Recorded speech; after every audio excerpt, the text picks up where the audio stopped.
Byron **** produced by Robert Connell and the online distributed proofreading team. Byron by John Nichol. Contents. Chapter I, Ancestry and Family. Chapter 2, Early Years and School Life, 1788 to 1808. Chapter 3, Cambridge and First Period of Authorship, Hours of Idleness, Bards and Reviewers, 1808 to 1809. Chapter 4, 2 Years of Travel, 1809 to 1811. Chapter V, Life in London, Correspondence with Scott and Moore, Second Period of Authorship, Harold I. II. and the Romances, 1811 to 1815. Chapter 6, Marriage and Separation, Farewell to England, 1815 to 1816. Chapter 7, Switzerland, Venice, Third Period of Authorship, Harold III, IV. Manfred, 1816 to 1820. Chapter 8, Ravenna, Countess Guiccioli, The Dramas, Cain, Vision of Judgment, 1820 to 1821. Chapter 9, Pisa, Genoa, The Liberal, Don Juan, 1821 to 1823. Chapter X, Politics, The Carbon Rye, Expedition to Greece, Death, 1821 to 1824. Chapter 11, Characteristics and Place in Literature. Index books consulted. 1. The Narrative of the Honourable John Byron, Commodore, in a late expedition round the world, and C. Baker and Lee, 1768. 2. Voyage of HMS Blonde to the Sandwich Islands in the years 1824 to 1825. The Right Honourable Lord Byron, Commander, John Murray, 1826. 3.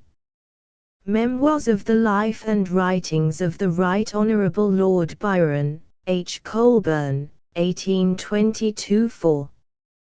The Life, Writings, Opinions, and Times of G. Noel Byron, with courtiers of though present polished and enlightened age, and C. 3 vols.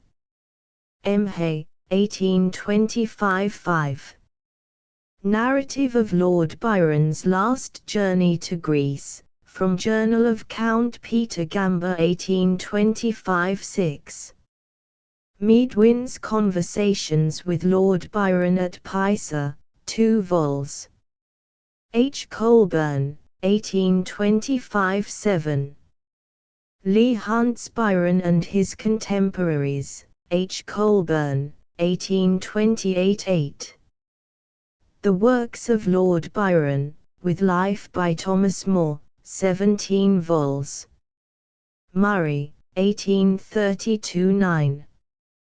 Galt's Life of Lord Byron, Colburn and Buntley, 1830. 10. Kennedy's Conversations on Religion, Murray, 1830. 11. Countess of Blessington's Conversations, Colburn, 1834. 12. Lady Morgan's Memoirs, 2 vols. W. H. Allen, 1842. 13. Recollections of the Countess Guiccioli, Bentley, 1869. 14. Castlar's Genius and Character of Byron, Tinsley, 1870. 15. Ells's Life of Lord Byron, Murray, 1872. 16. Trelawney's Reminiscences of Byron and Shelley, 1858. 17. Torrens Memoirs of Viscount Melbourne, Macmillan, 1878-18. Reverend F. Hodgson's Memoirs, 2 vols. Macmillan, 1879-19.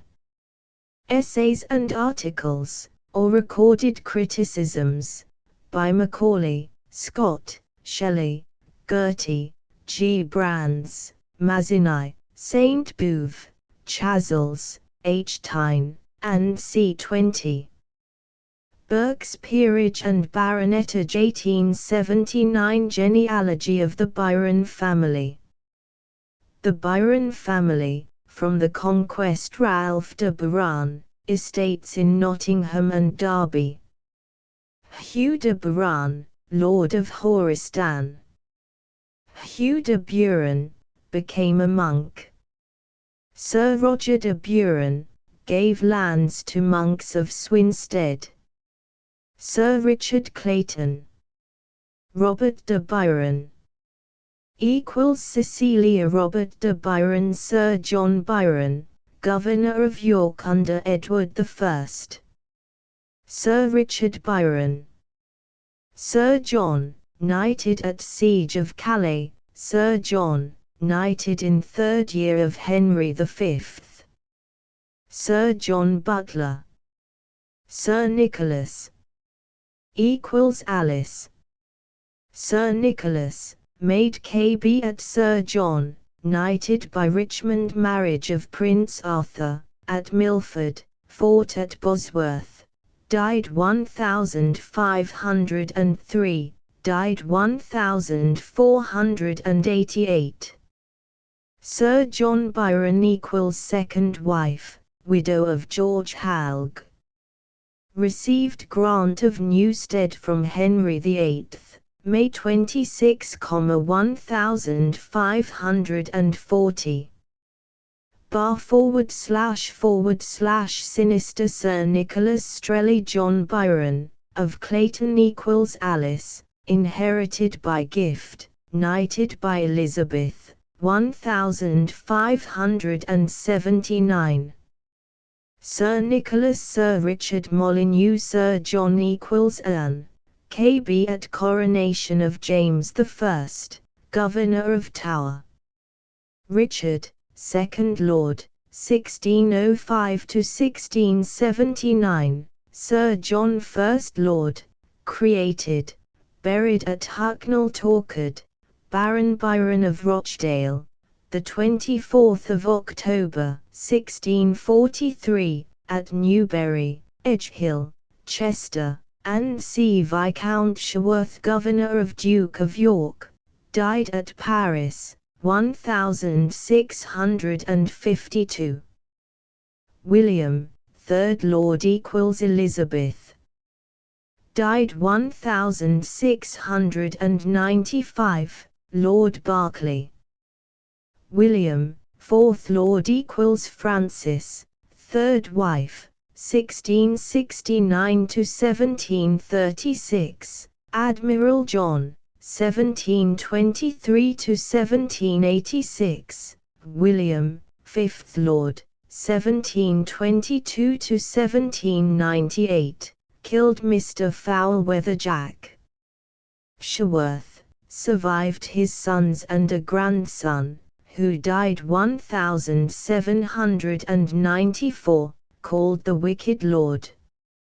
Isabella equals Lord Carlisle. Lord Carlisle, the poet's guardian. A daughter. Colonel Lee George Anson, 1758 to 1793. Admiral George Anson, 7th Lord, 1789 to 1868. Frederick George F. William, 9th and present Lord Byron.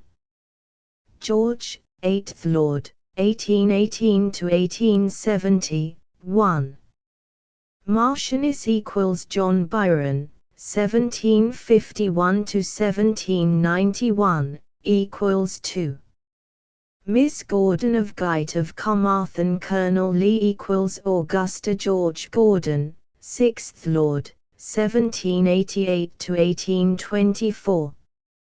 Married several daughters: Anna Isabella, 1792 to 1860, daughter of Sir Ralph Milbank, and Judith, daughter of Sir Edward Noel, Viscount Wentworth, and by her had Earl Lovelace equals Augusta Ada, 1815 to 1852. Mr. Blunt equals Lady Anne. Byron Noel Ralph Gordon, died 1862, now Lord Wentworth. Chapter I: Ancestry and Family. Byron's life was passed under the fierce light that beats upon an intellectual throne.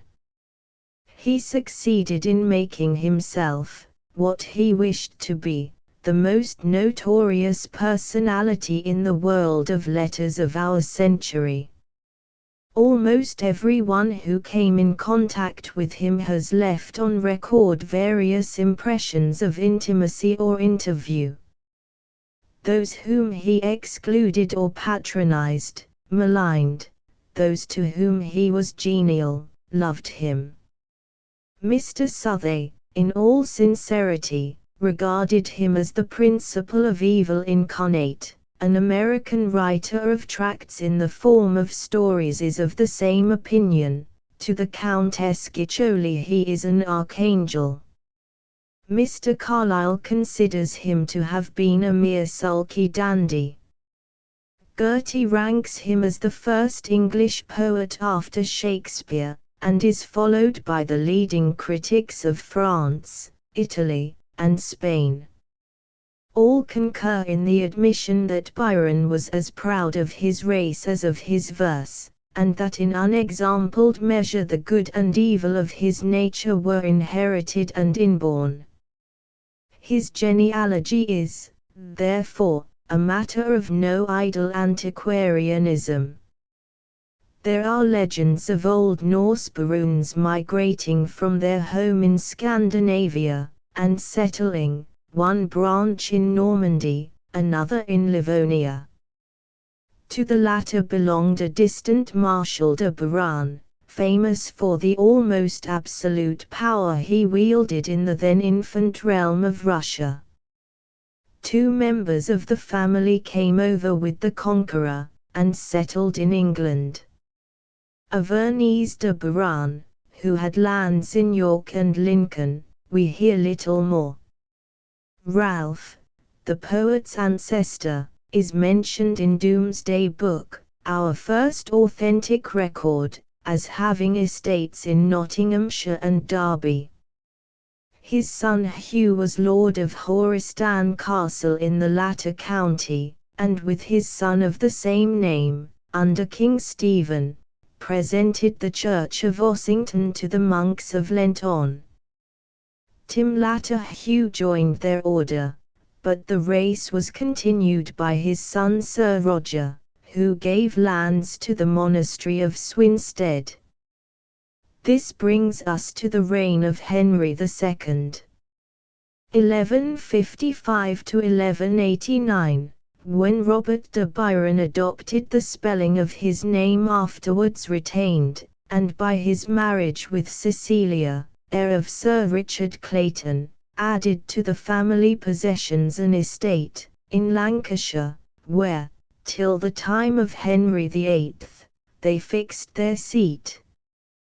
The poet, relying on old wood carvings at Newstead, claims for some of his ancestors a part in the Crusades, and mentions a name not apparently belonging to that age, near Ascalon's Towers. John of Horistan slumbers, a romance, like many of his, possibly founded on fact, but incapable of verification. 2 grandsons of Sir Robert have a more substantial fame, having served with distinction in the wars of Edward I. The elder of these was governor of the city of York. Some members of his family fought at Crecy, and one of his sons, Sir John, was knighted by Edward III. At the siege of Calais. Descending through the other, Sir Richard, we come to another Sir John, knighted by Richmond, afterwards Henry VII, on his landing at Milford. He fought, with his kin, on the field of Bosworth, and dying without issue, left the estates to his brother, Sir Nicholas, knighted in 1502, at the marriage of Prince Arthur. The son of Sir Nicholas, known as Little Sir John of the Great Beard, appears to have been a favourite of Henry VIII, who made him Steward of Manchester and Lieutenant of Sherwood, and on the dissolution of the monasteries presented him with the Priory of Newstead, the rents of which were equivalent to about 4,000 l. of our money. Sir John, who stepped into the abbey in 1540, married twice, and the premature appearance of a son by the second wife, widow of Sir George Halg, brought the bar sinister of which so much has been made. No indication of this fact, however, appears in the family arms, and it is doubtful if the poet was aware of a reproach which in any case does not touch his descent. The filius naturalis John Byron of Clayton, inherited by deed of gift, and was knighted by Queen Elizabeth in 1579. His descendants were prominent as staunch royalists during the whole period of the civil wars. At Edge Hill there were 7 Byrons on the field. On Marston, with Rupert gainst traitors contending, 4 brothers enriched with their blood the bleak field. Sir Nicholas, one of the 7, is extolled as a person of great affability and dexterity, as well as martial knowledge, which gave great life to the designs of the well-affected. He was taken prisoner by the Parliament while acting as Governor of Chester. Under his nephew, Sir John, Newstead is said to have been besieged and taken, but the knight escaped, in the words of the poet, never a radical at heart, a protecting genius, for nobler combats he reserved his life, to lead the band where godlike Falkland foil. Clarendon, indeed, informs us, that on the morning before the battle, Falkland, very cheerful, as always upon action, put himself into the first rank of the Lord Byron's regiment. This slightly antedates his title. The first Battle of Newbury was fought on September 1643. For his services there, and at a previous royal victory, over Waller in July, Sir John was, on the 24th of October of the same year, created Baron of Rochdale, and so became the first peer of the family. This first lord was succeeded by his brother Richard, 1605–1079, famous in the war for his government and gallant defence of Newark.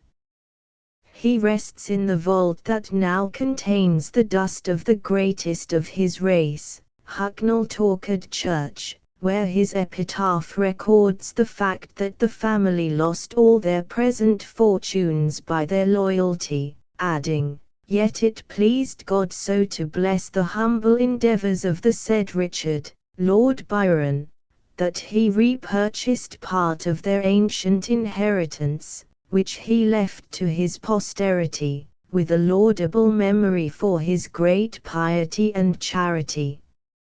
His eldest son, William, the 3rd Lord, died 1695, is worth remembering on 2 accounts. He married Elizabeth, the daughter of Viscount Sherworth, and so wove the first link in a strange association of tragedy and romance. He was a patron of one of those poets who, approved by neither gods nor columns, are remembered by the accident of an accident, and was himself a poetaster, capable of the couplet, "My whole ambition only does extend to gain the name of shipman's faithful friend," an ambition which, considering its moderate scope, may be granted to have attained its desire. His successor, the fourth Lord, 1669 to 1736, gentleman of the bedchamber to Prince George of Denmark, himself living a quiet life, became, by his third wife, Frances, daughter of Lord Berkeley, the progenitor of a strange group of eccentric, adventurous, and passionate spirits. The eldest son, the fifth Lord, and immediate predecessor in the peerage of the poet, was born in 1722, entered the naval service, left his ship, the Victory, just before she was lost on the rocks of Alderney, and subsequently became master of the Staghounds.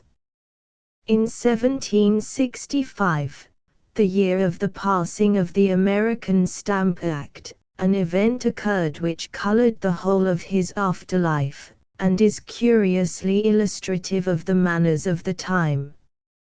On the 26th of January or 29th, accounts vary, 10 members of an aristocratic social club sat down to dinner in Pall Mall. Lord Byron and Mr. Sherworth, his neighbour and kinsman, were of the party. In the course of the evening, when the wine was going round, a dispute arose between them about the management of game, so frivolous that one conjectures the quarrel to have been picked to cloak some other cause of offence.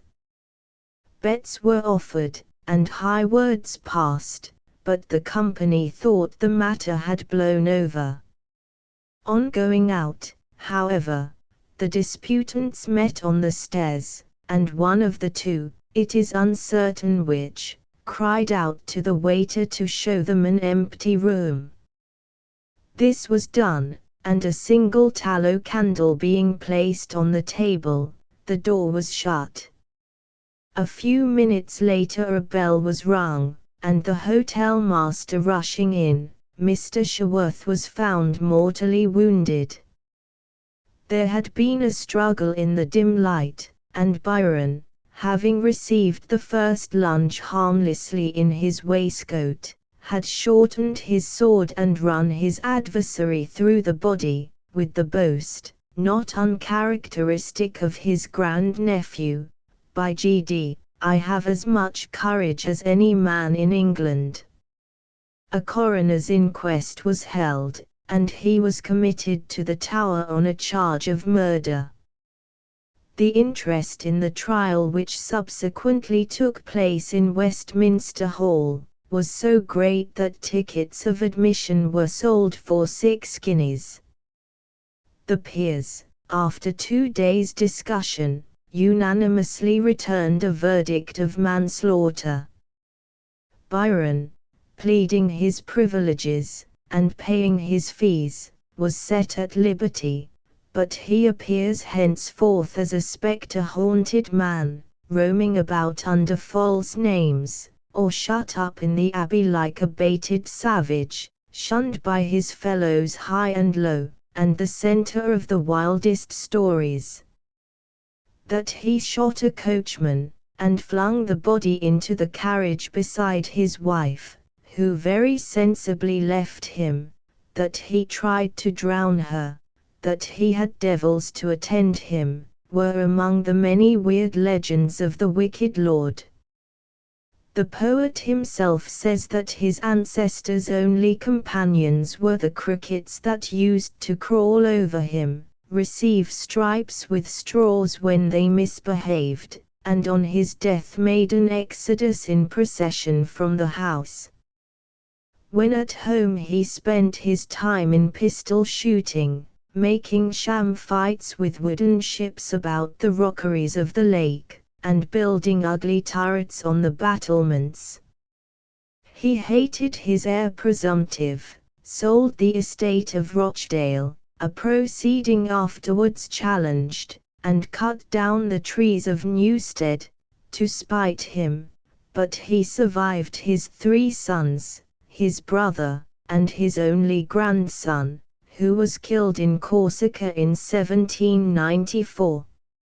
On his own death in 1798, the estates and title passed to George Gordon, then a child of 10, whom he used to talk of, without a shadow of interest, as the little boy who lives at Aberdeen. His sister Isabella married Lord Carlisle, and became the mother of the 5th Earl, the poet's nominal guardian. She was a lady distinguished for eccentricity of manners, and, like her son, satirized in the Bards and Reviewers, for the perpetration of indifferent verses. The career of the 4th Lord's second son, John, the poet's grandfather, recalls that of the Seekings from whom the family claim to have sprung. Born in 1723, he at an early age entered the naval service, until his death in 1786 was tossed from storm to storm. He had no rest on sea, nor eye on shore, writes his illustrious descendant. In 1740 a fleet of 5 ships was sent out under Commodore Anson to annoy the Spaniards, with whom we were then at war, in the South Seas.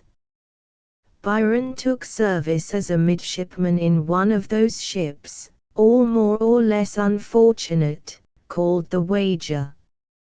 Being a bad sailor, and heavily laden, she was blown from her company, and wrecked in the Straits of Magellan. The majority of the crew were cast on a bleak rock, which they christened Mount Misery. After encountering all the horrors of mutiny and famine, and being in various ways deserted, 5 of the survivors, among them Captain Cheap and Mr. Byron, were taken by some Patagonians to the island of Chilo, and thence, after some months, to Valparaiso. They were kept for nearly 2 years as prisoners at Saint Diego, the capital of Chile, and in December 1744, put on board a French frigate, which reached Brest in October 1745. Early in 1746 they arrived at Dover in a Dutch vessel. This voyage is the subject of a well-known apostrophe in the Pleasures of Hope, beginning, "And such thy strength inspiring aid that bore the hardy Byron from his native shore." In torrid climes, where Chilo's tempests sweep tumultuous murmurs o'er the troubled deep, 'twas his to mourn misfortune's rudest shock, scourged by the winds and cradled by the rock.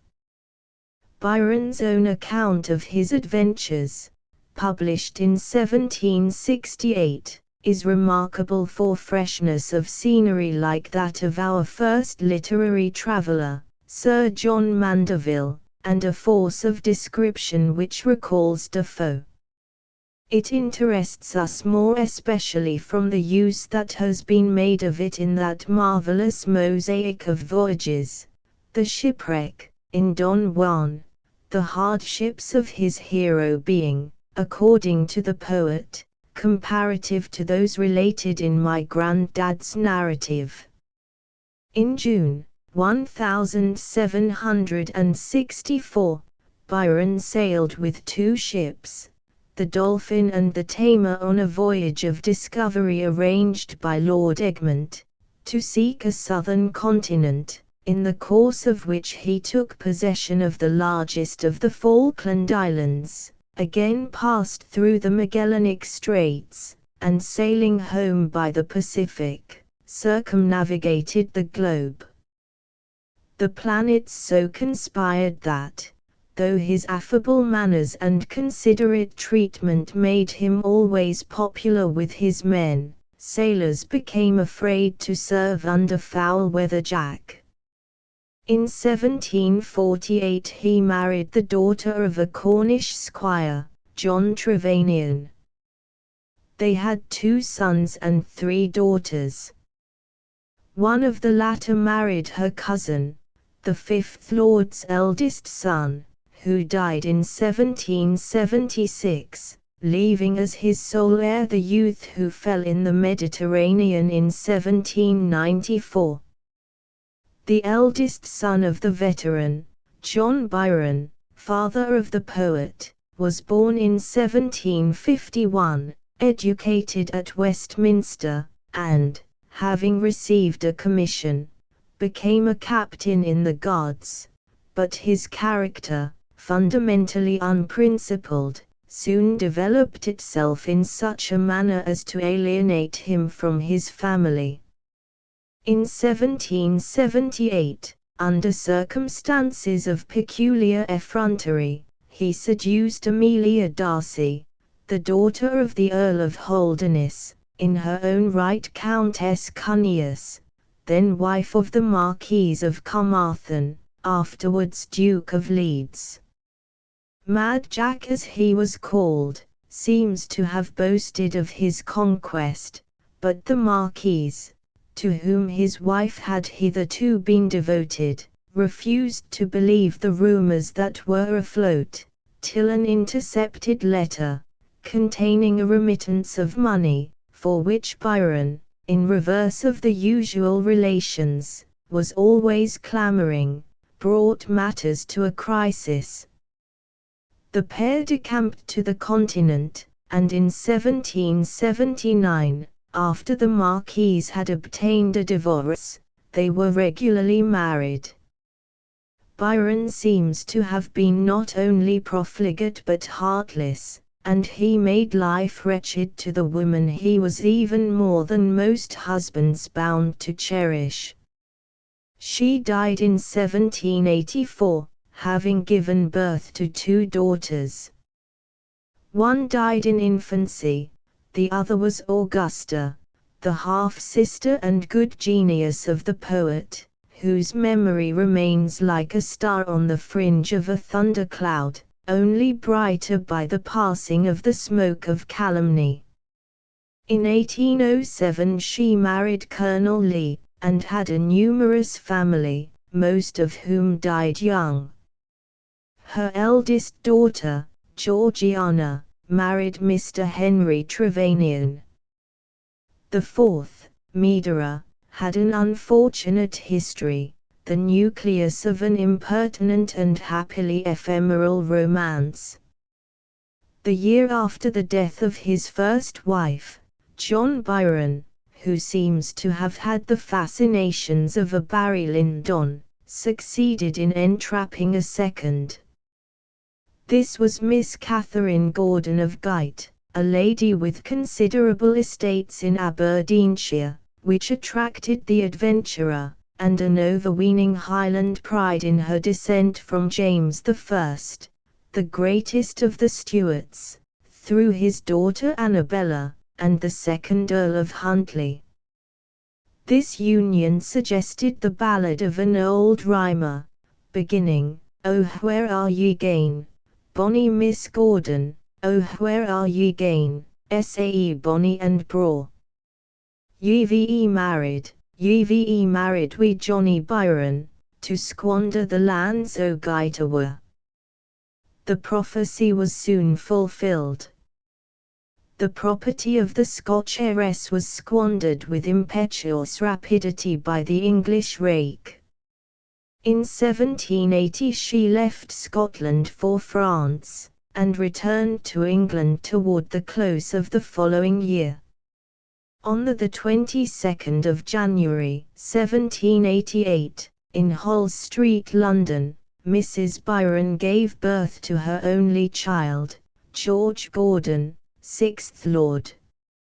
Shortly after, being pressed by his creditors, the father abandoned both, and leaving them with a pittance of 150 a year, fled to Valenciennes, where he died, in August, 1791.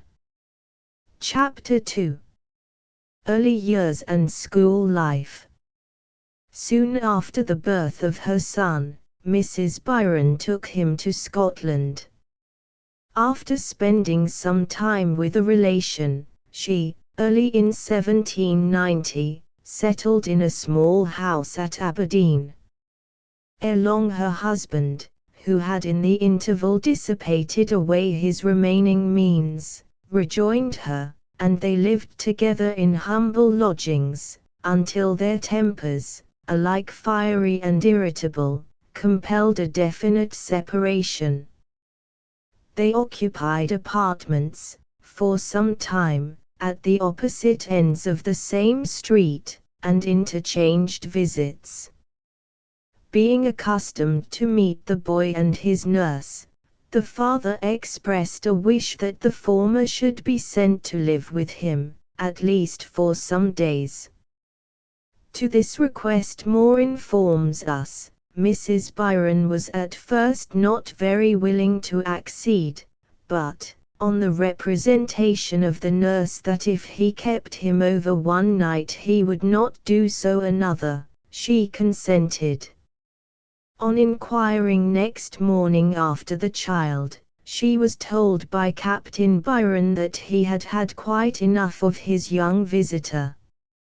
After a short stay in the north, the captain, extorting enough money from his wife to enable him to fly from his creditors, escaped to France. His absence must have been a relief, but his death is said to have so affected the unhappy lady, that her shrieks disturbed the neighborhood. The circumstance recalls an anecdote of a similar outburst, attested by Sir W. Scott, who was present on the occasion, before her marriage. Being present at a representation, in Edinburgh, of the fatal marriage, when Mrs. Siddons was personating Isabella, Miss Gordon was seized with a fit, and carried out of the theatre, screaming out, "Oh my Byron, my Byron!" All we know of her character shows it to have been not only proud, impulsive, and wayward, but hysterical. She constantly boasted of her descent, and clung to the courtesy title of honorable to which she had no claim. Her affection and anger were alike demonstrative, her temper never for an hour secure. She half worshipped, half hated, the blackguard to whom she was married, and took no steps to protect her property. Her son she alternately petted and abused. "Your mother's a fool," said a school companion to him years after. I know it was his unique and tragic reply. Never was poet born to so much illustrious, and to so much bad blood. The records of his infancy betray the temper which he preserved through life, passionate, sullen, defiant of authority, but singularly amenable to kindness. On being scolded by his first nurse for having soiled a dress, without uttering a word he tore it from top to seam, as he had seen his mother tear her caps and gowns. But her sister and successor in office, May Grey, acquired and retained a hold over his affections, to which he has borne grateful testimony. To her training is attributed the early and remarkable knowledge of the Scriptures, especially of the Psalms, which he possessed. He was, according to her later testimony, peculiarly inquisitive and puzzling about religion. Of the sense of solitude, induced by his earliest impressions, he characteristically makes a boast. "My daughter, my wife, my half-sister, my mother, my sister's mother, my natural daughter, and myself, were all only children. But the fiercest animals have the fewest numbers in their litters, as lions, tigers, and sea. To this practical orphanhood, and inheritance of feverish passion, there was added another, and to him a heavy and lifelong burden. A physical defect in a healthy nature may either pass without notice or be turned to a high purpose.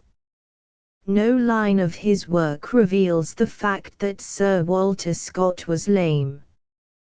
The infirmity failed to cast even a passing shade over that serene power. Milton's blindness is the occasion of the noblest prose and verse of resignation in the language. But to understand Pope, we must remember that he was a cripple, and Byron never allows us to forget, because he himself never forgot it. Accounts differ as to the extent and origin of his deformity, and the doubts on the matter are not removed by the inconsistent accounts of the indelicate post-mortem examination made by Mr. Trelawney at Missolonghi. It is certain that one of the poet's feet was, either at birth or at a very early period, so seriously clubbed or twisted as to affect his gait, and to a considerable extent his habits. It also appears that the surgical means, boots, bandages, and adopted to straighten the limb, only aggravated the evil. His sensitiveness on the subject was early awakened by careless or unfeeling references.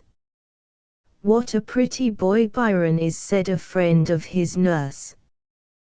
"What a pity he has such a leg." On which the child, with flashing eyes, cutting at her with a baby's whip, cried out, "Dinna speak of it."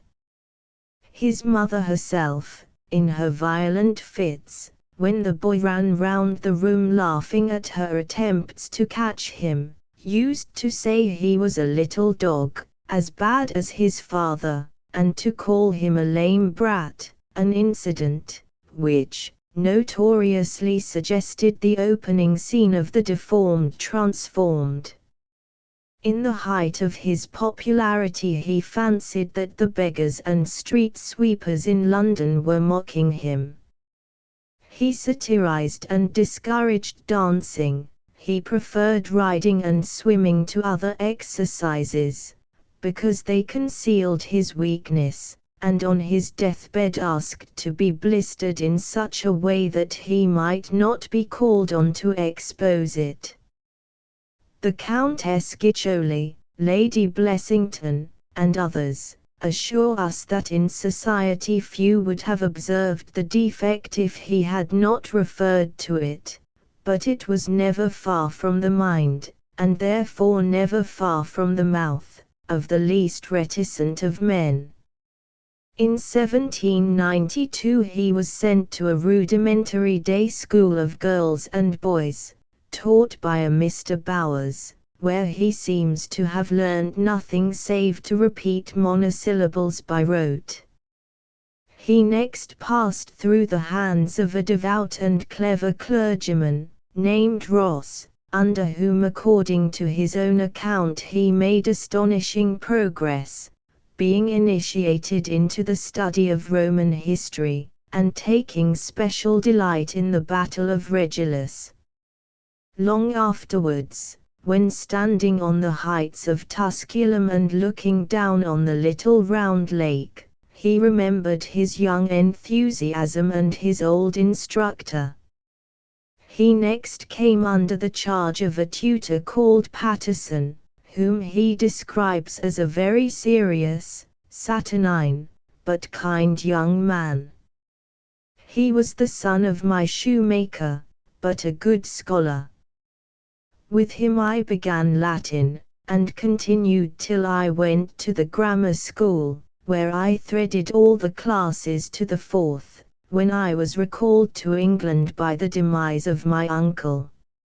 Of Byron's early school days there is little further record.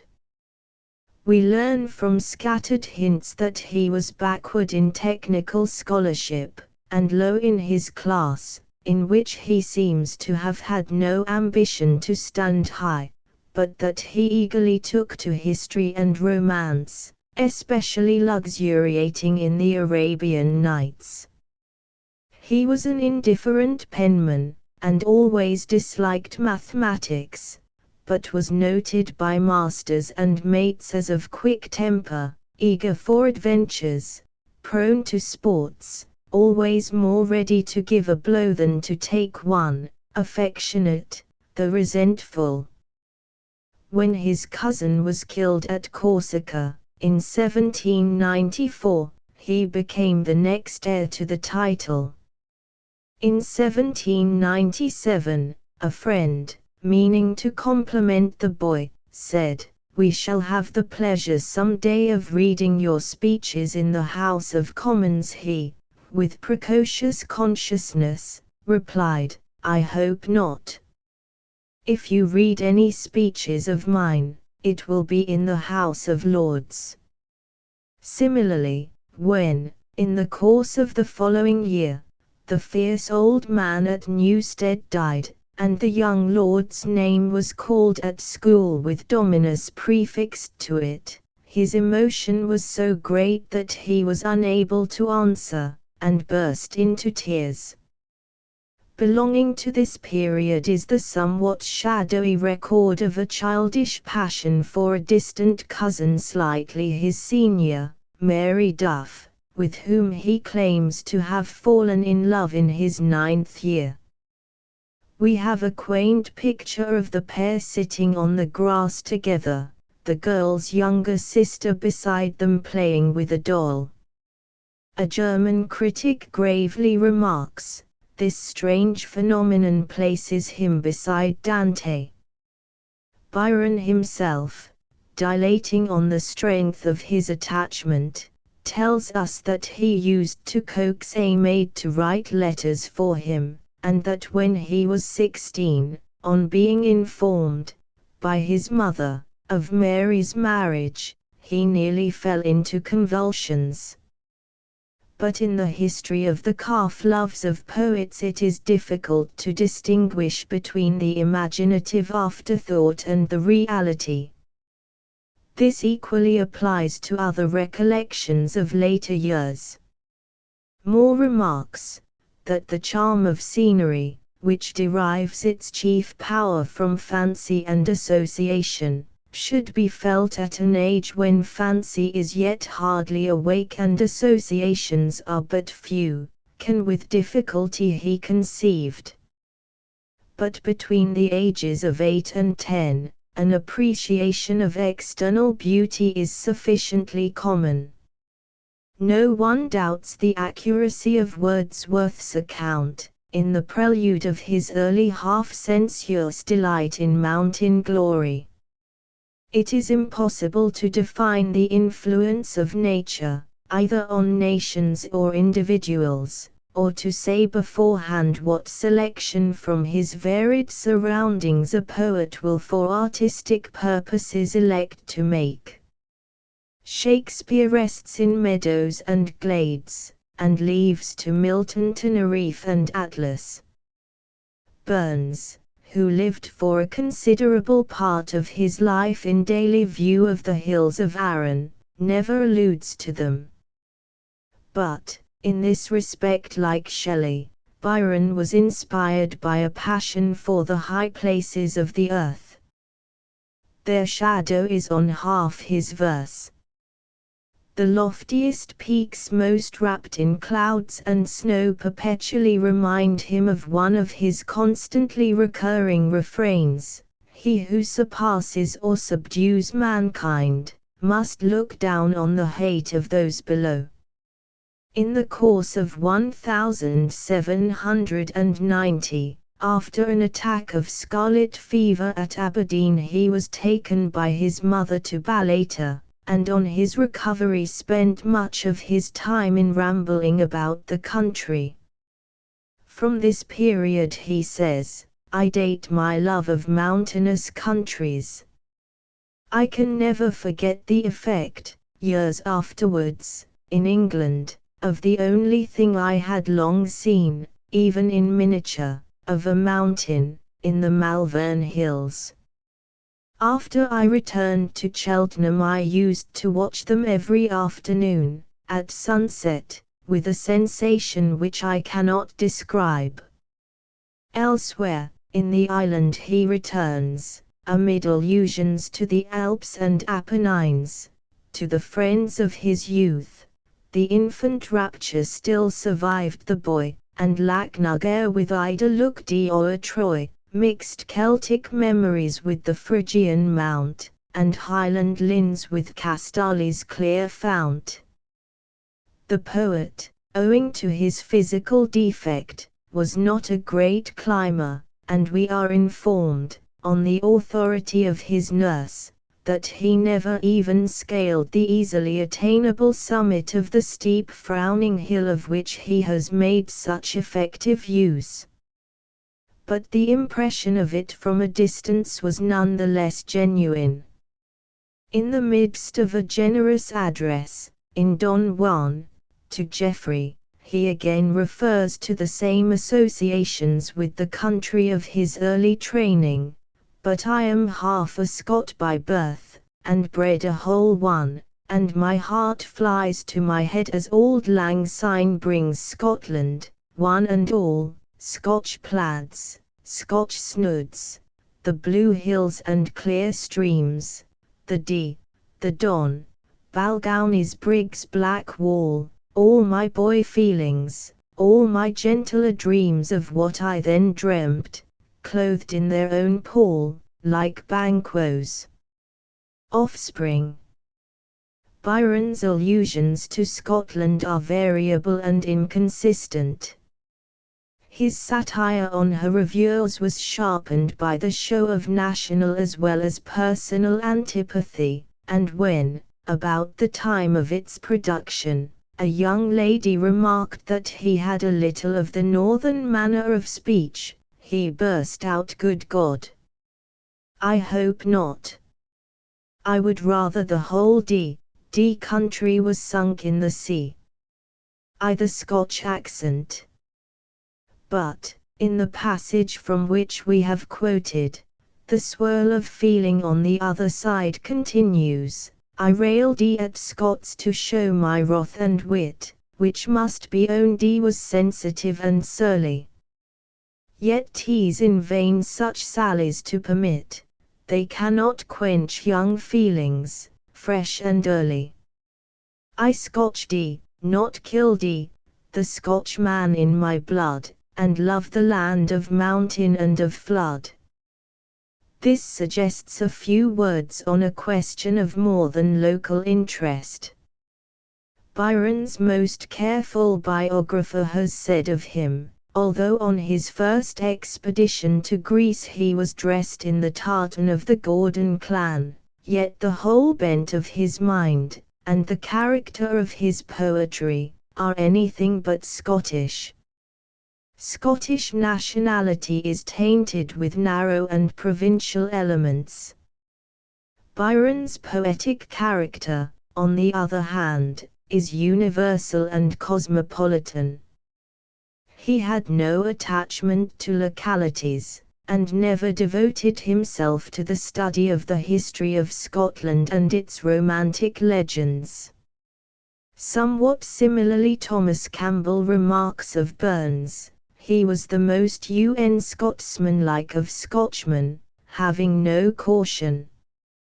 Rough national verdicts are apt to be superficial. Mr. Leslie Stephen, in a review of Hawthorne, has commented on the extent to which the nobler qualities and conquering energy of the English character are hidden, not only from foreigners, but from ourselves, by the detestable lay figure of John Bull. In like manner, the obtrusive type of the canny Scot is apt to make critics forget the hot heart that has marked the early annals of the country, from the Hebrides to the borders, with so much violence, and at the same time has been the source of so much strong feeling and persistent purpose.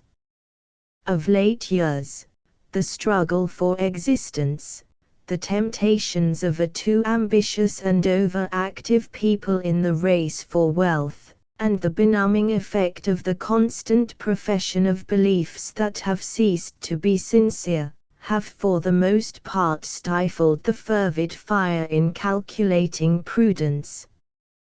These qualities have been adequately combined in Scott alone, the one massive and complete literary type of his race. Burns, to his ruin, had only the fire. The same is true of Byron, whose genius, in some respects less genuine, was indefinitely and inevitably wider. His intensely susceptible nature took a dye from every scene, city, and society through which he passed, but to the last he bore with him the marks of a descendant of the Sea Kings, and of the mad Gordons in whose domains he had first learned to listen to the sound of the two mighty voices that haunted and inspired him through life. In the autumn of 1798 the family, i.e. his mother, who had sold the whole of her household furniture for 75L, with himself, and a maid, set south. The poet's only recorded impression of the journey is a gleam of Loch Leven, to which he refers in one of his latest letters. He never revisited the land of his childhood. Our next glimpse of him is on his passing the toll bar of Newstead. Mrs. Byron asked the old woman who kept it, "Who is the next heir?" And on her answer they say it is a little boy who lives at Aberdeen. "This is he, bless him," exclaimed the nurse.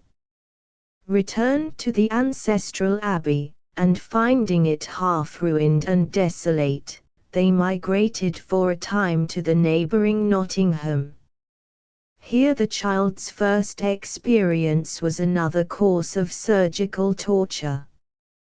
He was placed under the charge of a quack named Lavender, who rubbed his foot in oil, and screwed it about in wooden machines. This useless treatment is associated with two characteristic anecdotes. One relates to the endurance which Byron, on every occasion of mere physical trial, was capable of displaying. Mr. Rogers, a private tutor, with whom he was reading passages of Virgil and Cicero, remarked, "It makes me uncomfortable, my lord, to see you sitting them in such pain as I know you must be suffering." "Never mind, Mr. Rogers," said the child, "you shall not see any signs of it in me." The other illustrates his precocious delight in detecting imposture. Having scribbled on a piece of paper several lines of mere gibberish, he brought them to Lavender, and gravely asked what language it was, and on receiving the answer "It is Italian," he broke into an exultant laugh at the expense of his tormentor. Another story survives, of his vindictive spirit giving birth to his first rhymes. A meddling old lady, who used to visit his mother and was possessed of a curious belief in a future transmigration to our satellite, the bleakness of whose scenery she had not realized, having given him some cause of offense, he stormed out to his nurse that he could not bear the sight of the witch and vented his wrath in the quatrain. "In Nottingham County there lives, at Swan Green, as cursed an old lady as ever was seen, and when she does die, which I hope will be soon, she firmly believes She will go to the moon. The poet himself dates his first dash into poetry a year later, 1800, from his juvenile passion for his cousin Margaret Parker, whose subsequent death from an injury caused by a fall he afterwards deplored in a forgotten elegy. I do not recollect, he writes, through the transfiguring mists of memory, anything equal to the transparent beauty of my cousin, or to the sweetness of her temper, during the short period of our intimacy. She looked as if she had been made out of a rainbow, all beauty and peace. My passion had the usual effects upon me. I could not sleep, I could not eat, I could not rest. It was the texture of my life to think of the time that must elapse before we could meet again. But I was a fool then, and not much wiser now. Sic transit secunda.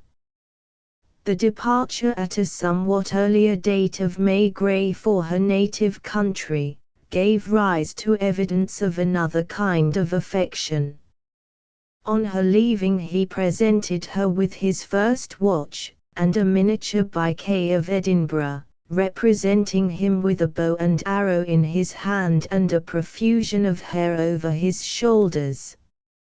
He continued to correspond with her at intervals. Byron was always beloved by his servants. This nurse afterwards married well, and during her last illness, in 1827, communicated to her attendant, Dr. Ewing of Aberdeen, recollections of the poet, from which his biographers have drawn. In the summer of 1799 he was sent to London, entrusted to the medical care of Dr. Bailey, brother of Joanna, the dramatist, and placed in a boarding school at Dulwich, under the charge of Dr. Glennie. The physician advised a moderation in athletic sports, which the patient in his hours of liberty was constantly apt to exceed. The teacher, who continued to cherish an affectionate remembrance of his pupil, even when he was told, on a visit to Geneva in 1817, that he ought to have made a better boy of him, testifies to the alacrity with which he entered on his tasks, his playful good humor with his comrades, his reading in history beyond his age, and his intimate acquaintance with the scriptures. In my study, he states, he found many books open to him, among others, a set of our poets from Chaucer to Churchill, which I am almost tempted to say he had more than once perused from beginning to end. One of the books referred to was the narrative of the shipwreck of the Juno, which contains, almost word for word, the account of the two fathers in Don Juan. Meanwhile Mrs. Byron, whose reduced income had been opportunely augmented by a grant of a 300_L_ annuity from the civil list, after revisiting Newstead followed her son to London, and took up her residence in a house in Sloane Terrace. She was in the habit of having him with her there from Saturday to Monday, kept him from school for weeks, introduced him to idle company, and in other ways was continually hampering his progress. Byron, on his accession to the peerage, having become a ward in Chancery, was handed over by the court to the guardianship of Lord Carlisle, nephew of the Admiral, and son of the grand-aunt of the poet. Like his mother, this Earl aspired to be a poet, and his tragedy, The Father's Revenge, received some commendation from Dr. Johnson, but his relations with his illustrious kinsman were from the first unsatisfactory. In answer to Dr. Glennie's appeal, he exerted his authority against the interruptions to his ward's education, but the attempt to mend matters led to such outrageous exhibitions of temper that he said to the master, "I can have nothing more to do with Mrs. Byron, you must now manage her as you can." Finally, after 2 years of work, which she had done her best to mar, she herself requested his guardian to have her son removed to a public school, and accordingly he went to Harrow, where he remained till the autumn of 1805. The first vacation, in the summer of 1801, is marked by his visit to Cheltenham, where his mother, from whom he inherited a fair amount of Scotch superstition, consulted a fortune-teller, who said he would be twice married, the second time to a foreigner. Harrow was then under the management of Dr. Joseph Drury, one of the most estimable of its distinguished headmasters. His account of the first impressions produced by his pupil, and his judicious manner of handling a sensitive nature, cannot with advantage be condensed. Mr. Hanson, he writes, Lord Byron's solicitor, consigned him to my care at the age of 13½, with remarks that his education had been neglected, that he was ill prepared for a public school, but that he thought there was a cleverness about him. After his departure I took my young disciple into my study, and endeavored to bring him forward by inquiries as to his former amusements, employments, and associates, but with little or no effect, and I soon found that a wild mountain colt had been submitted to my management. But there was mind in his eye. In the first place, it was necessary to attach him to an elder boy, but the information he received gave him no pleasure when he heard of the advances of some much younger than himself. This I discovered, and assured him that he should not be placed till by diligence he might rank with those of his own age. His manner and temper soon convinced me that he might be led by a silken string to a point, rather than a cable. On that principle I acted. After a time, Dr. Drury tells us that he waited on Lord Carlisle, who wished to give some information about his ward's property and to inquire respecting his abilities, and continues, on the former circumstance I made no remark, as to the latter I replied, he has talents, my lord, which will add lustre to his rank.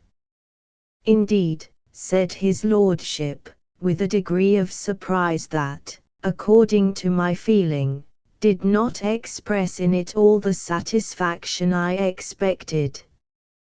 With, perhaps, unconscious humor on the part of the writer, we are left in doubt as to whether the indifference proceeded from the jealousy that clings to poetasters, from incredulity, or a feeling that no talent could add lustre to rank. In 1804 Byron refers to the antipathy his mother had to his guardian. Later he expresses gratitude for some unknown service, in recognition of which the second edition of the Hours of Idleness was dedicated by his obliged ward and affectionate kinsman to Lord Carlisle. The tribute being coldly received, led to fresh estrangement, and when Byron, on his coming of age, wrote to remind the Earl of the fact, in expectation of being introduced to the House of Peers, he had for answer a mere formal statement of its rules. This rebuff affected him as Addison's praise of Nichol affected Pope, and the following lines were published in the March of the same year, Lords 2 are bards. Such things at times befall, and 'tis some praise in peers to write at all. Yet did or taste or reason sway the times, who would take their titles with their rhymes? Roscommon, Sheffield. With your spirits fled, no future laurels deck a noble head, no muse will cheer, with renovating smile the paralytic puling of Carlyle. In prose he adds, if, before I escaped from my teens, I said anything in favour of his lordship's paper books, it was in the way of dutiful dedication, and more from the advice of others than my own judgment, and I seized the first opportunity of pronouncing my sincere recantation. As was frequently the case with him, he recanted again. In a letter of 1814 he expressed to Rogers his regret for his sarcasms, and in his reference to the death of the Honourable Frederick Howard, in the third canto of Childe Harold, he tried to make amends in the lines, "Yet one I would select from that proud throng, partly because they blend me with his line, and partly that I did his sire some wrong." This is all of any interest we know regarding the fitful connection of the Guardian and Ward. Towards Dr. Drury the poet continued through life to cherish sentiments of gratitude, and always spoke of him with veneration. He was, he says, the best, the kindest, and yet strict too, friend I ever had, and I look on him still as a father, whose warnings I have remembered but too well, though too late, when I have erred, and whose counsel I have but followed when I have done well or wisely. Great educational institutions must consult the greatest good of the greatest number of commonplace minds, by regulations against which genius is apt to kick, and Byron, who was by nature and lack of discipline peculiarly ill-fitted to conform to routine, confesses that till the last year and a half he hated Harrow. He never took kindly to the studies of the place, and was at no time an accurate scholar. In the Bards and Reviewers, and elsewhere, he evinces considerable familiarity with the leading authors of antiquity, but it is doubtful whether he was able to read any of the more difficult of them in the original. His translations are generally commonplace, and from the marks on his books he must have often failed to trust his memory for the meanings of the most ordinary Greek words. To the well-known passage in Childe Harold on Siracht and the Latian echoes he appends a prose comment, which preserves its interest as hearing on recent educational controversies. I wish to express that we become tired of the task before we can comprehend the beauty, that we learn by rote, before we get by heart, that the freshness is worn away, and the future pleasure and advantage deadened and destroyed, at an age when we can neither feel nor understand the power of composition, which it requires an acquaintance with life, as well as Latin and Greek, to relish or to reason upon. In some parts of the continent young persons are taught from common authors, and do not read the best classics till their maturity. Comparatively slight stress was then laid on modern languages. Byron learned to read French with fluency, as he certainly made himself familiar with the great works of the 18th century, but he spoke it with so little ease or accuracy that the fact was always a stumbling block to his meeting Frenchmen abroad. Of German he had a mere smattering. Italian was the only language, besides his own, of which he was ever a master. but the extent and variety of his general reading was remarkable.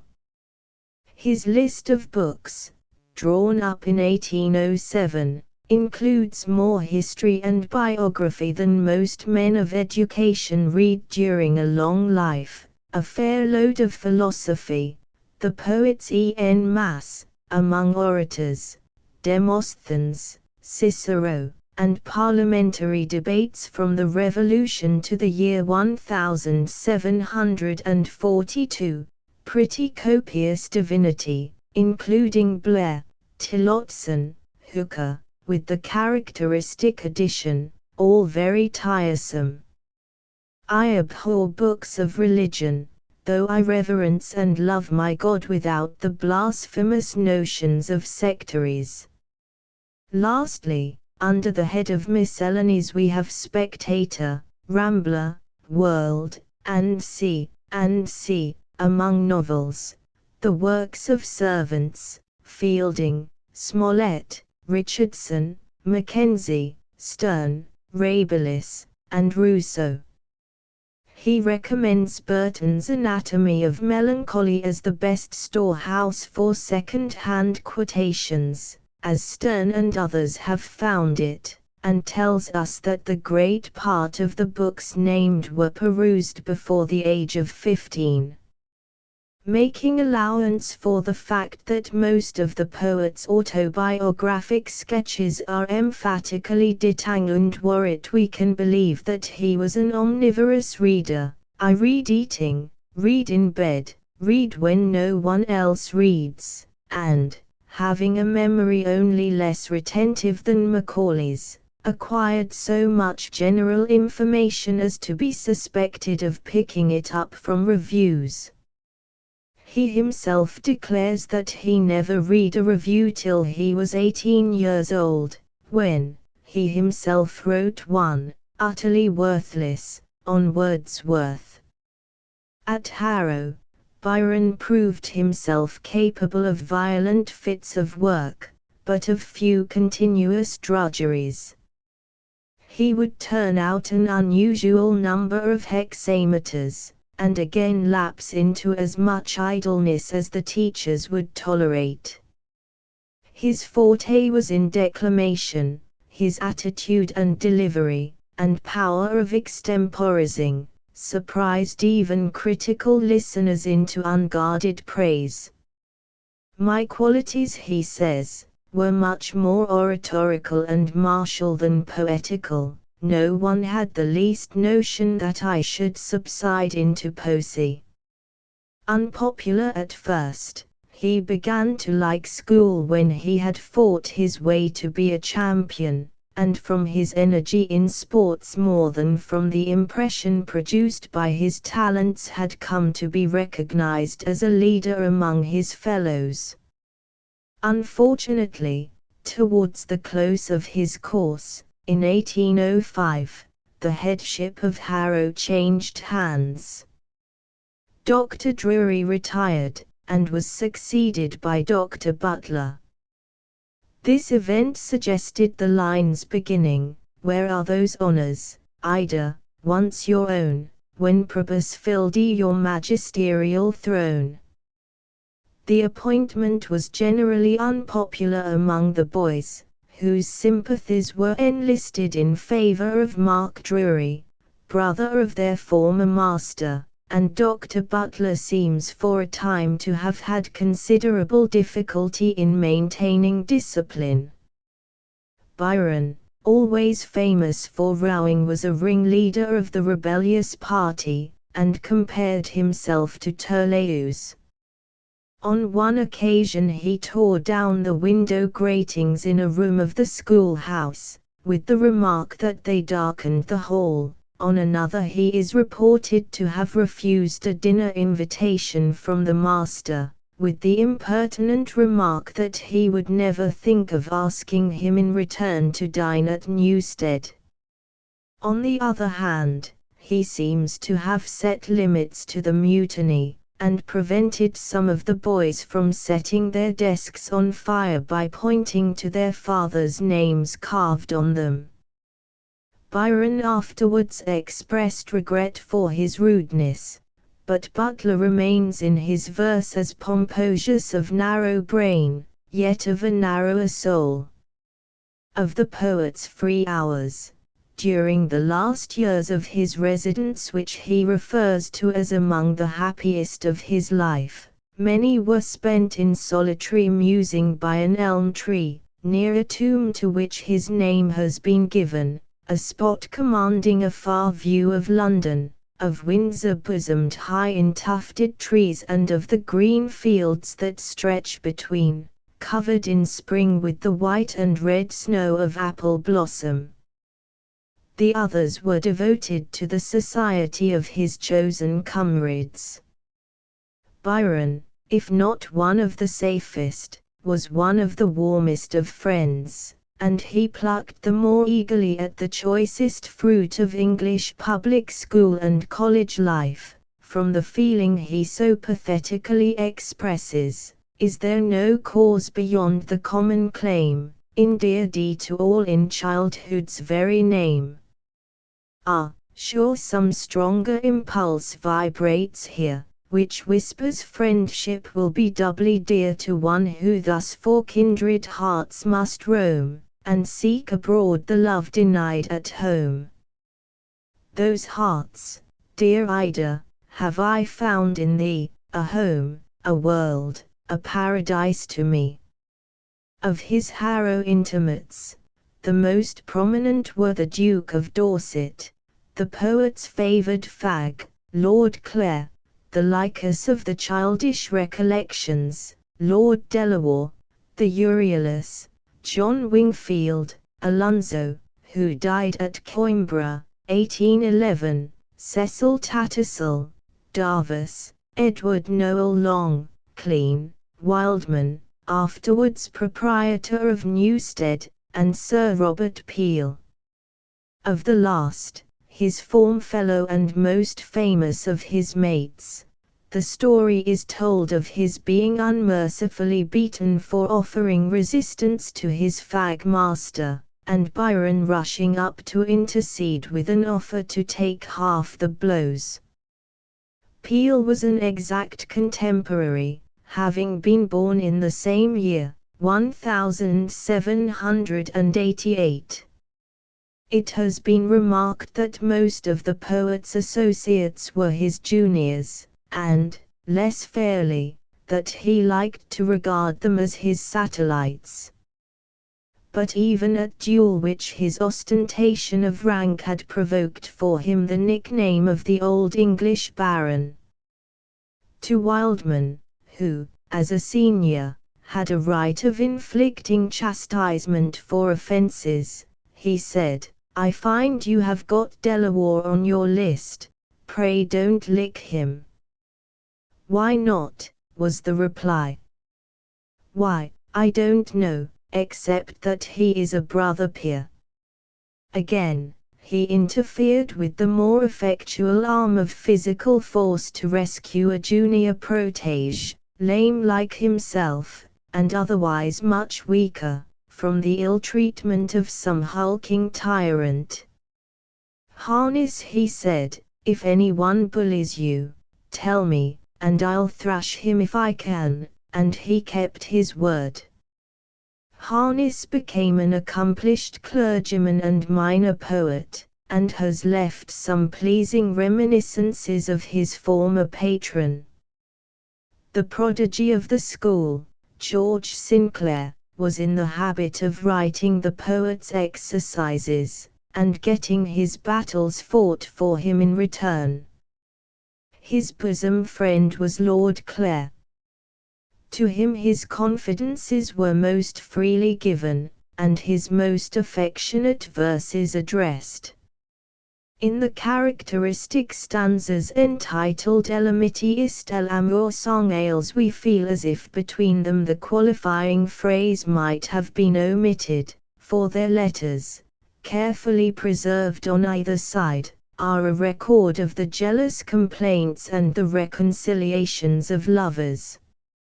In 1821 Byron writes, I never hear the name Claire without a beating of the heart even now, and I write it with the feelings of 1803-4-5, ad infinitum.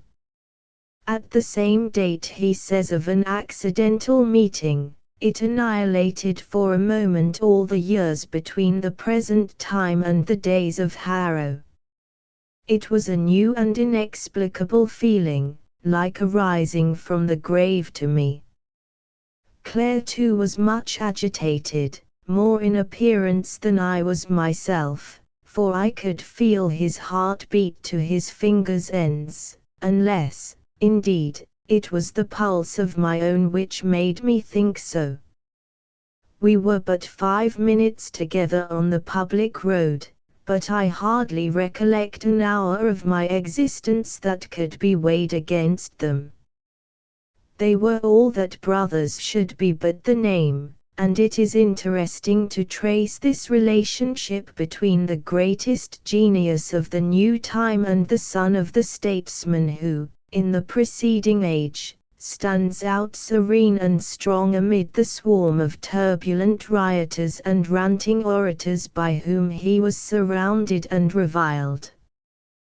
Before leaving Harrow the poet had passed through the experience of a passion of another kind, with a result that unhappily colored his life. Accounts differ as to his first meeting with Mary Ann Sherworth, the heiress of the family whose estates adjoined his own, and daughter of the race that had held with his such varied relations. In one of his letters Hoe dates the introduction previous to his trip to Cheltenham, but it seems not to have ripened into intimacy till a later period. Byron, who had, in the autumn of 1802, visited his mother at Bath, joined in a masquerade there and attracted attention by the liveliness of his manners. In the following year Mrs. Byron again settled at Nottingham, and in the course of a second and longer visit to her he frequently passed the night at the Abbey, of which Lord Grey de Ruthin was then a temporary tenant. This was the occasion of his renewing his acquaintance with the Sherworths, who invited him to their seat at Annesley. He used at first to return every evening to Newstead, giving the excuse that the family pictures would come down and take revenge on him for his granduncle's deed, a fancy repeated in the siege of Corinth. Latterly he consented to stay at Annesley, which thus became his headquarters during the remainder of the holidays of 1803. The rest of the 6 weeks were mainly consumed in an excursion to Matlock and Castleton, in the same companionship. This short period, with the exception of prologue and epilogue, embraced the whole story of his first real love. Byron was on this occasion in earnest. He wished to marry Miss Sherworth, an event which, he says, would have joined broad lands, healed an old feud, and satisfied at least one heart. The intensity of his passion is suggestively brought before us in an account of his crossing the Styx of the Peak Cavern, alone with the lady and the cairn of the boat. In the same passage he informs us that he had never told his love, but that she had discovered. It is obvious that she never returned it. We have another vivid picture of his irritation when she was waltzing in his presence at Matlock, then an account of their riding together in the country on their return to the family residence, again, of his bending over the piano as she was playing the Welsh air of Mary Ann, and lastly, of his overhearing her heartless speech to her maid, which first opened his eyes to the real state of affairs. "Do you think I could care for that lame boy?" Upon which he rushed out of the house, and ran, like a hunted creature, to Newstead. Thence he shortly returned from the rougher school of life to his haunts and tasks at Harrow. A year later the pair again met to take farewell, on the hill of Annesley, an incident he has commemorated in two short stanzas, that have the sound of a wind moaning over a moor. "I suppose," he said, "the next time I see you, you will be Mrs. Sherworth." "I hope so," she replied. Her betrothed, Mr. Musters, had agreed to assume her family name. The announcement of her marriage, which took place in August 1805, was made to him by his mother, with the remark, "I have some news for you. Take out your handkerchief, you will require it." On hearing what she had to say, with forced calm he turned the conversation to other subjects, but he was long haunted by a loss which he has made the theme of many of his verses. In 1807 he sent to the lady herself the lines beginning, "O had my fate been joined with thine." In the following year he accepted an invitation to dine at Annesley, and was visibly affected by the sight of the infant daughter of Mrs. Sherworth, to whom he addressed a touching congratulation. Shortly afterwards, when about to leave England for the first time, he finally addressed her in the stanzas, "'Tis done, and shivering in the gale, the bark unfurls her snowy sail." Some years later, having an opportunity of revisiting the family of his successful rival, Mrs. Lee dissuaded him. "Don't go," she said, "for if you do you will certainly fall in love again, and there will be a scene."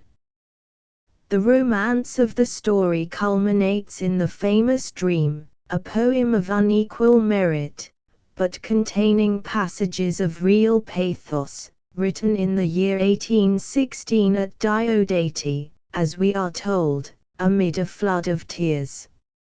Miss Sherworth's attractions, beyond those of personal beauty, seem to have been mainly due, a common occurrence, to the poet's imagination. A young lady, 2 years his senior, of a lively and volatile temper, she enjoyed the stolen interviews at the gate between the grounds, and laughed at the ardent letters, passed through a confidant, of the still awkward youth whom she regarded as a boy. She had no intuition to divine the presence, or appreciate the worship, of one of the future masterminds of England, nor any ambition to ally herself with the wild race of Newstead, and preferred her hale, commonplace, fox-hunting squire. She was the beau ideal, says Byron, in his first accurate prose account of the affair, written 1823, a few days before his departure for Greece, "of all that my youthful fancy could paint of beautiful. And I have taken all my fables about the celestial nature of women from the perfection my imagination created in her. I say created, for I found her, like the rest of the sex, anything but angelic." Mrs. Musters, her husband reasserted his right to his own name, had in the long run reason to regret her choice.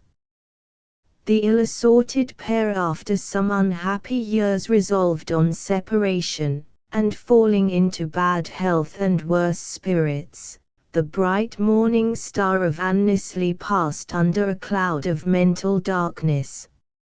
She died, in 1832, of fright caused by a Nottingham riot. On the decease of Musters, in 1850, every relic of her ancient family was sold by auction and scattered to the winds. Chapter 3. Cambridge, and First Period of Authorship. In October 1805, on the advice of Dr. Drury, Byron was removed to Trinity College, Cambridge, and kept up a connection with the university for less than 3 years of very irregular attendance, during which we hear nothing of his studies, except the contempt for them expressed in some of the least effective passages of his early satires. He came into residence in bad temper and low spirits. His attachment to Harrow characteristically redoubled as the time drew near to leave it, and his rest was broken for the last quarter, with counting the hours that remained. He was about to start by himself, with the heavy feeling that he was no longer a boy, and yet, against his choice, for he wished to go to Oxford. The hours of idleness, the product of this period, are fairly named. He was so idle as regards problems mathematic and barbarous Latin that it is matter of surprise to learn that he was able to take his degree, as he did in March, 1808. A good German critic, dwelling on the comparatively narrow range of studies to which the energies of Cambridge were then mainly directed, adds somewhat rashly, that English national literature stands for the most part beyond the range of the academic circle. This statement is often reiterated with persistent inaccuracy, but the most casual reference to biography informs us that at least 4/5 of the leading statesmen, reformers, and philosophers of England have been nurtured within the walls of her universities, and cherished a portion of their spirit. From them have sprung the intellectual fires that have, at every crisis of our history, kindled the nation into a new life, from the age of Wycliffe, through those of Latimer, Locke, Gibbon, Macaulay, to the present reign of the physicists. Comparatively few of the motors of their age have been wholly without the academic circle. Analyzing with the same view the lives of the British poets of real note from Barber to Tennyson, we find the proportion of university men increases. Poeta nascita et fit, and if the demands of technical routine have sometimes tended to stifle the comparative repose of a seclusion unravaged by the fierce activities around it, the habit of dwelling on the old wisdom and harping on the ancient strings, is calculated to foster the poetic temper and enrich its resources. The discouraging effect of a sometimes supercilious and conservative criticism is not an unmixed evil. The verse writer who can be snuffed out by the cavils of a tutorial drone, is a poetaster silenced for his country's good. It is true, however, that to original minds, bubbling with spontaneity, or arrogant with the consciousness of power, the discipline is hard, and the restraint excessive, and that the men whom their colleges are most proud to remember, have handled them severely. Bacon inveighs against the scholastic trifling of his day. Milton talks of the waste of time on litigious brawling. Locke mocks at the logic of the schools. Cowley complains of being taught words, not things. Gibbon rejoices over his escape from the port and prejudice of Magdalen. Wordsworth contemns the trade in classic niceties and roves in magisterial liberty by the Cam, as afterwards among the hills. But all those hostile critics owe much to the object of their animadversion. Any schoolboy can refer the preference of light to fruit in the Novum Organum, half of Comus and Lycidas, the stately periods of the decline and fall, and the severe beauties of Laodamia, to the better influences of academic training on the minds of their authors. Similarly, the richest pages of Byron's work, from the date of the Curse of Minerva to that of the Isles of Greece, are brightened by lights and adorned by allusions due to his training, imperfect as it was, on the slopes of Harrow, and the associations fostered during his truant years by the sluggish stream of his Injusta Novica. At her, however, he continued to rail as late as the publication of Beppo, in the 75th and 76th stanzas of which we find another cause of complaint: one hates an author that's all author, fellows in foolscap uniforms turned up with ink, so very anxious, clever, fine, and jealous, one don't know what to say to them, or think. Then, after commending Scott, Boggers, and Moore for being men of the world, he proceeds: but for the children of the mighty mothers, the would-be wits and can't-be gentlemen, I leave them to the daily tea is ready snug coterie, and literary lady. This attack, which called forth a counter-invective of unusual ferocity from some unknown scribbler, is the expression of a sentiment which, sound enough within limits, Byron pushed to an extreme. He had a rooted dislike of professional litterateurs, and was always haunted by a dread that they would claim equality with him on the common ground of authorship. He aspired through life to the superiority of a double distinction, that of a lord among wits, and among wits a lord. In this same spirit Lie resented the comparison frequently made between him and Rousseau, and insisted on points of contrast. He had a bad memory, I a good one.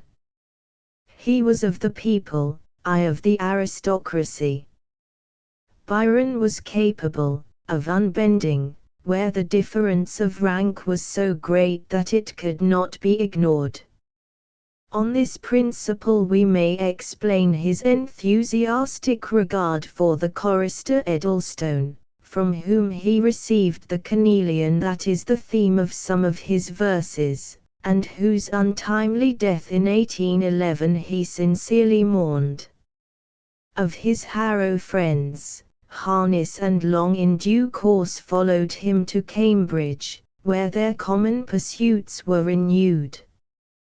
With the latter, who was drowned in 1809, on a passage to Lisbon with his regiment, he spent a considerable portion of his time on the Cam, swimming and diving, in which art they were so expert as to pick up eggs, plates, thimbles, and coins from a depth of 14 feet, incidents recalled to the poet's mind by reading Milton's Invocation to Sabrina.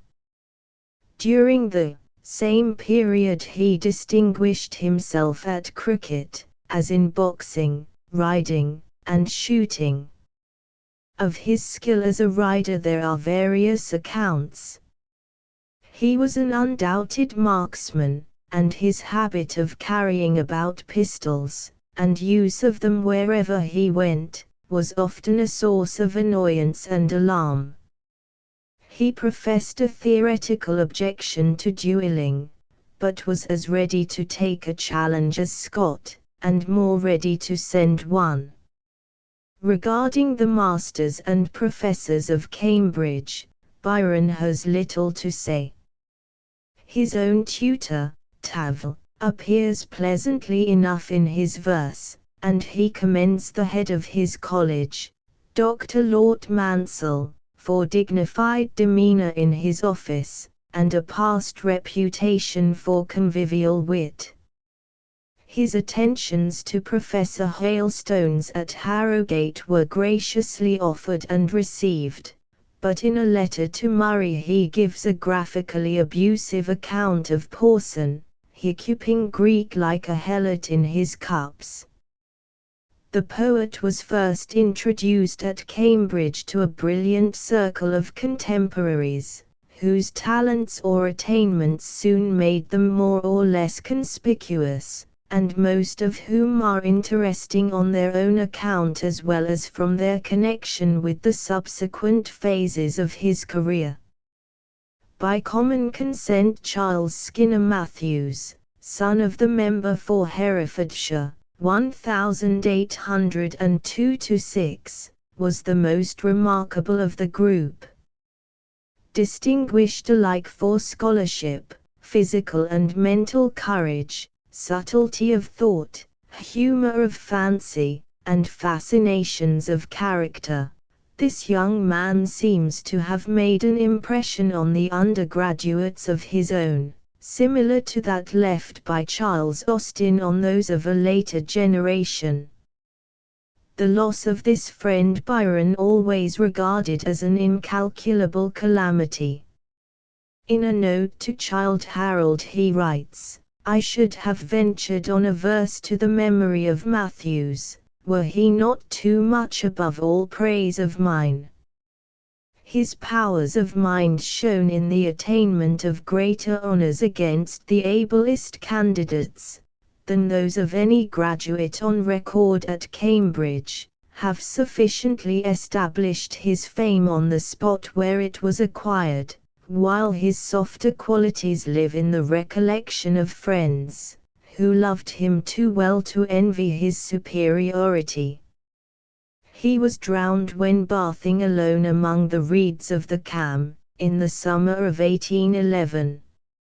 In a letter written from Ravenna in 1820, Byron, in answer to a request for contributions to a proposed memoir, introduces into his notes much autobiographical matter. In reference to a joint visit to Newstead, he writes, "Matthews and myself had travelled down from London together, talking all the way incessantly upon one single topic. When we got to Loughborough, I know not what chasm had made us diverge for a moment to some other subject, at which he was indignant. 'Come,' said he, 'don't let us break through, let us go on as we began, to our journey's end,' and so he continued, and was as entertaining as ever to the very end. He had previously occupied, during my year's absence from Cambridge, my rooms in Trinity, with the furniture, and Jones, his tutor, in his odd way had said, in putting him in, 'Mr. Matthews, I recommend to your attention not to damage any of the movables, for Lord Byron, sir, is a young man of tumultuous passions.' Matthews was delighted with this, and whenever anybody came to visit him, begged them to handle the very door with caution, and used to repeat Jones's admonition in his tone and manner. He had the same droll sardonic way about everything. A wild Irishman, named F., one evening beginning to say something at a large supper, Matthews roared silence, and then pointing to F., cried out, in the words of the oracle, 'Orson is endowed with reason.' When Sir Henry Smith was expelled from Cambridge for a row with a tradesman named Heron, Matthews solaced himself with shouting under Heron's windows every evening, 'Army! What perils do environ the man who meddles with hot Heron!' He was also of that band of scoffers who used to rouse Lord Mansell from his slumbers in the lodge of Trinity, and when he appeared at the window, foaming with wrath, and crying out, 'I know you, gentlemen, I know you,' were wont to reply, 'We beseech thee to hear us, good Lord. Good Lord, deliver us.'" The whole letter, written in the poet's mature and natural style, gives a vivid picture of the social life and surroundings of his Cambridge days, how much of the set and sententious moralizing of some of his formal biographers might we not have spared, for a report of the conversation on the road from London to Newstead. Of the others gathered round the same centre, Scrope Davies enlisted the largest share of Byron's affections. To him he wrote after the catastrophe, "Come to me, Scrope, I am almost desolate, left alone in the world. I had but you, and H, and M, and let me enjoy the survivors while I can." Later he says, "Matthews, Davies, Hobhouse, and myself formed a coterie of our own.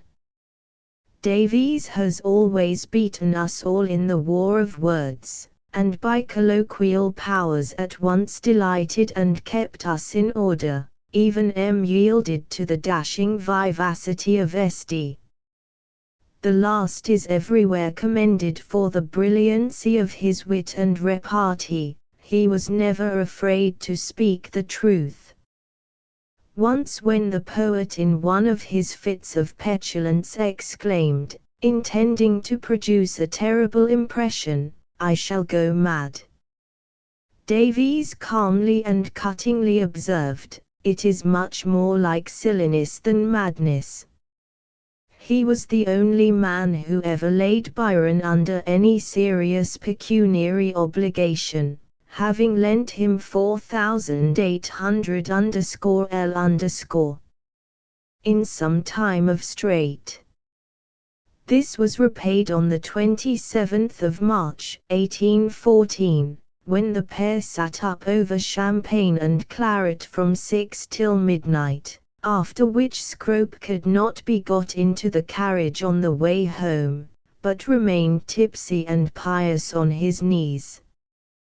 Davies was much disconcerted at the influence which the sceptical opinions of Matthews threatened to exercise over Byron's mind. The fourth of this quadrangle of amity was John Hobhouse, afterwards Lord Broughton, the steadfast friend of the poet's whole life, the companion of his travels, the witness of his marriage, the executor of his will, the zealous guardian and vindicator of his fame. His ability is abundantly attested by the impression he left on his contemporaries, his published description of the pilgrimage, and subsequent literary and political career. Byron bears witness to the warmth of his affections, and the charms of his conversation, and to the candour which, as he confessed to Lady Blessington, sometimes tried his patience. There is little doubt that they had some misunderstanding when travelling together, but it was a passing cloud. 18 months after his return the poet admits that Hobhouse was his best friend, and when he unexpectedly walked up the stairs of the Palazzo Lanfranchi, at Pisa, Madame Guiccioli informs us that Byron was seized with such violent emotion, and so extreme an excess of joy, that it seemed to take away his strength, and he was forced to sit down in tears. On the edge of this inner circle, and in many respects associated with it, was the Reverend Francis Hodgson, a ripe scholar, good translator, a sound critic, a fluent writer of graceful verse, and a large-hearted divine, whose correspondence, recently edited with a connecting narrative by his son, has thrown light on disputed passages of Lord Byron's life. The views entertained by the friends on literary matters were almost identical. They both fought under the standards of the classic school, they resented the same criticisms, they applauded the same successes, and were bound together by the strong tie of mutual admiration. Byron commends Hodgson's verses, and encourages him to write. Hodgson recognizes in the bards and reviewers and the early cantos of Childe Harold the promise of Manfred and Cain.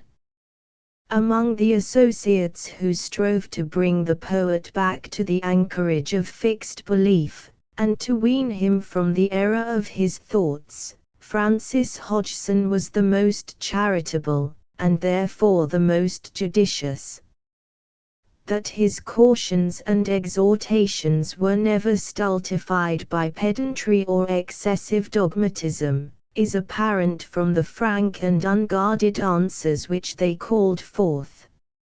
In several, which are preserved, and some for the first time reproduced in the recently published memoir, we are struck by the mixture of audacity and superficial dogmatism, sometimes amounting to effrontery, that is apt to characterize the negations of a youthful skeptic.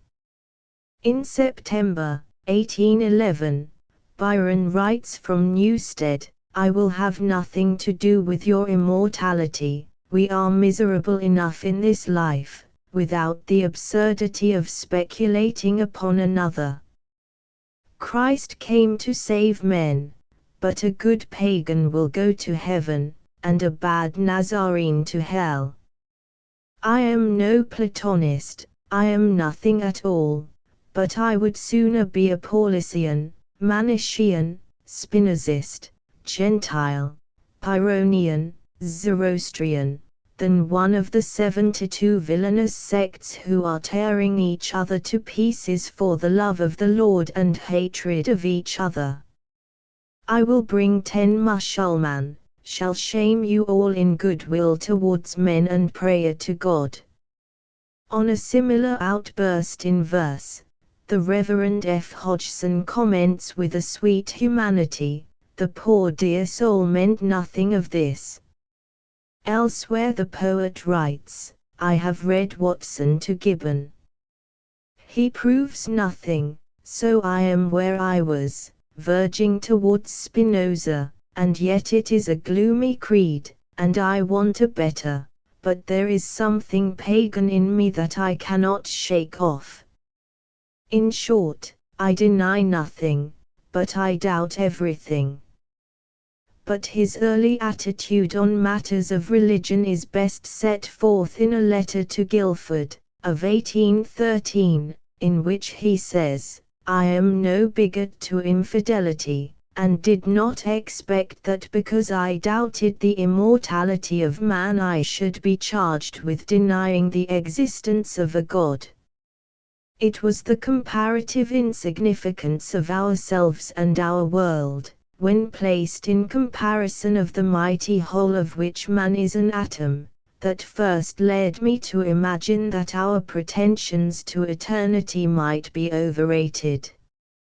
This, and being early disgusted with a Calvinistic Scotch school, where I was cudgelled to church for the first 10 years of my life, afflicted me with this malady, for, after all, it is, I believe, a disease of the mind, as much as other kinds of hypochondria." Hodgson was a type of friendly forbearance and loyal attachment, which had for their return a perfect open-heartedness in his correspondent. To no one did the poet more freely abuse himself, to no one did he indulge in more reckless sallies of humor, to no one did he more readily betray his little conceits. From him Byron sought and received advice, and he owed to him the prevention of what might have been a most foolish and disastrous encounter. On the other hand, the clergyman was the recipient of one of the poet's many single-hearted acts of munificence, a gift of 1,000_L_ to pay off debts to which he had been left heir. In a letter to his uncle, the former gratefully alludes to this generosity. "Oh, if you knew the exultation of heart, and of head too, I feel at being free from those depressing embarrassments, you would, as I do, Bless my dearest friend and brother, Byron. The whole transaction is a pleasing record of a benefit that was neither sooner nor later resented by the receiver. Among other associates of the same group should be mentioned Henry Drury, Long Hodgson's intimate friend, and ultimately his brother-in-law, to whom many of Byron's first series of letters from abroad are addressed, and Robert Charles Dallas, a name surrounded with various associations, who played a not insignificant part in Byron's history, and, after his death, helped to swell the throng of his annotators. This gentleman, a connection by marriage, and author of some now forgotten novels, first made acquaintance with the poet in London early in 1808, when we have 2 letters from Byron, in answer to some compliment on his early volume, in which, though addressing his correspondent merely as Sir, his flippancy and habit of boasting of excessive badness reach an absurd climax. Meanwhile, during the intervals of his attendance at college, Byron had made other friends. His vacations were divided between London and Southwell, a small town on the road from Mansfield and Newark, once a refuge of Charles I, and still adorned by an old Norman minster. Here Mrs. Byron for several summer seasons took up her abode, and was frequently joined by her son. He was introduced to John Pigott, a medical student of Edinburgh, and his sister Elizabeth, both endowed with talents above the average, and keenly interested in literary pursuits, to whom a number of his letters are addressed, also to the Reverend J.T. Besher, author of a treatise on the state of the poor, to whom he was indebted for encouragement and counsel. The poet often rails at the place, which he found dull in comparison with Cambridge and London, writing from the latter, in 1807, "O Southwell, how I rejoice to have left thee!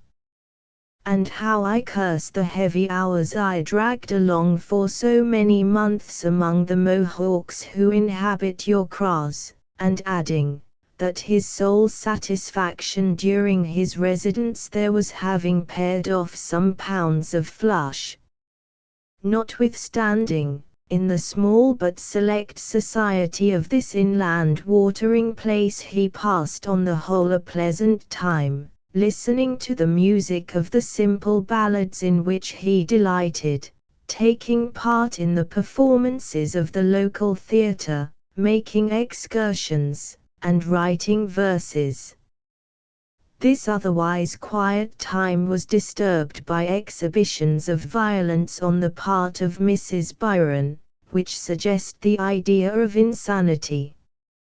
After one more outrageous than usual, both mother and son are said to have gone to the neighboring apothecary, each to request him not to supply the other with poison. On a later occasion, when he had been meeting her bursts of rage with stubborn mockery, she flung a poker at his head, and narrowly missed her aim.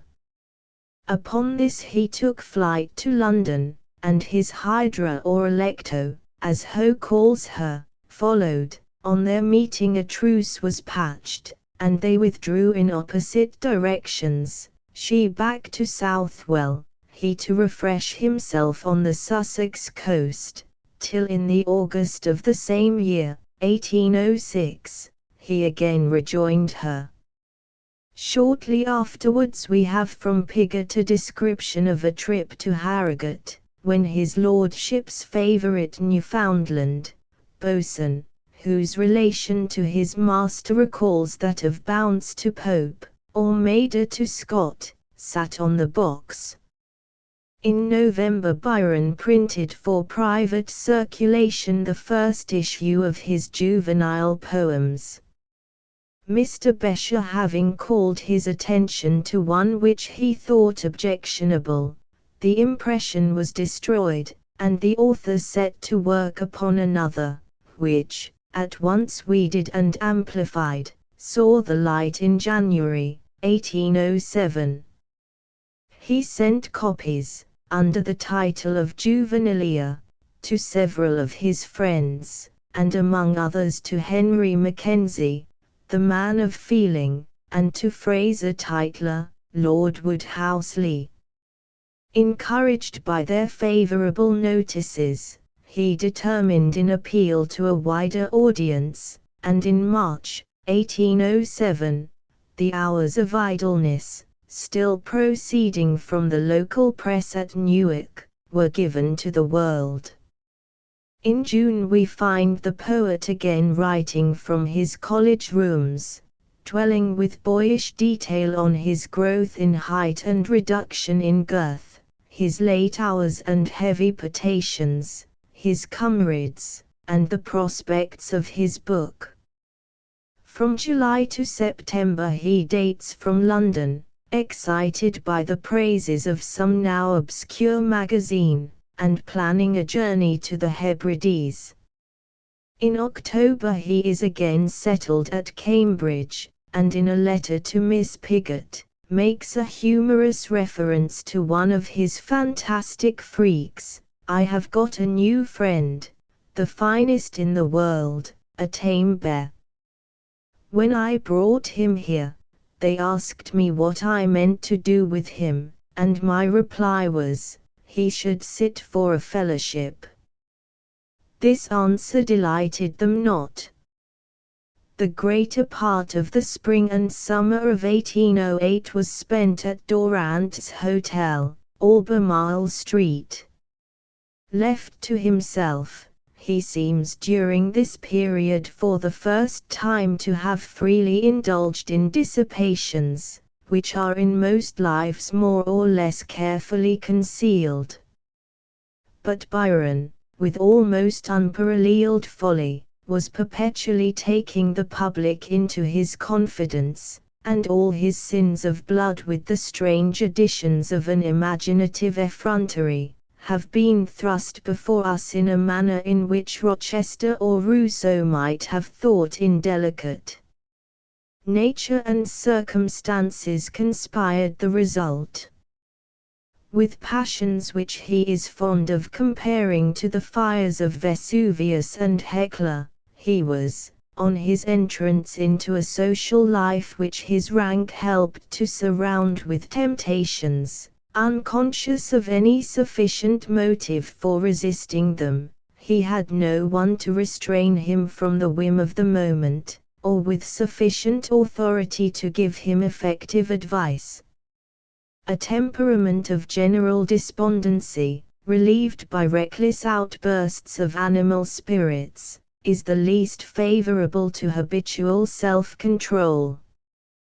The melancholy of Byron was not of the pensive and innocent kind attributed to Cowley, rather that of the Greek melancholikoi, of whom Aristotle asserts, with profound psychological or physiological intuition, that they are Greek, aein sphodra or exia.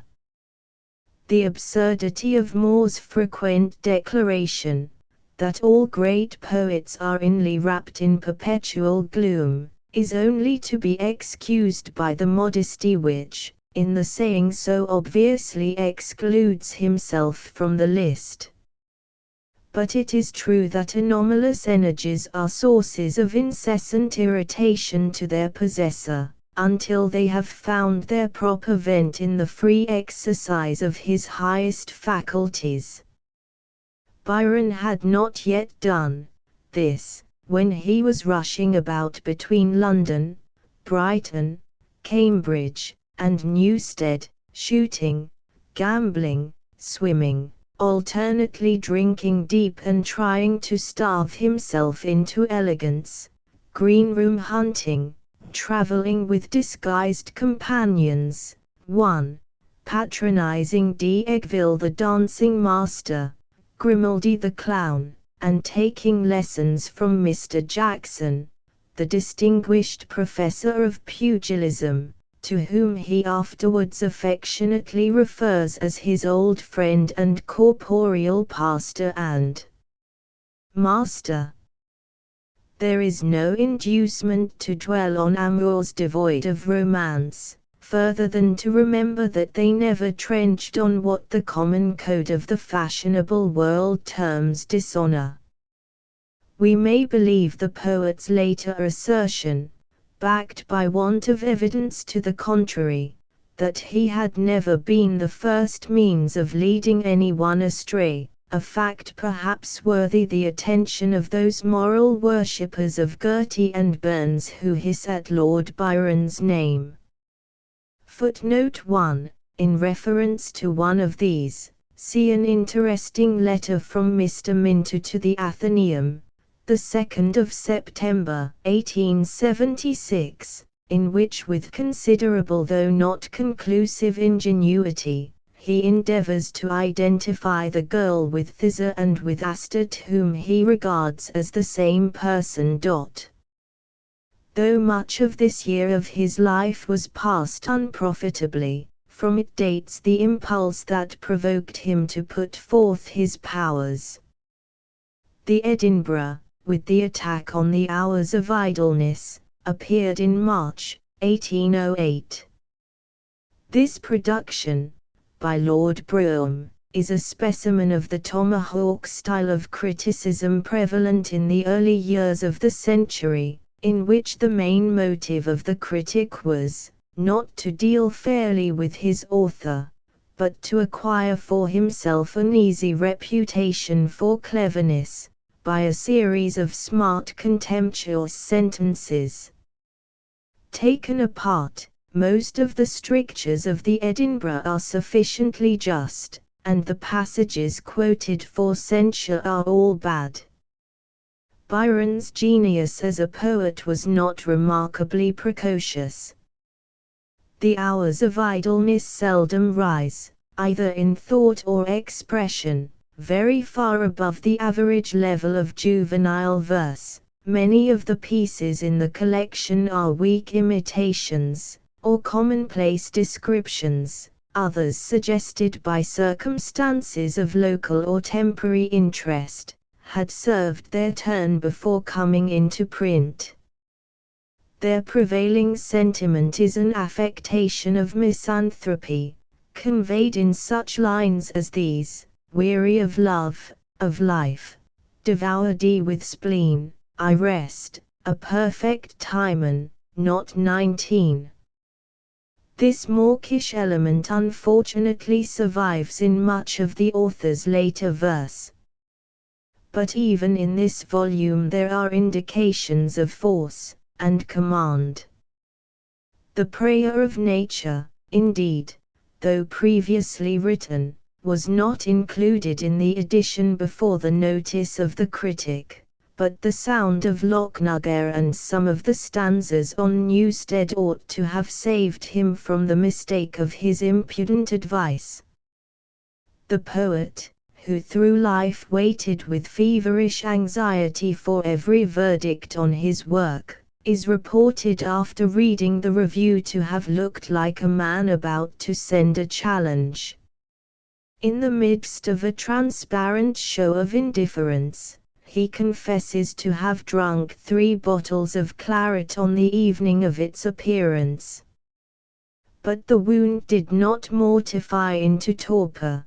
The Sea King's blood stood him in good stead, and he was not long in collecting his strength for the panther-like spring, which, gaining strength by its delay, 12 months later made it impossible for him to be contained. The last months of the year he spent at Newstead, vacated by the tenant, who had left the building in the tumble-down condition in which he found it. Byron was, by his own acknowledgment, at this time, heavily dipped, generosities having combined with selfish extravagances to the result, he had no funds to subject the place to anything like a thorough repair, but he busied himself in arranging a few of the rooms for his own present and his mother's after use. About this date he writes to her, beginning in his usual style, "Dear Madam," saying he has as yet no rooms ready for her reception, but that on his departure she shall be tenant till his return. During this interval he was studying Pope, and carefully maturing his own satire. In November the dog Bosun died in a fit of madness.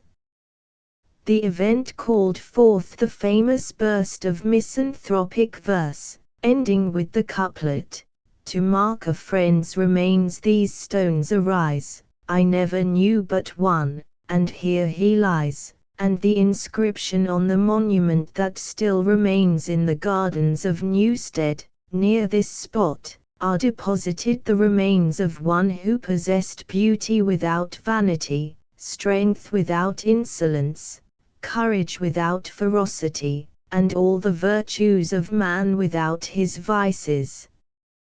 This praise, which would be unmeaning flattery if inscribed over human ashes, is but a just tribute to the memory of Bosun, a dog, who was born at Newfoundland, May 1803, and died at Newstead Abbey, the 18th of November 1808.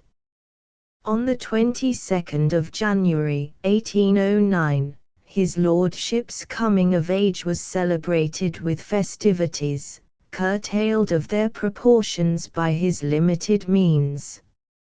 Early in spring he paid a visit to London, bringing the proof of his satire to the publisher, Cawthorne. From St. James's Street he writes to Mrs. Byron, on the death of Lord Falkland, who had been killed in a duel, and expresses a sympathy for his family, left in destitute circumstances, whom he proceeded to relieve with a generosity only equalled by the delicacy of the manner in which it was shown. Referring to his own embarrassment, he proceeds in the expression of a resolve, often repeated, "Come what may, Newstead and I stand or fall together. I have now lived on the spot, I have fixed my heart on it, and no pressure, present or future, shall induce me to barter the last vestige of our inheritance." He was building false hopes on the result of the suit for the Rochdale property, which, being dragged from court to court, involved him in heavy expenses, with no satisfactory result. He took his seat in the House of Lords on the 13th of March, and Mr. Dallas, who accompanied him to the bar of the House, has left an account of his somewhat unfortunate demeanour. His countenance, paler than usual, showed that his mind was agitated, and that he was thinking of the nobleman to whom he had once looked for a hand and countenance in his introduction. There were very few persons in the house. Lord Eldon was going through some ordinary business. When Lord Byron had taken the oaths, the Chancellor quitted his seat, and went towards him with a smile, putting out his hand warmly to welcome him, and, though I did not catch the words, I saw that he paid him some compliment. This was all thrown away upon Lord Byron, who made a stiff bow, and put the tips of his fingers into the Chancellor's hand. The Chancellor did not press a welcome so received, but resumed his seat, while Lord Byron carelessly seated himself for a few minutes on one of the empty benches to the left of the throne, usually occupied by the Lords in opposition. When, on his joining me, I expressed what I had felt, he said if I had shaken hands heartily, he would have set me down for one of his party, but I will have nothing to do with them on either side. I have taken my seat, and now I will go abroad. A few days later the English bards and Scotch reviewers appeared before the public. The first anonymous edition was exhausted in a month. A second, to which the author gave his name, quickly followed. He was wont at a later date to disparage this production, and frequently recanted many of his verdicts in marginal notes. Several, indeed, seem to have been dictated by feelings so transitory, that in the course of the correction of proof blame was turned into praise, and praise into blame, i.e. he wrote in MS before he met the agreeable author, "I leave topography to coxcomb gel." We have his second thought in the first edition, before he saw the trode, "I leave topography to classic gel," and his third, halfway in censure, in the fifth, "I leave topography to rapid gel." Of such materials are literary judgments made. The success of Byron's satire was due to the fact of its being the only good thing of its kind since Churchill, for in the Baviad and Maviad only butterflies were broken upon the wheel, and to its being the first promise of a now power. The bards and reviewers also enlisted sympathy, from its vigorous attack upon the critics who had hitherto assumed the prerogative of attack. Geoffrey and Brougham were seethed in their own milk, and outsiders, whose credentials were still being examined, as Moore and Campbell, came in for their share of vigorous vituperation. The Lakers fared worst of all. It was the beginning of the author's lifelong war, only once relaxed, with Southey. Wordsworth, though against this passage is written unjust a concession not much sooner made than withdrawn, is dubbed an idiot, who, both by precept and example shows, that prose is verse and verse is only prose, and Coleridge, a baby, to turgid ode and humid stanza dear. The lines ridiculing the encounter between Geoffrey and Moore, are a fair specimen of the accuracy with which the author had caught the ring of Pope's antithesis. The surly Tolbooth scarcely kept her place. The Tolbooth felt, for marble sometimes can, on such occasions, feel as much as man. The Tolbooth felt defrauded of her charms, if Geoffrey died, except within her arms. Meanwhile Byron had again retired to Newstead, where he invited some choice spirits to hold a few weeks of farewell revel. Matthews, one of these, gives an account of the place, and the time they spent there, entering the mansion between a bear and a wolf, amid a salvo of pistol shots, sitting up to all hours, talking politics, philosophy, poetry, hearing stories of the dead lords, and the ghost of the Black Brother, drinking their wine out of the skull cup which the owner had made out of the cranium of some old monk dug up in the garden, breakfasting at 2, then reading, fencing, riding, cricketing, sailing on the lake, and playing with the bear or teasing the wolf. The party broke up without having made themselves responsible for any of the orgies of which Childe Harold raves, and which Dallas in good earnest accepts as veracious, when the poet and his friend Hobhouse started for Falmouth, on their way out a May. Chapter 4. 2 years of travel.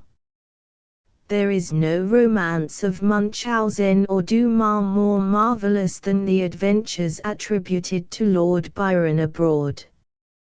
Attached to his first expedition are a series of narratives, by professing eyewitnesses, of his intrigues, encounters, acts of diablerie and of munificence, in particular of his roaming about the isles of Greece and taking possession of one of them, which have all the same relation to reality as the Arabian Nights to the actual reign of Harun al-Rashid. 1. Footnote 1. Those who wish to read them are referred to the 3 large volumes, published in 1825, by Mr. Illy, Portman Street, of anonymous authorship. Byron had far more than an average share of the émigré spirit, the counterpoise in the English race of their otherwise arrogant isolation. He held with Wilhelm Meister, to give space for wandering is it, that the earth was made so wide.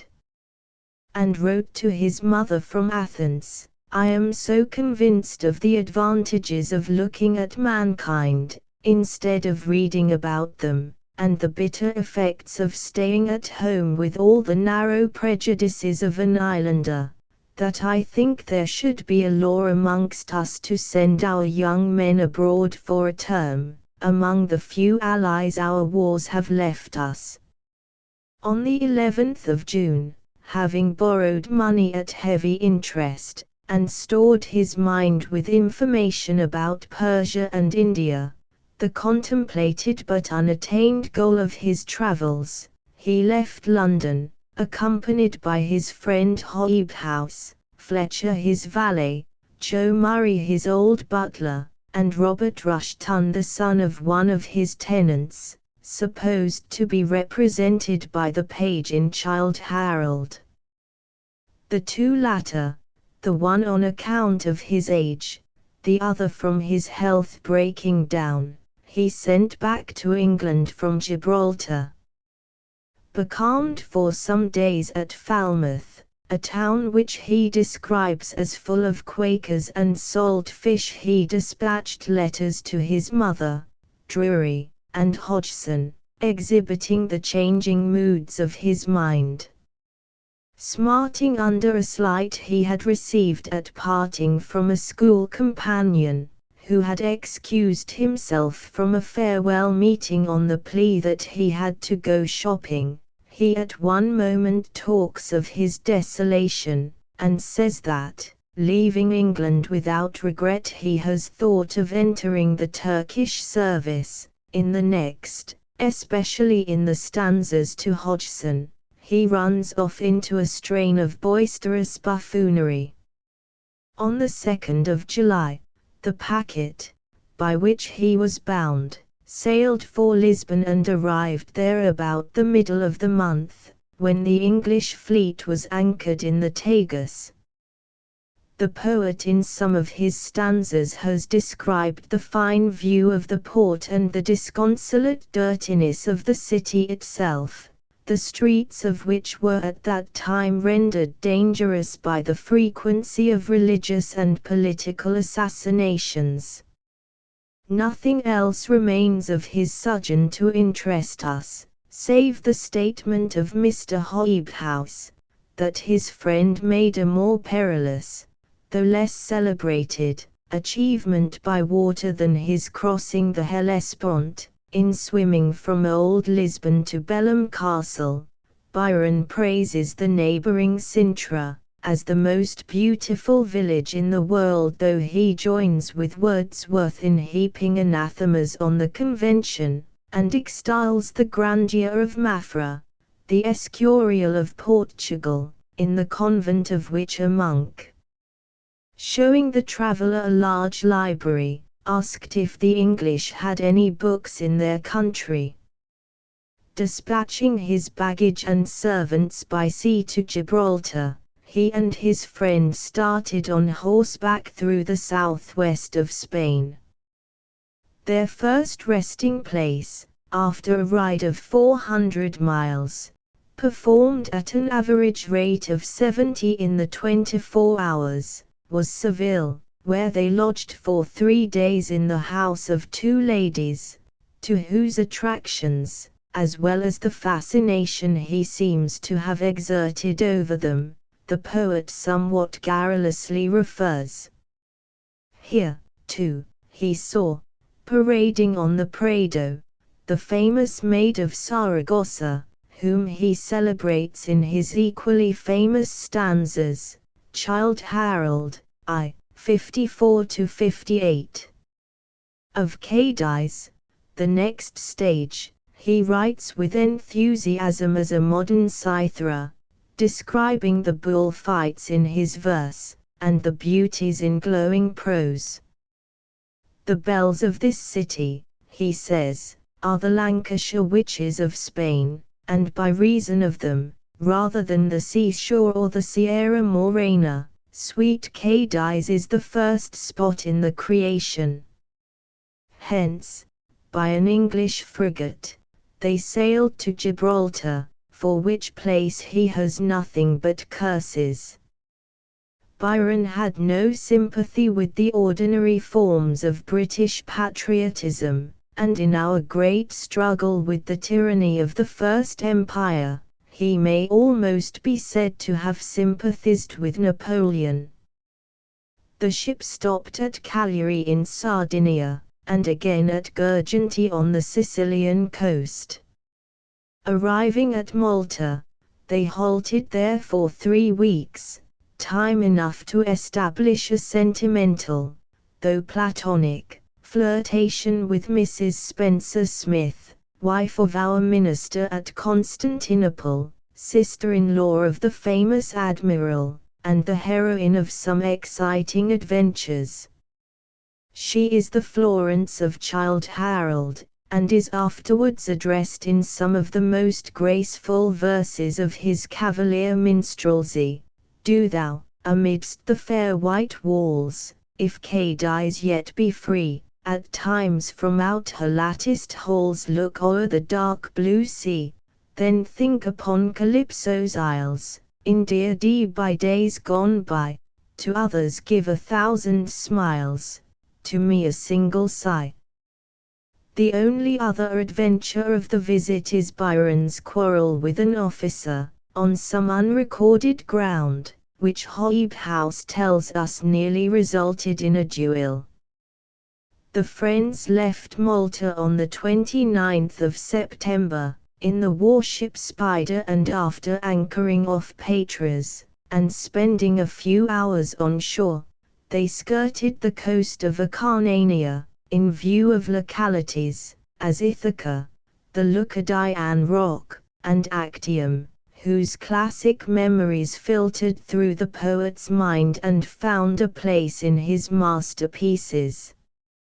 Landing at Previsa, they started on a tour through Albania, o'er many a mount sublime, through lands scarce noticed in historic tales.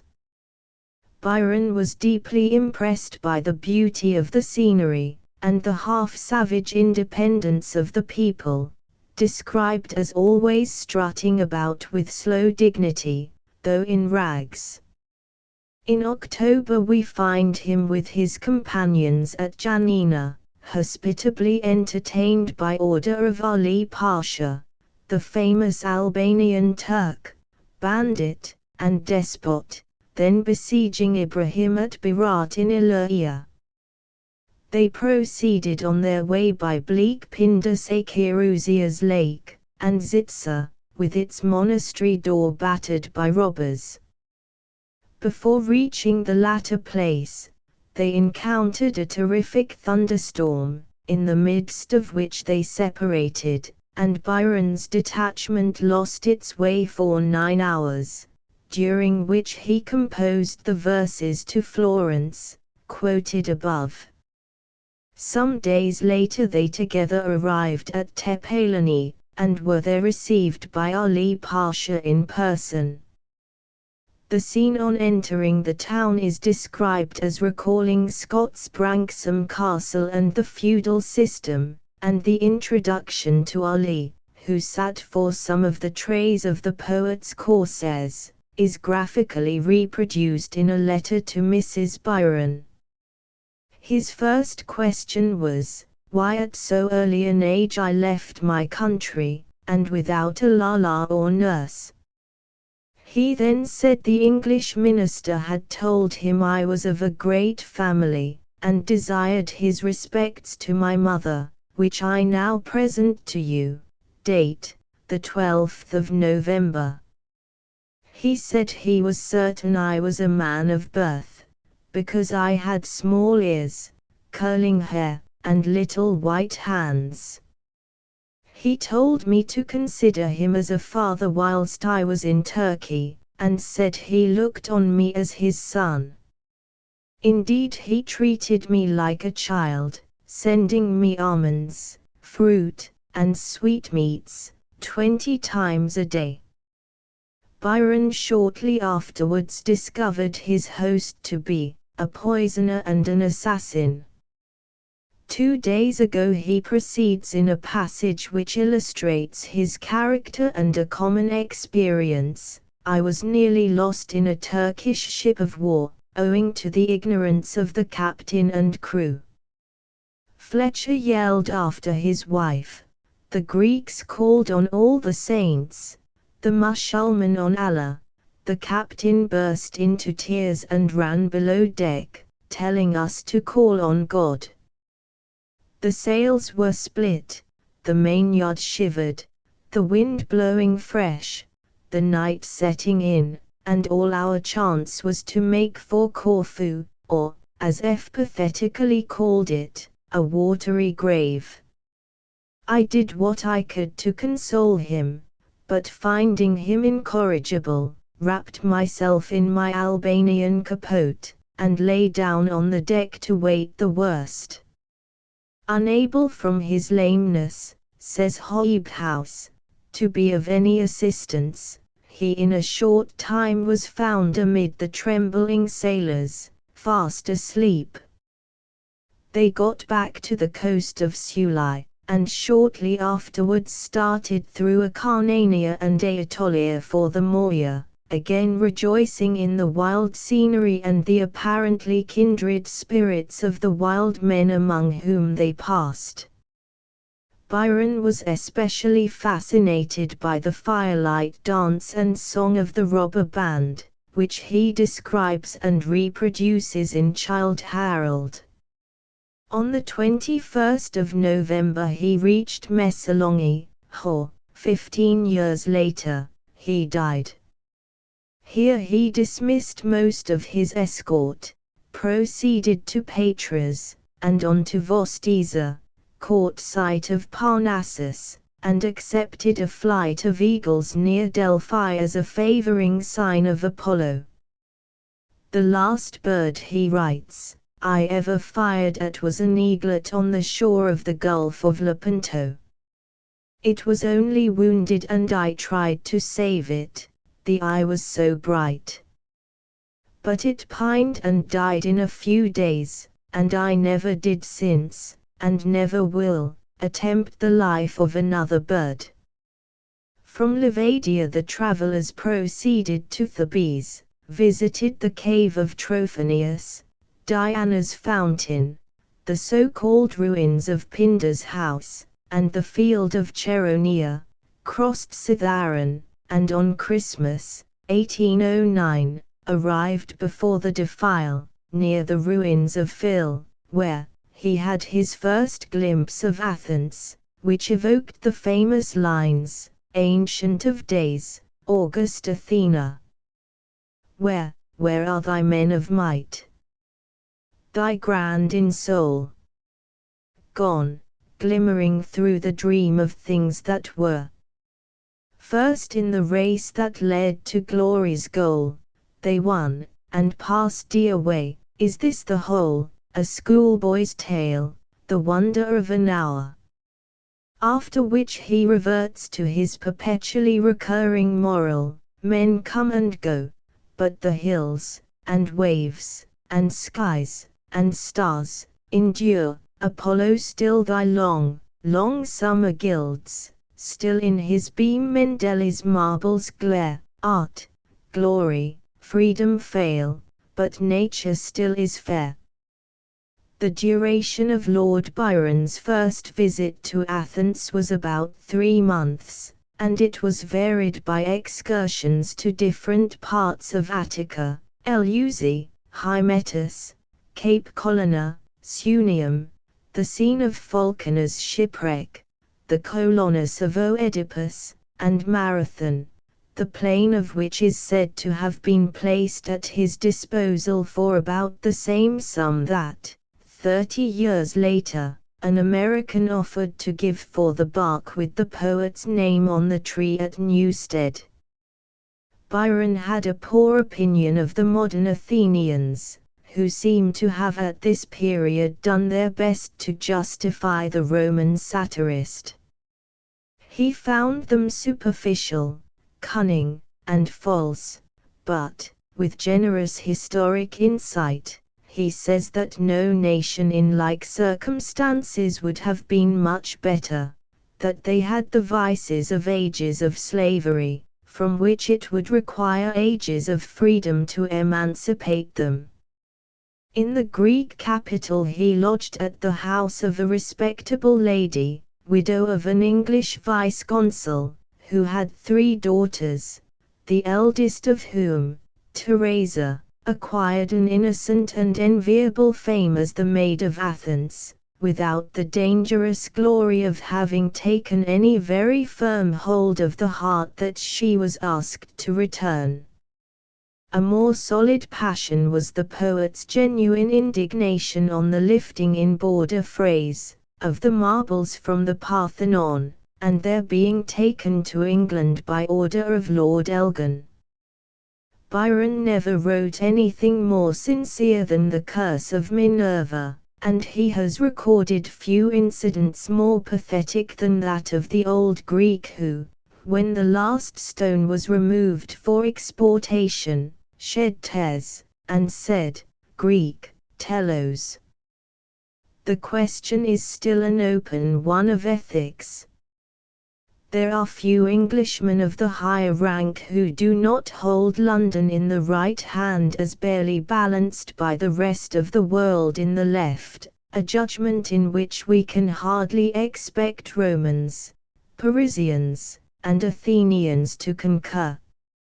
On the other hand, the marbles were mouldering at Athens, and they are preserved, like ginger, in the British Museum. Among the adventures of this period are an expedition across the Ilissus to some caves near Cariati, in which the travellers were by accident nearly entombed, another to Pentelicus, where they tried to carve their names on the marble rock, and a third to the environs of the Pyrus in the evening light. Early in March the convenient departure of an English sloop of war induced them to make an excursion to Smyrna. There, on the 28th of March, the second canto of Childe Harold, begun in the previous autumn at Janina, was completed. They remained in the neighborhood, visiting Ephesus, without poetical result further than a reference to the jackals, in the siege of Corinth, and on the 11th of April left by the Salsette a frigate on its way to Constantinople. The vessel touched at the Troad, and Byron spent some time on land, snipe shooting, and rambling among the reputed ruins of Ilium. The poet characteristically, in Don Juan and elsewhere, attacks the skeptics, and then half ridicules the belief. "I've stood upon Achilles' tomb, and heard Troy doubted. Time will doubt of Rome." *******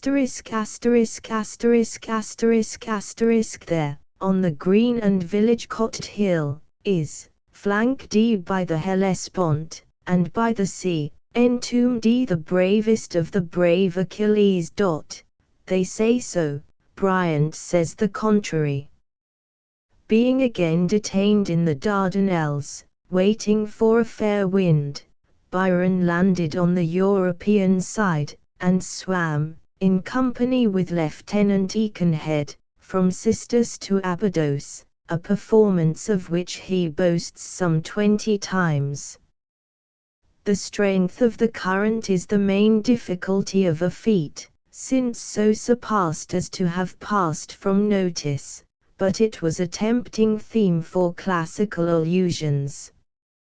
At length, on the 14th of May, he reached Constantinople, exalted the Golden Horn above all the sights he had seen, and now first abandoned his design of travelling to Persia.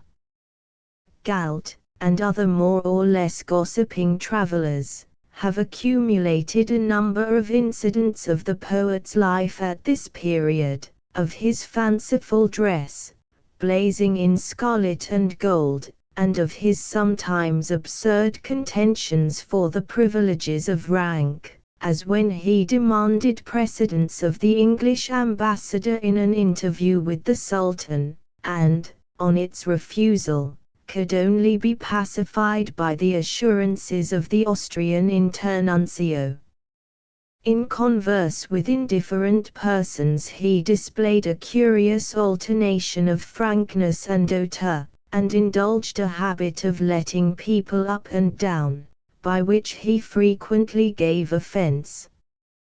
More interesting are narratives of the suggestion of some of his verses, as the slave market in Don Juan, and the spectacle of the dead criminal tossed on the waves, revived in The Bride of Abydos. One example is, if we accept Dante's Ugolino, the most remarkable instance in literature of the expansion, without the weakening, of the horrible. Take first Mr. Hobhouse's plain prose.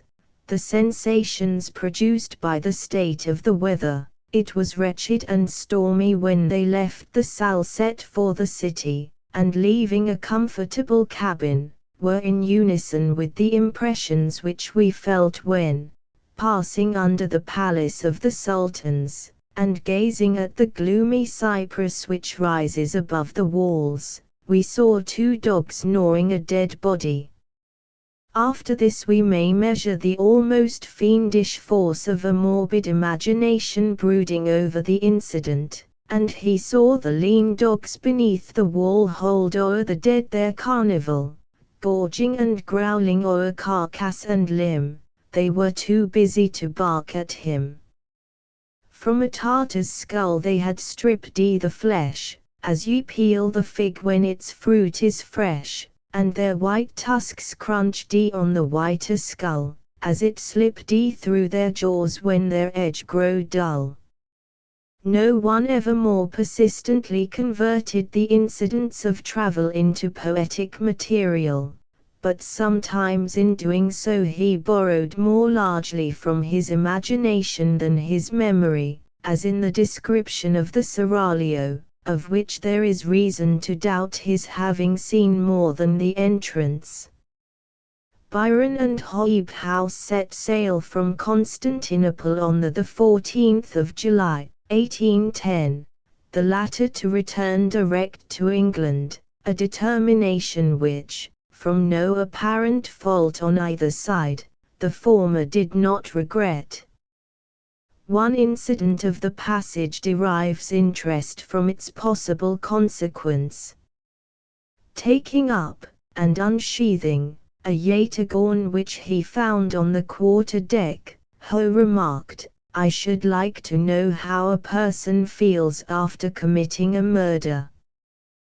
This harmless piece of melodrama, the idea of which is expanded in Mr. Dobell's Balder, and parodied in Firmilion, may have been the basis of a report afterwards circulated, and accepted among others by Gertie, that his lordship had committed a murder, hence, obviously, the character of Lara, and the mystery of Manfred.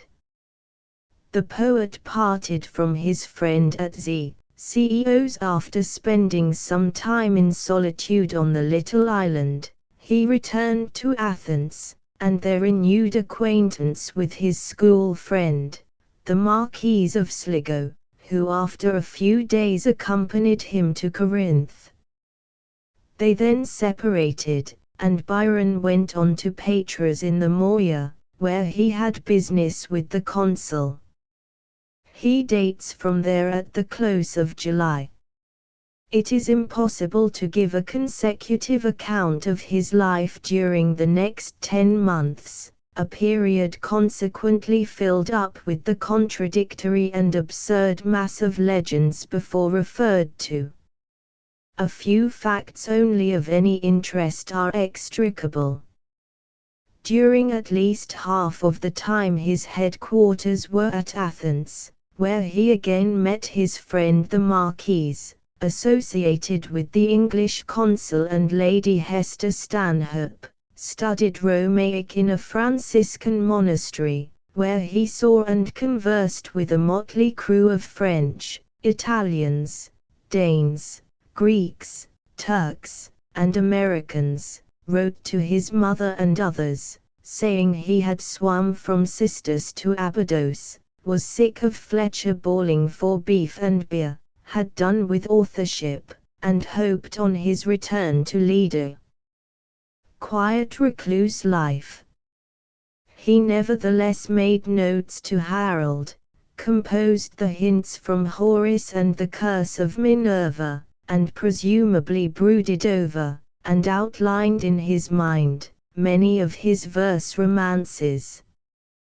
We hear no more of the Maid of Athens, but there is no fair ground to doubt that the Giaour was suggested by his rescue of a young woman whom, for the fault of an amour with some Frank, a party of Janissaries were about to throw, sewn up in a sack, into the sea. Mr. Galt gives no authority for his statement, that the girl's deliverer was the original cause of her sentence. We may rest assured that if it had been so, Byron himself would have told us of it. A note to the siege of Corinth is suggestive of his unequalled restlessness. I visited all three, Tripolitza, Napoli, and Argos, in 1810–11, and in the course of journeying through the country, from my first arrival in 1809, crossed the isthmus 8 times on my way from Attica to the Morea. In the latter locality we find him during the autumn the honoured guest of the Vizier Valhi, a son of Ali Pasha, who presented him with a fine horse.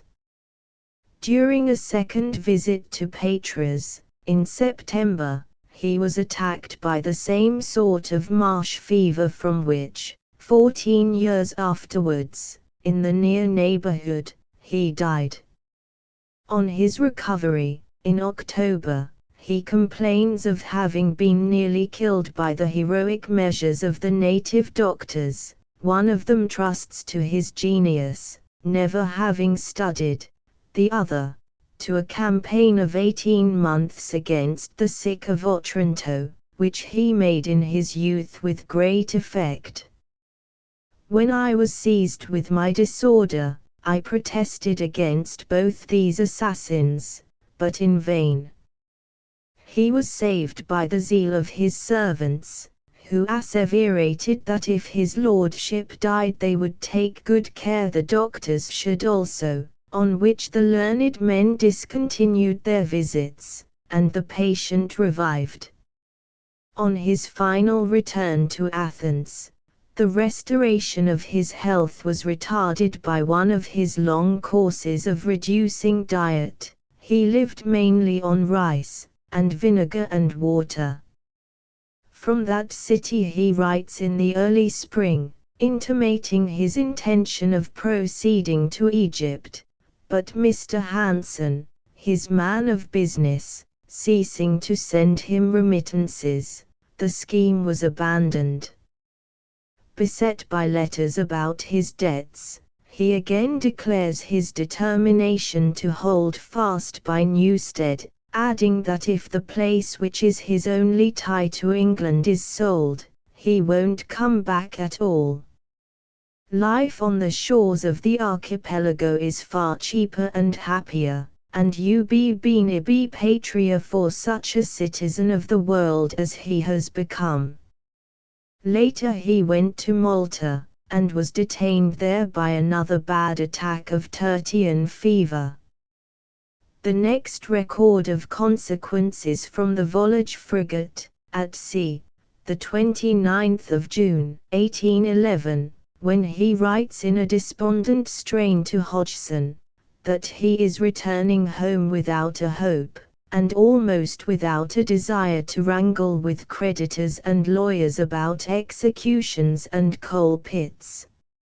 In short, I am sick and sorry, and when I have a little repaired my irreparable affairs, away I shall march, either to campaign in Spain, or back again to the east, where I can at least have cloudless skies and a cessation from impertinence. I am sick of fops, and posy, and prate, and shall leave the whole Castalian state to Buffo, or anybody else. Howbeit, I have written some 4,000 lines, of one kind or another, on my travels. With these, and a collection of marbles, and skulls, and hemlock, and tortoises, and servants, he reached London about the middle of July, and remained there, making some arrangements about business and publication. On the 23rd we have a short but kind letter to his mother, promising to pay her a visit on his way to Rochdale. You know you are a vixen, but keep some champagne for me, he had written from abroad. On receipt of the letter she remarked, if I should be dead before he comes down, what a strange thing it would be. Towards the close of the month she had an attack so alarming that he was summoned, but before he had time to arrive she had expired, on the 1st of August, in a fit of rage brought on by reading an upholsterer's bill. On the way Byron heard the intelligence, and wrote to Dr. Piggott, I now feel the truth of Gray's observation, that we can only have one mother. Peace be with her. On arriving at Newstead, all their storms forgotten, the son was so affected that he did not trust himself to go to the funeral, but stood dreamily gazing at the cortege from the gate of the abbey. 5 days later, Charles S. Matthews was drowned. Chapter V. Second period of authorship, in London. Correspondence with Scott. The deaths of Long, Wingfield, Edlestone, Matthews, and of his mother, had narrowed the circle of the poet's early companions, and, though he talks of each loss in succession as if it had been that of an only friend, we can credit a degree of loneliness, and excuse a certain amount of bitterness in the feelings with which he returned to London. He had at this time seen very little of the only relative whom he over-deeply loved. He and his half-sister met casually in 1804, and again in the following year. After her marriage, 1807, Byron writes from abroad, 1810, regretting having distressed her by his quarrel with Lord Carlisle. In 1811 she is mentioned as reversionary heiress of his estate. Towards the close of 1813, there are 2 allusions which testify to their mutual affection. Next woe come to the interesting series of letters of 1815 to 16, published with the memoir of Mr. Hodgson, to whom, along with Hobhouse and Scrope Davies, his lordship in a will and codicil leaves the management of his property. Harness appears frequently at this period among his surviving intimates. To this list there was shortly added another. In speaking of his bards and reviewers, the author makes occasional reference to the possibility of his being called to account for some of his attacks. His expectation was realized by a letter from the poet Moore, dated Dublin, the 1st of January 1810, couched in peremptory terms, demanding to know if his lordship avowed the authorship of the insults contained in the poem. This letter, being entrusted to Mr. Hodgson, was not forwarded to Byron abroad, but shortly after his return, he received another in more conciliatory terms, renewing the complaint.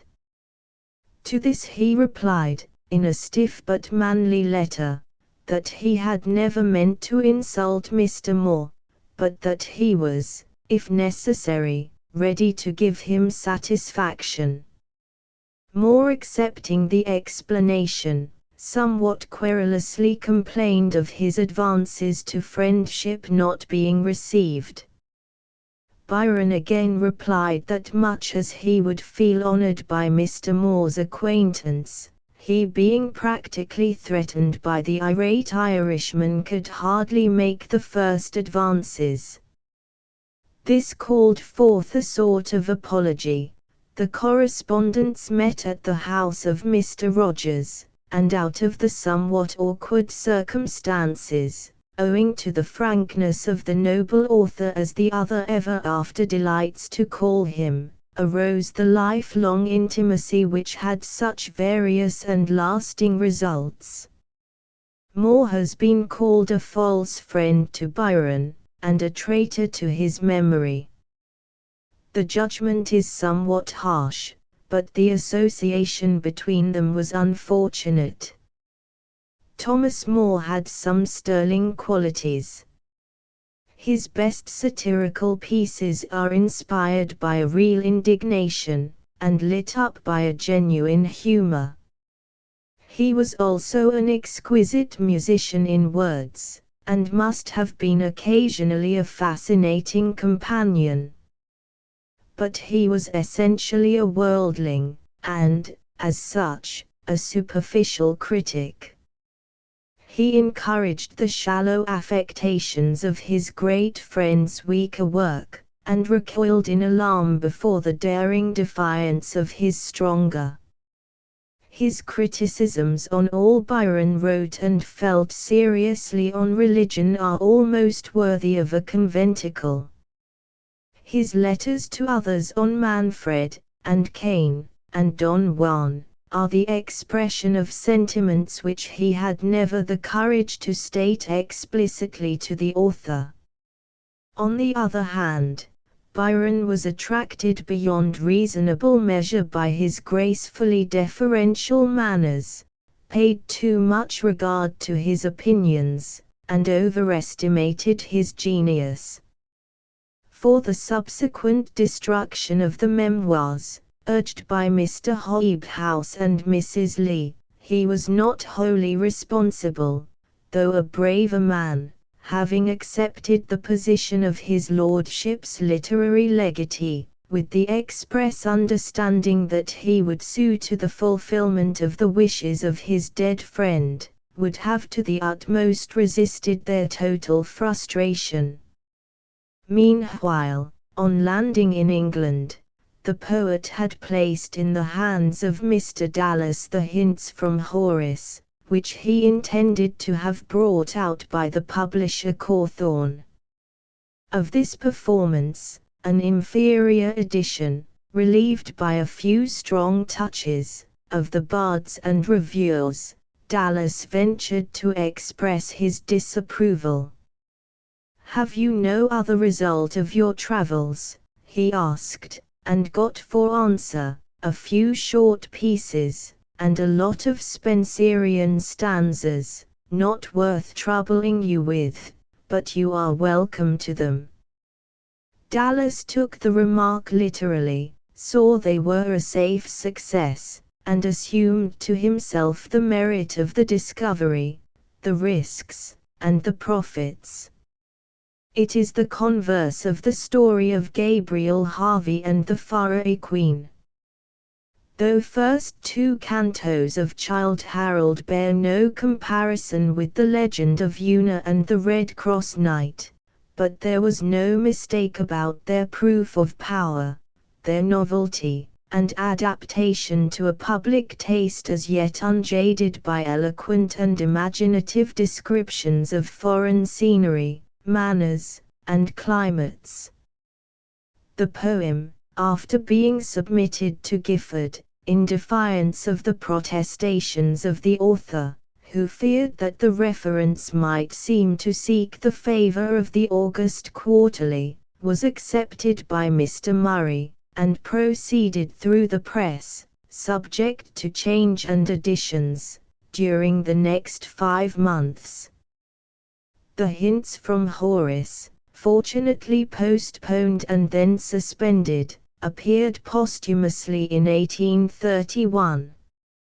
Byron remained at Newstead till the close of October, negotiating with creditors and lawyers, and engaged in a correspondence about his publications, in the course of which he deprecates any identification of himself and his hero, though he had at first called him Childe Byron. Instruct Mr. Murray, he entreats, not to allow his shopman to call the work Childe of Harrow's Pilgrimage, as he has done to some of my astonished friends, who wrote to inquire after my sanity on the occasion, as well they might. At the end of the month we find him in London, again indulging in a voyage in the ship of fools in which Moore claims to have accompanied him, but at the same time exhibiting remarkable shrewdness in reference to the affairs of his household. In February, 1812, he again declares to Hodgson his resolve to leave England forever, and fix himself in one of the fairest islands of the East. On the 27th he made in the House of Lords his speech on a bill to introduce special penalties against the frame-breakers of Nottingham. This effort, on which he received many compliments, led among other results to a friendly correspondence with Lord Holland. On the 21st of April of the same year, he again addressed the House on behalf of Roman Catholic emancipation, and in June, 1813, in favour of Major Cartwright's petition. On all these occasions, as afterwards on the Continent, Byron espoused the liberal side of politics. But his role was that of Manlius or Caesar, and he never fails to remind us that he himself was for the people, not of them. His latter speeches, owing partly to his delivery, blamed as too Asiatic, were less successful. To a reader the three seem much on the same level. They are clever, but evidently set performances, and leave us no ground to suppose that the poet's abandonment of a parliamentary career was a serious loss to the nation. On the 29th of February the first and second cantos of Childe Harold appeared. An early copy was sent to Mrs. Lee, with the inscription, "To Augusta, my dearest sister and my best friend, who has ever loved me much better than I deserved. This volume is presented by her father's son and most affectionate brother, B." The book ran through 7 editions in 4 weeks. The effect of the first edition of Burns, and the sale of Scott's Lays, are the only parallels in modern poetic literature to this success. All eyes were suddenly fastened on the author, who let his satire sleep, and threw politics aside, to be the romancer of his day and for 2 years the darling of society.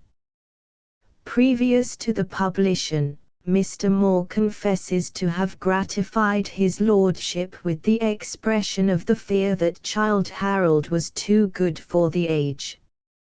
Its success was due to the reverse being the truth. It was just on the level of its age.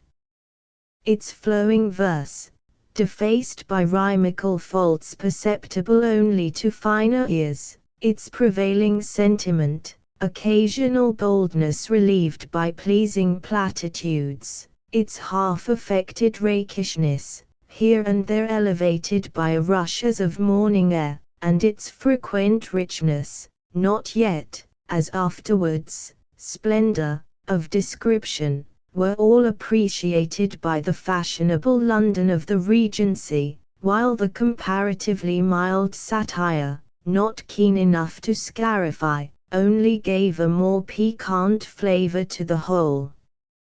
Byron's genius, yet in the green leaf, was not too far above the clever masses of pleasure-loving manhood by which it was surrounded. It was natural that the address on the reopening of Drury Lane Theatre should be written by the world's new joy, the first great English poet peer, as natural as that in his only published satire of the period he should inveigh against almost the only amusement in which he could not share. The address was written at the request of Lord Holland, when of some 100 competitive pieces none had been found exactly suitable, a circumstance which gave rise to the famous parodies entitled The Rejected Addresses, and it was thought that the ultimate choice would conciliate all rivalry. The care which Byron bestowed on the correction of the first draft of this piece, is characteristic of his habit of writing off his poems at a gush, and afterwards carefully elaborating them. The waltz was published anonymously in April, 1813. It was followed in May by the Giaour, the first of the flood of verse romances which, during the 3 succeeding years, he poured forth with impetuous fluency, and which were received with almost unrestrained applause. The plots and sentiments and imagery are similar in them all. The Giaour steals the mistress of Hassan, who revenges his honor by drowning her. The Giaour escapes, returns, kills Hassan, and then goes to a monastery. In The Bride of Abydos, published in the December of the same year, Giaour wants to marry his daughter Zuleika to Kharazman Pasha. She runs off with Selim, her reputed brother, in reality her cousin, and so at last her legitimate lover. They are caught, he is slain in fight, she dies, to slow music. In The Corsair, published January, 1814, Conrad, a pirate, linked with one virtue and 1,000 crimes, is beloved by Medora, who on his predatory expeditions, sits waiting for him, like Hassan's and Caesar's mother, in a tower. On one of these he attacks Sid Pasha, and is overborne by superior force, but Gulnur, a female slave of Sid, kills her master, and runs off with Conrad, who finds Medora dead and vanishes. In Lara, the sequel to this, written in May and June, published in August, a man of mystery appears in the Moya, with a page, Cailed. After adventures worthy of Mrs. Radcliffe, from whose Schledorni the Giaour is said to have been drawn, Lara falls in battle with his deadly foe, Iselin, and turns out to be Conrad, while Cailed is of course Gulnur. The Hebrew Melodies, written in December, 1814, are interesting, in connection with the author's early familiarity with the Old Testament, and from the force and music that mark the best of them, but they can hardly be considered an important contribution to the devotional verse of England. The Siege of Corinth and Perisina, composed after his marriage in the summer and autumn of 1815, appeared in the following year. The former is founded on the siege of the city, when the Turks took it from Menotti, but our attention is concentrated on Alp the Renegade, another sketch from the same protoplastic ruffian, who leads on the Turks, is in love with the daughter of the governor of the city, tries to save her, but dies. The poem is frequently vigorous, but it ends badly. Perisina, though unequal, is on the whole a poem of a higher order than the others of the period. The trial scene exhibits some dramatic power, and the shriek of the lady mingling with Hugo's funeral dirge lingers in our ears, along with the convent bells, in the grey square turret swinging, with a deep sound, to and fro, heavily to the heart they go. These romances belong to the same period of the author's poetic career as the first two cantos of Childe Harold. They followed one another like brilliant fireworks. They all exhibit a command of words, a sense of melody, and a flow of rhythm and rhyme, which mastered Moore and even Scott on their own ground. None of them are wanting in passages, as he who hath bent him o'er the dead and the description of Alp leaning against a column, which strike deeper than any verse of either of those writers. But there is an air of melodrama in them all. Harmonious delights of novel readers, they will not stand against the winnowing wind of deliberate criticism. They harp on the same string, without the variations of a Paganini.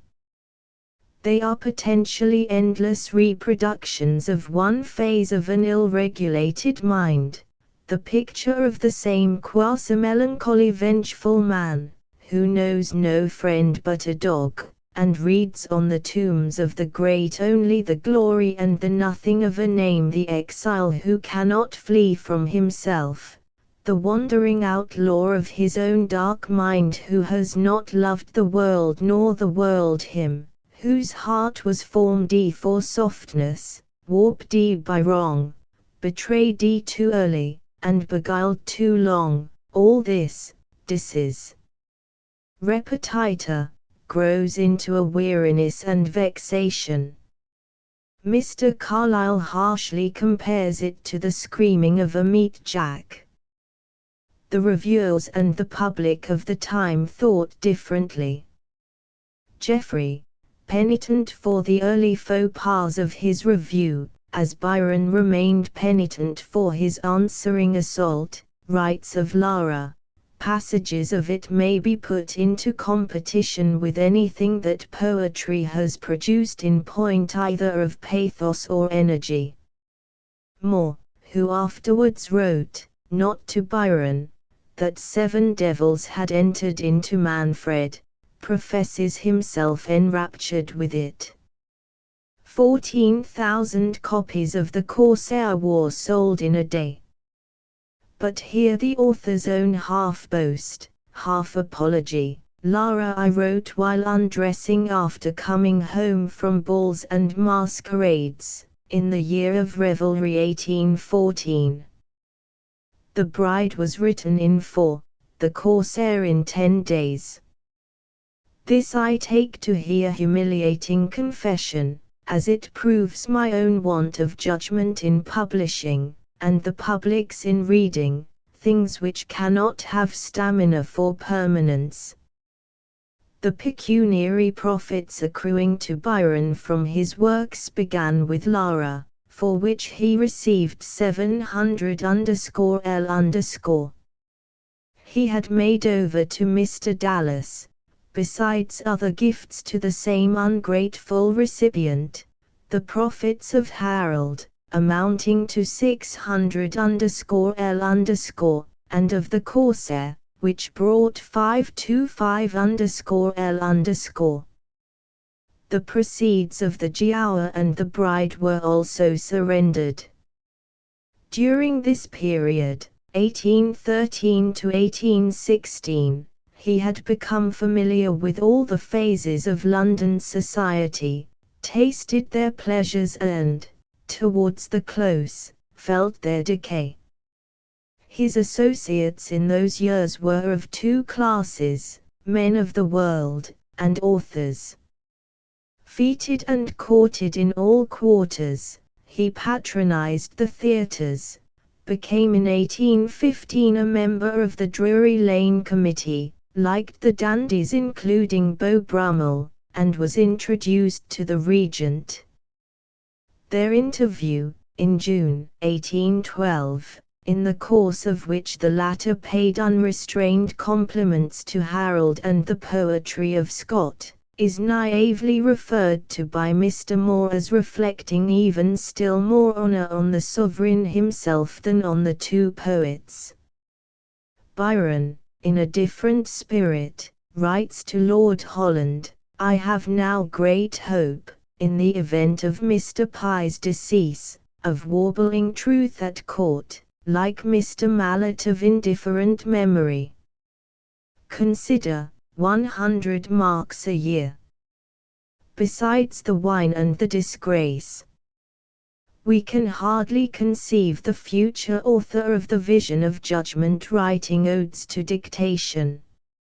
He does not seem to have been much fascinated with the first gentleman of Europe, whom at no distant date he assailed in the terrible Avatar and left the laureateship to Mr. Southey.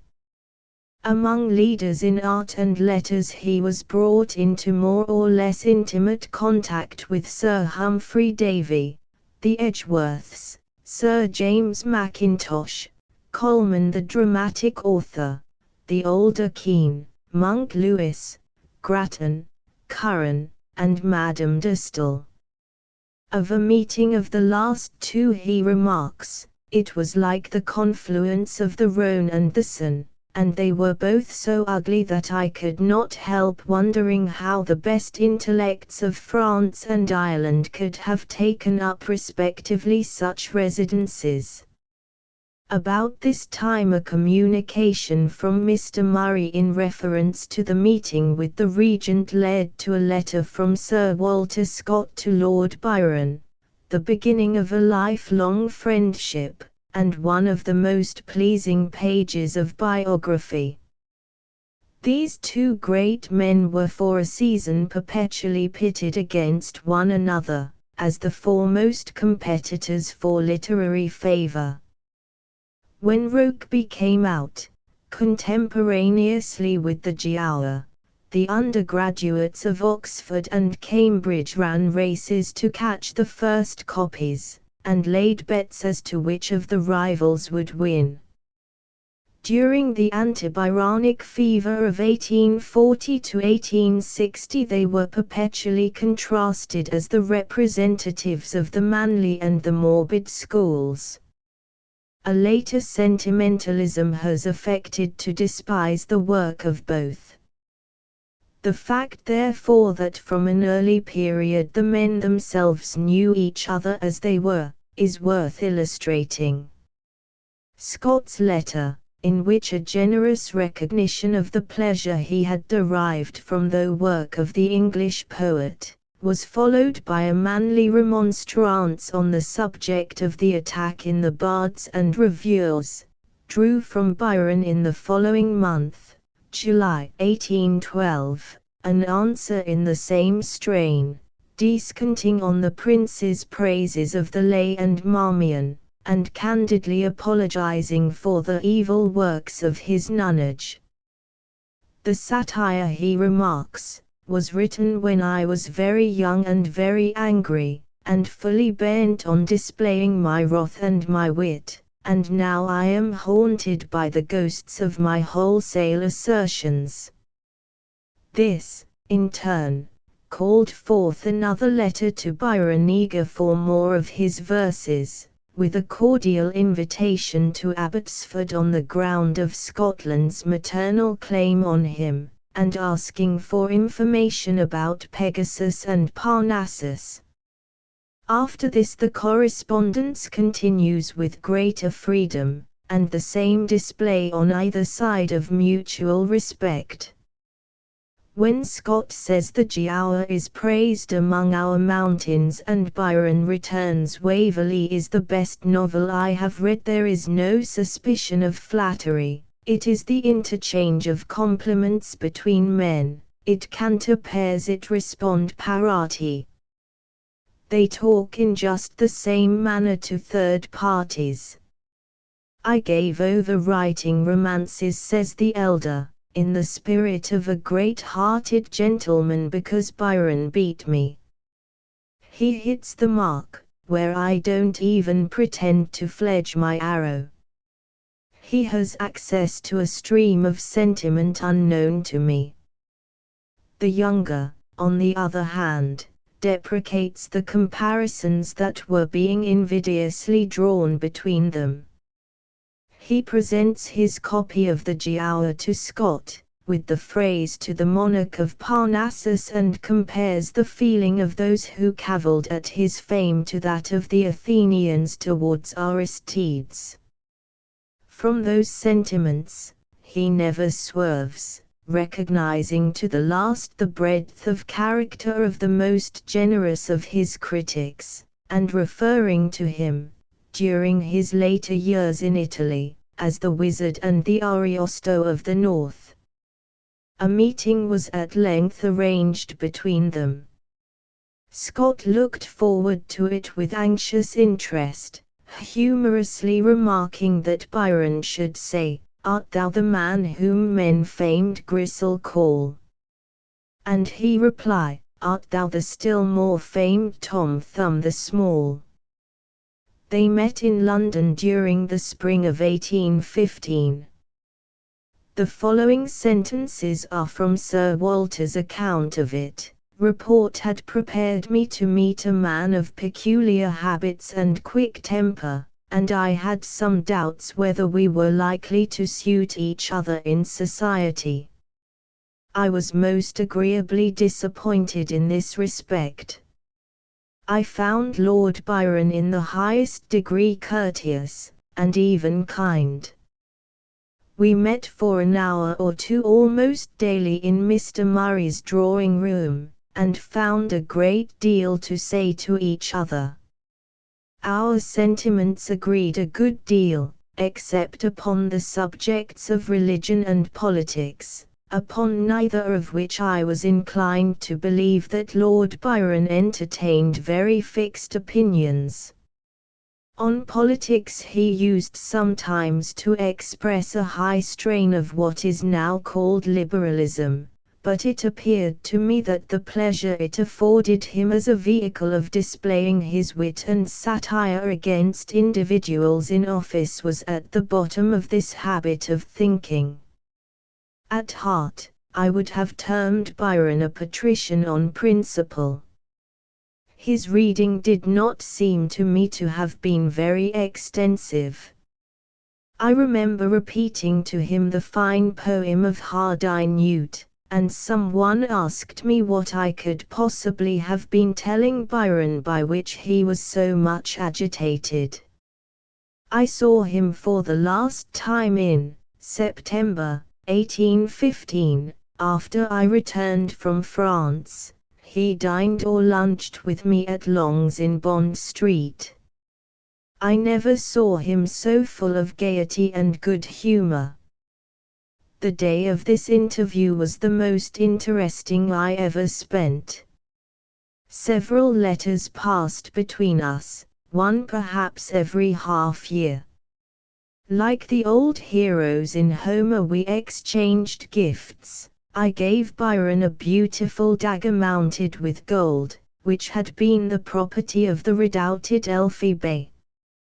But I was to play the part of Diomed in the Iliad, for Byron sent me, some time after, a large sepulchral vase of silver, full of dead men's bones, found within the land walls of Athens.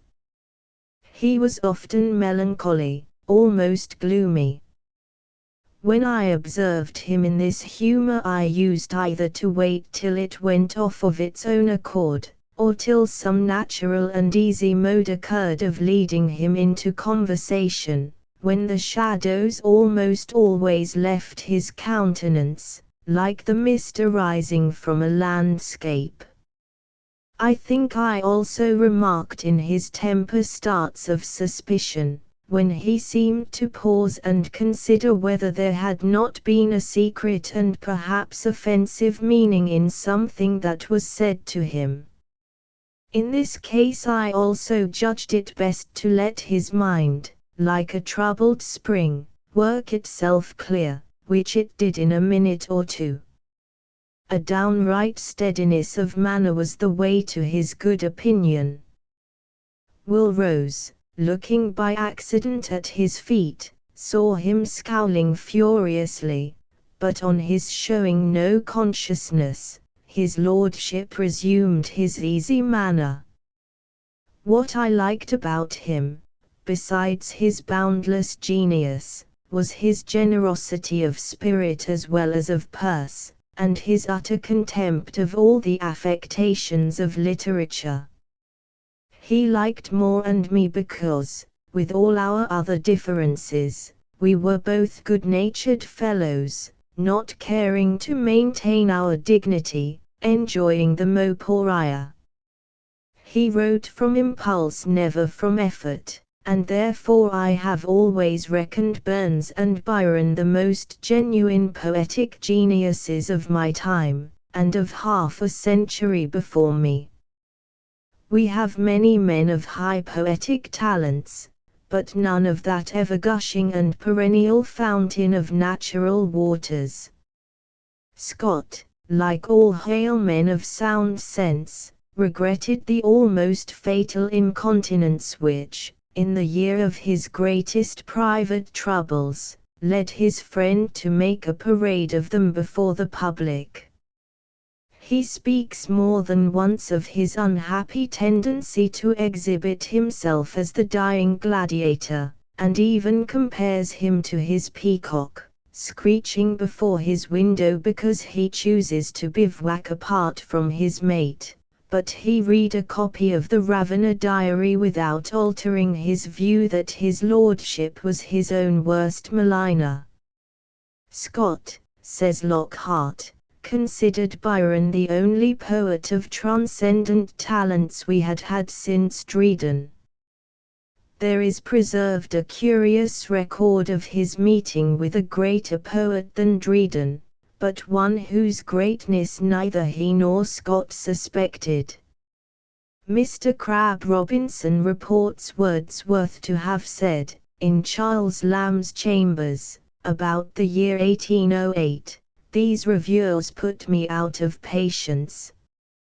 Here is a young man who has written a volume of poetry, and these fellows, just because he is a lord, set upon him. The young man will do something, if he goes on as he has begun." But these reviewers seem to think that nobody may write poetry unless he lives in a garret. Years after, Lady Byron, on being told this, exclaimed, "Ah, if Byron had known that, he would never have attacked Wordsworth." He went one day to meet him at dinner, and I said, "Well, how did the young poet get on with the old one?" "Why, to tell the truth," said he, "I had but one feeling from the beginning of the visit to the end, and that was reverence." Similarly, he began by being on good terms with Southey, and after a meeting at Holland House, wrote enthusiastically of his prepossessing appearance. Byron and the leaders of the so-called Lake School were, at starting, commonaires of the revolutionary spirit. They were, either in their social views or personal feelings, to a large extent influenced by the most morbid, though in some respects the most magnetic, genius of modern France, J. Rousseau, but their temperaments were in many respects fundamentally diverse, and the pre-established discord between them ere long began to make itself manifest in their following out widely divergent paths. Wordsworth's return to nature had been preluded by Cowper, that of Byron by Burns. The revival of the one ripened into a restoration of simpler manners and old beliefs, the other was the spirit of the storm. When they had both become recognized powers, neither appreciated the work of the other. A few years after this date Byron wrote of Wordsworth, "To a common admirer of both, I take leave to differ from you as freely as I once agreed with you." His performances, since the lyrical ballads, are miserably inadequate to the ability that lurks within him. There is, undoubtedly, much natural talent spilt over the Excursion, but it is rain upon rocks, where it stands and stagnates, or rain upon sand, where it falls without fertilizing. This criticism, with others in like strain, was addressed to Mr. Leigh Hunt, to whom, in 1812, when enduring for radicalism's sake a very comfortable incarceration, Byron had, in company with Moore, paid a courteous visit. Of the correspondence of this period, flippant, trenchant, or sparkling, few portions are more calculated to excite a smile than the record of his frequent resolutions made, reasseverated, and broken, to have done with literature, even going the length on some occasions of threatening to suppress his works, and, if possible, recall the existing copies. He affected being a man of the world unmercifully, and had a real delight in clever companions who assumed the same role. Frequent allusion is made to his intercourse with Erskine and Sheridan. The latter he is never tired of praising, as the author of the best modern comedy, School for Scandal, the best farce, The Critic, and the best oration, the famous Begum speech, ever heard in this country. They spent many an evening together, and probably cracked many a bottle. It is Byron who tells the story of Sheridan being found in a gutter in a sadly incapable state, and, on someone asking who is this, stammering out Wilberforce. On one occasion he speaks of coming out of a tavern with the dramatist, when they both found the staircase in a very corkscrew condition, and elsewhere, of encountering a Mr. C., who had no notion of meeting with a bon vivant in a scribbler, and summed the poet's eulogy with the phrase, "He drinks like a man." Hunt, the tattler, who observed his lordship's habits in Italy, with the microscope of malice ensconced within the same walls, makes it a charge against his host that he would not drink like a man. Once for all it may be noted, that although there was no kind of excess in which Byron, whether from bravado or inclination, failed occasionally to indulge, he was never for any stretch of time given over, like Burns, to what is technically termed intemperance. His head does not seem to have been strong, and under the influence of stimulants he may have been led to talk a great deal of his dangerous nonsense. But though he could not say, with Wordsworth, that only once, at Cambridge, had his brain been excited by the fumes of wine, his prevailing sins were in other directions. Chapter 6. Marriage, and Farewell to England.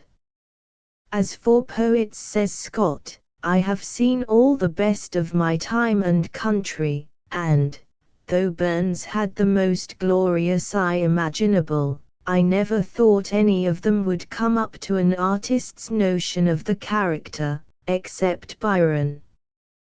His countenance is a thing to dream of. Coleridge writes to the same effect, in language even stronger. We have from all sides similar testimony to the personal beauty which led the unhappiest of his devotees to exclaim, "That pale face is my fate." Southern critics, as Chazelles, Castler, even Mazzini, have dealt leniently with the poet's relations to the other sex, and else extends to him in this regard the same excessive stretch of charity. "Dear Childe Harold," exclaims the German professor, "was positively besieged by women. They have, in truth, no right to complain of him. From his childhood he had seen them on their worst side."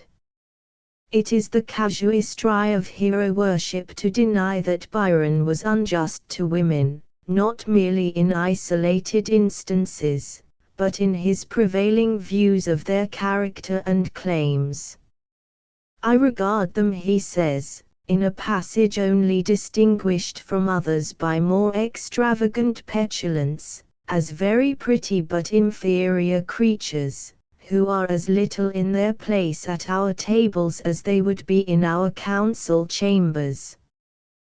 The whole of the present system with regard to the female sex is a remnant of the barbarism of the chivalry of our forefathers. I look on them as grown-up children, but, like a foolish mamma, I am constantly the slave of one of them. The Turks shut up their women, and are much happier. Give a woman a looking-glass and burnt almonds, and she will be content. In contrast with this, we have the moods in which he drew his pictures of Angiolina, and Haidee, and Aurora Raby, and wrote the invocations to the shade of Astarte, and his letters in prose and verse to Augusta. But the above passage could never have been written by Chaucer, or Spenser, or Shakespeare, or Shelley. The class whom he was reviling seemed, however, during the day of his destiny bent on confirming his judgment by the blindness of their worship. His rank and fame, the glittering splendor of his verse, the romance of his travels, his picturesque melancholy and affectation of mysterious secrets, combined with the magic of his presence to bewitch and bewilder them. The dissenting malcontents, condemned as prudes and blues, had their revenge. Generally, we may say that women who had not written books adored Byron, women who had written or were writing books distrusted, disliked, and made him a moral to adorn their tales, often to point their fables with. He was by the one set caressed and spoilt, and beguiled too long, by the other, betrayed too late. The recent memoirs of Frances Anne Kemble present a curious record of the process of passing from one extreme to the other. She dwells on the fascination exerted over her mind by the first reading of his poetry, and tells how she fastened on the book with a grip like steel and carried it off and hid it under her pillow, how it affected her like an evil potion and stirred her whole being with a tempest of excitement, till finally she, with equal weakness, flung it aside, resolved to read that grand poetry no more, and broke through the thraldom of that powerful spell. The Confession brings before us a type of the transitions of the century, on its way from the Byronic to the antibyronic fever, of which later state Mrs. Norton and Miss Martineau are among the most pronounced representatives. Byron's garrulity with regard to those delicate matters on which men of more prudence or chivalry are wont to set the seal of silence, has often the same practical effect as reticence, for he talks so much at large, every page of his journal being, by his own admission, apt to confute and abjure its predecessor, that we are often none the wiser. Amid a mass of conjecture, it is manifest that during the years between his return from Greece and final expatriation, 1811 to 1816, including the whole period of his social glory, though not yet of his solid fame, he was lured into liaisons of all sorts and shades. Some, now acknowledged as innocent, were blared abroad by tongues less skilled in pure invention than in distorting truth. On others, as commonplaces of a temperament all meridian, it were waste of time to dwell. Byron rarely put aside a pleasure in his path, but his passions were seldom unaccompanied by affectionate emotions, genuine while they lasted. The verses to the memory of a lost love, veiled as thither of moderate artistic merit, were not, as Moore alleges, mere plays of imagination, but records of a sincere grief. 1. Another intimacy exerted so much influence on this phase of the poet's career, that to pass it over would be like omitting Vanessa's name from the record of Swift. Lady Caroline Lamb, granddaughter of the first Earl Spencer, was one of those few women of our climate who, by their romantic impetuosity, recall the children of the sun. She read Burns in her 9th year, and in her 13th idealized William Lamb, afterwards Lord Melbourne, as a statue of liberty. In her 19th, 1805, she married him, and lived for some years, during which she was a reigning belle and toast, a domestic life only marred by occasional eccentricities. Rogers, whom in a letter to Lady Morgan she numbers among her lovers, said she ought to know the new poet, who was 3 years her junior, and the introduction took place in March, 1812. After the meeting, she wrote in her journal, "Mad, bad, and dangerous to know, but, when the fashionable Apollo called at Melbourne House, she flew to beautify herself." Flushed by his conquest, he spent a great part of the following year in her company, during which time the apathy or self-confidence of the husband laughed at the worship of the hero. Conrad detailed his travels and adventures, interested her by his woes, dictated her amusements, invited her guests, and seems to have set rules to the establishment.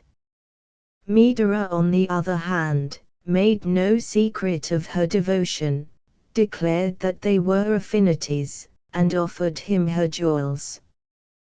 But after the first excitement, he began to grow weary of her talk about herself, and could not praise her indifferent verses. He grew moody, and she fretful, when their mutual egotisms jarred. Byron at length concurred in her being removed for a season to her father's house in Ireland, on which occasion he wrote one of his glowing farewell letters. When she came back, matters were little better. The would-be Juliet beset the poet with renewed advances, on one occasion penetrating to his rooms in the disguise of a page, on another threatening to stab herself with a pair of scissors, and again, developing into a Mede, offering her gratitude to anyone who would kill him. Though Agnes is furious, he writes to Hodgson, in February 1813, in one of the somewhat ungenerous bursts to which he was too easily provoked. You can have no idea of the horrible and absurd things she has said and done since, really from the best motives, I withdrew my homage. The business of last summer I broke off, and now the amusement of the gentle fair is writing letters literally threatening my life. With one member of the family, Lady Melbourne, Mr. Lamb's mother, and sister of Sir Ralph Milbank, he remained throughout on terms of pleasant intimacy. He appreciated the talent and sense, and was ready to profit by the experience and tact of the cleverest of women. But her well-meant advice had unfortunate results, for it was on her suggestion that he became a suitor for the hand of her niece, Miss Milbank. Byron first proposed to this lady in 1813, his offer was refused, but so graciously that they continued to correspond on friendly, which gradually grew into intimate terms, and his second offer, towards the close of the following year, was accepted. Footnote 1. Mr. Trelawney says that Thizar was a cousin, but that on this subject Byron was always reticent. Mr. Minto, as we have seen, associates her with the disguised girl of 1807-8. After a series of vain protests, and petulant warnings against her cousin by marriage, who she said was punctual at church, and learned, and knew statistics, but was not for Conrad, no, no, no.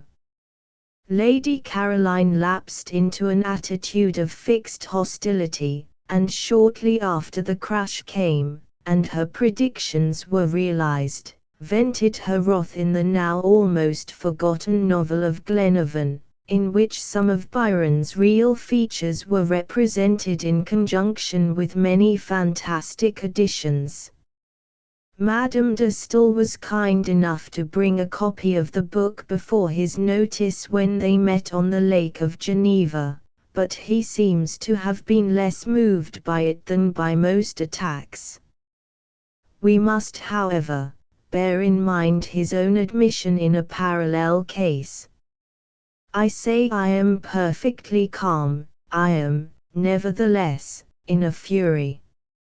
Over the sad vista of the remaining years of the unhappy lady's life we need not linger. During a considerable part of it she appears hovering about the thin line that separates some kinds of wit and passion from madness, writing more novels, burning her hero's effigy and letters, and then clamoring for a lock of his hair, or a sight of his portrait, separated from, and again reconciled to, a husband to whose magnanimous forbearance and compassion she bears testimony to the last, comparing herself to Jane Shore, attempting Byronic verses, loudly denouncing and yet never ceasing inwardly to idolize the man whom she regarded as her betrayer, perhaps only with justice in that he had unwittingly helped to overthrow her mental balance. After 8 years of this life, lit up here and there by gleams of social brilliancy, we find her carriage, on the 12th of July 1824, suddenly confronted by a funeral. On hearing that the remains of Byron were being carried to the tomb, she shrieked, and fainted. Her health finally sank, and her mind gave way under this shock, but she lingered till January 1828, when she died, after writing a calm letter to her husband, and bequeathing the poet's miniature to her friend, Lady Morgan. I have paid some of my debts, and contracted others. Byron writes to Moore, on the 15th of September, 1814, but I have a few £1,000 which I can't spend after my heart in this climate, and so I shall go back to the south. I want to see Venice and the Alps, and Parmesan cheeses, and look at the coast of Greece from Italy. All this, however, depends upon an event which may or may not happen. Whether it will I shall probably know tomorrow, and if it does I can't well go abroad at present. A wife, he had written, in the January of the same year, would be my salvation, but a marriage entered upon in such a flippant frame of mind could scarcely have been other than disastrous. In the autumn of the year we are told that a friend, too, observing how cheerless was the state both of his mind and prospects, advised him to marry, and after much discussion he consented, naming to his correspondent Miss Milbank. To this his adviser objected, remarking that she had, at present, no fortune, and that his embarrassed affairs would not allow him to marry without one, etc. Accordingly, he agreed that his friend should write a proposal to another lady, which was done. A refusal arrived as they were one morning sitting together. "You see," said Lord Byron, "that after all Miss Milbank is to be the person," and wrote on the moment. His friend, still remonstrating against his choice, took up the letter, but, on reading it, observed, "Well, really, this is a very pretty letter, it is a pity it should not go." "Then it shall go," said Lord Byron, and, in so saying, sealed and sent off this fiat of his fate. The incident seems cut from a French novel, but so does the whole strange story, one apparently insoluble enigma in an otherwise only too transparent life. On the arrival of the lady's answer he was seated at dinner, when his gardener came in, and presented him with his mother's wedding ring, lost many years before, and which had just been found, buried in the mold beneath her window. Almost at the same moment the letter arrived, and Byron exclaimed, "If it contains a consent," which it did, "I will be married with this very ring." He had the highest anticipations of his bride, appreciating her talents and excellent qualities, and saying, "She is so good a person that I wish I was a better." About the same date he writes to various friends in the good spirits raised by his enthusiastic reception from the Cambridge undergraduates, when in the course of the same month he went to the Senate House to give his vote for a professor of anatomy. Footnote 2, doubtless Moore himself, who tells the story. The most constant and best of those friends was his sister, Augusta Leigh, whom, from the death of Miss Sherworth to his own, Byron, in the highest and purest sense of the word, loved more than any other human being. Tolerant of errors, which she lamented, and violences in which she had no share, she had a touch of their common family pride, most conspicuous in an almost cat-like clinging to their ancestral home.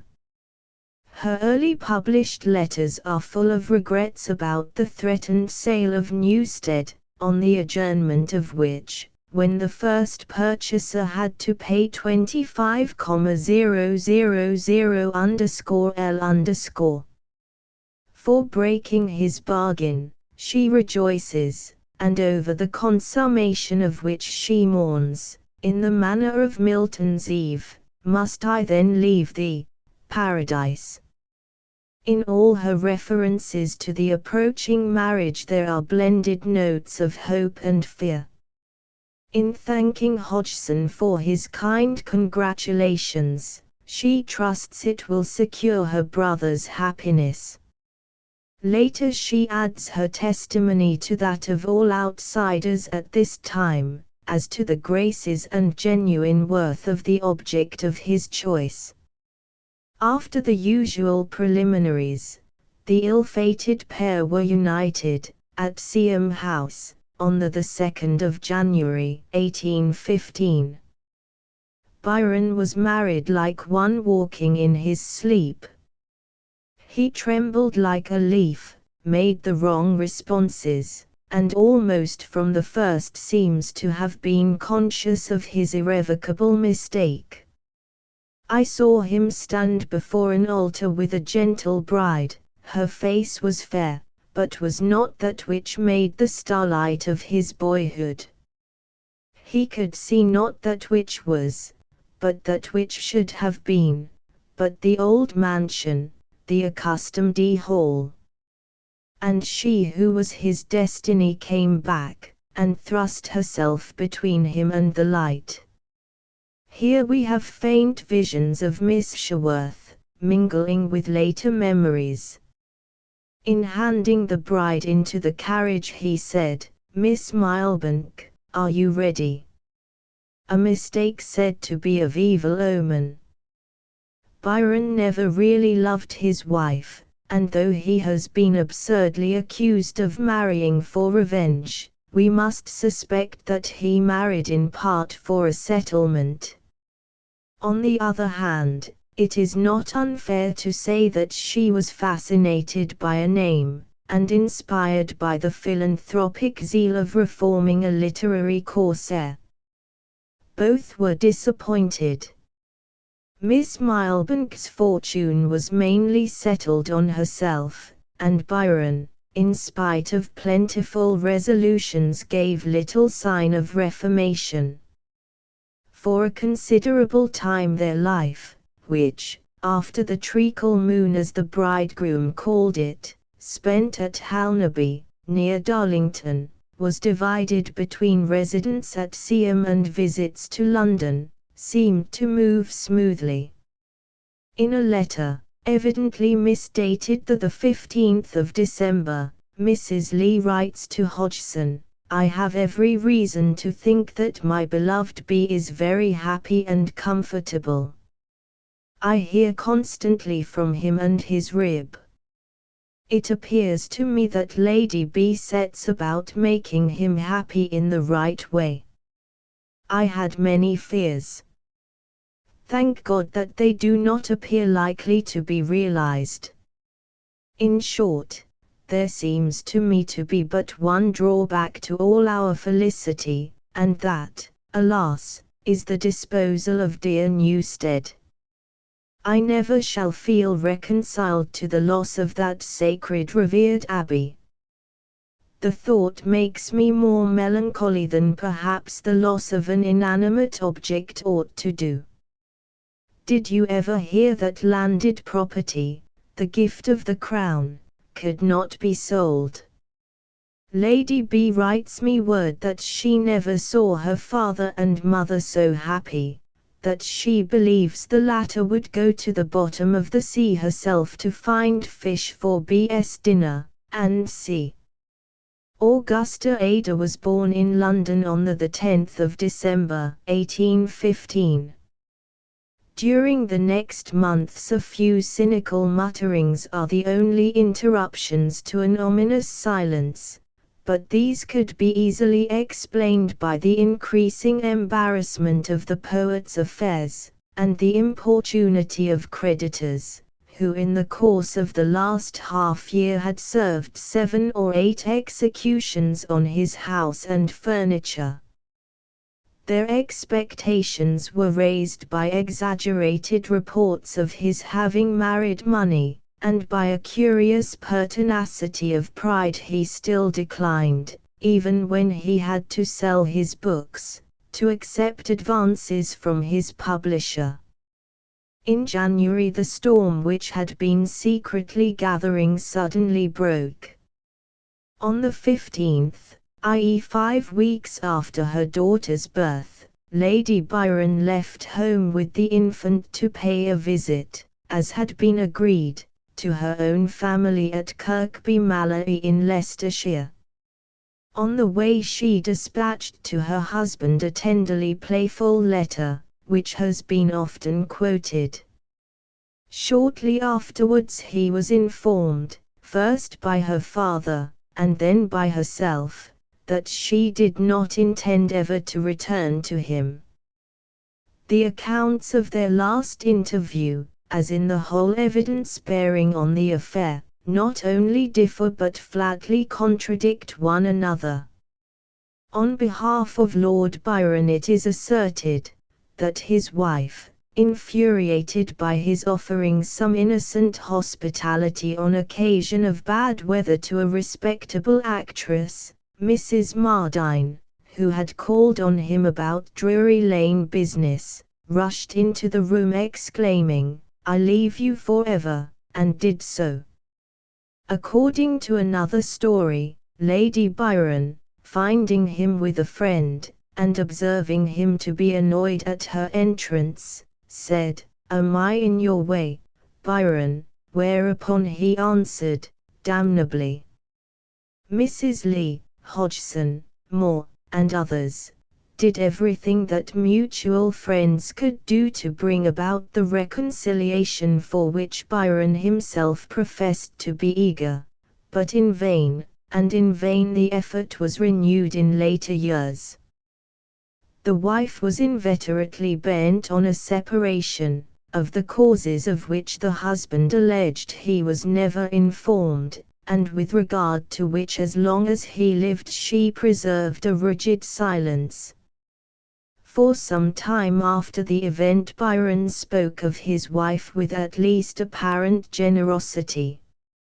Rightly or wrongly, he blamed her parents, and her maid, Mrs. Claremont, the theme of his scathing but not always dignified sketch, but of herself he wrote, the 8th of March, 1816, "I do not believe that there ever was a brighter, and a kinder, or a more amiable or agreeable being than Lady Byron.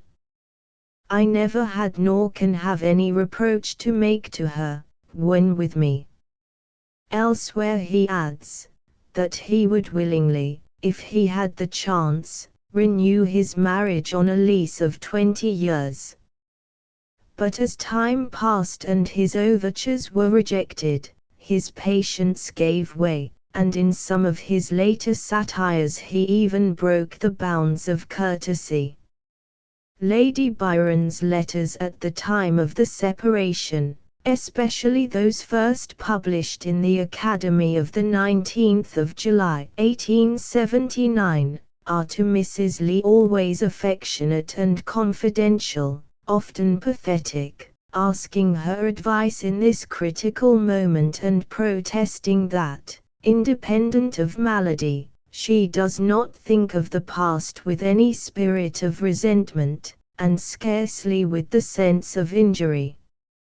In her communications to Mr. Hodgson, on the other hand, the first of almost the same date, the second a few weeks later, she writes with intense bitterness, stating that her action was due to offences which she could only condone on the supposition of her husband's insanity, and distinctly implying that she was in danger of her life.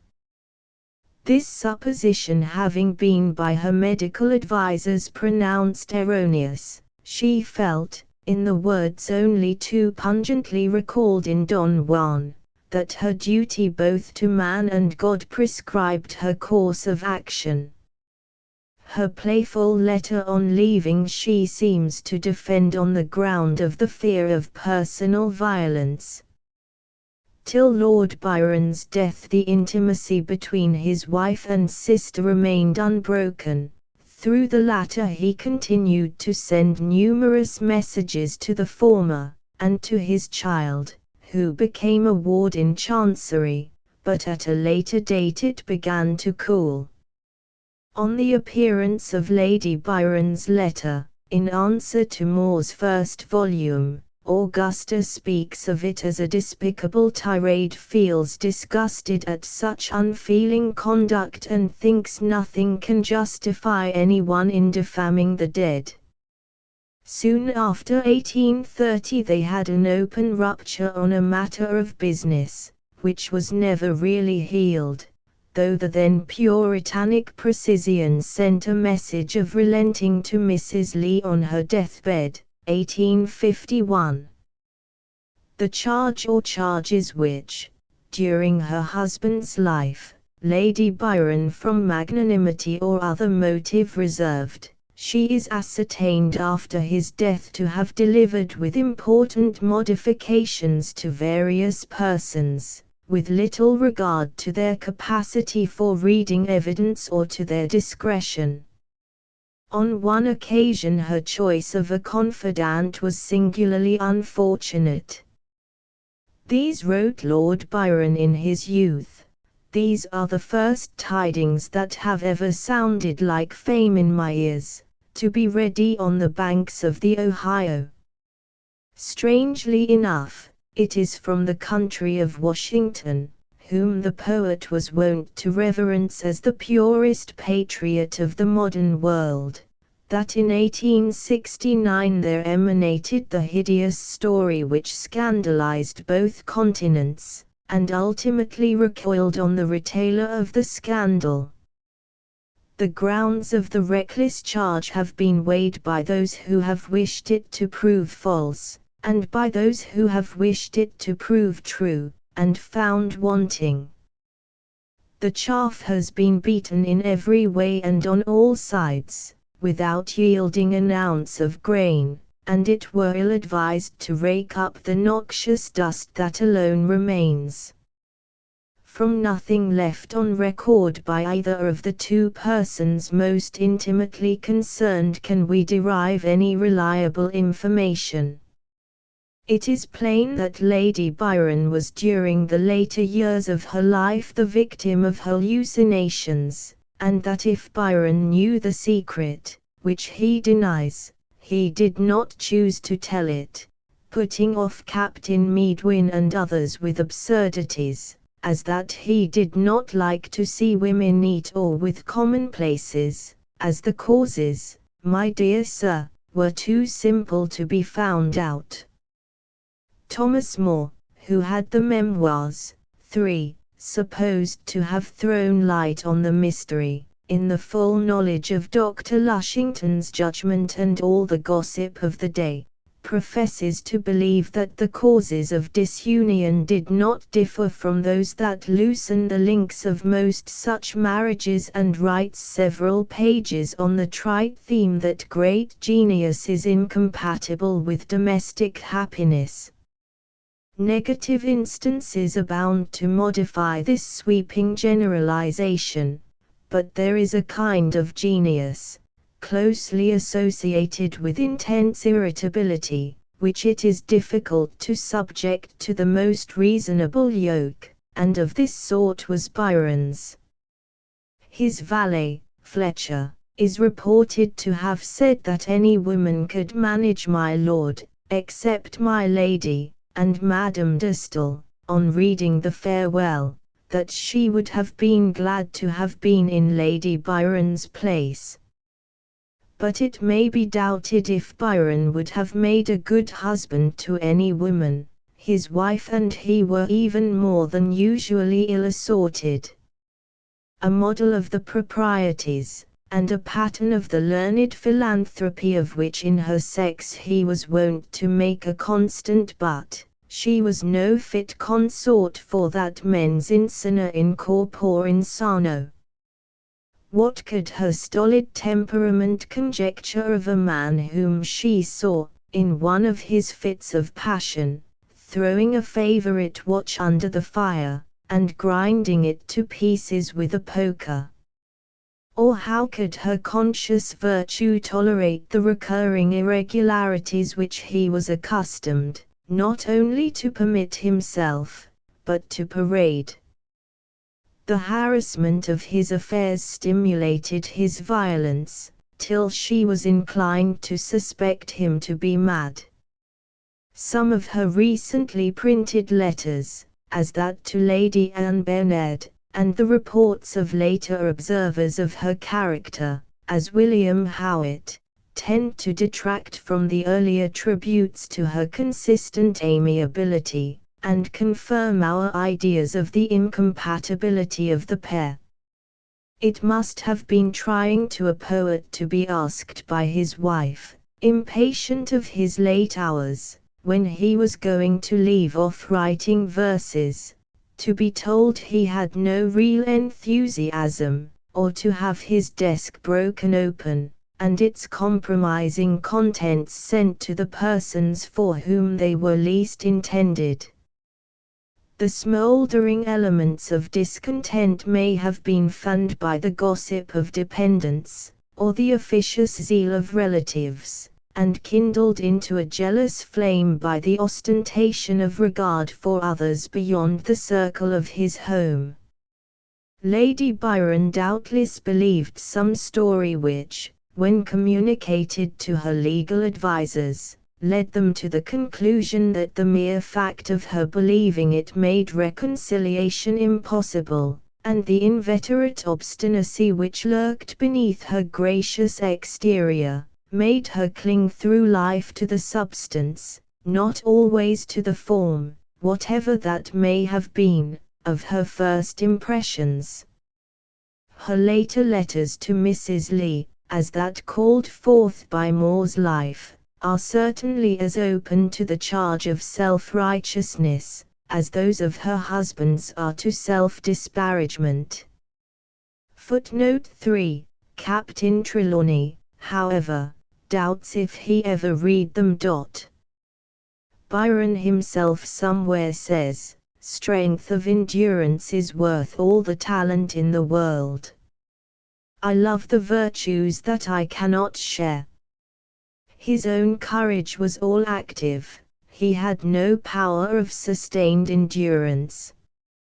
At a time when his proper refuge was silence, and his prevailing sentiment, for he admits he was somehow to blame, should have been remorse, he foolishly vented his anger and his grief in verses, most of them either peevish or vindictive, and some of which he certainly permitted to be published. "Woe to him," exclaims Voltaire, "who says all he could on any subject." "Woe to him," he might have added, "who says anything at all on the subject of his domestic troubles." The poet's want of reticence at this crisis started a host of conjectures, accusations, and calumnies, the outcome, in some degree at least, of the rancorous jealousy of men of whose adulation he was weary. Then began that burst of British virtue on which Macaulay has expatiated, and at which the social critics of the continent have laughed. Cottle, Cato, Oxoniensis, Delia, and Styles, were let loose, and they anticipated the Saturday and the Spectator of 1869, so that the latter might well have exclaimed, "Perient qui ante numbers nostra dicerunt." Byron was accused of every possible and impossible vice. He was compared to Sardanapalus, Nero, Tiberius, the Duke of Orleans, Heliogabalus, and Satan, all the most disreputable persons mentioned in sacred and profane history. His benevolences were maligned, his most disinterested actions perverted. Mrs. Mardine, the actress, was on his account, on one occasion, driven off the public stage. He was advised not to go to the theatres, lest he should be hissed, nor to Parliament, lest he should be insulted. On the very day of his departure, a friend told him that he feared violence from mobs assembling at the door of his carriage. Upon what grounds, the poet writes, in a trenchant survey of the circumstances, in August, 1819, the public formed their opinion, I am not aware, but it was general, and it was decisive. Of me and of mine they knew little, except that I had written poetry, was a nobleman, bad married, became a father, and was involved in differences with my wife and her relatives. No one knew why, because the persons complaining refused to state their grievances. The press was active and scurrilous.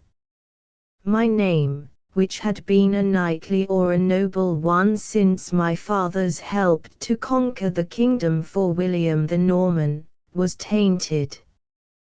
I felt that, if what was whispered and muttered and murmured was true, I was unfit for England; if false, England was unfit for me. I withdrew, but this was not enough. In other countries, in Switzerland, in the shadow of the Alps, and by the blue depth of the lakes, I was pursued and breathed upon by the same blight. I crossed the mountains, but it was the same, so I went a little farther, and settled myself by the waves of the Adriatic, like the stag at bay, who betakes himself to the waters. On the 16th of April, 1816, shortly before his departure, he wrote to Mr. Rogers, "My sister is now with me, and leaves town tomorrow.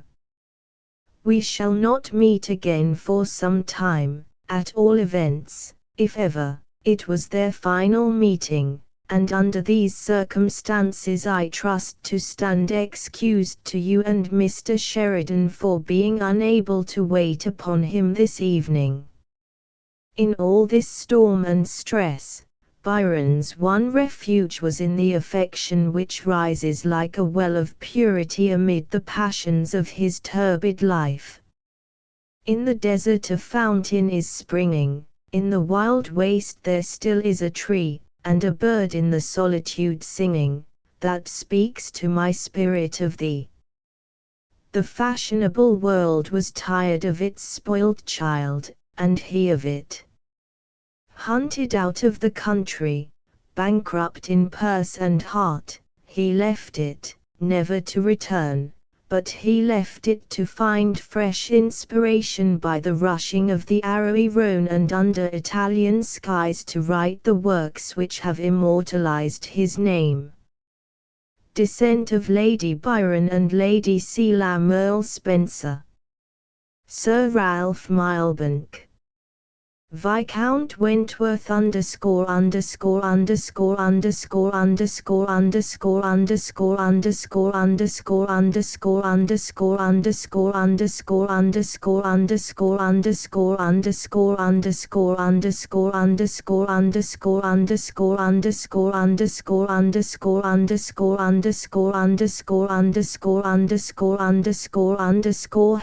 ____________________________________________________________________________________________________________________________Henrietta Elizabeth, Lady Melbourne, Sir Ralph and Judith Noel Francis.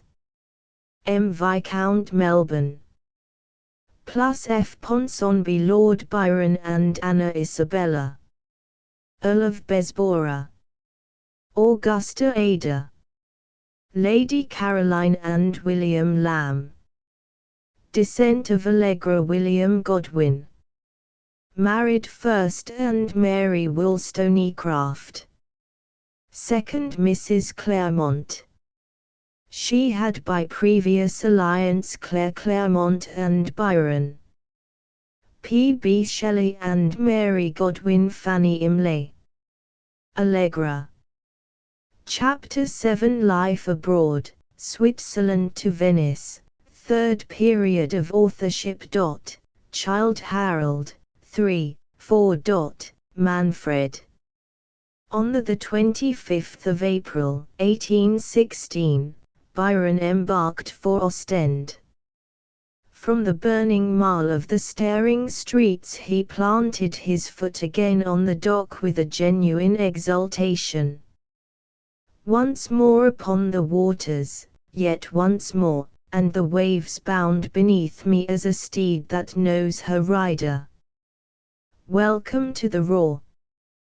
But he brought with him a relic of English extravagance, sotting out on his land travels in a huge coach, copied from that of Napoleon taken at Genappe, and being accompanied by Fletcher, Rushton, Berger, a Swiss, and Polidori, a physician of Italian descent, son of Alfrei's secretary, a man of some talent but indiscreet. A question arises as to the source from which he obtained the means for these and subsequent luxuries, in striking contrast with Goldsmith's walking stick, knapsack, and flute. Byron's financial affairs are almost inextricably confused. We can, for instance, nowhere find a clear statement of the result of the suit regarding the Rochdale estates, save that he lost it before the Court of Exchequer, and that his appeal to the House of Lords was still unsettled in 1822. The sale of Newstead to Colonel Wildman in 1818, for 90,000 L, went mostly to pay off mortgages and debts.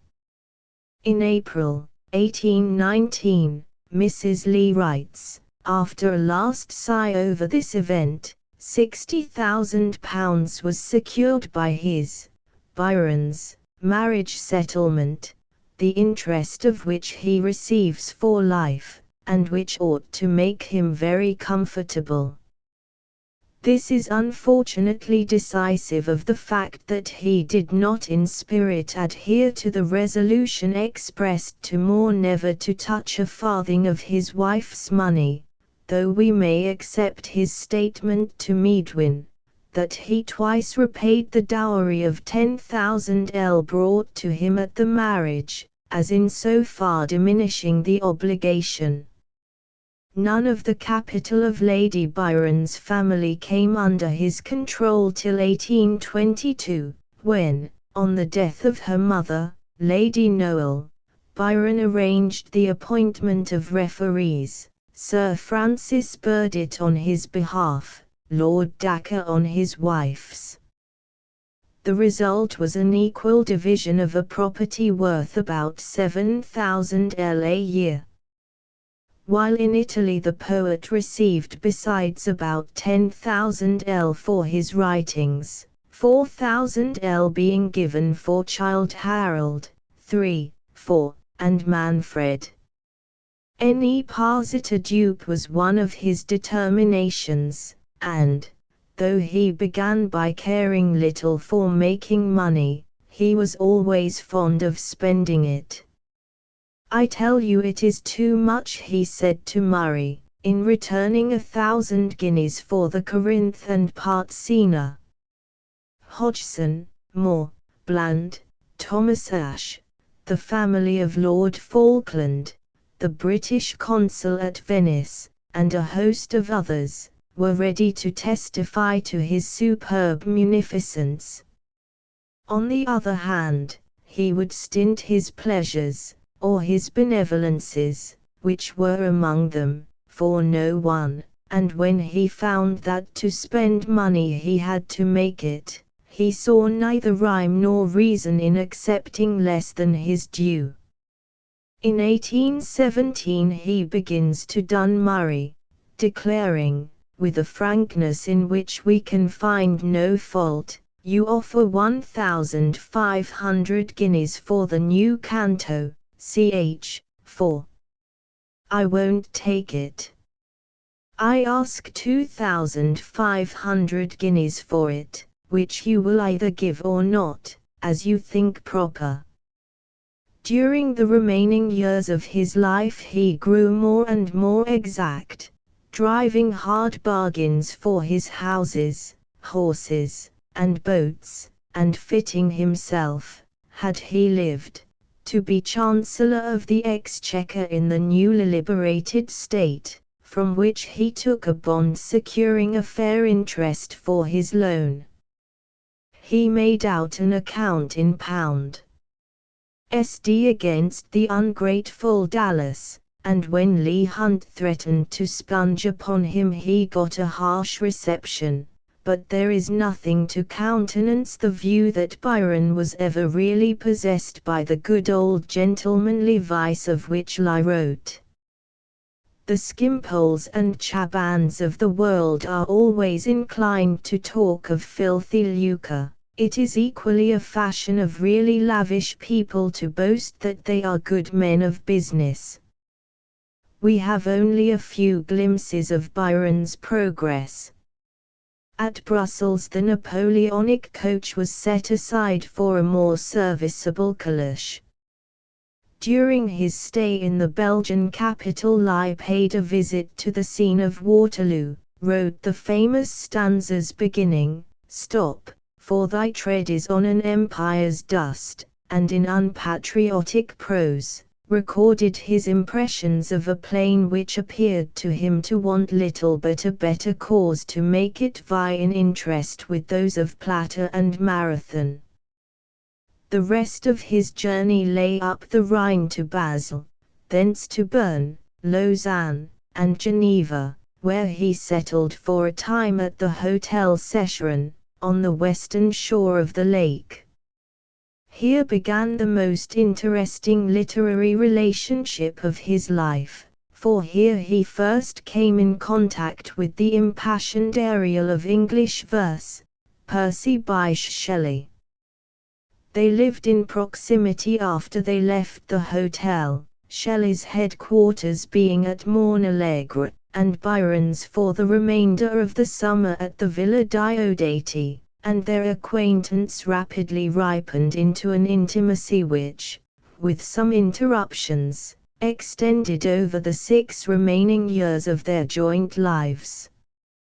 The place for an estimate of their mutual influence belongs to the time of their Italian partnership. Meanwhile, we hear of them mainly as fellow excursionists about the lake, which on one occasion departing from its placid poetical character, all but swallowed them both, along with Hobhouse, off Mailery. The boat, says Byron, was nearly wrecked near the very spot where Saint Pro and Julia were in danger of being drowned. It would have been classical to have been lost there, but not agreeable. I ran no risk, being so near the rocks and a good swimmer, but our party wore wet and incommoded. The only anxiety of Shelley, who could not swim, was, that no one else should risk a life for his. 2 such revolutionary or such brave poets were, in all probability, never before nor since in a storm in a boat together. During this period Byron complains of being still persecuted. I was in a wretched state of health and worse spirits when I was in Geneva, but quiet and the lake, better physicians than Polidori, soon set me up. I never led so moral a life as during my residence in that country, but I gained no credit by it. On the contrary, there is no story so absurd that they did not invent at my cost. I was watched by glasses on the opposite side of the lake, and by glasses, too, that must have had very distorted optics. I was waylaid in my evening drives. I believe they looked upon me as a man-monster. Shortly after his arrival in Switzerland he contracted an intimacy with Miss Clairmont, a daughter of Godwin's second wife, and consequently a connection by marriage of the Shelleys, with whom she was living, which resulted in the birth of a daughter, Allegra, at Great Marlow, in February, 1817. The noticeable events of the following 2 months are a joint excursion to Chamouni, and a visit in July to Madame de Staël at Coppet, in the course of which he met Frederick Schlegel.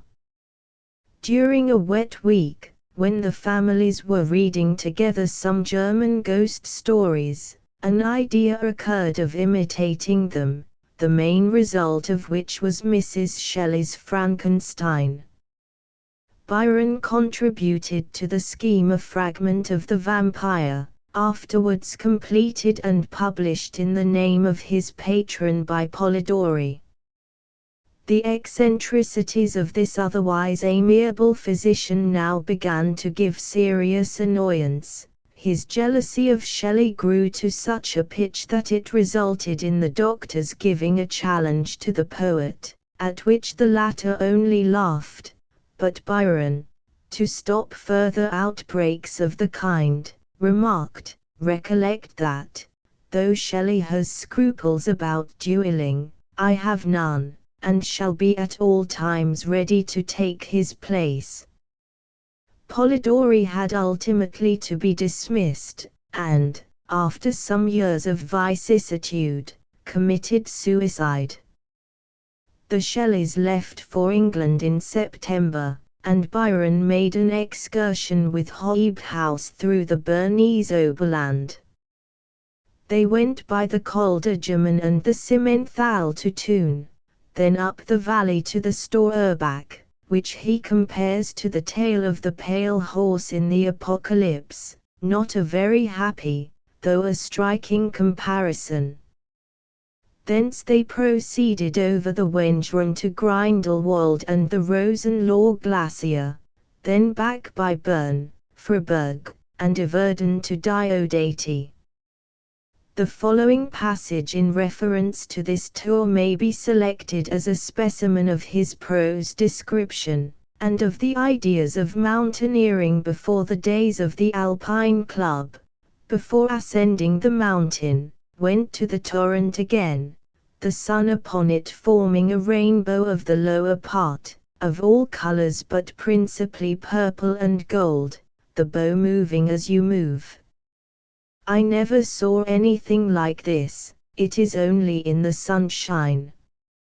Left the horses, took off my coat, and went to the summit, 7,000 English feet above the level of the sea, and 5,000 feet above the valley we left in the morning. On one side our view comprised the Jungfrau, with all her glaciers, then the Dent d'Argent, shining like truth, then the Ayers and the Wetterhorn. Heard the avalanches falling every 5 minutes. From where we stood on the Wendron Alp we had all these in view on one side, on the other, the clouds rose up from the opposite valley, curling up perpendicular precipices, like the foam of the ocean of hell during a spring tide. It was white and sulphury, and immeasurably deep in appearance. Arrived at the Grindelwald, dined, mounted again, and rode to the higher glacier, like a frozen hurricane, starlight beautiful, but a devil of a path.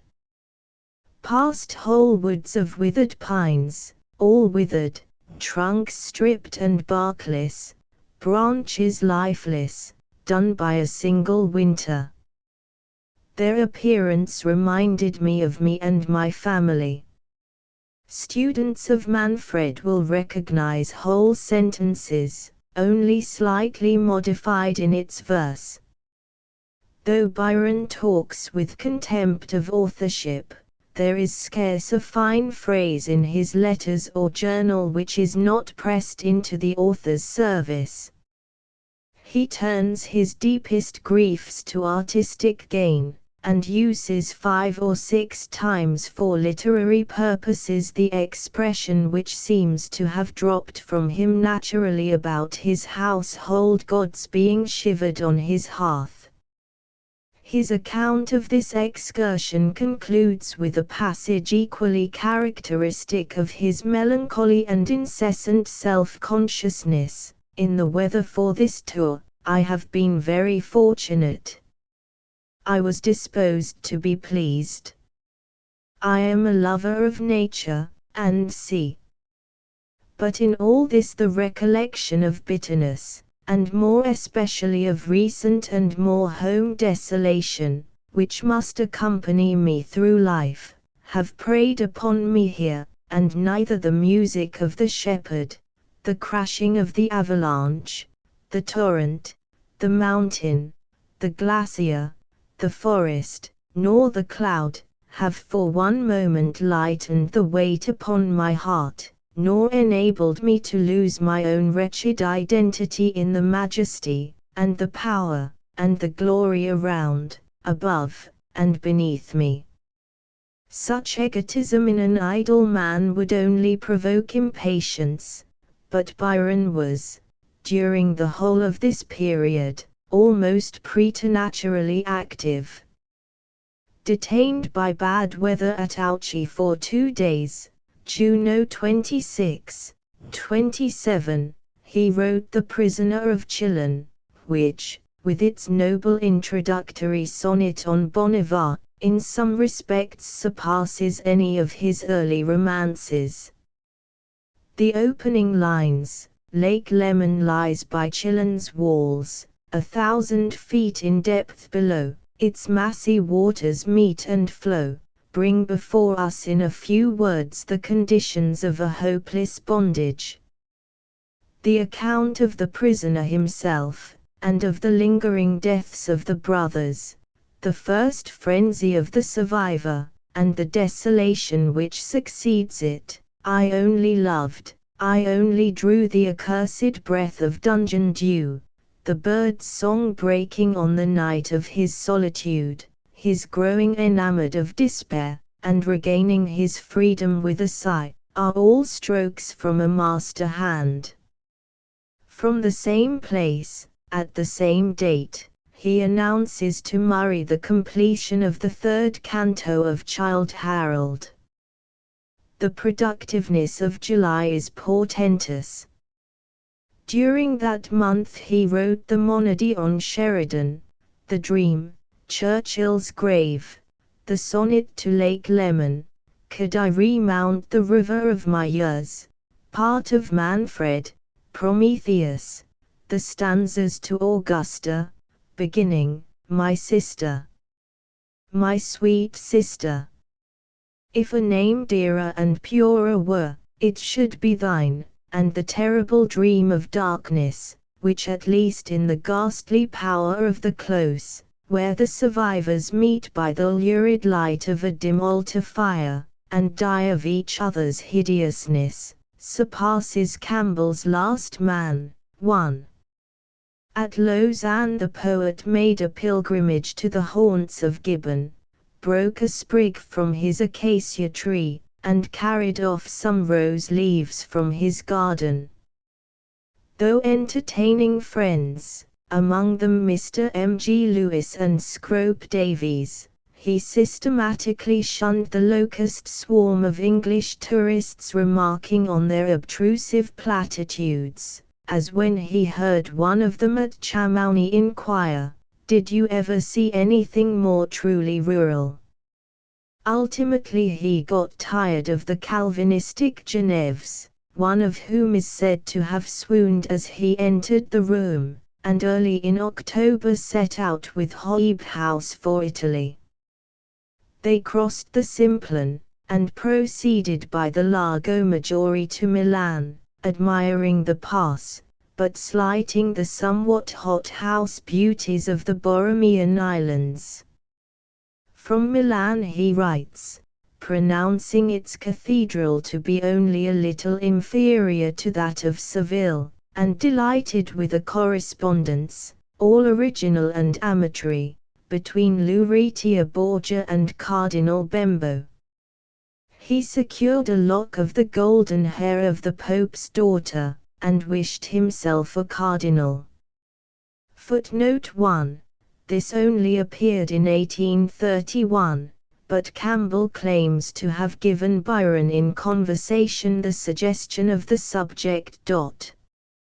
At Verona, Byron dilates on the amphitheatre, as surpassing anything he had seen even in Greece, and on the faith of the people in the story of Juliet, from whose reputed tomb he sent some pieces of granite to Ada and his nieces. In November we find him settled in Venice, the greenest isle of his imagination.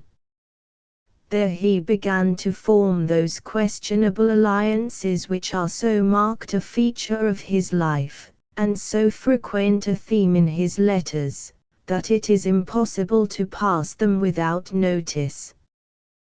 The first of his temporary idols was Mariana Segati, the wife of a merchant of Venice, for some time his landlord. With this woman, whom he describes as an antelope with oriental eyes, wavy hair, voice like the cooing of a dove, and the spirit of a bacchante, he remained on terms of intimacy for about 18 months, during which their mutual devotion was only disturbed by some outbursts of jealousy. In December the poet took lessons in Armenian, glad to find in the study something craggy to break his mind upon. Ho translated into that language a portion of St. Paul's epistle to the Corinthians. Notes on the Carnival, praises of Christabel, instructions about the printing of Childe Harold. 3. Protests against the publication under his name of some spurious domestic poems and constant references, doubtfully domestic, to his Adriatic lady, fill up the records of 1816. On the 15th of February 1817, he announces to Murray the completion of the first sketch of Manfred, and alludes to it in a bantering manner as a kind of poem in dialogue, of a wild metaphysical and inexplicable kind, concluding, "I have at least rendered it quite impossible for the stage, for which my intercourse with Drury Lane has given me the greatest contempt." About this time Byron seems to have entertained the idea of returning to England in the spring, i.e. after a year's absence. This design, however, was soon set aside, partly in consequence of a slow malarian fever, by which he was prostrate for several weeks.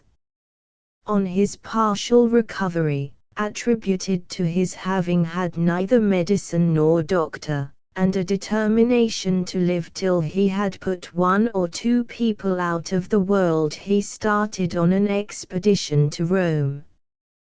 His first stage was Acre, then Ferrara, where he was inspired, by a sight of the Italian poet's prison, with the lament of Tasso.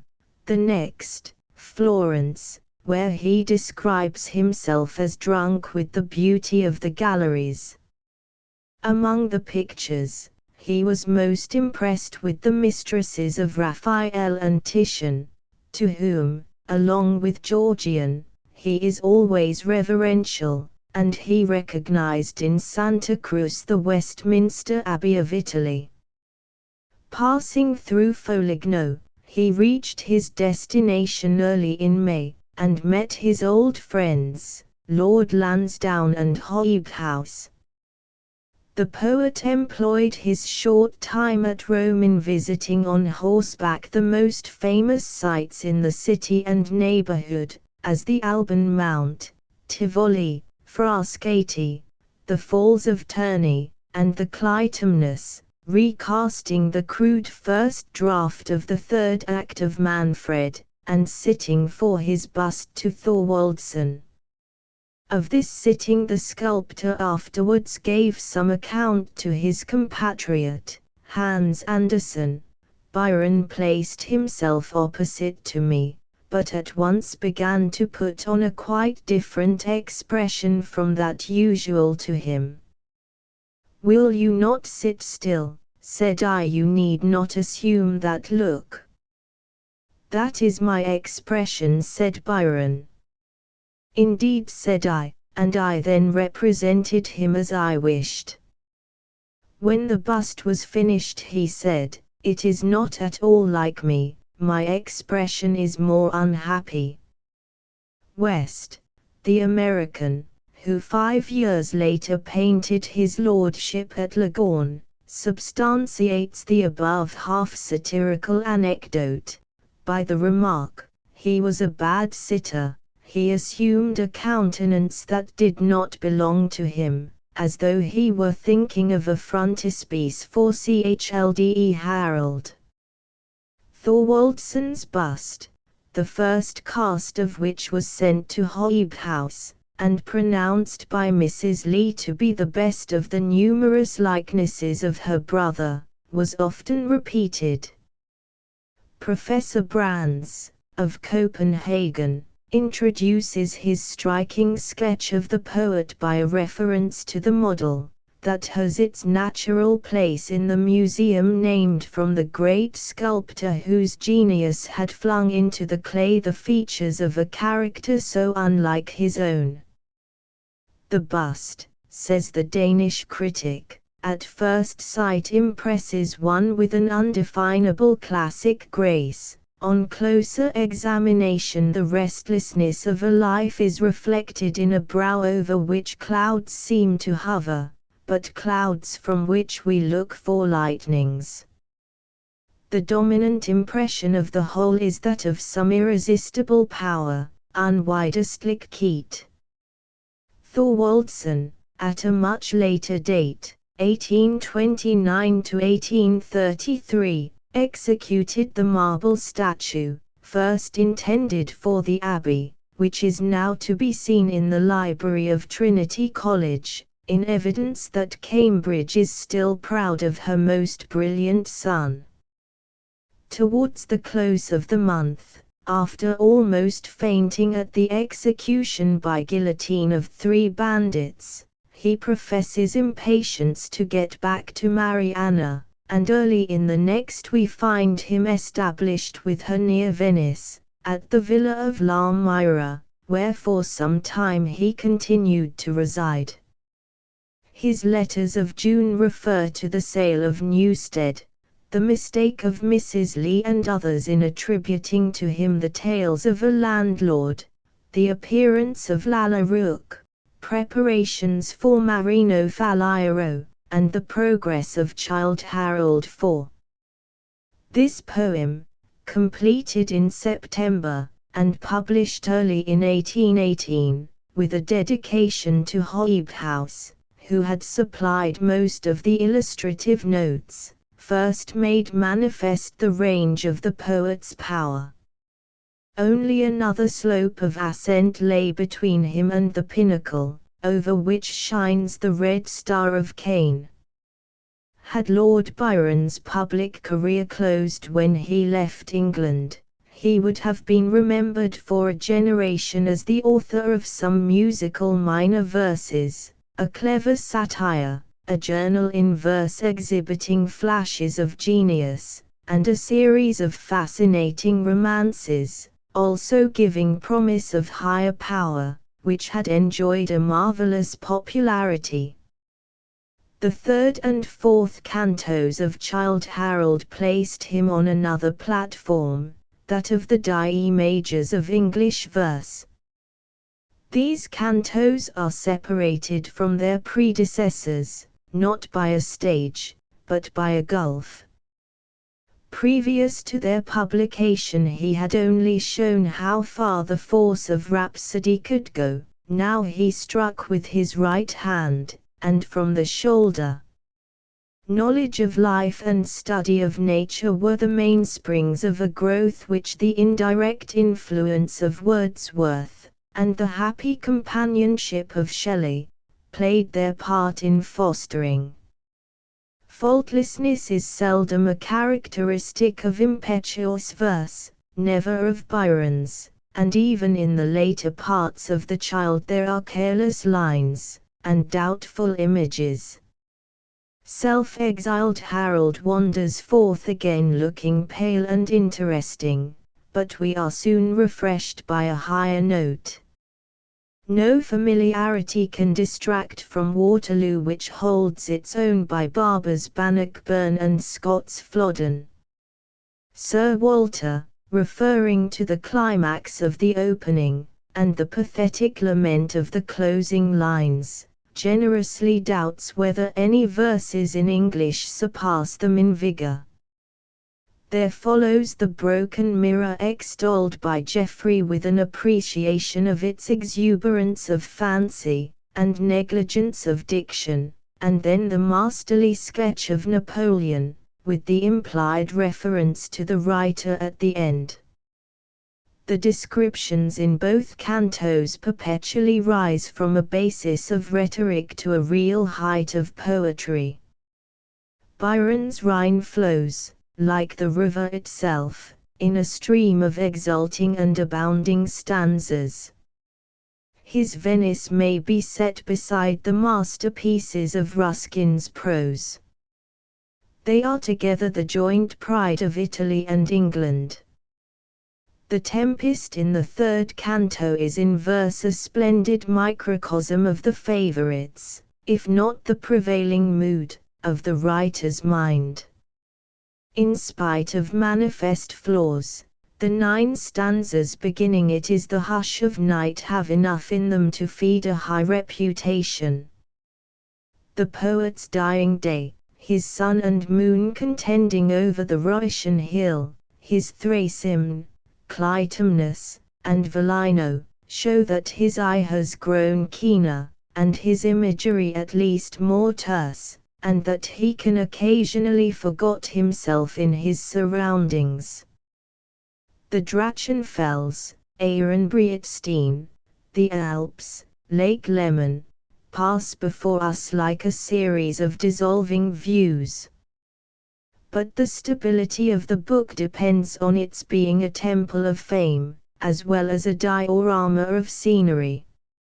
It is no mere versified guide, because every resting place in the pilgrimage is made interesting by association with illustrious memories. Coblentz introduces the tribute to Marceau, Claren's an almost complete review, in 5 verses, of Rousseau, Lausanne and Ferney, the quintessence of criticism on Gibbon and Voltaire. A Tuminaka suggests Petrarch. The grass-grown streets of Ferrara lead in the lines on Tasso. The white walls of the Etrurian Athens bring back Alfrai and Michelangelo, and the prose bard of the 100 Tales, and Dante, buried by the upbraiding shore, and the starry Galileo and his woes. Byron has made himself so master of the glories and the wrecks of Rome, that almost everything else that has been said of them seems superfluous. Hawthorne, in his Marble Faun, comes nearest to him, but Byron's Gladiator and Apollo, if not his Laocoon, are unequalled. The voice of Marius, says Scott, could not sound more deep and solemn among the ruins of Carthage, than the strains of the pilgrim among the broken shrines and fallen statues of her subduer. As the third canto has a fitting close with the poet's pathetic remembrance of his daughter, so the fourth is wound up with consummate art, the memorable dirge on the Princess Charlotte being followed by the address to the sea, which, enduring unwrinkled through all its ebbs and flows, seems to mock at the mutability of human life. Manfred, his witch drama, as the author called it, has had a special attraction for inquisitive biographers, because it has been supposed in some dark manner to reveal the secrets of his prison house. Its lines have been tortured, like the witches of the 17th century, to extort from them the meaning of the all-nameless hour, and every conceivable horror has been alleged as its motif. On this subject Goethe writes with a humorous simplicity, This singularly intellectual poet has extracted from my Faust the strongest nourishment for his hypochondria, but he has made use of the impelling principles for his own purposes. When a bold and enterprising young man, he won the affections of a Florentine lady. Her husband discovered the amour, and murdered his wife, but the murderer was the same night found dead in the street, and there was no one to whom any suspicion could be attached. Lord Byron removed from Florence, but these spirits have haunted him all his life. This romantic incident explains innumerable allusions e.g. I have shed blood, but not hers, and yet her blood was shed. Were it not for the fact that the poet had never seen the city in question when he wrote the poem, this explanation would be more plausible than most others, for the allusions are all to some lady who has been done to death. Galt asserts that the plot turns on a tradition of unhallowed necromancy, a human sacrifice, like that of Antinous attributed to Hadrian. Byron himself says it has no plot, but he kept teasing his questioners with mysterious hints. For example, it was the Staurbach and the Jungfrau, and something else more than Faustus, which made me write Manfred, and of one of his critics he says to Murray, it had a better origin than he can devise or divine, for the soul of him. In any case, most methods of reading between its lines would, if similarly applied, convict Sophocles, Schiller, and Shelley of incest, Shakespeare of murder, Milton of blasphemy, Scott of forgery, Marlowe and Goethe of compacts with the devil. Byron was no dramatist, but he had wit enough to vary at least the circumstances of his projected personality. The memories of both Fausts, the Elizabethan and the German, mingle, in the pages of this piece, with shadows of the author's life, but to these it never gives, nor could be intended to give, any substantial form. Manfred is a chaos of pictures, suggested by the scenery of Lauterbrunnen and Grindelwald, half animated by vague personifications and sensational narrative.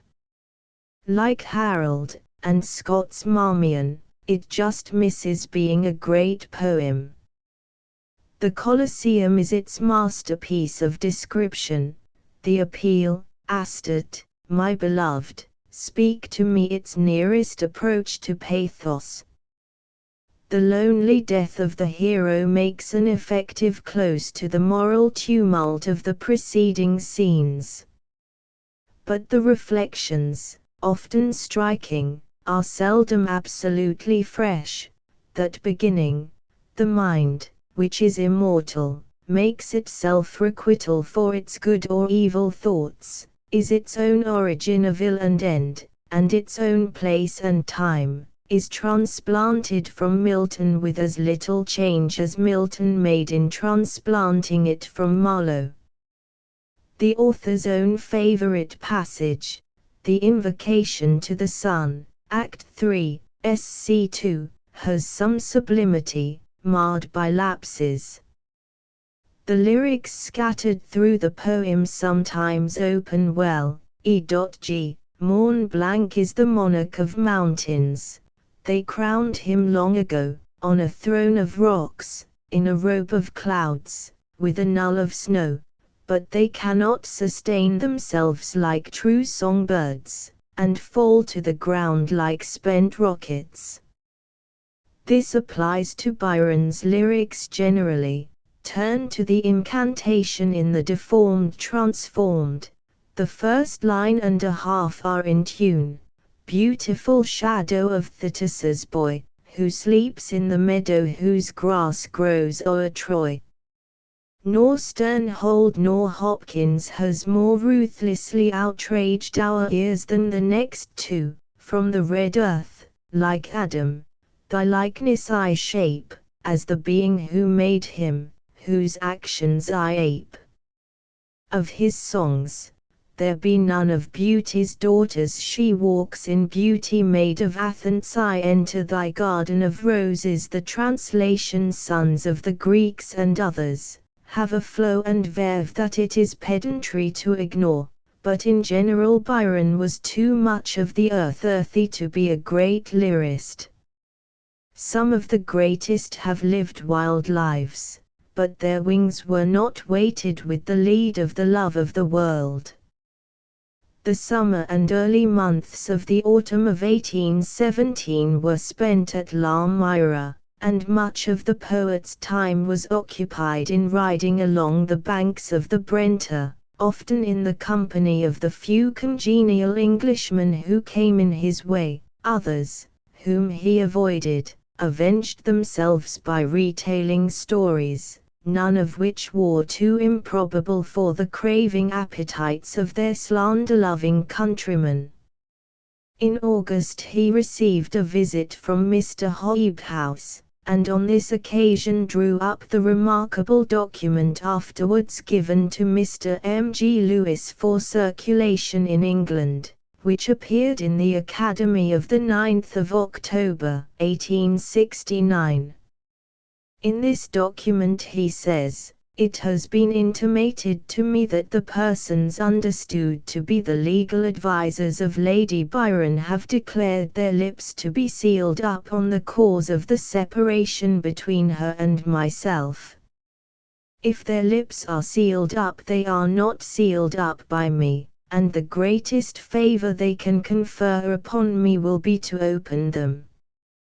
He goes on to state that he repents having consented to the separation, will be glad to cancel the deed, or to go before any tribunal, to discuss the matter in the most public manner, adding, that Mr. Hobhouse, in whose presence he was writing, proposed, on his part, to go into court, and ending with a renewed asseveration of his ignorance of the allegations against him, and his inability to understand for what purpose they had been kept back, unless it was to sanction the most infamous calumnies by silence. Hobhouse, and others, during the 4 succeeding years, ineffectually endeavored to persuade the poet to return to England. Moore and others insist that Byron's heart was at home when his presence was abroad, and that, with all her faults, he loved his country still. Leigh Hunt, on the contrary, asserts that he cared nothing for England or its affairs. Like many men of genius, Byron was never satisfied with what he had at the time. Rome tiberumum ventosius tibia Romam. At Seam he is bored to death, and pants for the excitement of the clubs. In London society he longs for a desert or island in the Cyclades. After their separation, he begins to regret his wife, after his exile, his country. Where he exclaimed to Hobhouse, "Is real comfort to be found out of England?" He frequently fell into the mood in which he wrote the verse, "Yet I was born where men are proud to be, not without cause, and should I leave behind th immortal island of the sage and free, and seek me out a home by a remoter sea." But the following, to Murray, the 7th of June, 1819, is equally sincere. Some of the epitaphs at Ferrara pleased me more than the more splendid monuments of Bologna, for instance, Martini Luigi implora pace. El Lucrezia Piscini implora eterna quiet. Can anything be more full of pathos? These few words say all that can be said or sought. The dead had had enough of life, all they wanted was rest, and this they implore. There is all the helplessness, and humble hope, and death-like prayer that can arise from the grave, implore apace. I hope, whoever may survive me, and shall see me put in the foreigners' burying ground at the Lido, within the fortress by the Adriatic, will see these 2 words, and no more, put over me. I trust they won't think of pickling and bringing me home to Clod, or Blunderbuss Hall. I am sure my bones would not rest in an English grave, or my clay mix with the earth of that country.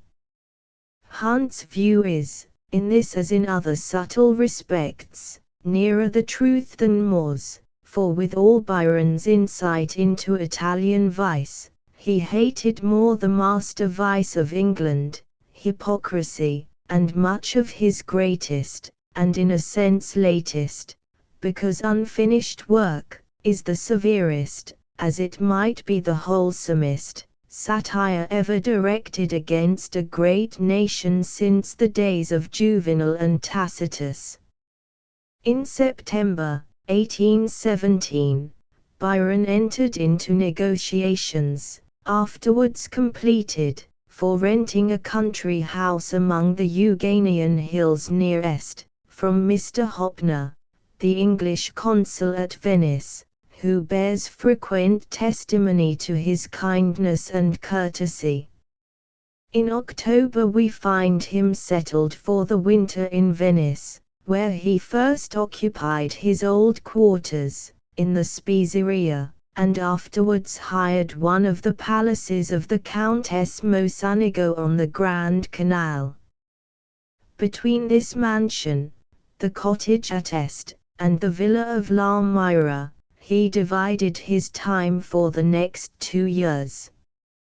During the earlier part of his Venetian career he had continued to frequent the salon of the Countess Albrizzi, where he met with people of both sexes of some rank and standing who appreciated his genius, though some among them fell into absurd mistakes. A gentleman of the company informing the hostess, in answer to some inquiry regarding Canova's busts, that Washington, the American president, was shot in a duel by Burke, "What, in the name of folly, are you thinking of?" said Byron, perceiving that the speaker was confounding Washington with Hamilton, and Burke with Burr. He afterwards transferred himself to the rival coterie of the Countess Benzoni, and gave himself up with little reserve to the intrigues which cast discredit on this portion of his life. Nothing is so conducive to dissipation as despair, and Byron had begun to regard the sea Sibyl as a sea Sodom, when he wrote, "To watch a city die daily, as she does, is a sad contemplation." I sought to distract my mind from a sense of her desolation and my own solitude, by plunging into a vortex that was anything but pleasure. In any case, he forsook the dame and, by what his biographer calls a descent in the scale of refinement, for which nothing but the wayward state of his mind can account, sought the companions of his leisure hours among the wearers of the Fazioli. The carnivals of the years 1818, 1819, mark the height of his excesses. Early in the former, Mariana Segati fell out of favor, owing to Byron's having detected her in selling the jewels he had given as presents, and so being led to suspect a large mercenary element in her devotion. To her succeeded Margherita Cogni, the wife of a baker who proved as accommodating as his predecessor, the linen draper. This woman was decidedly a character, and Señor Castlar has almost elevated her into a heroine. A handsome virago, with brown shoulders, and black hair, endowed with the strength of an Amazon, a face like Faustina's, and the figure of a Juno, tall and energetic as a pythoness. She quartered herself for 12 months in the palace as Donna di Govno and drove the servants about without let or hindrance. Unable to read or write, she intercepted his lordship's letters to little purpose, but she had great natural business talents, reduced by 1/2 the expenses of his household, kept everything in good order, and, when her violences roused his wrath, turned it off with some ready retort or witticism. She was very devout, and would cross herself 3 times at the Angelus. One instance, of a different kind of devotion, from Byron's own account, is sufficiently graphic. In the autumn one day, going to the Lido with my gondoliers, we were overtaken by a heavy squall, and the gondola put in peril, hats blown away, boat filling, or lost, tumbling sea, thunder, rain in torrents, and wind unceasing. On our return, after a tight struggle, I found her on the open stops of the Mocenigo Palace on the Grand Canal, with her great black eyes flashing through her tears, and the long dark hair which was streaming, drenched with rain, over her brows. She was perfectly exposed to the storm, and the wind blowing her dress about her thin figure, and the lightning flashing round her, made her look like Medea lighted from her chariot, or the Sibyl of the tempest that was rolling around her, the only living thing within hail at that moment, except ourselves. On seeing me safe, she did not wait to greet me, as might have been expected, but, calling out to me, "Ah, Candela Madonna, exiesto il tempo per andare al Lido," ran into the house, and solaced herself with scolding the boatman for not foreseeing the temporal.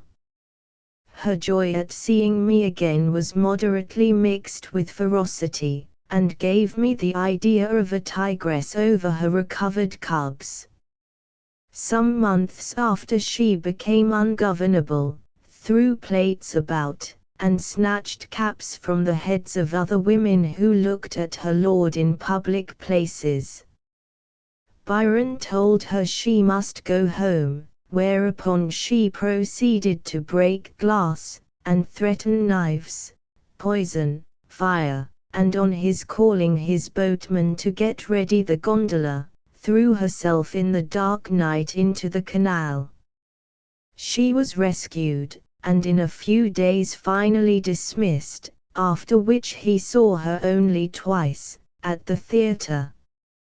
Her whole picture is more like that of Thoreau in de Maricourt than that of Raphael's Fornarina, whose name she received.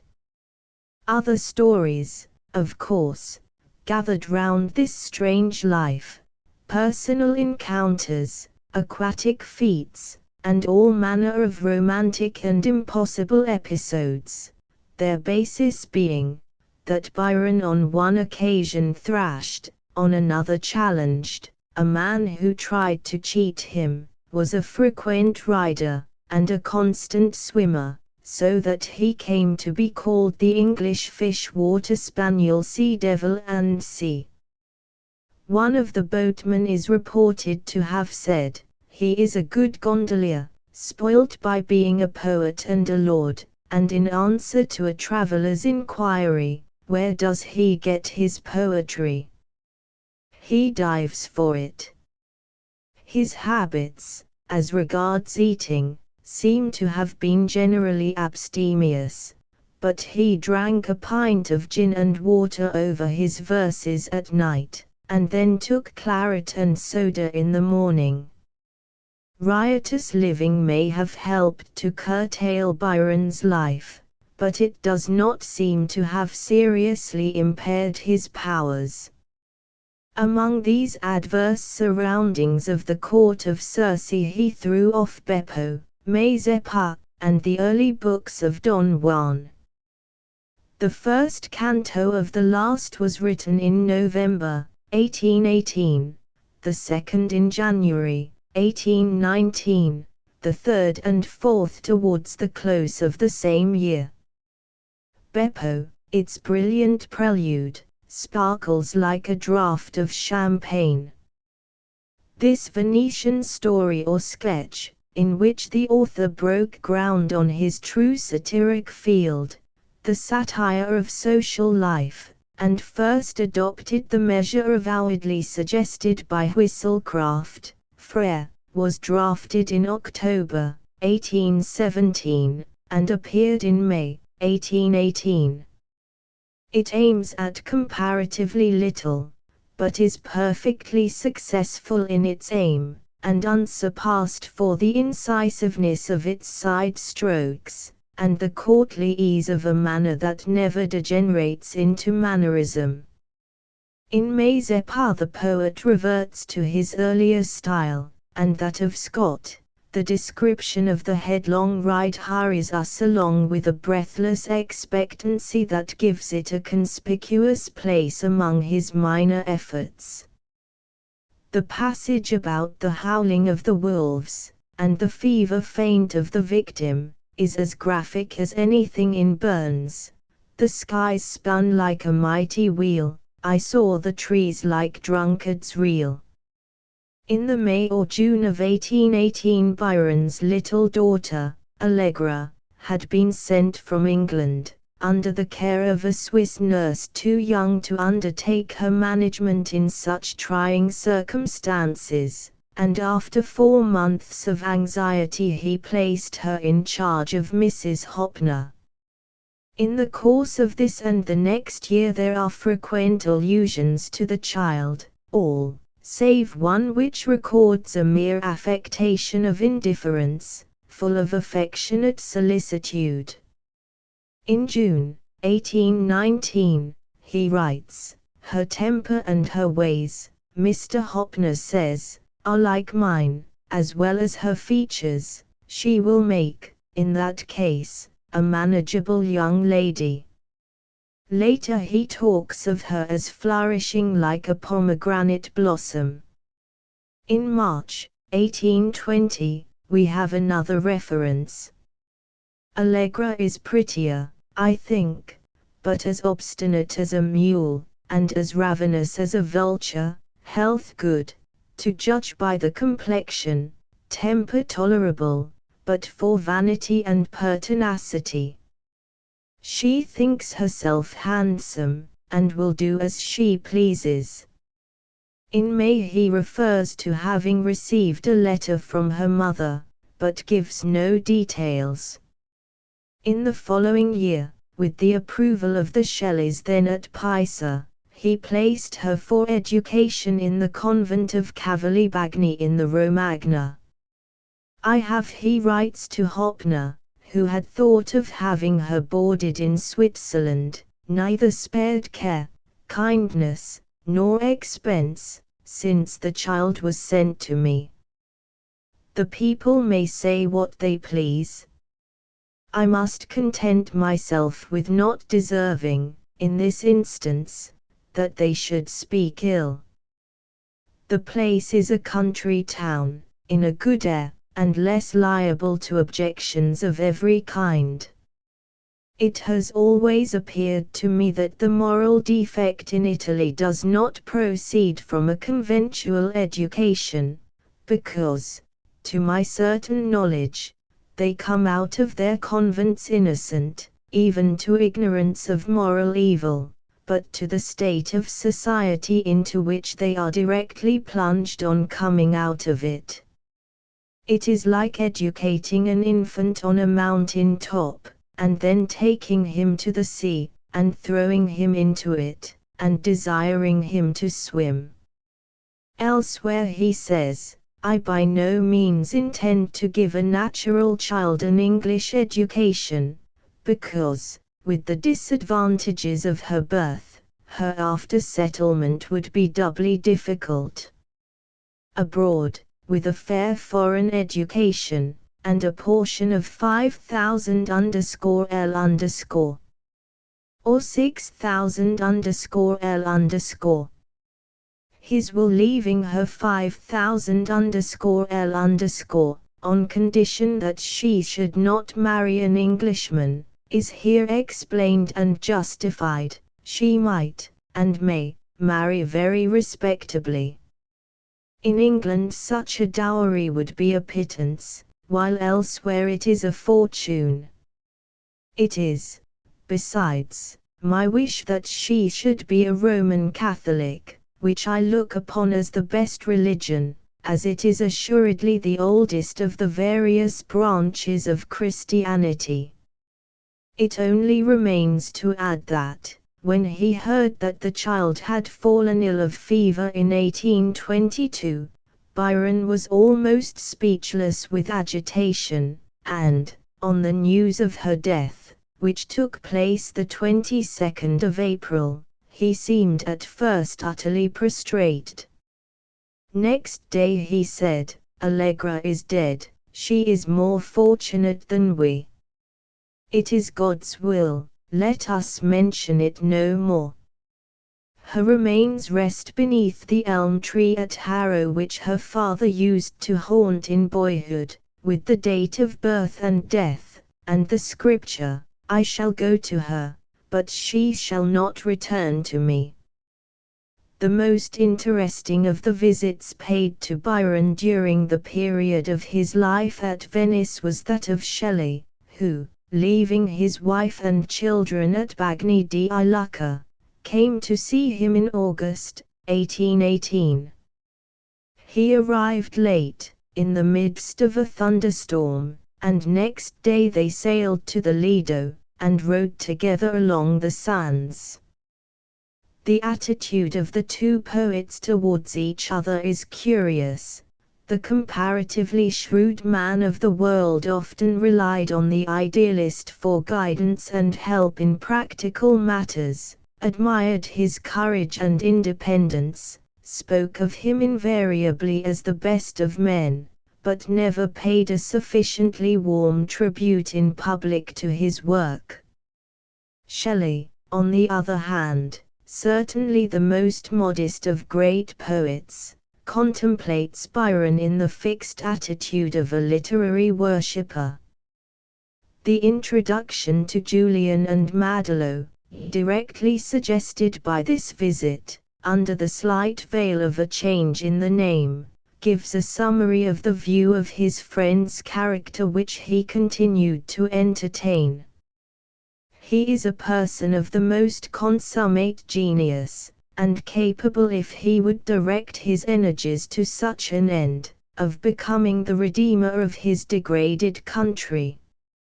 But it is his weakness to be proud. He derives, from a comparison of his own extraordinary mind with the dwarfish intellects that surround him, an intense apprehension of the nothingness of human life. His passions and his powers are incomparably greater than those of other men, and instead of the latter having been employed in curbing the former, they have mutually lent each other strength. But in social life no human being can be more gentle, patient, and unassuming. He is cheerful, frank, and witty. His more serious conversation is a sort of intoxication, men are held by it as by a spell. Subsequently to this visit Byron lent the villa at Est to his friend, and during the autumn weeks of their residence there were written the lines among the Euganean hills, where, in the same strain of reverence, Shelley refers to the tempest-cleaving swan of Albion, to the music flung o'er a mighty thunderfit, and to the sun-like soul destined to immortalize his ocean refuge, as the ghost of Homer clings round Seamander's wasting springs, as divinest Shakespeare's might fills Avon and the world with light. The sun, he says, at a later date, has extinguished the glowworm, and again, I despair of rivaling Lord Byron, as well I may, and there is no other with whom it is worth contending. Shelley was, in the main, not only an exquisite but a trustworthy critic, and no man was more absolutely above being influenced by the fanfaronade of rank or the din of popularity. These criticisms are therefore not to be lightly set aside, nor are they unintelligible. Perhaps those admirers of the clearer and more consistent nature, who exalt him to the rank of a greater poet, are misled by the amiable love of one of the purest characters in the history of our literature. There is at least no difficulty in understanding why he should have been, as it were, concussed by Byron's greater massiveness and energy into a sense, easy to an impassioned devotee, of inferiority. Similarly, most of the estimates, many already reversed, others reversible, by the men of that age, of each other, can be explained. We can see how it was that Shelley overestimated both the character and the powers of Hunt, and Byron depreciated Keats, and was ultimately repelled by Wordsworth, and held out his hand to meet the manly grasp of Scott. The one enigma of their criticism is the respect that they joined in paying to the witty, genial, shallow, worldly, musical Tom Moore. This favourite of fortune and the minor muses, in the course of a short tour through the north of Italy in the autumn of 1819, found his noble friend on the 8th of October at La Mira, went with him on a sight-seeing expedition to Venice, and passed 5 or 6 days in his company. Of this visit he has recorded his impressions, some of which relate to his host's personal appearance, others to his habits and leading incidents of his life. Byron had grown fatter, both in person and face, and the latter had suffered most by the change, having lost by the enlargement of the features some of that refined and spiritualized look that had in other times distinguished it. But although less romantic he appeared more humorous. They renewed their recollections of the old days and nights in London, and compared them with later experiences of bores and blues, in a manner which threatened to put to flight the historical and poetical associations naturally awakened by the City of the Sea. Byron had a rooted dislike to any approach to fine talk in the ordinary intercourse of life, and when his companion began to rhapsodize on the rosy hue of the Italian sunsets, he interrupted him with, "Come, D.N.it, Tom, don't be poetical." He insisted on more, who sighed after what he imagined would be the greater comforts of an hotel, taking up his quarters in his palace, and as they were groping their way through the somewhat dingy entrance, cried out, "Keep clear of the dog, and a few paces farther, take care, or the monkey will fly at you," an incident recalling the old vagaries of the menagerie at Newstead. The biographer's reminiscences mainly dwell on his lordship's changing moods and tempers and gymnastic exercises, his terror of interviewing strangers, his imperfect appreciation of art, his preference of fish to flesh, his almost parsimonious economy in small matters, mingled with allusions to his domestic calamities, and frequent expressions of a growing distaste to Venetian society, On leaving the city, Moore passed a second afternoon at La Myra, had a glimpse of Allegra, and the first intimation of the existence of the notorious memoirs. A short time after dinner Byron left the room, and returned carrying in his hand a white leather bag. "Look here," he said, holding it up, "this would be worth something to Murray, though you, I dare say, would not give sixpence for it." "What is it?" I asked. "My life and adventures," he answered. "It is not a thing," he answered, "that can be published during my lifetime, but you may have it if you like. There, do whatever you please with it." In taking the bag, and thanking him most warmly, I added, "This will make a nice legacy for my little Tom, who shall astonish the latter days of the 19th century with it." 2. Shortly after, Moore for the last time bade his friend farewell, taking with him from Madame Guiccioli, who did the honors of the house, an introduction to her brother, Count Gamba, at Rome. "Teresa Guiccioli," says Castlar, "appears like a star on the stormy horizon of the poet's life. A young Romagnese, the daughter of a nobleman of Ravenna, of good descent but limited means, she had been educated in a convent, and married in her 19th year to a rich widower of 60, in early life a friend of Alfry, and noted as the patron of the National Theatre. This beautiful blonde, of pleasing manners, graceful presence, and a strong vein of sentiment, fostered by the reading of Chateaubriand, met Byron for the first time casually when she came in her bridal dress to one of the Albrizzi reunions, but she was only introduced to him early in the April of the following year, at the house of the Countess Benzoni. Suddenly the young Italian found herself inspired with a passion of which till that moment her mind could not have formed the least idea. She had thought of love but as an amusement, and now became its slave. Byron, on the other hand, gave what remained of a heart, never alienated from her by any other mistress. Till the middle of the month they met every day, and when the husband took her back to Ravenna she dispatched to her idol a series of impassioned letters, declaring her resolution to mold her life in accordance with his wishes. Towards the end of May she had prepared her relatives to receive Byron as a visitor.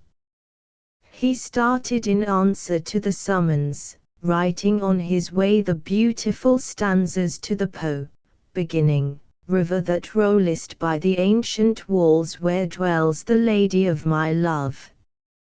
Footnote 2. In December, 1820, Byron sent several more sheets of memoranda from Ravenna, and in the following year suggested an arrangement by which Murray paid over to Moore, who was then in difficulties, 2000_L_ for the right of publishing the whole, under the condition, among others, that Lady Byron should see them, and have the right of reply to anything that might seem to her objectionable. She on her part declined to have anything to do with them. When the memoirs were destroyed, Moore paid back the 2000_L_, but obtained 4,000 guineas for editing the Life and Correspondence. Again passing through Ferrara, and visiting Bologna, he left the latter on the 8th, and on his arrival at his destination found the Countess dangerously ill, but his presence, and the attentions of the famous Venetian doctor, Aglietti, who was sent for by his advice, restored her. The Count seems to have been proud of his guest. "I can't make him out at all," Byron writes. "He visits me frequently, and takes me out, like Whittington the Lord Mayor, in a coach and 6 horses. The fact appears to be, that he is completely governed by her, and, for that matter, so am I." Later he speaks of having got his horses from Venice, and riding or driving daily in the scenery reproduced in the 3rd canto of Don Juan, "Sweet hour of twilight. In the solitude of the pine forest, and the silent shore which bounds Ravenna's immemorial wood." On Teresa's recovery, in dread of a possible separation, he proposed to fly with her to America, to the Alps, to some unsuspected isle in the far seas, and she suggested the idea of feigning death, like Juliet, and rising from the tomb. Neither expedient was called for. When the Count went to Bologna, in August, with his wife, Lord Byron was allowed to follow, and, after consoling himself during an excursion which the married pair made to their estate, by hovering about her empty rooms and writing in her books, he established himself, on the Count's return to his headquarters, with her and Allegra at Bologna. Meanwhile, Byron had written the Prophecy of Dante, and in August the prose letter, to the editor of the British Review, on the charge of bribery in Don Juan. Than this inimitable epistle no more laughter-compelling composition exists. About the same time, we hear of his leaving the theatre in a convulsion of tears, occasioned by the representation of Alfri's Mirror. He left Bologna with the Countess on the 15th of September, when they visited the Euganean Hills and Arca, and wrote their names together in the Pilgrim's Book. On arriving at Venice, the physicians recommending Madame Guiccioli to country air, they settled, still by her husband's consent, for the autumn at La Mira, where Moore and others found them domesticated. At the beginning of November the poet was prostrated by an attack of tertian fever. In some of his hours of delirium he dictated to his careful nurses, Fletcher and the Countess, a number of verses, which she assures us were correct and sensible. He attributes his restoration to cold water and the absence of doctors, but, ere his complete recovery, Count Guiccioli had suddenly appeared on the scene, and run away with his own wife. The lovers had for a time not only to acquiesce in the separation, but to agree to cease their correspondence. In December, Byron in a fit of spleen had packed up his belongings, with a view to return to England. He was, we are told, ready dressed for the journey, his boxes on board the gondola, his gloves and cap on, and even his little cane in his hand, when my lord declares that if it should strike 1, which it did, before everything was in order, he would not go that day. It is evident he had not the heart to go. Next day he heard that Madame Guiccioli was again seriously ill, received and accepted the renewed invitation which bound him to her and to the south.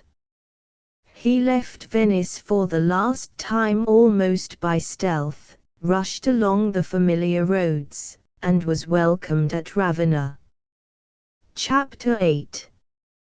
1820–1821 Ravenna, Dramas, Cain, Vision of Judgment.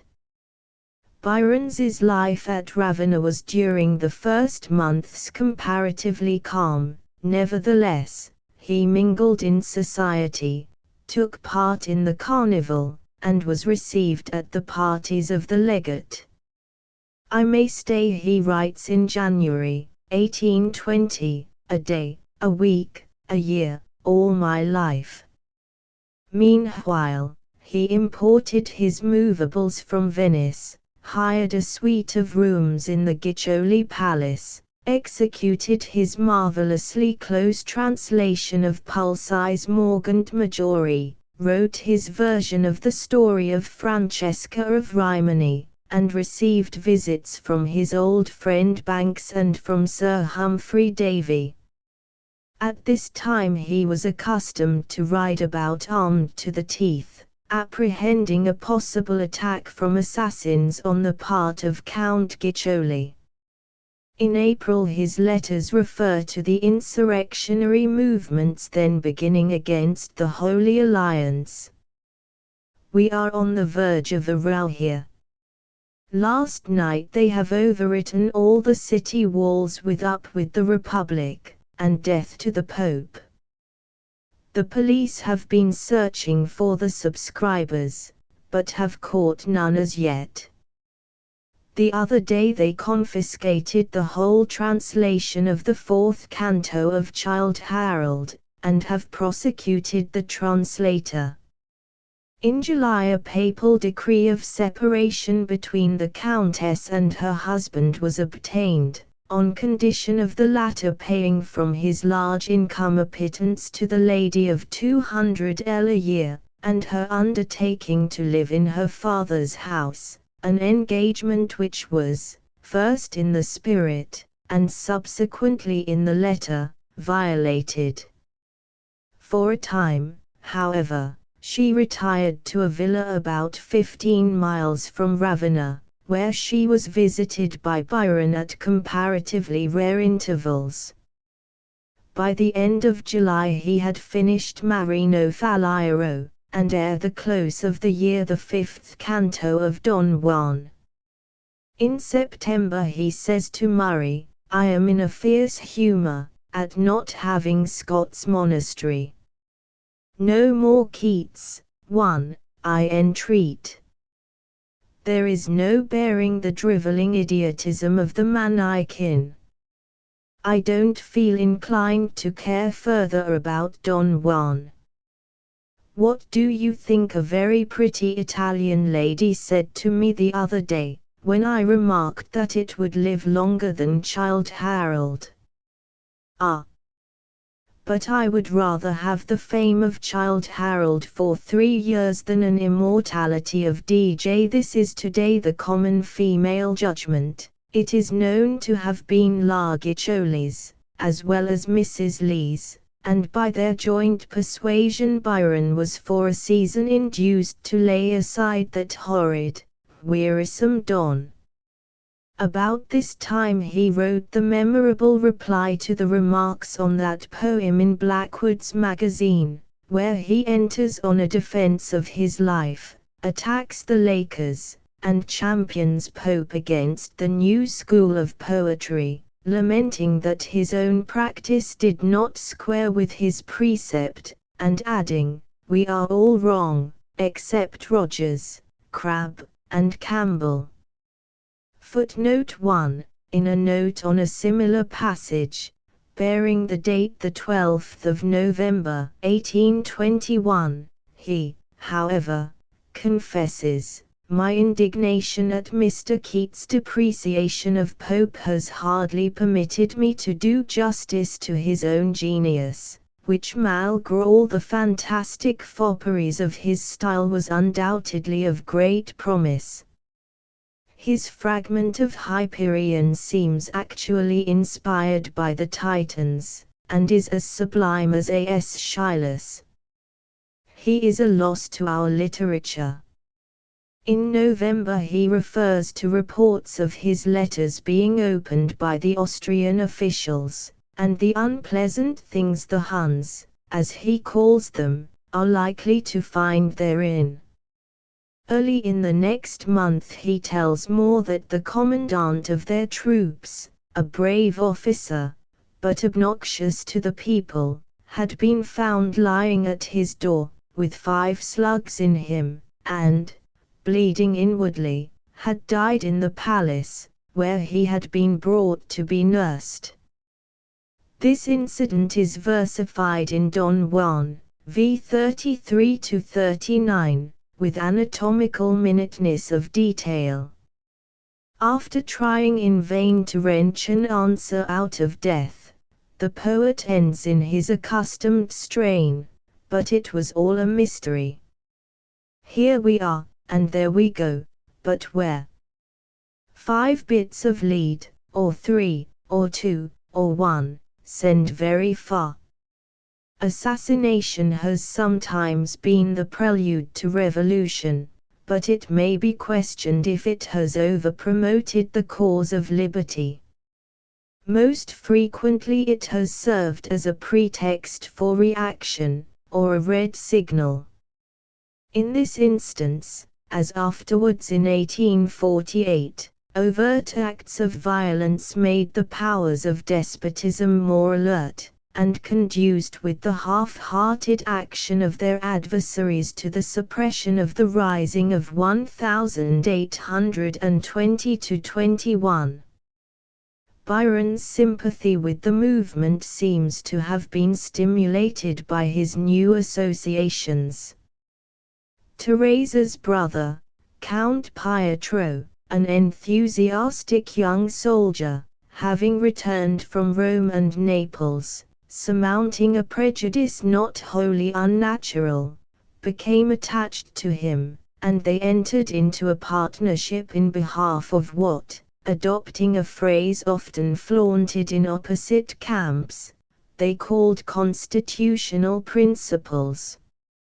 Finally the poet so committed himself to the party of insurrection that, though his nationality secured him from direct attack, his movements were necessarily affected by the fiasco.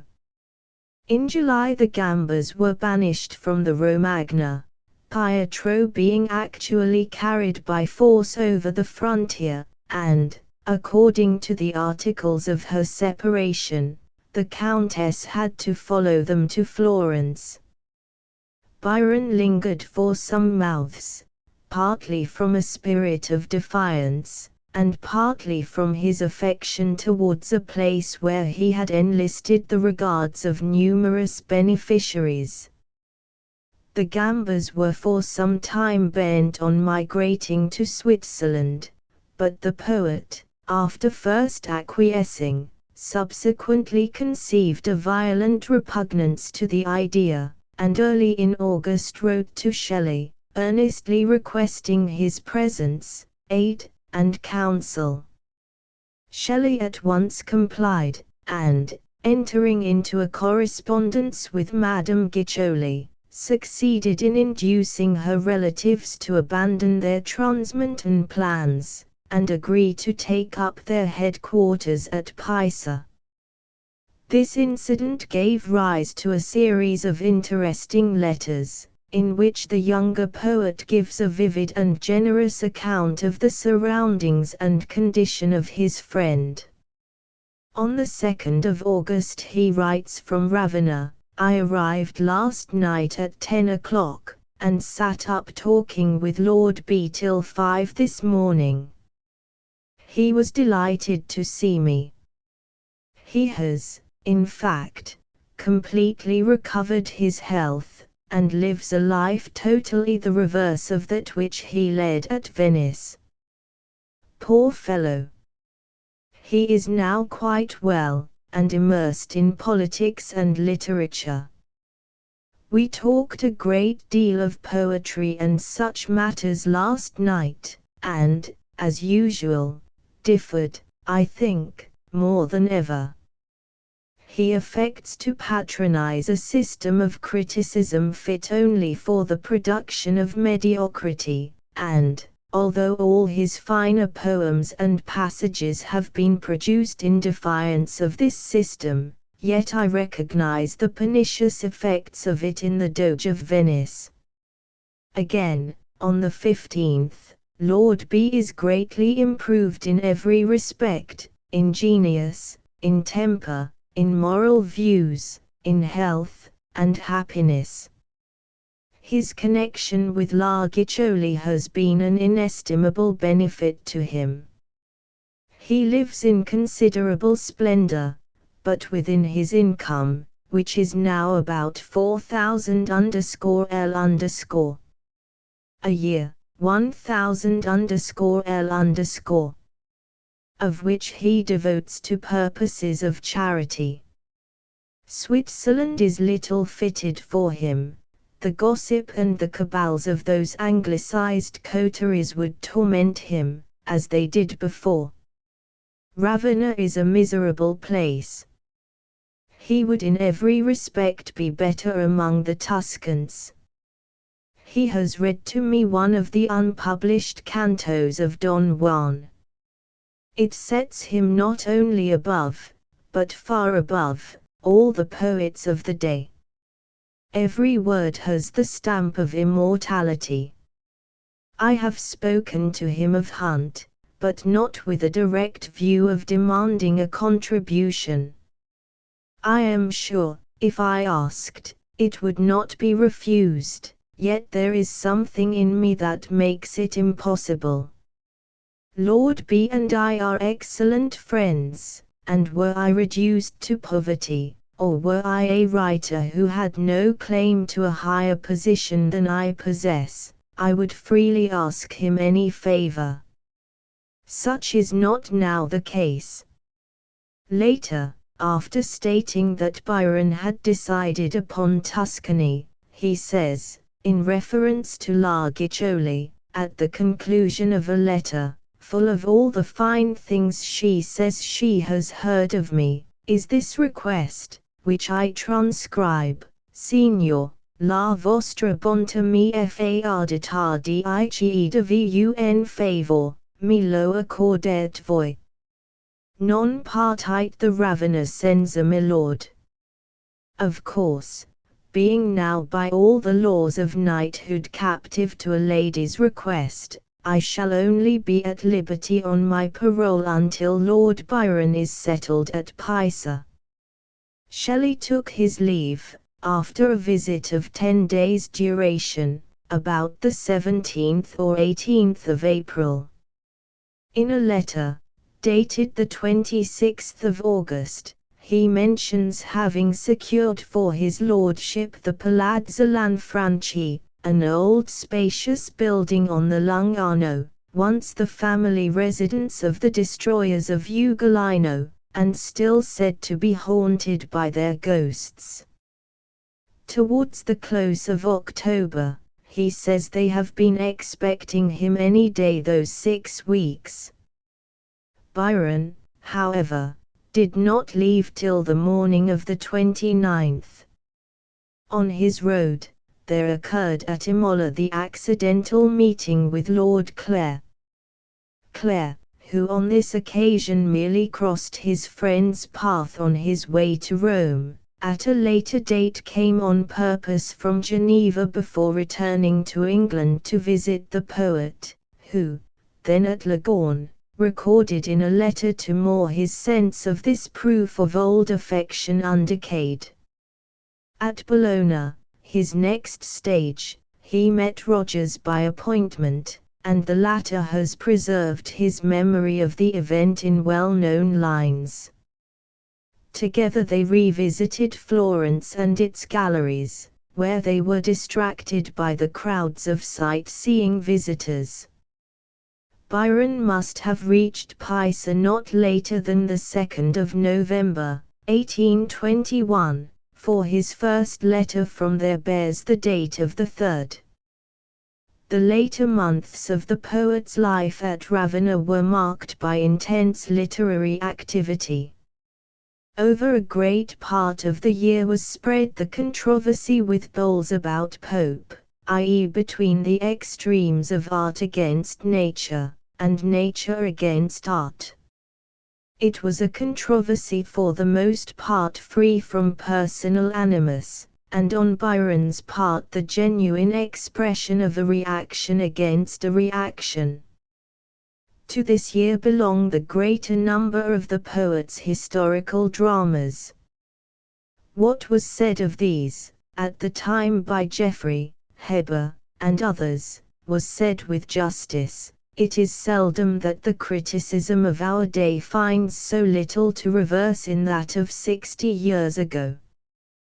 The author, having shown himself capable of being pathetic, sarcastic, sentimental, comical, and sublime, we would be tempted to think that he had written these plays to show, what no one before suspected, that he could also be dull, were it not for his own exorbitant estimation of them. Lord Byron had few of the powers of a great dramatist. He had little architectural imagination, or capacity to conceive and build up a whole. His works are mainly masses of fine, splendid, or humorous writing, heaped together. The parts are seldom forged into one, or connected by any indissoluble link. His so-called dramas are only poems divided into chapters. Further, he had little of what Mr. Ruskin calls penetrative imagination. So it has been plausibly said that he made his men after his own image, his women after his own heart. The former are, indeed, rather types of what he wished to be than what he was. They are better, and worse, than himself. They have stronger wills, more definite purposes, but less genial and less versatile natures. But it remains true, that when he tried to represent a character totally different from himself, the result is either unreal or uninteresting.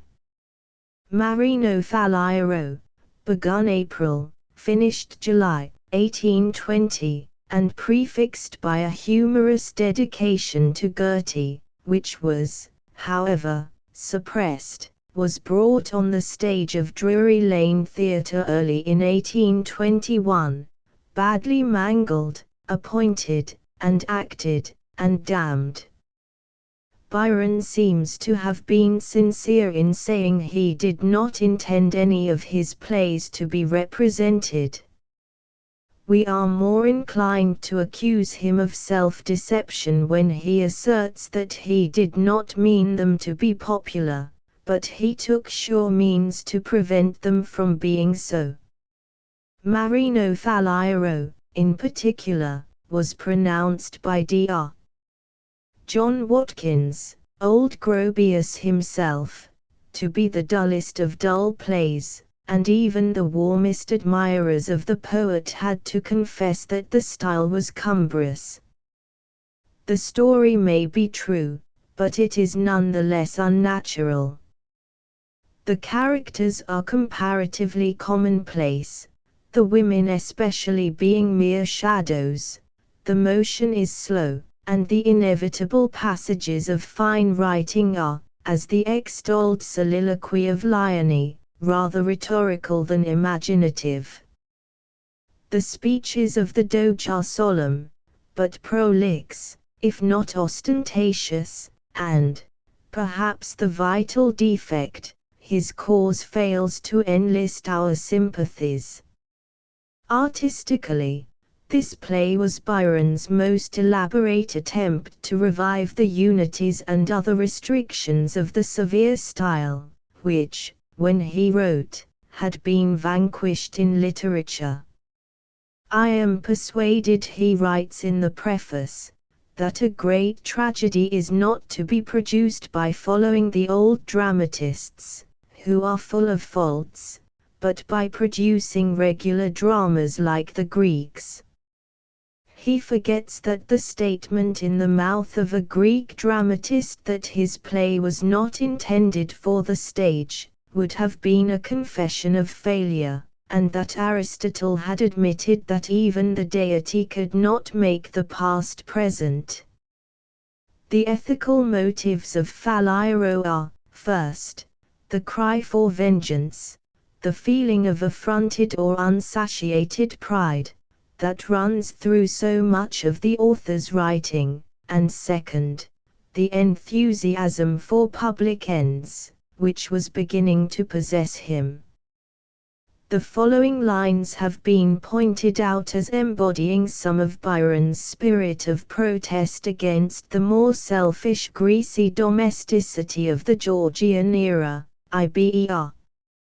Such ties are not for those who are called to the high destinies which purify corrupted commonwealths. We must forget all feelings save the one, we must resign all passions save our purpose. We must behold no object save our country, and only look on death as beautiful so that the sacrifice ascend to heaven, and draw down freedom on her evermore. Cal.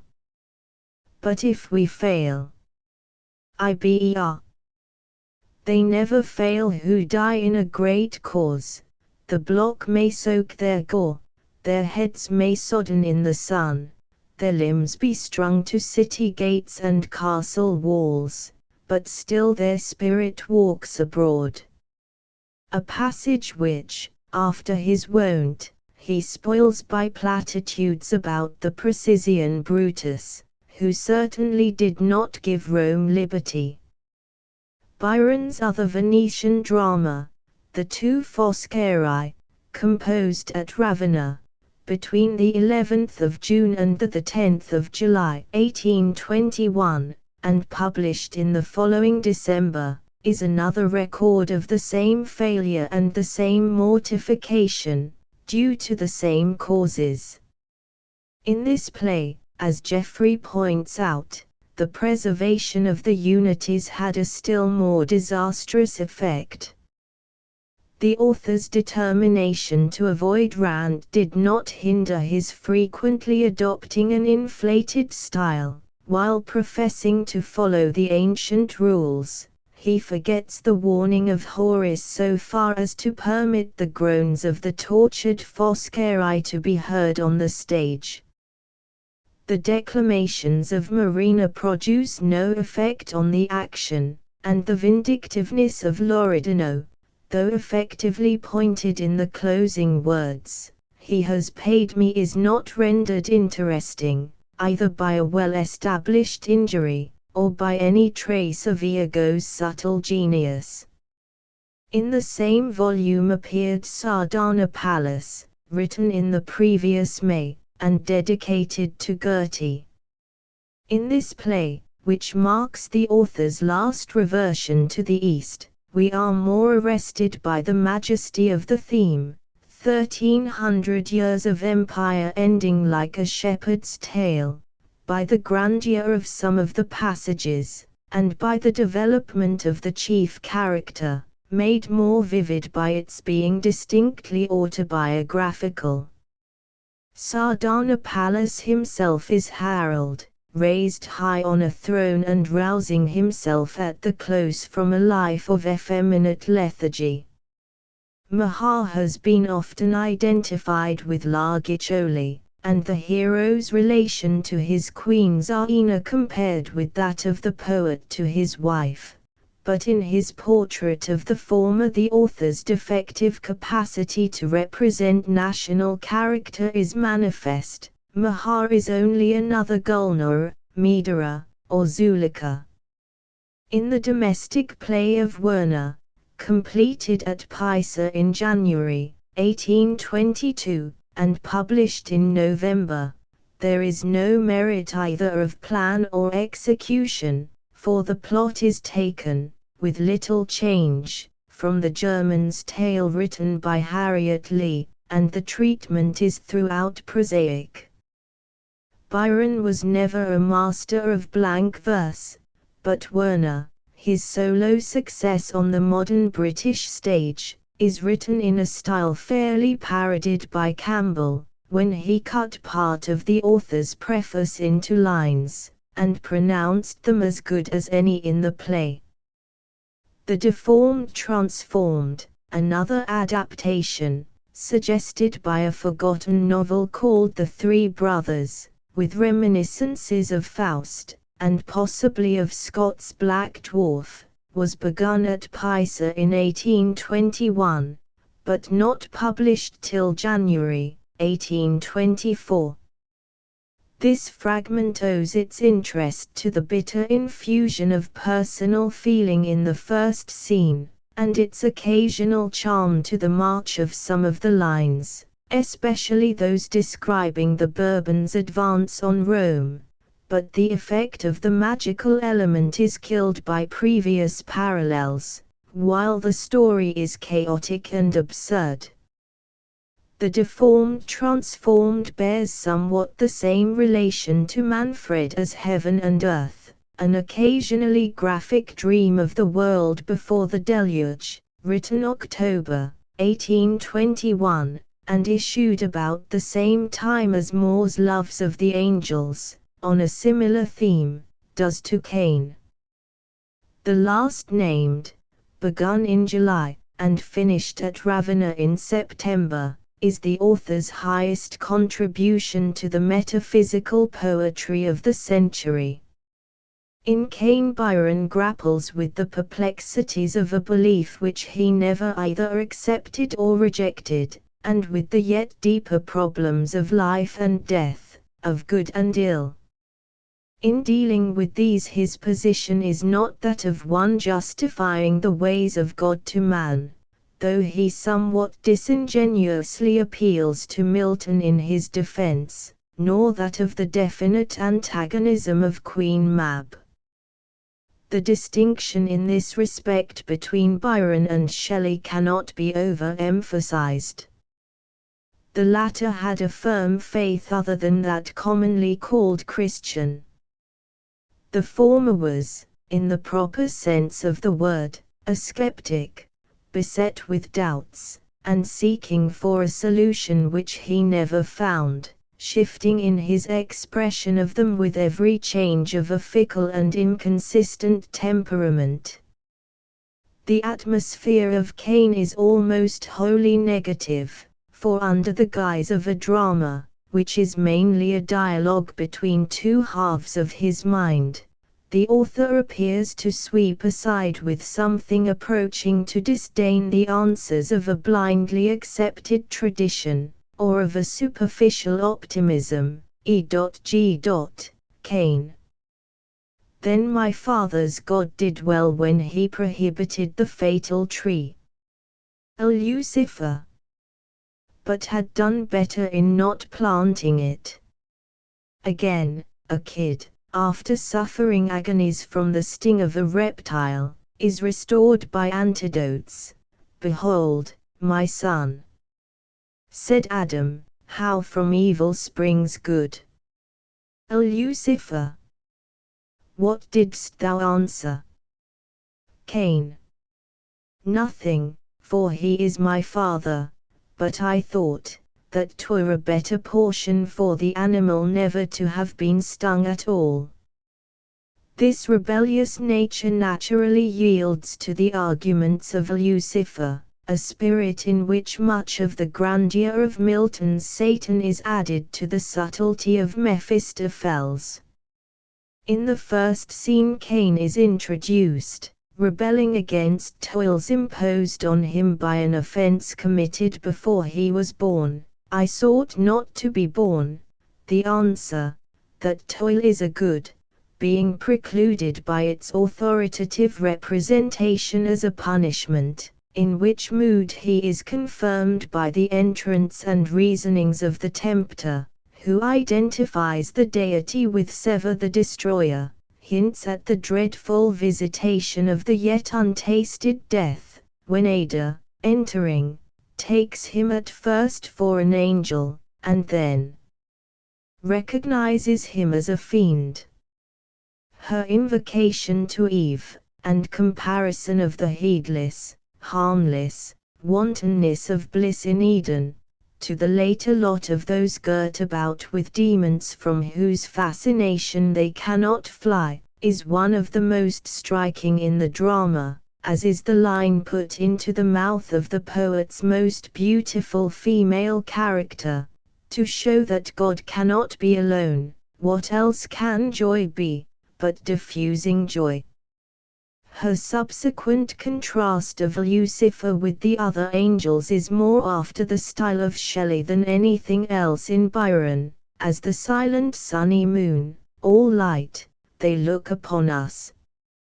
But thou seem'st like an ethereal night, where long white clouds streak the deep purple, and unnumbered stars spangle the wonderful mysterious vault with things that look as if they would be suns, so beautiful, unnumbered and endearing, not dazzling, and yet drawing us to them. They fill my eyes with tears, and so dost thou. The flight with Lucifer, in the second act, in the abyss of space and through the hads of uncreated night with the vision of long-wrecked worlds, and the interminable gloomy realms of swimming shadows and enormous shapes, suggested, as the author tells us, by the reading of Cuvier, leaves us with impressions of grandeur and desolation which no other passages of English poetry can convey. Lord Byron has elsewhere exhibited more versatility of fancy and richness of illustration, but nowhere else has he so nearly struck the stars.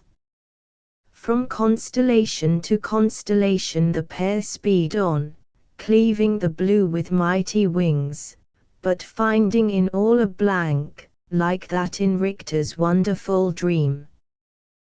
The result on the mind of Cain is summed in the lines on the fatal tree: it was a lying tree, for we know nothing, at least, it promised knowledge at the price of death, but knowledge still, but, what knows man? A more modern poet answers, after beating at the same iron gates, behold, we know not anything. The most beautiful remaining passage is Cain's reply to the question, what is more beautiful to him than all that he has seen in the unimaginable ether, my sister Ada.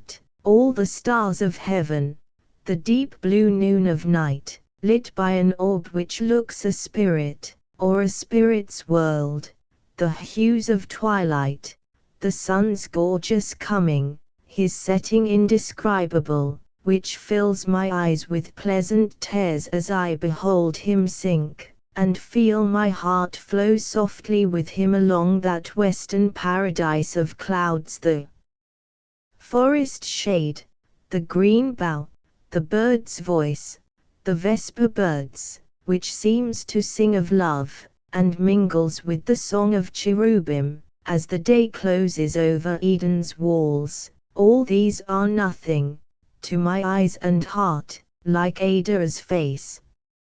Lucifer's speech, at the close of the act, is perhaps too Miltonic to be absolutely original.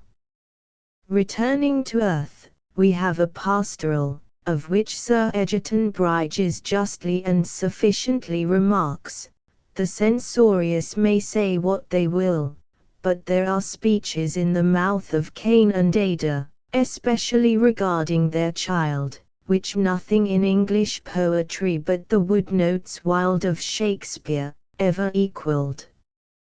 Her cry, as Cain seems to threaten the infant, followed by the picture of his bloom and joy, is a touch of perfect pathos.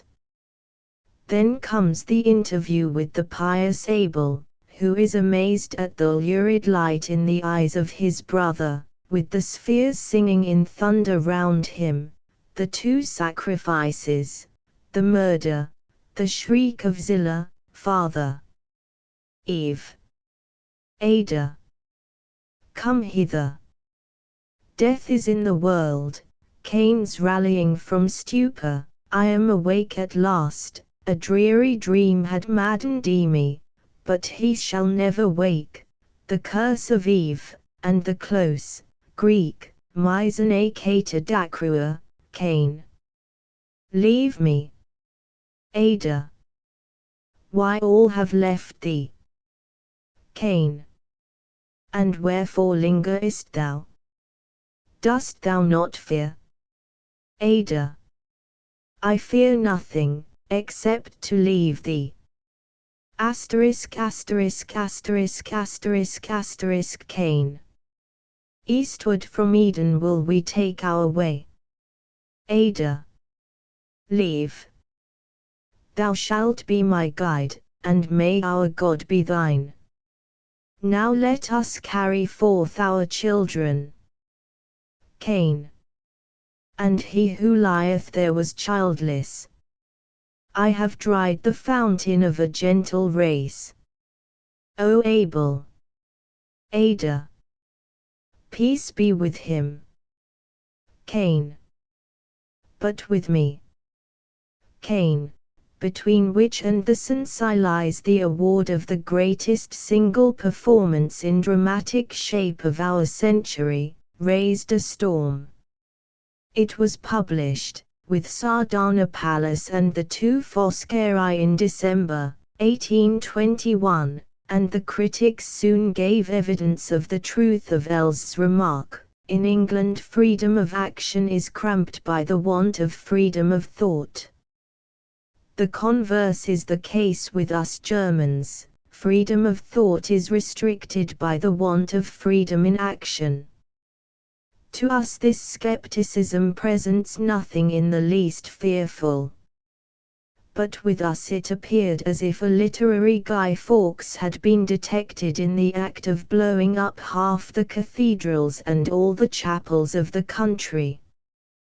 The rage of insular orthodoxy was in proportion to its impotence.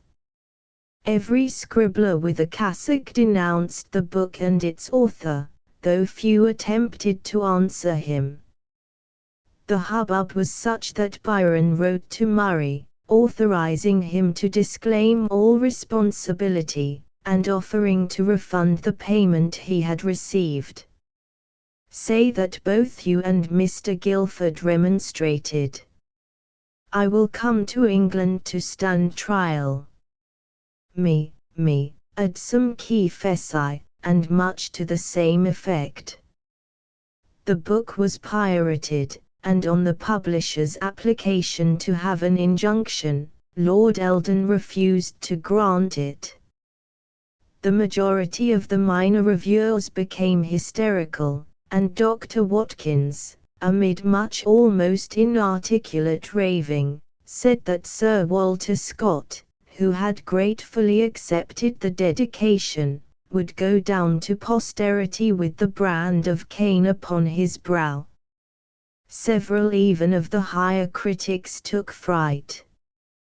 Geoffrey, while protesting his appreciation of the literary merits of the work, lamented its tendency to unsettle faith.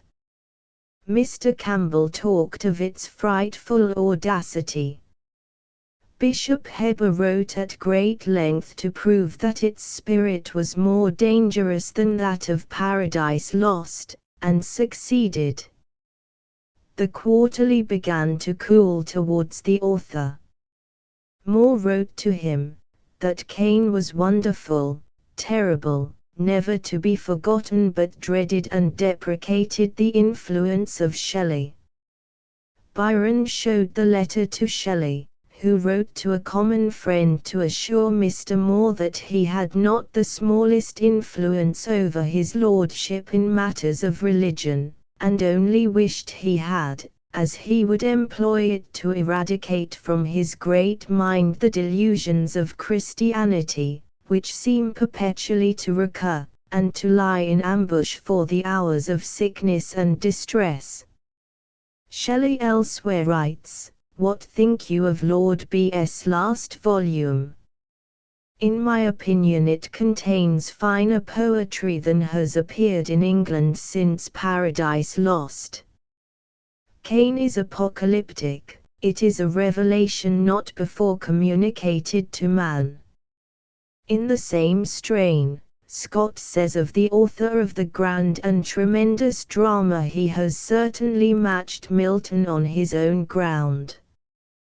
The worst effect of those attacks appears in the shifts to which Byron resorted to explain himself, to be imputed, however, not to cowardice, but to his wavering habit of mind.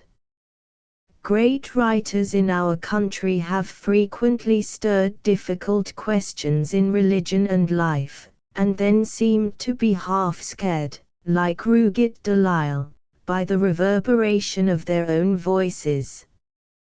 Shelley almost alone was always ready to declare, "I meant what I said, and stand to it."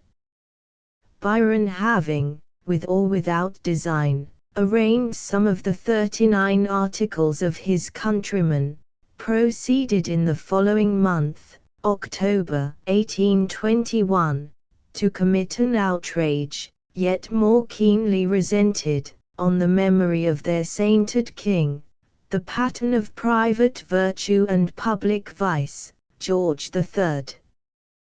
The perpetration of this occurred in the course of the last of his numerous literary duels, of which it was the close. That Mr. Southey was a well-meaning and independent man of letters, there can be no doubt. It does not require the conclusive testimony of the esteem of Savage Landor to compel our respect for the author of the Life of Nelson, and the open-handed friend of Coleridge, nor is it any disparagement that, with the last named and with Wordsworth, he in middle life changed his political and other opinions. But in his dealings with Lord Byron, Southey had eaten of the insane root. He attacked a man of incomparably superior powers, for whom his utter want of humour, save in its comparatively childish forms, made him a ludicrously unequal match, and paid the penalty in being gibbeted in satires that will endure with the language. The strife, which seems to have begun on Byron's leaving England, rose to its height when his lordship, in the humorous observations and serious defence of his character against the Remarks in Blackwood, 1819, August, accused the laureate of apostasy, treason, and slander. In 1821, when the latter published his Vision of Judgment, the most quaintly preposterous panegyric ever penned, he prefixed to it a long explanatory note, in the course of which he characterizes Don Juan as a monstrous combination of horror and mockery, a lewdness and impiety, regrets that it has not been brought under the lash of the law, salutes the writer as chief of the Satanic school, inspired by the spirits of Moloch and Belial, and refers to the remorse that will overtake him on his death bed. To which Byron, inter alia, Mr. Southey, with a cowardly ferocity, exults over the anticipated deathbed repentance of the objects of his dislike, and indulges himself in a pleasant vision of judgment in prose, as well as verse, full of impious impudence. What Mr. Southey's sensations or ours may be in the awful moment of leaving this state of existence, neither he nor we can pretend to decide. In common, I presume, with most men of any reflection, I have not waited for a deathbed to repent of many of my actions, notwithstanding the diabolical pride which this pitiful renegade in his rancour would impute to those who scorn him. This dignified, though trenchant, rejoinder would have been unanswerable, but the writer goes on to charge the laureate with spreading calumnies. To this charge Southey, in January, 1822, replies with a direct and positive denial, and then proceeds to talk at large of the whip and branding iron, slaves of sensuality, stones from slings, Goliaths, public panders, and what not, in the manner of the brave days of old. In February Byron, having seen this assault in the Courier, writes off in needless heat, "I have got Southey's pretended reply. What remains to be done is to call him out," and dispatches a cartel of mortal defiance. Mr. Douglas Kinnaird, through whom this was sent, judiciously suppressed it, and the author's thirst for literary blood was destined to remain unquenched. Meanwhile he had written his own vision of judgment. This extraordinary work, having been refused by both Murray and Longman, appeared in 1822 in the pages of the Liberal. It passed the bounds of British endurance, and the publisher, Mr. John Hunt, was prosecuted and fined for the publication. Readers of our day will generally admit that the gouty hexameters of the original poem, which celebrates the apotheosis of King George in heaven, are much more blasphemous than the ottava rima of the travesty, which professes to narrate the difficulties of his getting there. Byron's vision of judgment is as unmistakably the first of parodies as the Iliad is the first of epics, or the Pilgrim's Progress the first of allegories. In execution it is almost perfect. Don Juan is in scope and magnitude a far wider work, but no considerable series of stanzas in Don Juan are so free from serious artistic flaw. From first to last, every epithet hits the white, every line that does not convulse with laughter stings or lashes. It rises to greatness by the fact that, underneath all its lambent buffoonery, it is aflame with righteous wrath. Nowhere in such space, save in some of the prose of Swift, is there in English so much scathing satire. Chapter 9. 1821 to 1823 Pisa, Genoa, Don Juan. Byron, having arrived at Pisa with his troop of carriages, horses, dogs, fowls, servants, and a monkey, settled himself quietly in the Palazzo Lanfranchi for 10 months, interrupted only by a sojourn of 6 weeks in the neighborhood of Leghorn. His life in the old feudal building followed in the main the tenor of his life at Ravenna. He rose late, received visitors in the afternoons, played billiards, rode or practiced with his pistols, in concert with Shelley, whom he refers to at this time as the most companionable man under 30 he had ever met. Both poets were good shots, but Byron the safest, for, though his hand often shook, he made allowance for the vibration, and never missed his mark. On one occasion he set up a slender cane, and at 20 paces divided it with his bullet. The early part of the evening he gave to a frugal meal and the society of La Guiccioli, now apparently, in defiance of the statute of limitations, established under the same roof, and then sat late over his verses. He was disposed to be more sociable than at Venice or Ravenna, and occasionally entertained strangers, but his intimate acquaintanceship was confined to Captain Williams and his wife, and Shelley's cousin, Captain Medwin. The latter used frequently to dine and sit with his host till the morning, collecting materials for the conversations which he afterwards gave to the world. The value of these reminiscences is impaired by the fact of their recording, as serious revelations, the absurd confidences in which the poet's humor for mystification was wont to indulge.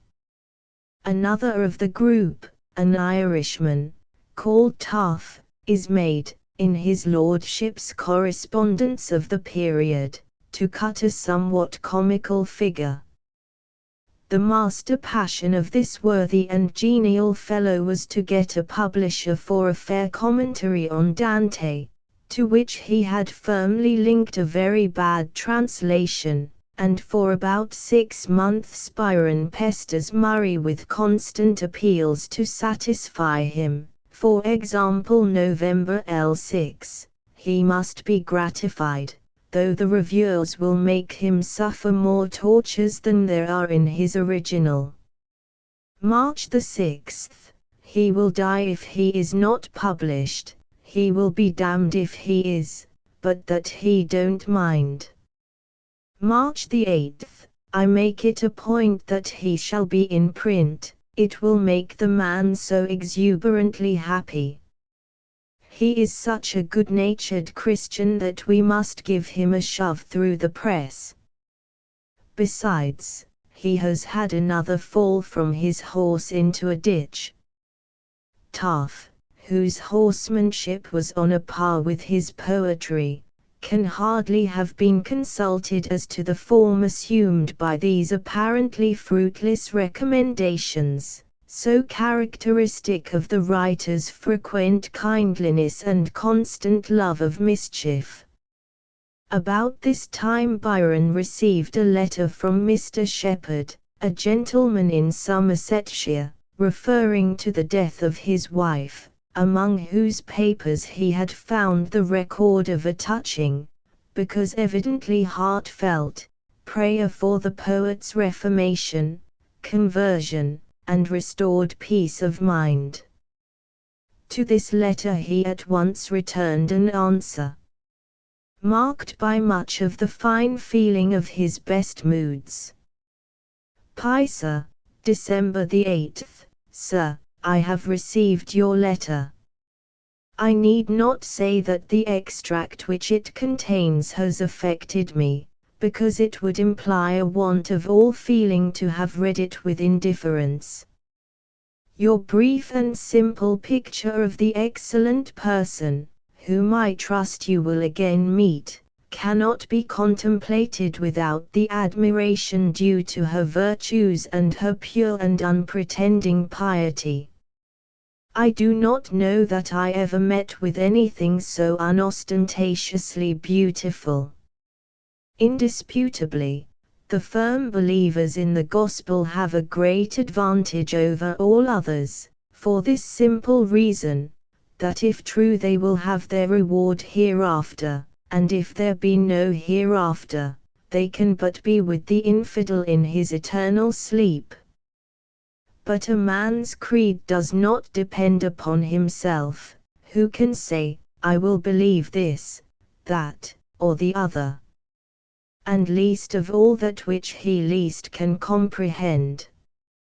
I can assure you that not all the fame which ever cheated humanity into higher notions of its own importance, would ever weigh in my mind against the pure and pious interest which a virtuous being may be pleased to take in my behalf. In this point of view I would not exchange the prayer of the deceased in my behalf for the united glory of Homer, Caesar, and Napoleon. The letter to Lady Byron, which he afterwards showed to Lady Blessington, must have borne about the same date, and we have a further indication of his thoughts reverting homeward in an urgent request to Murray, written on the 10th of December, Ada's 6th birthday, to send his daughter's miniature.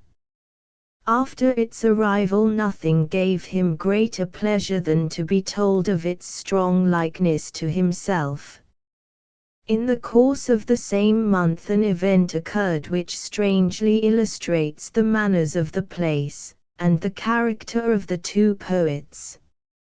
An unfortunate fanatic having taken it into his head to steal the wafer box out of a church at Lucca, and being detected, was, in accordance with the ecclesiastical law till lately maintained against sacrilege, condemned to be burnt alive. Shelley, who believed that the sentence would really be carried into effect, proposed to Byron that they should gallop off together, and by aid of their servants rescue by force the intended victim. Byron, however, preferred in the first place, to rely on diplomacy. Some vigorous letters passed, ultimately a representation, convoyed by Taft to the English ambassador, led to a commutation of the sentence, and the man was sent to the galleys. The January of 1822 was marked by the addition to the small circle of Captain E.J. Trelawney, the famous rover and bold freelance, long sole survivor of the remarkable group, who accompanied Lord Byron to Greece, and has recorded a variety of incidents of the last months of his life. Trelawney, who appreciated Shelley with an intensity that is often apt to be exclusive, saw, or has reported, for the most part the weaker side of Byron. We are constrained to accept as correct the conjecture that his judgment was biased by their rivalry in physical prowess, and the political differences which afterwards developed between them. Letters to his old correspondents, to Scott about the Waverleys, to Murray about the dramas, and the Vision of Judgment, and Cain, make up almost the sole record of the poet's pursuits during the 5 following months. In the 6th of February he sent, through Mr. Kinnaird, the challenge to Southey, of the suppression of which he was not aware till the 17th of May. The same letter contains a sheaf of the random cynicisms, as, cash is virtue, money is power, and when Socrates said he knew nothing, he meant he had not a drachma, by which he sharpened the shafts of his assailants. A little later, on occasion of the death of Lady Nichol, he expresses himself with natural bitterness on hearing that she had in her will recorded a wish against his daughter Ada seeing his portrait. In March he sat, along with La Guiccioli, to the sculptor Bartolini. On the 24th, when the company were on one of their riding excursions outside the town, a half-drunken dragoon on horseback broke through them, and by accident or design knocked Shelley from his seat. Byron, pursuing him along the Lung Arno, called for his name, and, taking him for an officer, flung his glove. The sound of the fray brought the servants of the Lanfranchi to the door, and one of them, it was presumed, though in the scuffle everything remained uncertain, seriously wounded the dragoon in the side. An investigation ensued, as the result of which the Gambas were ultimately exiled from Tuscany, and the party of friends was practically broken up. Shelley and his wife, with the Williamses and Trelawney, soon after settled at the Villa Magni at Larissae in the Gulf of Spezia. Byron, with the Countess and her brother, established themselves in the Villa Rossa at Montenero, a suburb of Leghorn, from which port at this date the remains of Allegra were conveyed to England. Among the incidents of this residence were, the homage paid to the poet by a party of Americans, the painting of his portrait, and that of La Guiccioli, by the artist West, who has left a pleasing account of his visits, Byron's letter making inquiry about the country of Bolivar, where it was his fancy to settle, and another of those disturbances by which he seemed destined to be harassed. One of his servants, among whom were unruly spirits, apparently selected with a kind of corsair bravado, had made an assault on Count Pietro, wounding him in the face. This outburst, though followed by tears and penitence, confirmed the impression of the Tuscan police that the whole company were dangerous, and made the government press for their departure. In the midst of the uproar, there suddenly appeared at the villa Mr. Leigh Hunt, with his wife and 6 children.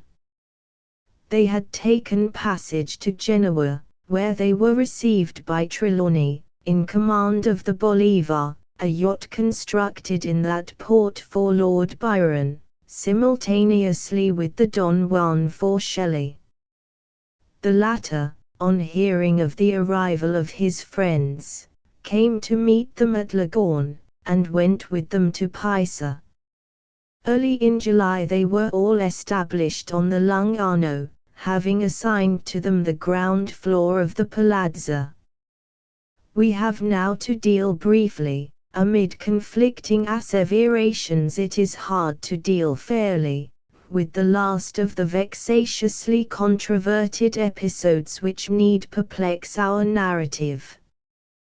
Byron, in wishing more from Ravenna a Merry Christmas for 1820, proposes that they shall embark together in a newspaper, with some improvement on the plan of the present scoundrels to give the age some new lights on policy, poesy, biography, criticism, morality, theology, and see more absolutely refusing to entertain the idea. Hunt's name was brought forward in connection with it, during the visit of Shelley.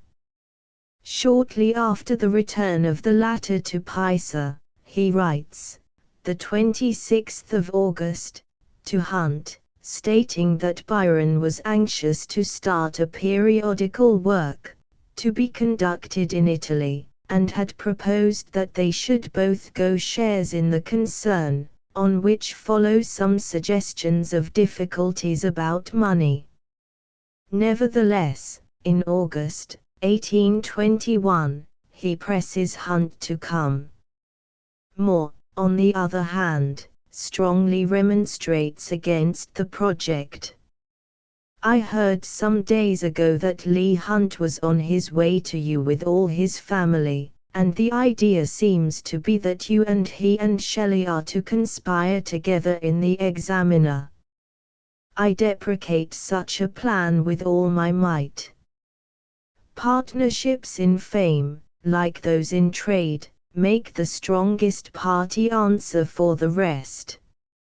I tremble even for you with such a bankrupt company. You must stand alone.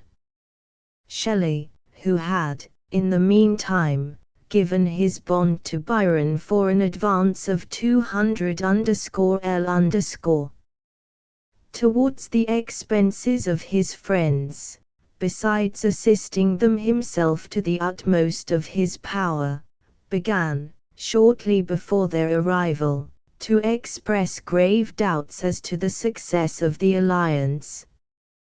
His last published letter, written the 5th of July, 1822, after they had settled at Pisa, is full of forebodings. On the 8th he set sail in the Don Juan, that fatal and perfidious bark, built in Th eclipse, and rigged with curses dark, and was overtaken by the storm in which he perished. 3 days after, Trelawney rode to Pisa, and told Byron of his fears, when the poet's lips quivered, and his voice faltered. On the 22nd of July the bodies of Shelley, Williams, and Vivian, were cast ashore. On the 16th of August, Hunt, Byron, and Trelawney were present at the terribly weird cremation, which they have all described. At a later date, the two former were seized with a fit of delirium, which is one of the phases of the tension of grief. Byron's references to the event are expressions less of the loss which he indubitably felt, than of his indignation at the world's wrong. Thus he writes, "There is another man gone, about whom the world was ill-naturedly and ignorantly and brutally mistaken. It will, perhaps, do him justice now, when he can be no better for it. Towards the end of the same letter the spirit of his dead friend seems to inspire the sentence, "With these things and these fellows it is necessary, in the present clash of philosophy and tyranny, to throw away the scabbard. I know it is against fearful odds, but the battle must be fought." Meanwhile, shortly after the new settlement at the Lanfranchi, the preparations for issuing the Liberal, edited by Leigh Hunt in Italy, and published by John Hunt in London, progressed. The first number, which appeared in September, was introduced, after a few words of preface, by the Vision of Judgment, with the signature Quivido Redivivus, and adorned by Shelley's translation of the May Day Night in Faust. It contained besides, the letter to the editor of my grandmother's review, an indifferent Florentine story, a German apologue, and a gossiping account of Pisa, presumably by Hunt.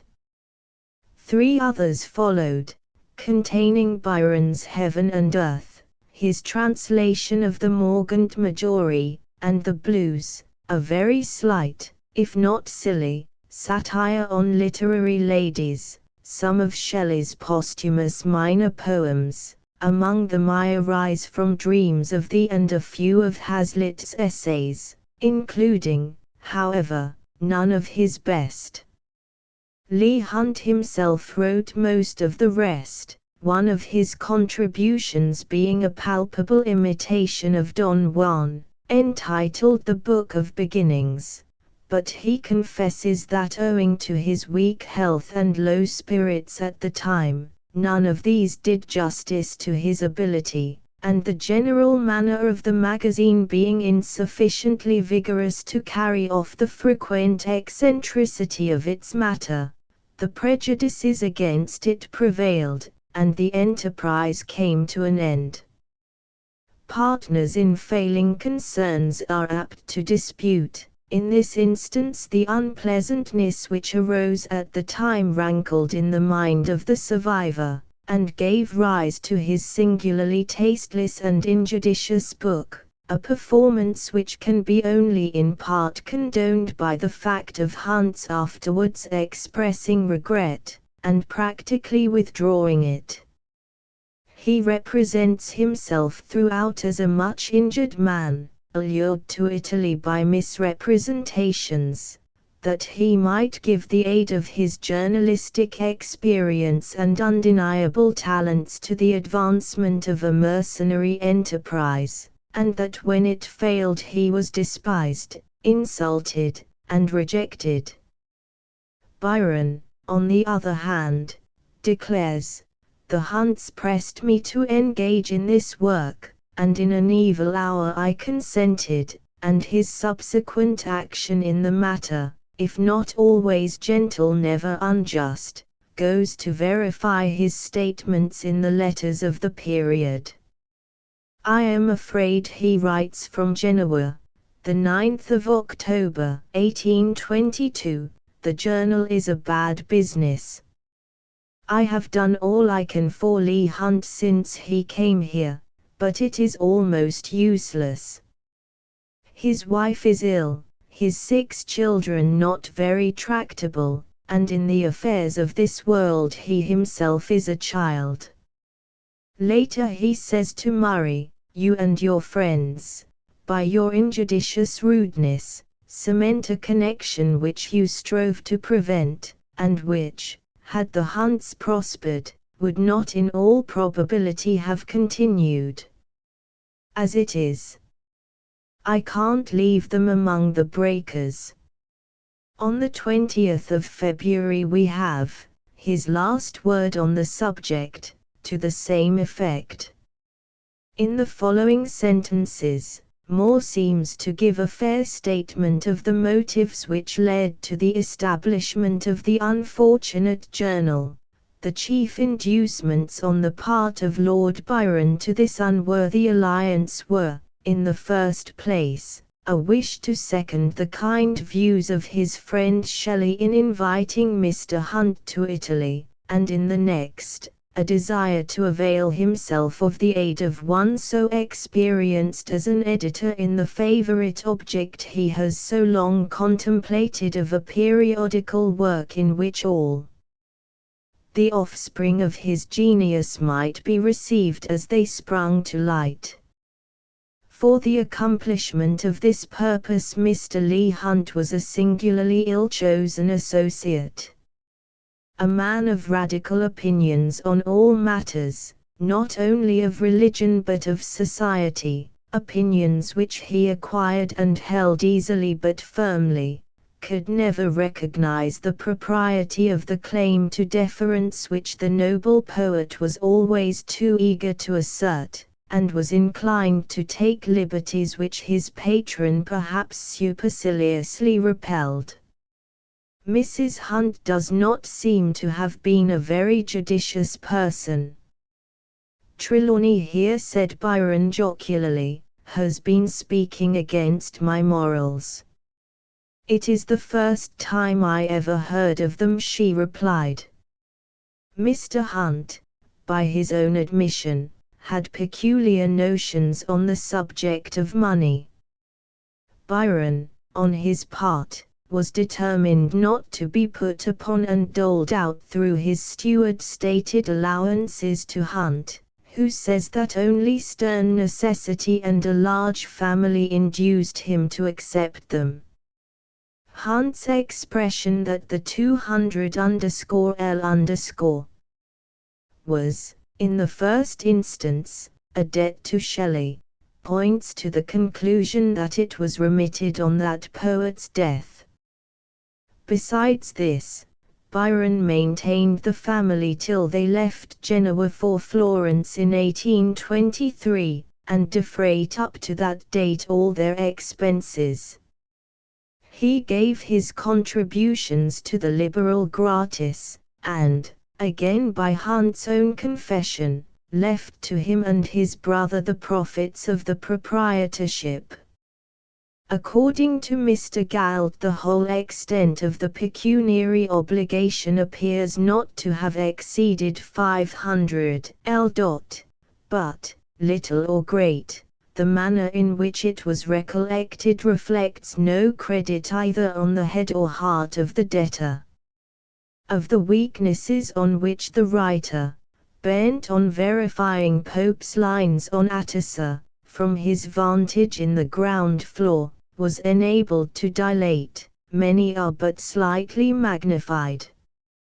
We are told, for instance, in very many words, that Byron clung to the privileges of his rank while wishing to seem above them, that he had a small library, and was a one-sided critic, that Bayle and Gibbon supplied him with the learning he had left at school, that, being a good rider with a graceful seat, he liked to be told of it, that he showed letters he ought not to have shown, that he pretended to think worse of Wordsworth than he did, that he knew little of art or music, adored Rossini, and called Rubens a dauber, that, though he wrote Don Juan under gin and water, he had not a strong head, and see.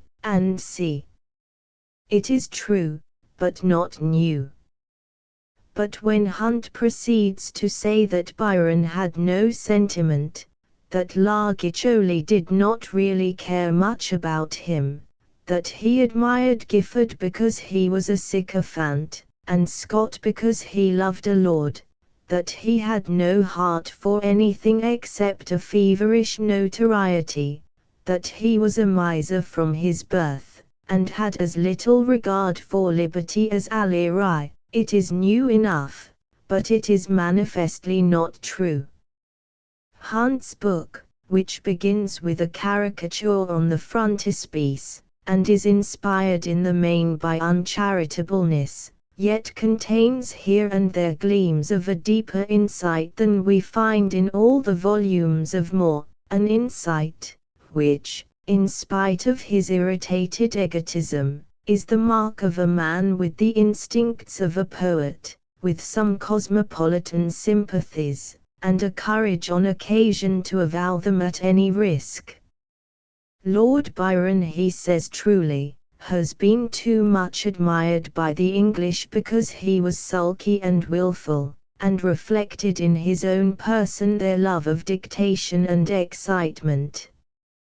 They owe his memory a greater regard, and would do it much greater honor if they admired him for letting them know they were not so perfect a nation as they supposed themselves, and that they might take as well as give lessons of humanity, by a candid comparison of notes with civilization at large. In July, when at Leghorn, the Gambas received orders to leave Tuscany, and on his return to Pisa, Byron, being persecuted by the police, began to prepare for another change. After entertaining projects about Greece, America, and Switzerland, Trelawney undertaking to have the Bolivar conveyed over the Alps to the Lake of Geneva, he decided on following his friends to Genoa. He left in September with La Guiccioli, passed by Larissae and Sistri, and then for the 10 remaining mouths of his Italian life took up his quarters at Albaro, about a mile to the east of the city, in the Villa Sollazzo, which Mrs. Shelley had procured for him and his party. She herself settled with the Hunts, who travelled about the same time, at Byron's expense, but in their own company, in the neighbouring Casa Nigrotto. Not far off, Mr. Savage Landor was in possession of the Casa Pallavicini, but there was little intercourse between the three. Landor and Byron, in many respects more akin than any other two Englishmen of their age, were always separated by an unhappy bar or intervening mist. The only family with whom the poet maintained any degree of intimacy was that of the Earl of Blessington, consisting of the Earl himself, a gouty old gentleman, with stories about him of the past, the Countess, and her sister, Miss Power, and the Cupid on the chain, the Anglo-French Count Alfred d'Orsay, who were to take part in stories of the future. In the spring of 1823, Byron persuaded them to occupy the Villa Paradiso, and was accustomed to accompany them frequently on horseback excursions along the coast to their favourite Nervi. It has been said that Lady Blessington's conversations with Lord Byron are, as regards trustworthiness, on a par with Landor's imaginary conversations. Let this be so, they are still of interest on points of fact which it must have been easier to record than to imagine. However adorned, or the reverse, by the fancies of a habitual novelist, they convey the impressions of a good-humoured, lively, and fascinating woman, derived from a more or less intimate association with the most brilliant man of the age. Of his personal appearance, a matter of which she was a good judge, we have the following. One of Byron's eyes was larger than the other, his nose was rather thick, so he was best seen in profile, his mouth was splendid, and his scornful expression was real, not affected, but a sweet smile often broke through his melancholy.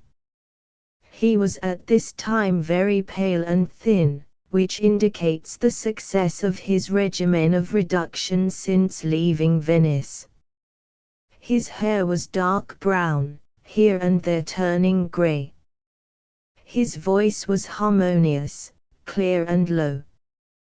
There is some gaucherie in his walk, from his attempts to conceal his lameness.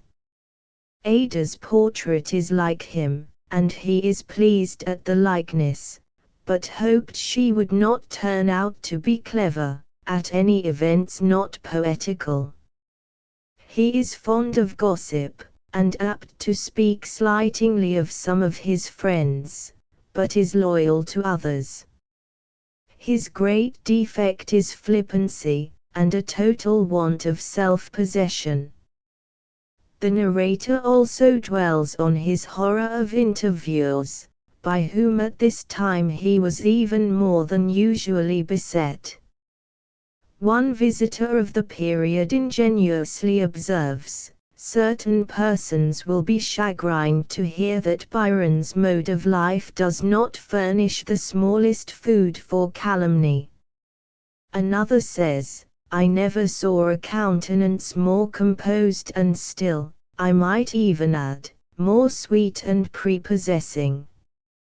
But his temper was easily ruffled, and for a whole day, he could not endure the ringing of bells, bribed his neighbors to repress their noises, and failing, retaliated by surpassing them. He never forgave Colonel Carr for breaking one of his dog's ribs, though he generally forgave injuries without forgetting them. He had a bad opinion of the inertness of the Genoese, for whatever he himself did he did with a will, toto se corpore miscit, and was wont to assume a sort of dictatorial tone, as if I have said it, and it must be so were enough. From these waifs and strays of gossip we return to a subject of deeper interest.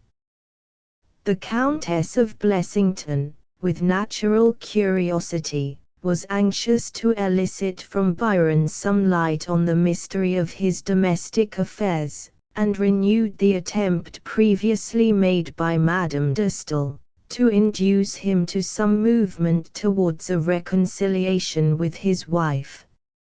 His reply to this overture was to show her a letter which he had written to Lady Byron from Pisa, but never forwarded, of the tone of which the following extracts must be a sufficient indication. I have to acknowledge the receipt of Ada's hair. I also thank you for the inscription of the date and name, and I will tell you why.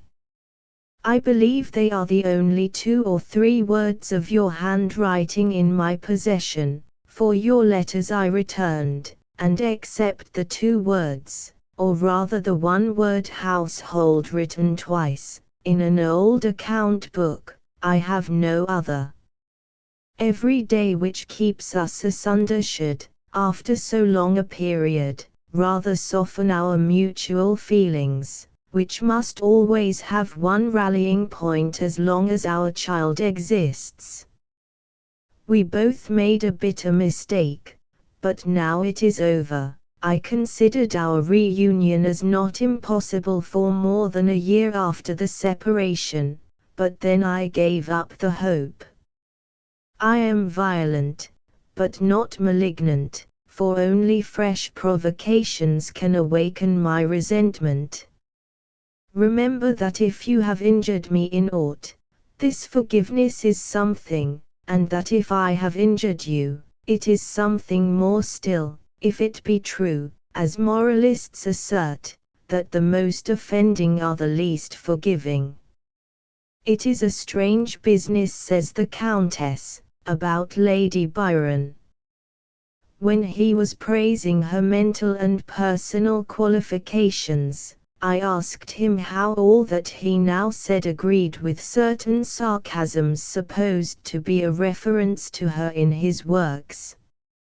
He smiled, shook his head, and said, they were meant to spite and vex her, when he was wounded and irritated at her refusing to receive or answer his letters, that he was sorry he had written them, but might on similar provocations recur to the same vengeance.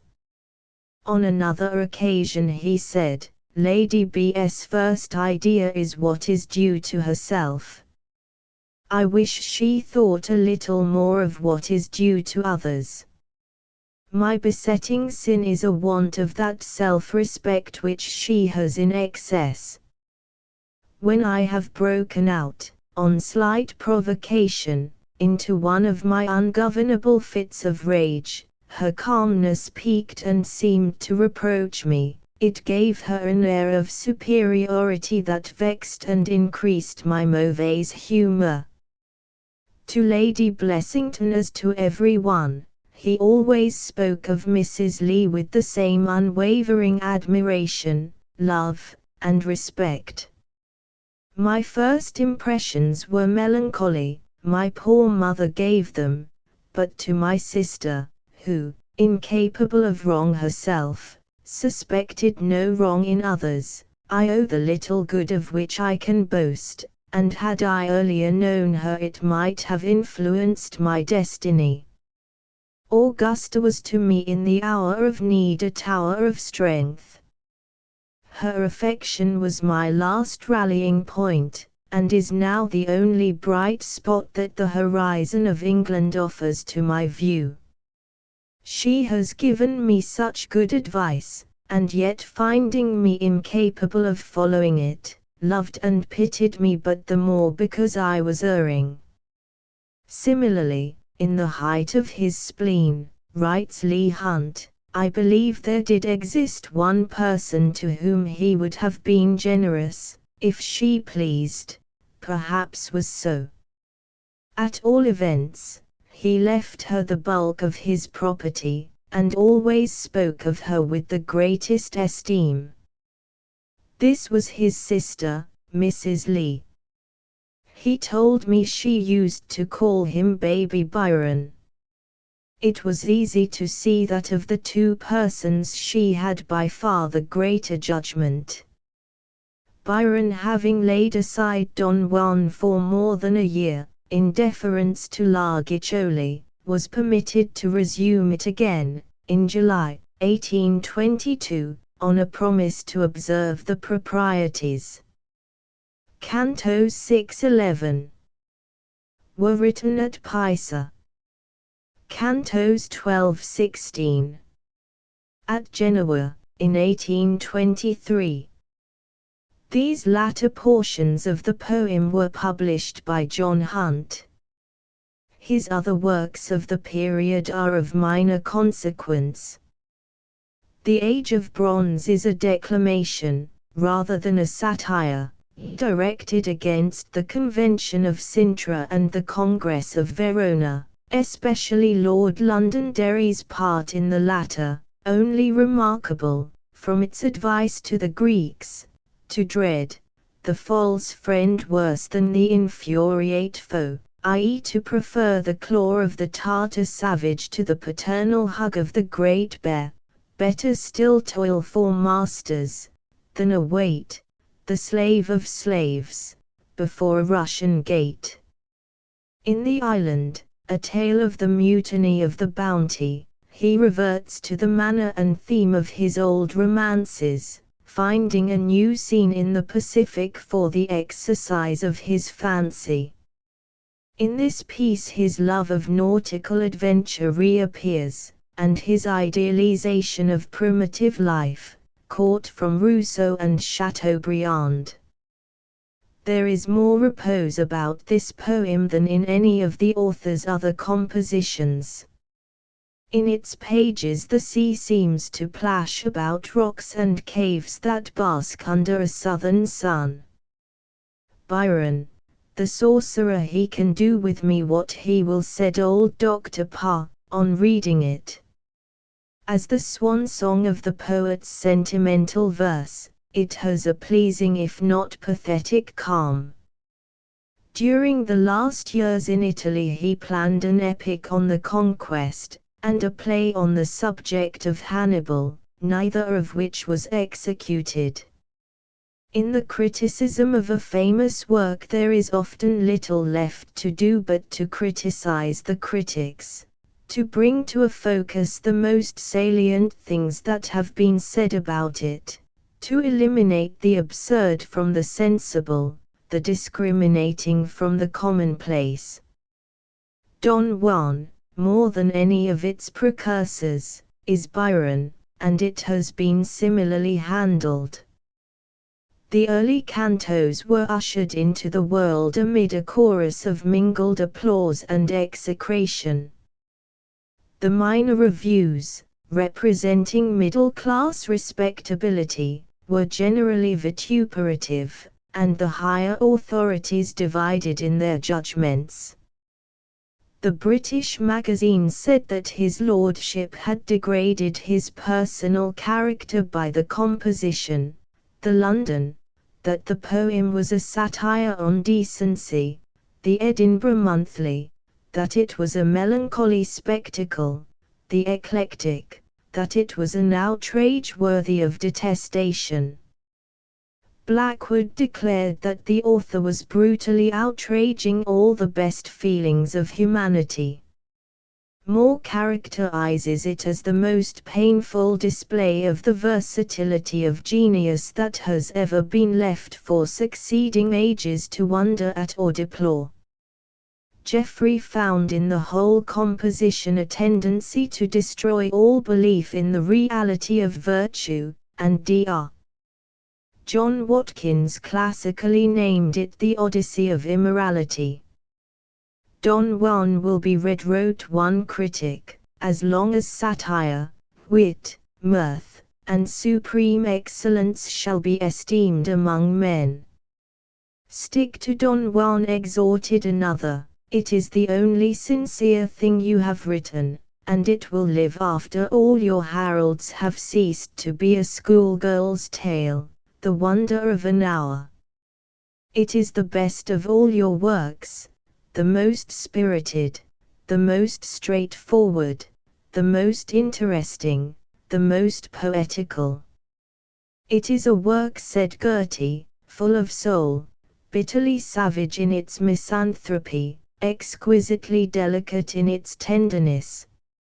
Shelley confessed, it fulfills in a certain degree what I have long preached, the task of producing something wholly new and relative to the age, and yet surpassingly beautiful.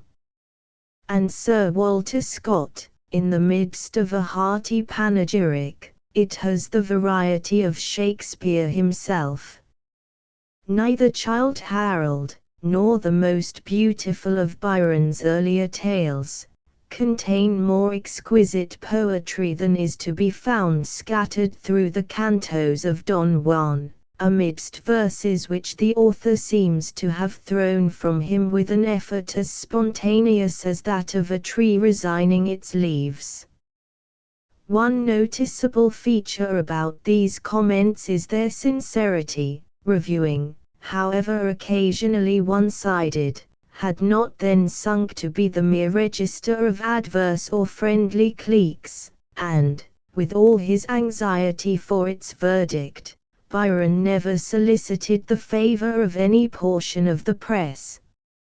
Another is, the fact that the adverse critics missed their mark. They had not learned to say of a book of which they disapproved, that it was weak or dull. In pronouncing it to be vicious, they helped to promote its sale, and the most decried has been the most widely read of the author's works. Many of the readers of Don Juan have, it must be confessed, been found among those least likely to admire in it what is most admirable, who have been attracted by the very excesses of buffoonery, violations of good taste, and occasionally almost vulgar slang, which disfigure its pages. Their patronage is, at the best, of no more value than that of a mob gathered by a showy Shakespearean revival, and it has laid the volume open to the charge of being adapted laudare be laudatis.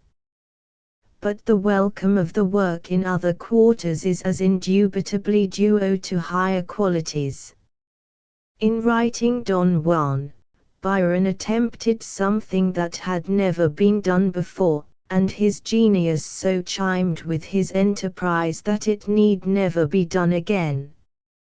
Down cries M. Chazelles, with the imitators who did their host to make his name ridiculous. In commenting on their failure, an Athenaeum critic has explained the pre-established fitness of the ottava rima, the first 6 lines of which are a dance, and the concluding couplet a breakdown, for the mock heroic. Byron's choice of this measure may have been suggested by Whistlecraft, but he had studied its cadence in Pulci, and the novel gallantry of Casti, to whom he is indebted for other features of his satire, and he added to what has been well termed its characteristic jauntiness, by his almost constant use of the double rhyme. That the ottava rima is out of place in consistently pathetic poetry, may be seen from its obvious misuse in Keats's Pot of Basil.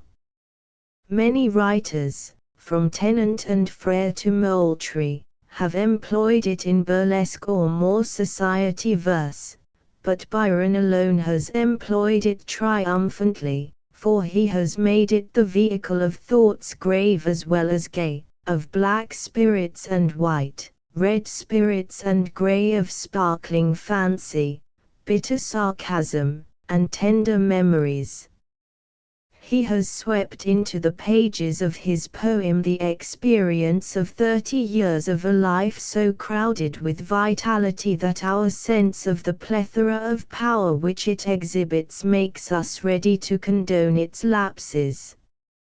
Byron, it has been said, balances himself on a ladder like other acrobats, but alone, like the Japanese master of the art, he all the while bears on his shoulders the weight of a man.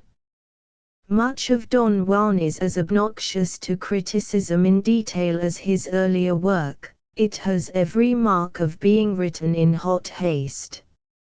In the midst of the most serious passages, for example the Ave Maria, we are checked in our course by bathos or commonplace and thrown where the writer did not mean to throw us, but the mocking spirit is so prevailingly present that we are often left in doubt as to his design, and what is in Harold an outrage is in this case only a flaw. His command over the verse itself is almost miraculous. He glides from extreme to extreme, from punning to pathos, from melancholy to mad merriment, sighing or laughing by the way at his readers or at himself or at the stanzas. Into them he can fling anything under the sun, from a doctor's prescription to a metaphysical theory. When Bishop Berkeley said there was no matter, and proved it, 'twas no matter what he said, is as cogent a refutation of idealism as the cumbrous wit of Scotch logicians. The popularity of the work is due not mainly to the verbal skill which makes it rank as the cleverest of English verse compositions, to its shoals of witticisms, its winged words, telling phrases, and incomparable transitions, but to the fact that it continues to address a large class who are not in the ordinary sense of the word lovers of poetry. Don Juan is emphatically the poem of intelligent men of middle age, who have grown weary of mere sentiment, and yet retain enough of sympathetic feeling to desire at times to recall it.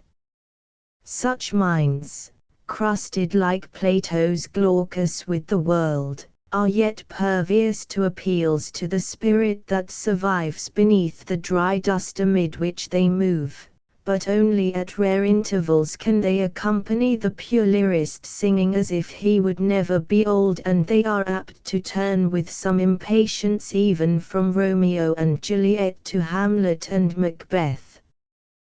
To them, on the other hand, the hard wit of Hudibras is equally tiresome, and more distasteful. Their chosen friend is the humorist who, inspired by a subtle perception of the contradictions of life, sees matter for smiles in sorrow, and tears in laughter. Byron was not, in the highest sense, a great humorist, he does not blend together the two phases, as they are blended in single sentences or whole chapters of Sterne, in the April Sunshine of Richter, or in Sartor Resartus, but he comes near to produce the same effect by his unequalled power of alternating them. His wit is seldom hard, never dry, for it is moistened by the constant juxtaposition of sentiment.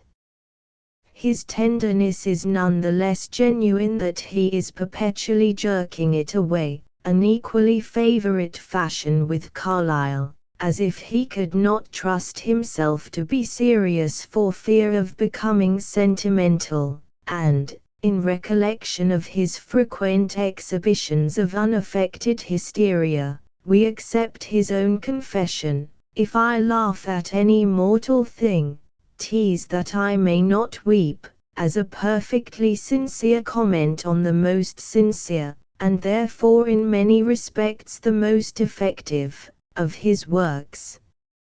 He has, after his way, endeavored in grave prose and light verse to defend it against its assailants, saying, "In Don Juan I take a vicious and unprincipled character, and lead him through those ranks of society whose accomplishments cover and cloak their vices, and paint the natural effects, and elsewhere, that he means to make his scamp end as a member of the Society for the Suppression of Vice, or by the guillotine, or in an unhappy marriage."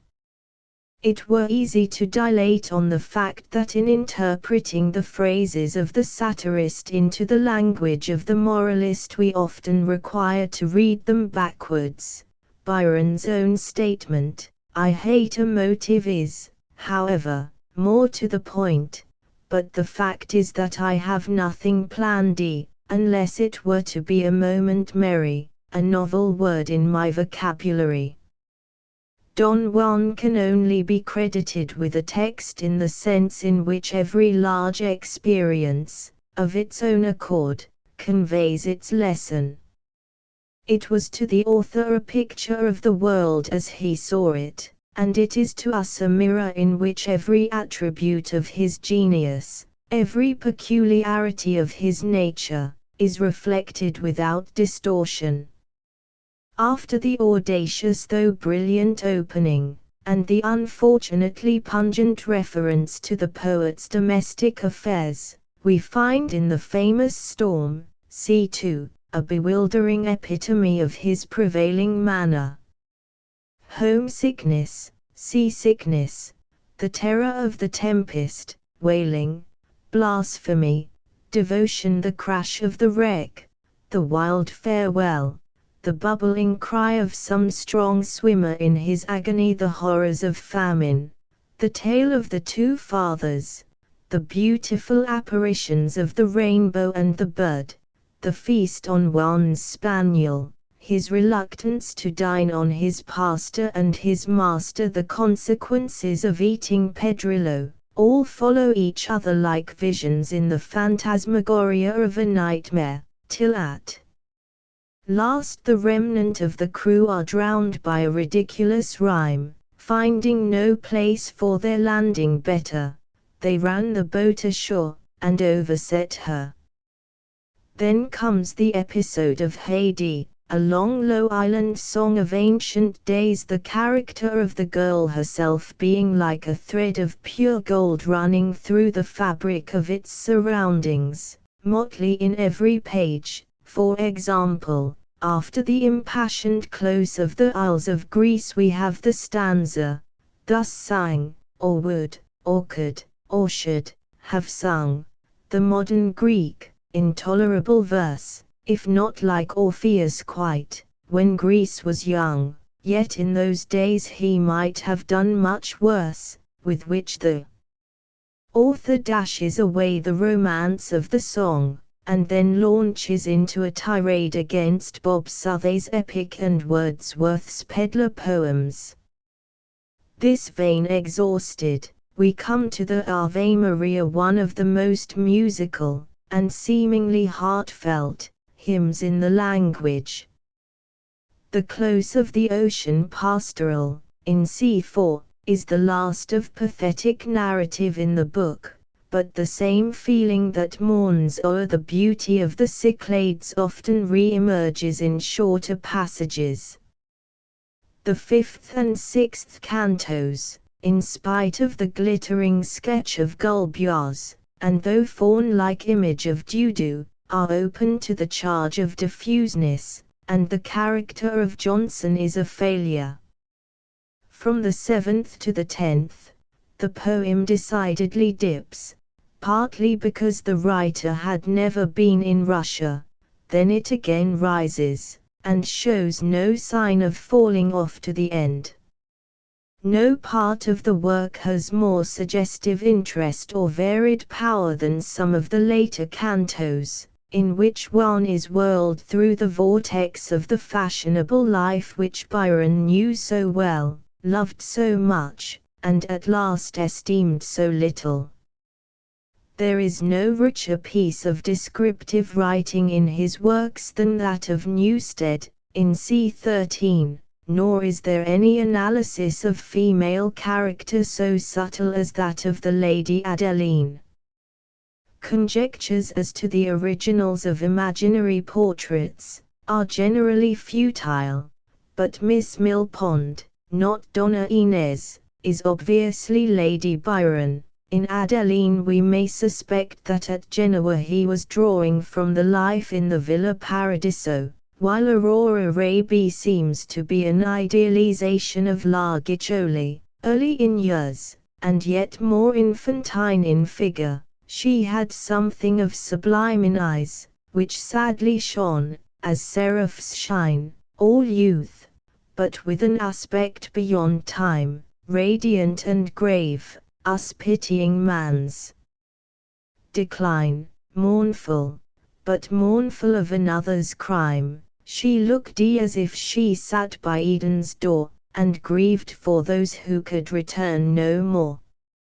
She was a Catholic, too, sincere, austere, as far as her own gentle heart allowed, and deemed that fallen worship far more dear, perhaps, because 'twas fallen. Her sires were proud of deeds and days, when they had filled the ear of nations, and had never bent or bowed to novel power, and, as she was the last, she held her old faith and old feelings fast. She gazed upon a world she scarcely knew, as seeking not to know it, silent, lone, as grows a flower. Thus quietly she grew, and kept her heart serene within its zone.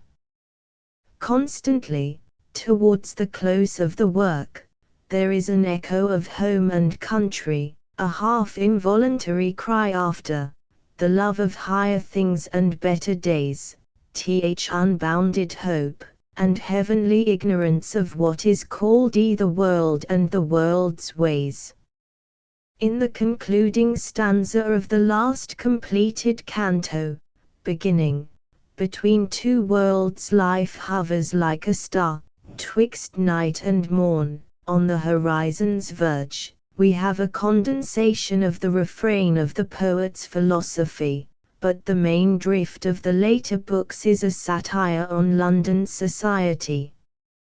There are elements in a great city which may be wrought into something nobler than satire, for all the energies of the age are concentrated where passion is fiercest and thought intensest, amid the myriad sights and sounds of its glare and gloom.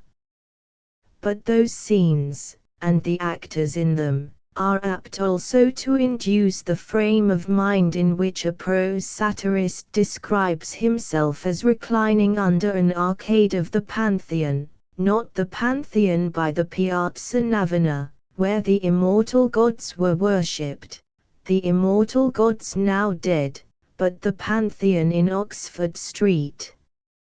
Have not Selwyn, and Walpole, and March, and Carlyle figured there? Has not Prince Florizel flounced through the hall in his rustling domino, and danced there in powdered splendor? O my companions, I have drunk many a bout with you, and always found vanitas vanitatum written on the bottom of the pot. This is the mind in which Don Juan interprets the universe, and paints the still living court of Florizel and his buffoons. A nondescript and ever-varying rhyme, a versified aurora borealis half cynical, half Epicurean, it takes a partial though a subtle view of that microcosm on stilts called the great world. It complains that in the days of old men made the manners, manners now make men. It concludes, good company's a chessboard, there are kings, queens, bishops, knights, rooks, pawns, the world's a game. It passes from a reflection on the dreary foolishness of all things here to the advice, but carpe diem Juan, carpe, carpe. Tomorrow sees another race as gay and transient, and devoured by the same harpy. Life's a poor player, then play out the play. It was the natural conclusion of the foregone stage of Byron's career. Years had given him power, but they were years in which his energies were largely wasted. Self-indulgence had not petrified his feeling, but it had thrown wormwood into its springs. He had learned to look on existence as a walking shadow, and was strong only with the strength of a sincere despair. Through life's road, so dim and dirty, I have dragged to 33. What have those years left to me? Nothing, except 33. These lines are the summary of one who had drained the draught of pleasure to the dregs of bitterness. Chapter X 1821–1824. Politics, the Carbon Rye, expedition to Greece, death. In leaving Venice for Ravenna, Byron passed from the society of gondoliers and successive sultanas to a comparatively domestic life, with a mistress who at least endeavored to stimulate some of his higher aspirations, and smiled upon his wearing the sword along with the lyre. In the last episode of his constantly checkered and too voluptuous career, we have the waking of Sardanapalus realized in the transmutation of the fantastical Harold into a practical strategist, financier, and soldier. No one ever lived who, in the same space, more thoroughly ran the gauntlet of existence. Having exhausted all other sources of vitality and intoxication, travel, gallantry, and verse, it remained for the despairing poet to become a hero. But he was also moved by a public passion, the genuineness of which there is no reasonable ground to doubt. Like Alfray and Rousseau, he had taken for his motto, I am of the opposition, and, as Dante under a republic called for a monarchy, Byron, under monarchies at home and abroad, called for a commonwealth. Amid the inconsistencies of his political sentiment, he had been consistent in so much love of liberty as led him to denounce oppression, even when he had no great faith in the oppressed, whether English, or Italians, or Greeks. Byron regarded the established dynasties of the continent with a sincere hatred. He talks of the more than infernal tyranny of the House of Austria. To his fancy, as to Shelley's, New England is the star of the future. Attracted by a strength or rather force of character akin to his own, He worshipped Napoleon, even when driven to confess that the hero had sunk into a king. He lamented his overthrow, but, above all, that he was beaten by 3 stupid, legitimate old dynasty boobies of regular sovereigns. I write in Ikakuan that the Bourbons are restored. What right have we to prescribe laws to France? Here we are retrograding to the dull, stupid old system, balance of Europe, poising straws on kings' noses, instead of wringing them off. The king times are fast finishing. There will be blood shed like water, and tears like mist, but the peoples will conquer in the end. I shall not live to see it, but I foresee it. Give me a republic. Look in the history of the earth, Rome, Greece, Venice, Holland, France, America, our 2 short Commonwealth, and compare it with what they did under masters. His serious political verses are all in the strain of the lines on Wellington. Never had mortal man such opportunity, except Napoleon, or abused it more. You might have freed fallen Europe from the unity of tyrants, and been blessed from shore to shore. An enthusiasm for Italy, which survived many disappointments, dictated some of the most impressive passages of his Harold, and inspired the lament of Tasso and the Ode on Venice. The prophecy of Dante contains much that has since proved prophetic. What is there wanting, then, to set thee free, and show thy beauty in its fullest light? To make the Alps impassable, and we, her sons, may do this with one deed, unite.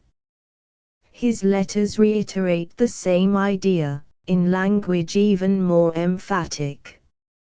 It is no great matter, supposing that Italy could be liberated, who or what is sacrificed.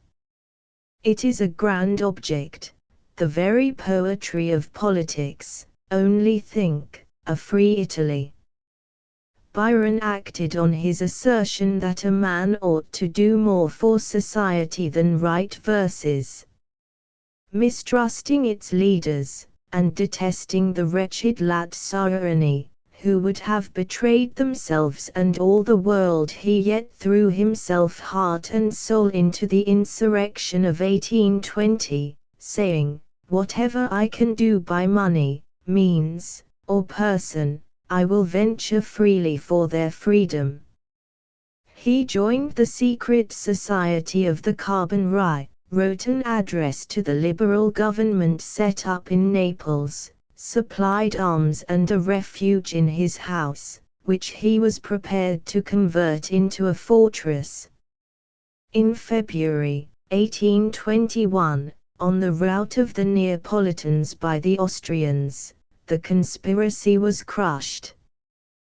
Byron, who had always an idea that it would be bungled, expressed his fear that the country would be thrown back for 500 years into barbarism, and the Countess Guiccioli confessed with tears that the Italians must return to composing and strumming operatic airs. Carbonarism having collapsed, it of course made way for a reaction, but the encouragement and countenance of the English poet and peer helped to keep alive the smouldering fire that Mazzini fanned into a flame, till Carver turned it to a practical purpose, and the dreams of the idealists of 1820 were finally realized. On the failure of the luckless conspiracy, Byron naturally betook himself to history, speculation, satire, and ideas of a journalistic propaganda, but all through, his mind was turning to the renewal of the action which was his destiny. "If I live 10 years longer," he writes in 1822, you will see that it is not all over with me. I don't mean in literature, for that is nothing, and I do not think it was my vocation, but I shall do something. The Greek War of Liberation opened a new field for the exercise of his indomitable energy.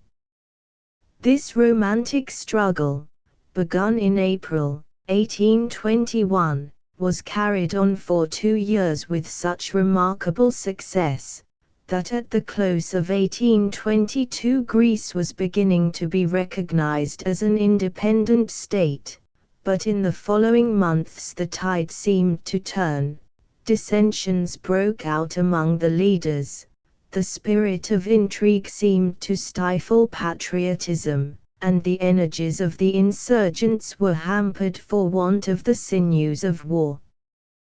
There was a danger of the movement being starved out, and the Committee of London Sympathizers, of which the poet's intimate friend and frequent correspondent, Mr. Douglas Kinnaird, and Captain Blaquier, were leading promoters, was impressed with the necessity of procuring funds in support of the cause. With a view to this it seemed of consequence to attach to it some shining name, and men's thoughts almost inevitably turned to Byron. No other Englishman seemed so fit to be associated with the enterprise as the warlike poet, who had 12 years before linked his fame to that of Grey Marathon and Athena's Tower and, more recently, immortalized the isles on which he cast so many a longing glance. Holbe House broke the subject to him early in the spring of 1823. The committee opened communications in April. After hesitating through May, in June Byron consented to meet Blaquier at Zante, and, on hearing the results of the captain's expedition to the Morea, to decide on future steps. His share in this enterprise has been assigned to purely personal and comparatively mean motives. He was, it is said, disgusted with his periodical, sick of his editor, tired of his mistress, and bent on any change, from China to Peru, that would give him a new theatre for display. One grows weary of the perpetual half-truths of inveterate detraction. It is granted that Byron was restless, vain, imperious, never did anything without a desire to shine in the doing of it, and was to a great degree the slave of circumstances. Had the Liberal proved a lamp to the nations, instead of a mere red flag flaunted in the face of John Bull, he might have cast anchor at Genoa, but the whole drift of his work and life demonstrates that he was capable on occasion of merging himself in what he conceived to be great causes, especially in their evil days. Of the hunts he may have had enough, but the invidious statement about La Guiccioli has no foundation, other than a somewhat random remark of Shelley, and the fact that he left her nothing in his will. It is distinctly ascertained that she expressly prohibited him from doing so. They continued to correspond to the last, and her affectionate, though unreadable, reminiscences are sufficient proof that she at no time considered herself to be neglected, injured, or aggrieved. Byron indeed left Italy in an unsettled state of mind. He spoke of returning in a few months, and as the period for his departure approached, became more and more irresolute. A presentiment of his death seemed to brood over a mind always superstitious, though never fanatical. Shortly before his own departure, the Blessingtons were preparing to leave Genoa for England. On the evening of his farewell call he began to speak of his voyage with despondency, saying, Here we are all now together, but when and where shall we meet again? I have a sort of boding that we see each other for the last time, as something tells me I shall never again return from Greece, after which remark he leant his head on the sofa, and burst into one of his hysterical fits of tears. The next week was given to preparations for an expedition, which entered on with mingled motives, sentimental, personal, public, became more real and earnest to Byron at every step he took. He knew all the vices of the hereditary bondsmen among whom he was going, and went among them, with yet unquenched aspirations, but with the bridle of discipline in his hand, resolved to pave the way towards the nation becoming better, by devoting himself to making it free. On the morning of the 14th of July, 1823, he embarked in the brig Hercules with Trelawney, Count Pietro Gamba, who remained with him to the last, Bruno, a young Italian doctor, Scott the captain of the vessel, and 8 servants, including Fletcher, besides the crew. They had on board 2 guns, with other arms and ammunition, 5 horses, an ample supply of medicines, with 50,000 Spanish dollars in coin and bills. The start was inauspicious. A violent squall drove them back to port, and in the course of a last ride with Gamba to Albaro, Byron asked, "Where shall we be in a year?" On the same day of the same month of 1824 he was carried to the tomb of his ancestors. They again set sail on the following evening, and in 5 days reached Leghorn, where the poet received a salutation in verse, addressed to him by Gertie, and replied to it. Here Mr. Hamilton Brown, a Scotch gentleman with considerable knowledge of Greek affairs, joined the party, and induced them to change their course to Cephalonia, for the purpose of obtaining the advice and assistance of the English resident, Colonel Napier. The poet occupied himself during the voyage mainly in reading, among other books, Scott's Life of Swift, Grimm's Correspondence, La Rochefoucauld, and Las Casas, and watching the classic or historic shores which they skirted, especially noting Elba, Soracte, the Straits of Messina, and Etna. In passing Stromboli he said to Trelawney, "You will see this scene in a 5th canto of Childe Harold." On his companions suggesting that he should write some verses on the spot, he tried to do so, but threw them away, with the remark, "I cannot write poetry at will, as you smoke tobacco."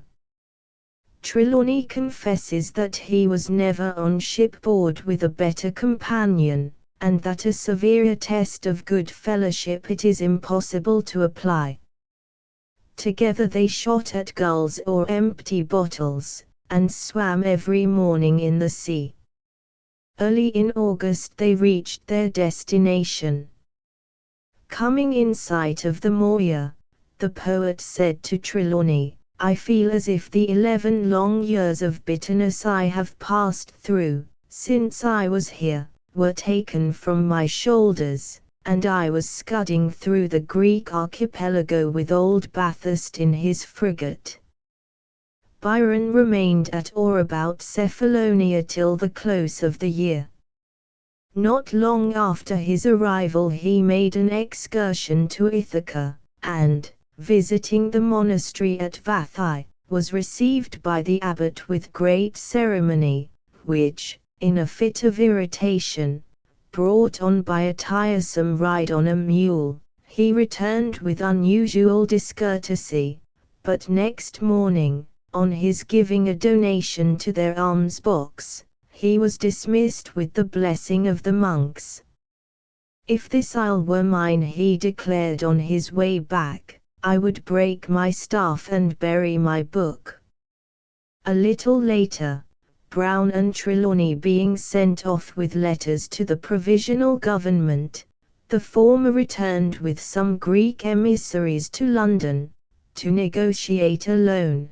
The latter attached himself to Odysseus, the chief of the Republican party at Athens, and never again saw Byron alive. The poet, after spending a month on board the Hercules, dismissed the vessel, and hired a house for Gamba and himself at Metaxata, a healthy village about 4 miles from the capital of the island. Meanwhile, Blaquier, neglecting his appointment at Zante, had gone to Corfu, and thence to England. Colonel Napier being absent from Cephalonia, Byron had some pleasant social intercourse with his deputy, but, unable to get from him any authoritative information, was left without advice, to be besieged by letters and messages from the factions. Among these there were brought to him hints that the Greeks wanted a king, and he is reported to have said, "If they make me the offer, I will perhaps not reject it." The position would doubtless have been acceptable to a man who never, amid his many self-deceptions, affected to deny that he was ambitious, and who can say what might not have resulted for Greece, had the poet lived to add luster to her crown. In the meantime, while faring more frugally than a day laborer, he yet surrounded himself with a show of royal state, had his servants armed with gilt helmets, and gathered around him a bodyguard of Suliots. These wild mercenaries becoming turbulent, he was obliged to dispatch them to Missolonghi, then threatened with siege by the Turks and anxiously waiting relief. During his residence at Cephalonia, Byron was gratified by the interest evinced in him by the English residents. Among these the physician, Dr. Kennedy, a worthy Scotchman, who imagined himself to be a theologian with a genius for conversion, was conducting a series of religious meetings at Argostoli, when the poet expressed a wish to be present at one of them.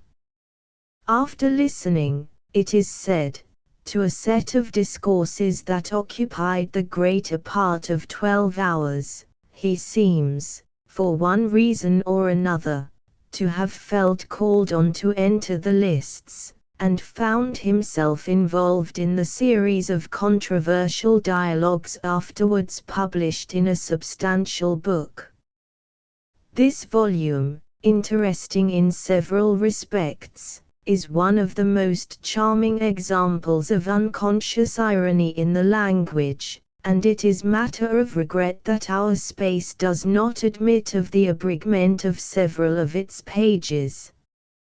They bear testimony, on the one hand, to Byron's capability of patience, and frequent sweetness of temper under trial, on the other, to Kennedy's utter want of humor, and to his courageous honesty. The curiously confronted interlocutors, in the course of the missionary and subsequent private meetings, ran over most of the ground debated between opponents and apologists of the Calvinistic faith, which Kennedy upheld without stint. The conversations add little to what we already know of Byron's religious opinions, nor is it easy to say where he ceases to be serious and begins to banter, or vice versa. He evidently wished to show that in argument he was good at fence, and could handle a theologian as skillfully as a foil. At the same time he wished, if possible, though, as appears, in vain, to get some light on a subject with regard to which in his graver moods he was often exercised. On some points he is explicit. He makes an unequivocal protest against the doctrines of eternal punishment and infant damnation, saying that if the rest of mankind were to be damned, he would rather keep them company than creep into heaven alone. On questions of inspiration, and the deeper problems of human life, he is less distinct, being naturally inclined to a speculative necessitarianism, and disposed to admit original depravity, but he did not see his way out of the maze through the atonement, and held that prayer had only significance as a devotional affection of the heart. Byron showed a remarkable familiarity with the Scriptures, and with parts of Barrow, Chillingworth, and Stillingfleet, but on Kennedy's lending for his edification Boston's fourfold state, he returned it with the remark that it was too deep for him. On another occasion he said, "Do you know I am nearly reconciled to St. Paul, for he says there is no difference between the Jews and the Greeks. And I am exactly of the same opinion, for the character of both is equally vile." The good Scotchman's religious self-confidence is throughout free from intellectual pride, and his own confession, "This time I suspect his lordship had the best of it," might perhaps be applied to the whole discussion.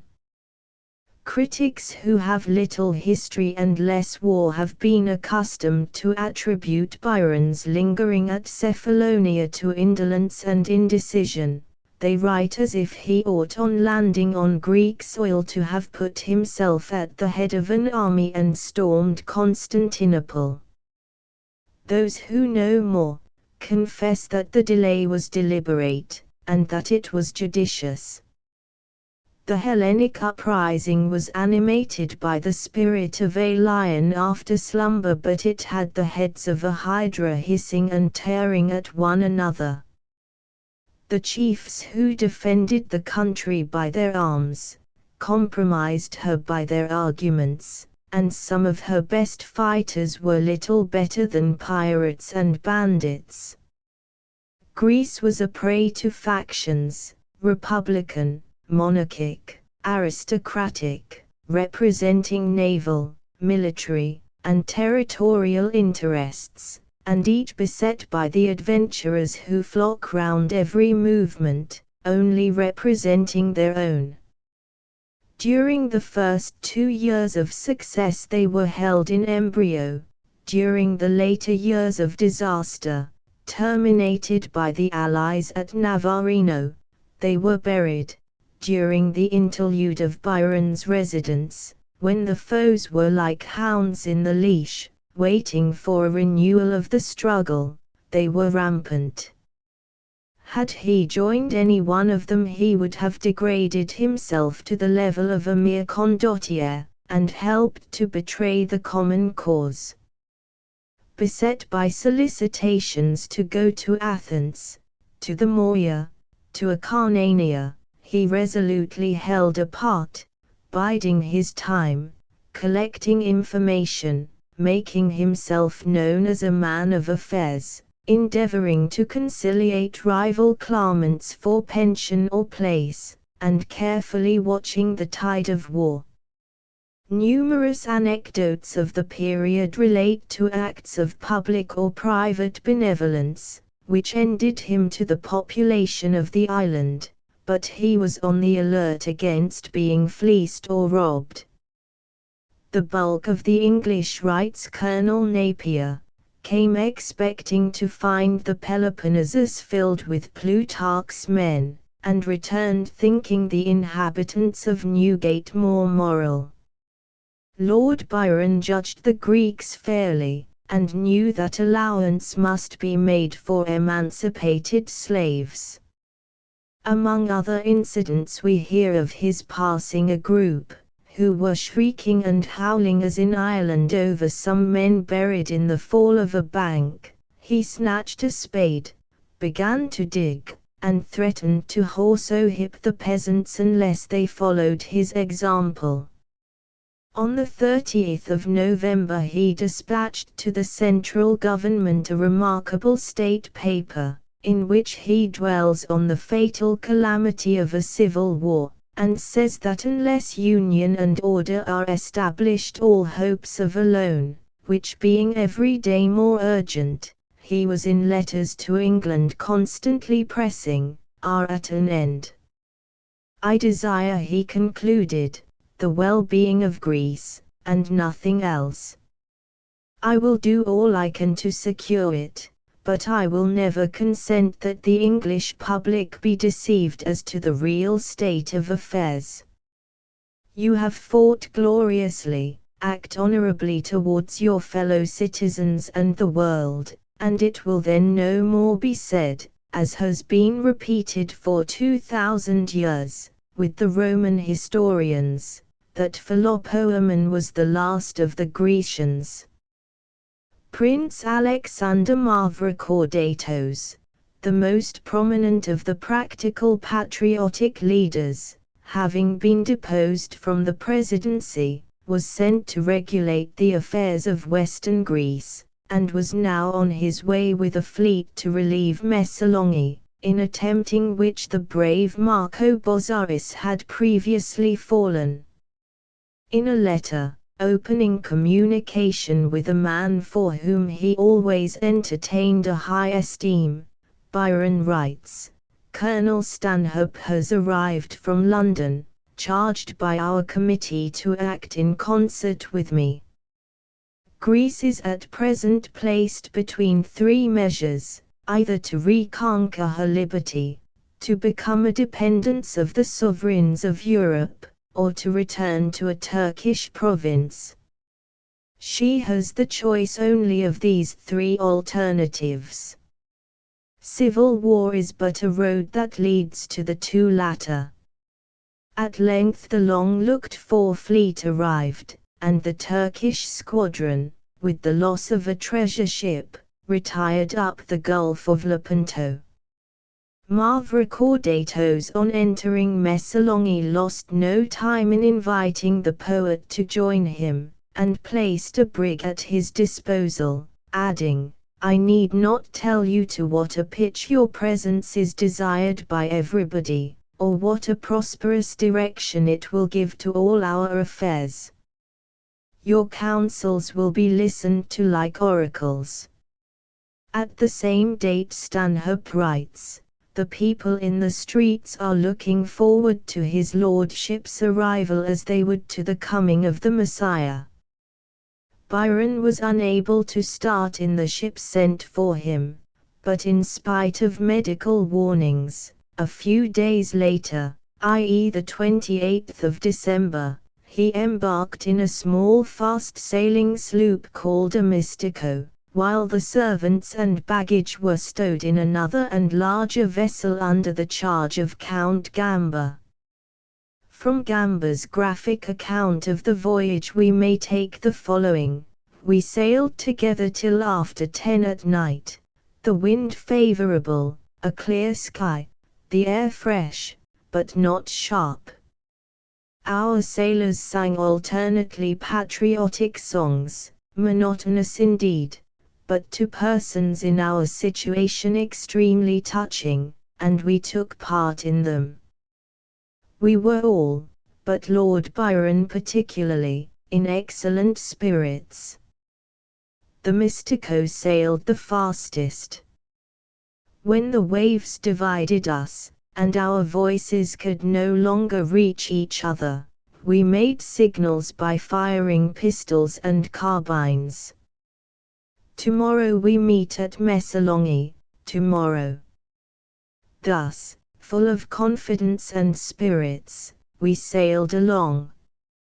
At 12 we were out of sight of each other. Byron's vessel, separated from her consort, came into the close proximity of a Turkish frigate, and had to take refuge among the Scroff's rocks.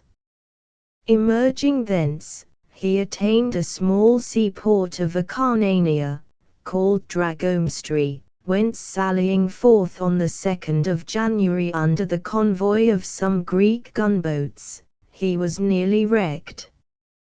On the 4th Byron made, when violently heated, an imprudent plunge in the sea, and was never afterwards free from a pain in his bones. On the 5th he arrived at Missolonghi, and was received with salvos of musketry and music. Gamba was waiting him. His vessel, the Bombarda, had been taken by the Ottoman frigate, but the captain of the latter, recognizing the Count as having formerly saved his life in the Black Sea, made interest in his behalf with Yusuf Pasha at Patras, and obtained his discharge. In recompense, the poet subsequently sent to the Pasha some Turkish prisoners, with a letter requesting him to endeavor to mitigate the inhumanities of the war. Byron brought to the Greeks at Missolonghi the 4,000_L_. Of his personal loan, applied, in the first place, to defraying the expenses of the fleet, with the spell of his name and presence. He was shortly afterwards appointed to the command of the intended expedition against Lepanto, and, with this view, again took into his pay 500 Suliots. An approaching General Assembly to organize the forces of the West, had brought together a motley crew, destitute, discontented, and more likely to wage war upon each other than on their enemies. Byron's closest associates during the ensuing months were the engineer Parry, an energetic artilleryman, extremely active, and of strong practical talents, who had traveled in America, and Colonel Stanhope, afterwards Lord Harrington, equally with himself devoted to the emancipation of Greece, but at variance about the means of achieving it. Stanhope, a moral enthusiast of the stamp of Kennedy, beset by the fallacy of religious missions, wished to cover the moya with Wesleyan tracts, and liberate the country by the agency of the press. He had imported a converted blacksmith, with a cargo of Bibles, types, and paper, who on 20_L_ a year, undertook to accomplish the reform. Byron, backed by the good sense of Mavrocordatos, proposed to make cartridges of the tracts, and small shot of the type. He did not think that the turbulent tribes were ripe for freedom of the press, and had begun to regard republicanism itself as a matter of secondary moment. The disputant allies in the common cause occupied each a flat of the same small house. The soldier by profession was bent on writing the Turks down, the poet on fighting them down, holding that the work of the sword must precede that of the pen, and that camps must be the training schools of freedom. Their altercations were sometimes fierce. "Despot," cried Stanhope, after professing liberal principles from boyhood, "you when called to act prove yourself a Turk." "Radical," retorted Byron, "if I had held up my finger I could have crushed your press," but this did not prevent the recognition by each of them of the excellent qualities of the other. Ultimately Stanhope went to Athens, and allied himself with Trelawney and Odysseus and the party of the left. Nothing can be more statesmanlike than some of Byron's papers of this and the immediately preceding period, nothing more admirable than the spirit which inspires them. He had come into the heart of a revolution, exposed to the same perils as those which had wrecked the similar movement in Italy. neither trusting too much nor distrusting too much. With a clear head and a good will he set about enforcing a series of excellent measures. From first to last he was engaged in denouncing dissension, in advocating unity, in doing everything that man could do to concentrate and utilize the disorderly elements with which he had to work. He occupied himself in repairing fortifications, managing ships, restraining license, promoting courtesy between the foes, and regulating the disposal of the sinews of war.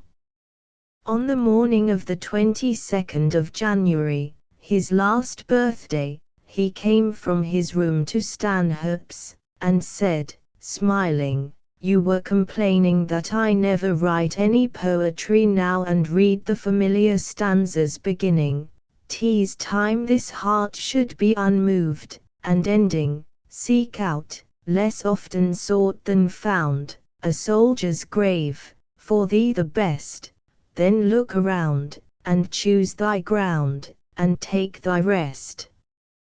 High thoughts, high resolves, but the brain that was overtasked, and the frame that was outworn, would be tasked and worn little longer. The lamp of a life that had burnt too fiercely was flickering to its close. If we are not taken off with the sword, he writes on the 5th of February, we are like to march off with an egg in this mud basket, and, to conclude with a very bad pun, better marshally than marshally. The dikes of Holland when broken down are the deserts of Arabia, in comparison with Messalongi. In April, when it was too late, Stanhope wrote from Salona, emphasis, imploring him not to sacrifice health, and perhaps life, in that bog. Byron's house stood in the midst of the exhalations of a muddy creek, and his natural irritability was increased by a more than usually long ascetic regimen. From the day of his arrival in Greece he discarded animal food and lived mainly on toast, vegetables, and cheese, olives and light wine, at the rate of 40 paras a day. In spite of his strength of purpose, his temper was not always proof against the rapacity and turbulence by which he was surrounded. About the middle of February, when the artillery had been got into readiness for the attack on Lepanto, the northern, as Patras was the southern, gate of the Gulf, still in the hands of the Turks, the expedition was thrown back by the unexpected rising of the Suliots. These peculiarly Irish Greeks, chronically seditious by nature, were on this occasion, as afterwards appeared, stirred up by emissaries of Calicetrone, who, though assuming the position of the rival of Mavrocordatos, was simply a brigand on a large scale in the Morca.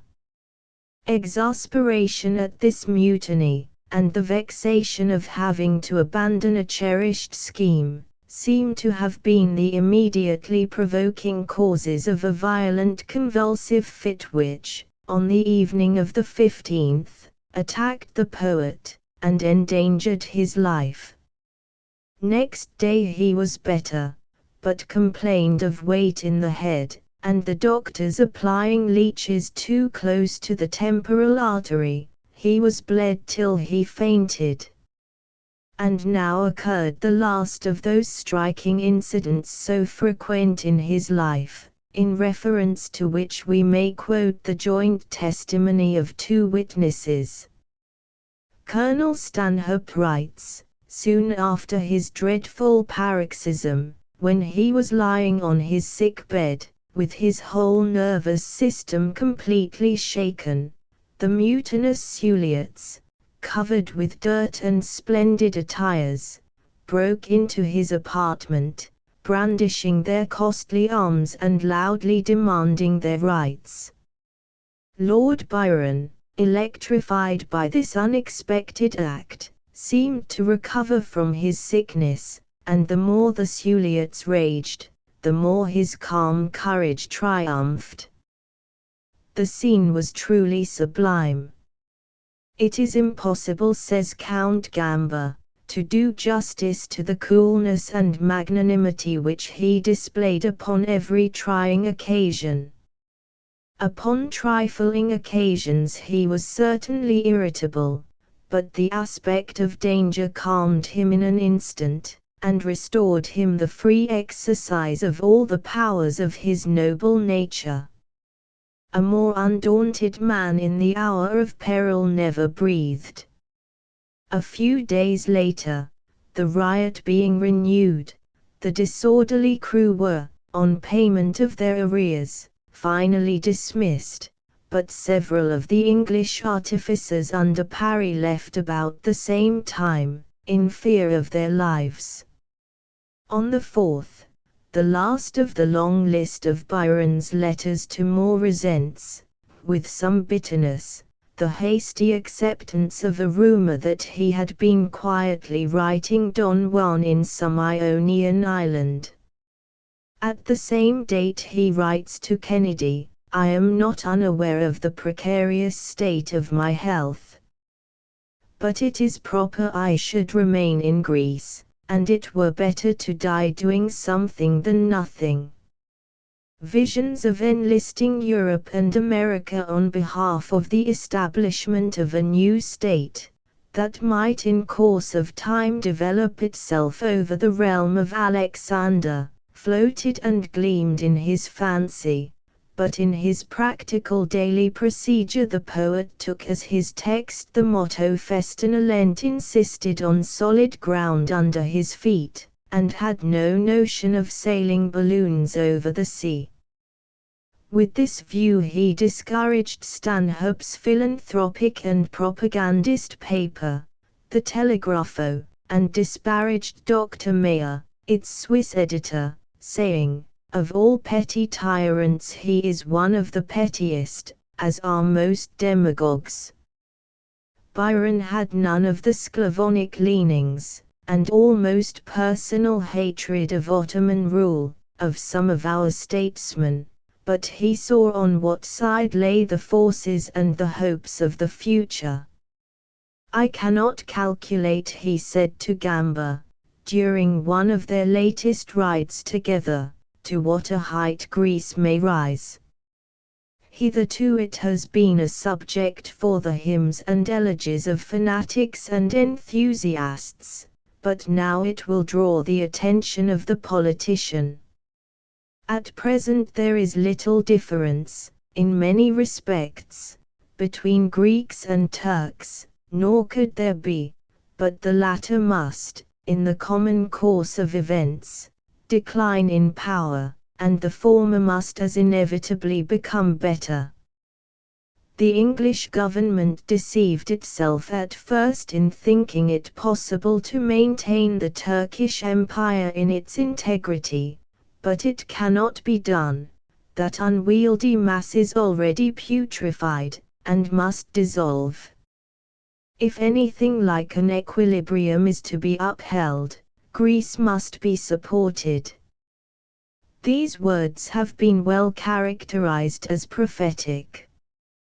During this time Byron rallied in health, and displayed much of his old spirit, vivacity, and humor, took part in such of his favorite amusements as circumstances admitted, fencing, shooting, riding, and playing with his pet dog Lion.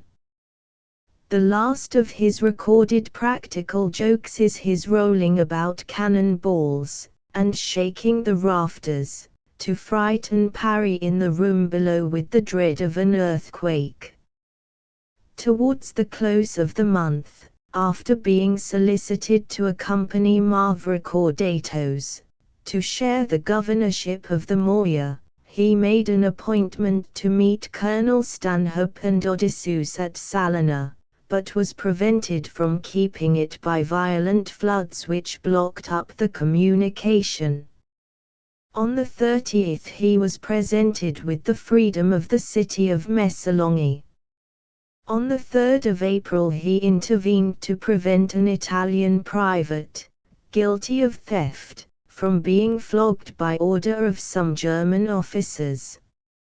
On the 9th, exhilarated by a letter from Mrs. Lee with good accounts of her own and Ada's health, he took a long ride with Gamba and a few of the remaining Suliots, and after being violently heated, and then drenched in a heavy shower, persisted in returning home in a boat, remarking with a laugh, in answer to a remonstrance, "I should make a pretty soldier if I were to care for such a trifle." It soon became apparent that he had caught his death. Almost immediately on his return, he was seized with shiverings and violent pain. The next day he rose as usual, and had his last ride in the olive woods. On the 11th a rheumatic fever set in. On the 14th, Bruno's skill being exhausted, it was proposed to call Dr. Thomas from Zante, but a hurricane prevented any ship being sent. On the 15th, another physician, Mr. Milligan, suggested bleeding to allay the fever, but Byron held out against it, quoting Dr. Reid to the effect that less slaughter is effected by the lance than the lancet, that minute instrument of mighty mischief, and saying to Bruno, "If my hour is come I shall die, whether I lose my blood or keep it."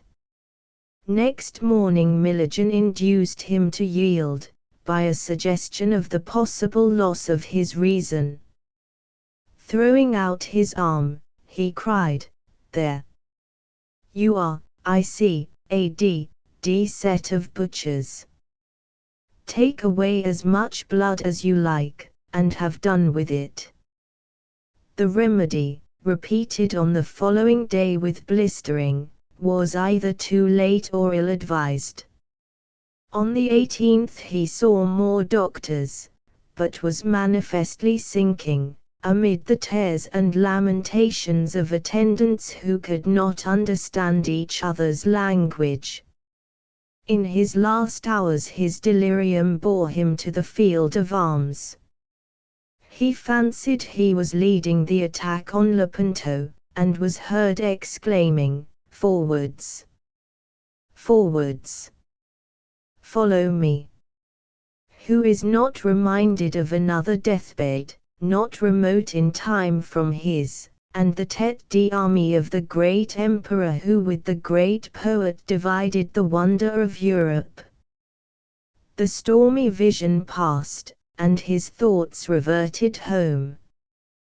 "Go to my sister," he faltered out to Fletcher, "tell her, go to Lady Byron, you will see her, and say," nothing more could be heard but broken ejaculations, "Augusta, Ada, my sister, my child. Io lascio qualcosa di caro nel mondo. For the rest, I am content to die." At 6 on the evening of the 18th he uttered his last words, Greek, "Dear me non cathudine," and on the 19th he passed away. Never perhaps was there such a national lamentation. By order of Mavrocordatos, 37 guns, one for each year of the poet's life, were fired from the battery, and answered by the Turks from Patras with an exultant volley. All offices, tribunals, and shops were shut, and a general mourning for 21 days proclaimed. Stanhope wrote, on hearing the news, "England has lost her brightest genius, Greece her noblest friend," and Trelawney, on coming to Messalonghi, heard nothing in the streets but "Byron is dead," like a bell tolling through the silence and the gloom. Intending contributors to the cause of Greece turned back when they heard the tidings, that seemed to them to mean she was headless. Her cities contended for the body, as of old for the birth of a poet. Athens wished him to rest in the temple of Theseus. The funeral service was performed at Messalonge. But on the 2nd of May the embalmed remains left Zante, and on the 29th arrived in the Downs. His relatives applied for permission to have them interred in Westminster Abbey, but it was refused, and on the 16th of July they were conveyed to the village church of Hucknall. Chapter 11. Characteristics, and place in literature. Lord Jeffrey at the close of a once famous review quaintly laments, "The tuneful quartos of Southey are already little better than lumber, and the rich melodies of Keats and Shelley, and the fantastical emphasis of Wordsworth, and the plebeian pathos of Crabbe, are melting fast from the field of our vision.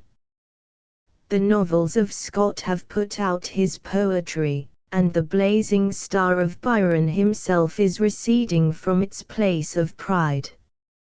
Of the poets of the early part of this century, Lord John Russell thought Byron the greatest, then Scott, then Moore. Such an opinion," wrote a national reviewer, in 1860, "is not worth a refutation, we only smile at it. Nothing in the history of literature is more curious than the shifting of the standard of excellence, which so perplexes criticism. But the most remarkable feature of the matter is the frequent return to power of the once discarded potentates. Byron is resuming his place, his spirit has come again to our atmosphere, and every budding critic, as in 1820, is impelled to pronounce a verdict on his genius and character. The present times are, in many respects, an aftermath of the first quarter of the century, which was an era of revolt, of doubt, of storm. There succeeded an era of exhaustion, of quiescence, of reflection. The first years of the third quarter saw a revival of turbulence and agitation, and, more than our fathers, we are inclined to sympathize with our grandfathers. Macaulay has popularized the story of the change of literary dynasty which in our island marked the close of the last, and the first 2 decades of the present 100 years. The corresponding artistic revolt on the continent was closely connected with changes in the political world. The originators of the Romantic literature in Italy, for the most part, died in Spielberg or in exile. The same revolution which leveled the Bastille, and converted Versailles and the Trianon, the classic school in stone and terrace, into a moral Herculaneum and Pompeii, drove the models of the so-called Augustan ages into a museum of antiquarians. In our own country, the movement initiated by Chatterton, Cowper, and Burns, was carried out by 2 classes of great writers. They agreed in opposing freedom to formality, in substituting for the old, new aims and methods, in preferring a grain of mother wit to a peck of Clarice. They broke with the old school, as Protestantism broke with the old church, but, like the sects, they separated again. Wordsworth, Southey, and Coleridge, while refusing to acknowledge the literary precedents of the past, submitted themselves to a self-imposed law. The partialities of their maturity were towards things settled and regulated, their favorite virtues, endurance and humility. Their conformity to established institutions was the basis of a new conservatism. The others were the radicals of the movement. They practically acknowledged no law but their own inspiration. Dissatisfied with the existing order, their sympathies were with strong will and passion and defiant independence. These found their master types in Shelley and in Byron. A reaction is always an extreme. Lollards, Puritans, Covenanters, were in some respects nauseous antidotes to ecclesiastical corruption. The ruins of the Scotch cathedrals and of the French nobility are warnings at once against the excess that provokes and the excess that avenges. The revolt against the Ancien Regime in letters made possible the ode that is the high-tide mark of modern English inspiration, but it was parodied in page on page of maundering rusticity. Byron saw the danger, but was borne headlong by the rapids.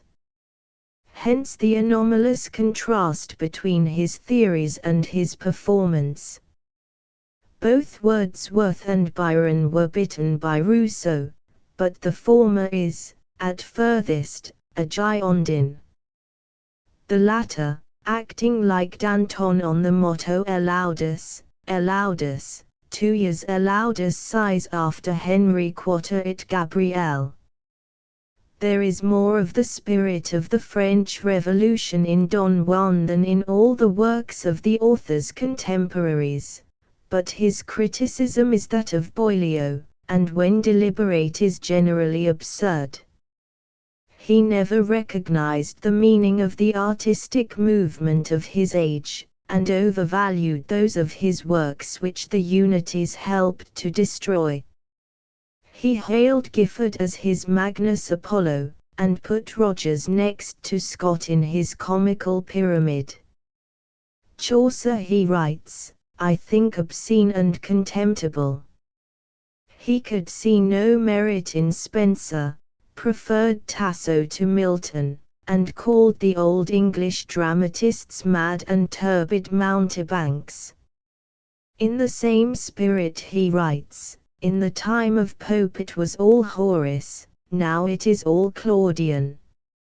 He saw, what fanatics had begun to deny, that Pope was a great writer, and the angel of reasonableness. The strong common sense of both was a link between them, but the expressions he uses during his controversy with Bowles look like jests, till we are convinced of his earnestness by his anger. Neither time, nor distance, nor grief, nor age can ever diminish my veneration for him who is the great moral poet of all times, of all climes, of all feelings, and of all stages of existence. Your whole generation are not worth a canto of the Dunshad, or anything that is his. All the while he was himself writing prose and verse, in grasp if not in vigor as far beyond the stretch of Pope, as Pope is in worth and wit and sense removed above his mimics. The point of the paradox is not merely that he deserted, but that he sometimes imitated his model, and when he did so, failed. Macaulay's judgment, that personal taste led him to the 18th century, thirst for praise to the 19th is quite at fault. There can be no doubt that Byron loved praise as much as he affected to despise it. His note, on reading the quarterly on his dramas, I am the most unpopular man in England, is like the cry of a child under chastisement, but he had little affinity, moral or artistic, with the spirit of our so-called Augustans, and his determination to admire them was itself rebellious. Again we are reminded of his phrase, I am of the opposition. His vanity and pride were perpetually struggling for the mastery, and though he thirsted for popularity he was bent on compelling it, so he warred with the literary impulse of which he was the child. Byron has no relation to the masterminds whose works reflect a nation or an era, and who keep their own secrets. His verse and prose is alike biographical, and the inequalities of his style are those of his career. He lived in a glass case, and could not hide himself by his habit of burning blue lights.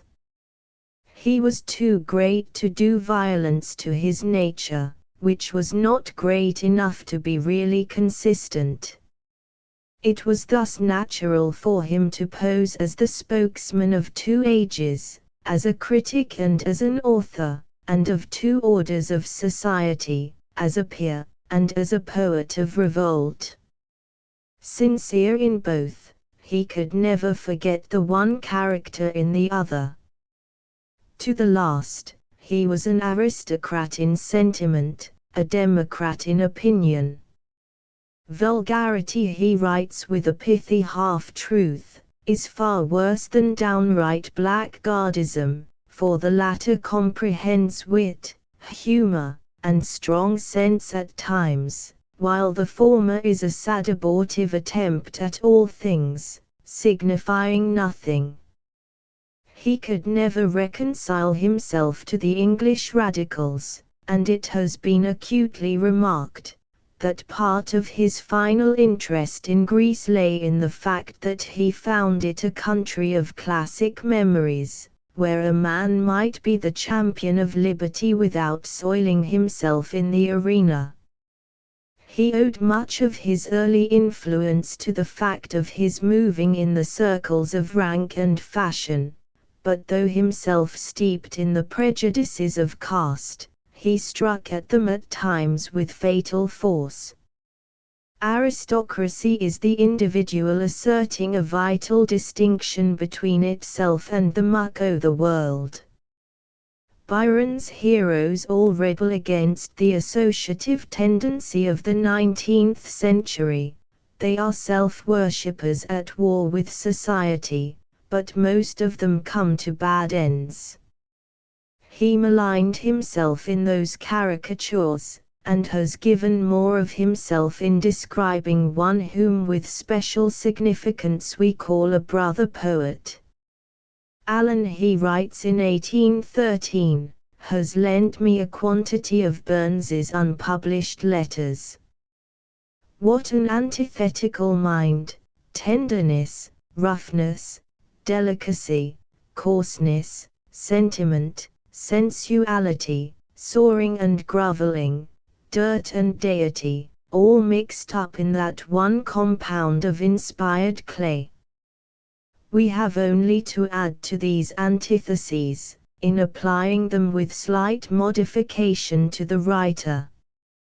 Byron had, on occasion, more self-control than Burns, who yielded to every thirst or gust, and could never have lived the life of the soldier at Missolonghi, but partly owing to meanness, partly to a sound instinct, his memory has been more severely dealt with.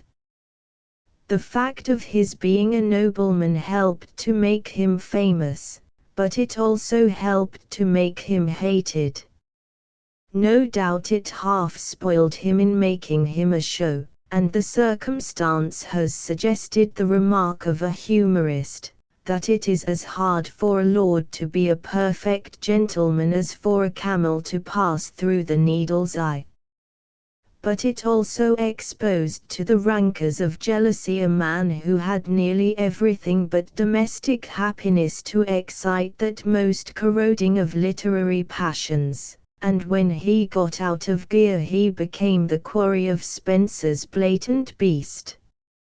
On the other hand, Burns was, beneath his disgust at holy fairs and willies, sincerely reverential. Much of Don Juan would have seemed to him an atheist's laugh and, a more certain superiority. He was absolutely frank.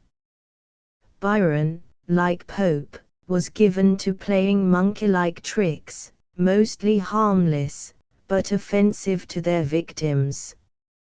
His peace of mind was dependent on what people would say of him, to a degree unusual even in the irritable race, and when they spoke ill he was, again like Pope, essentially vindictive.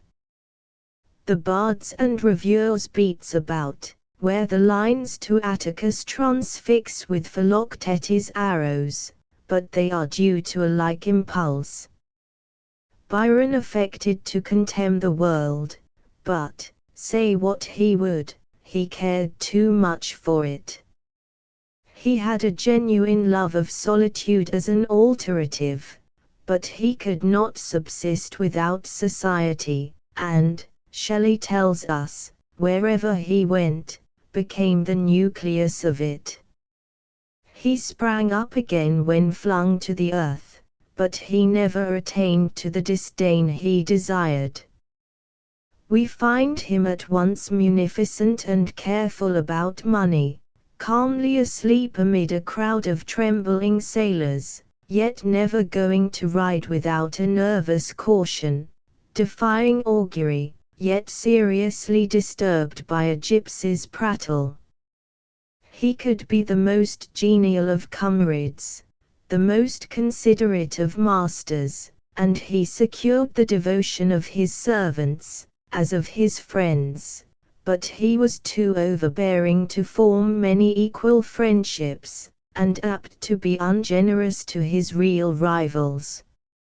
His shifting attitude towards Lady Byron, his wavering purposes, his impulsive acts, are a part of the character we trace through all his life and work, a strange mixture of magnanimity and brutality, of laughter and tears, consistent in nothing but his passion and his pride, yet redeeming all his defects by his graces, and wearing a greatness that his errors can only half obscure.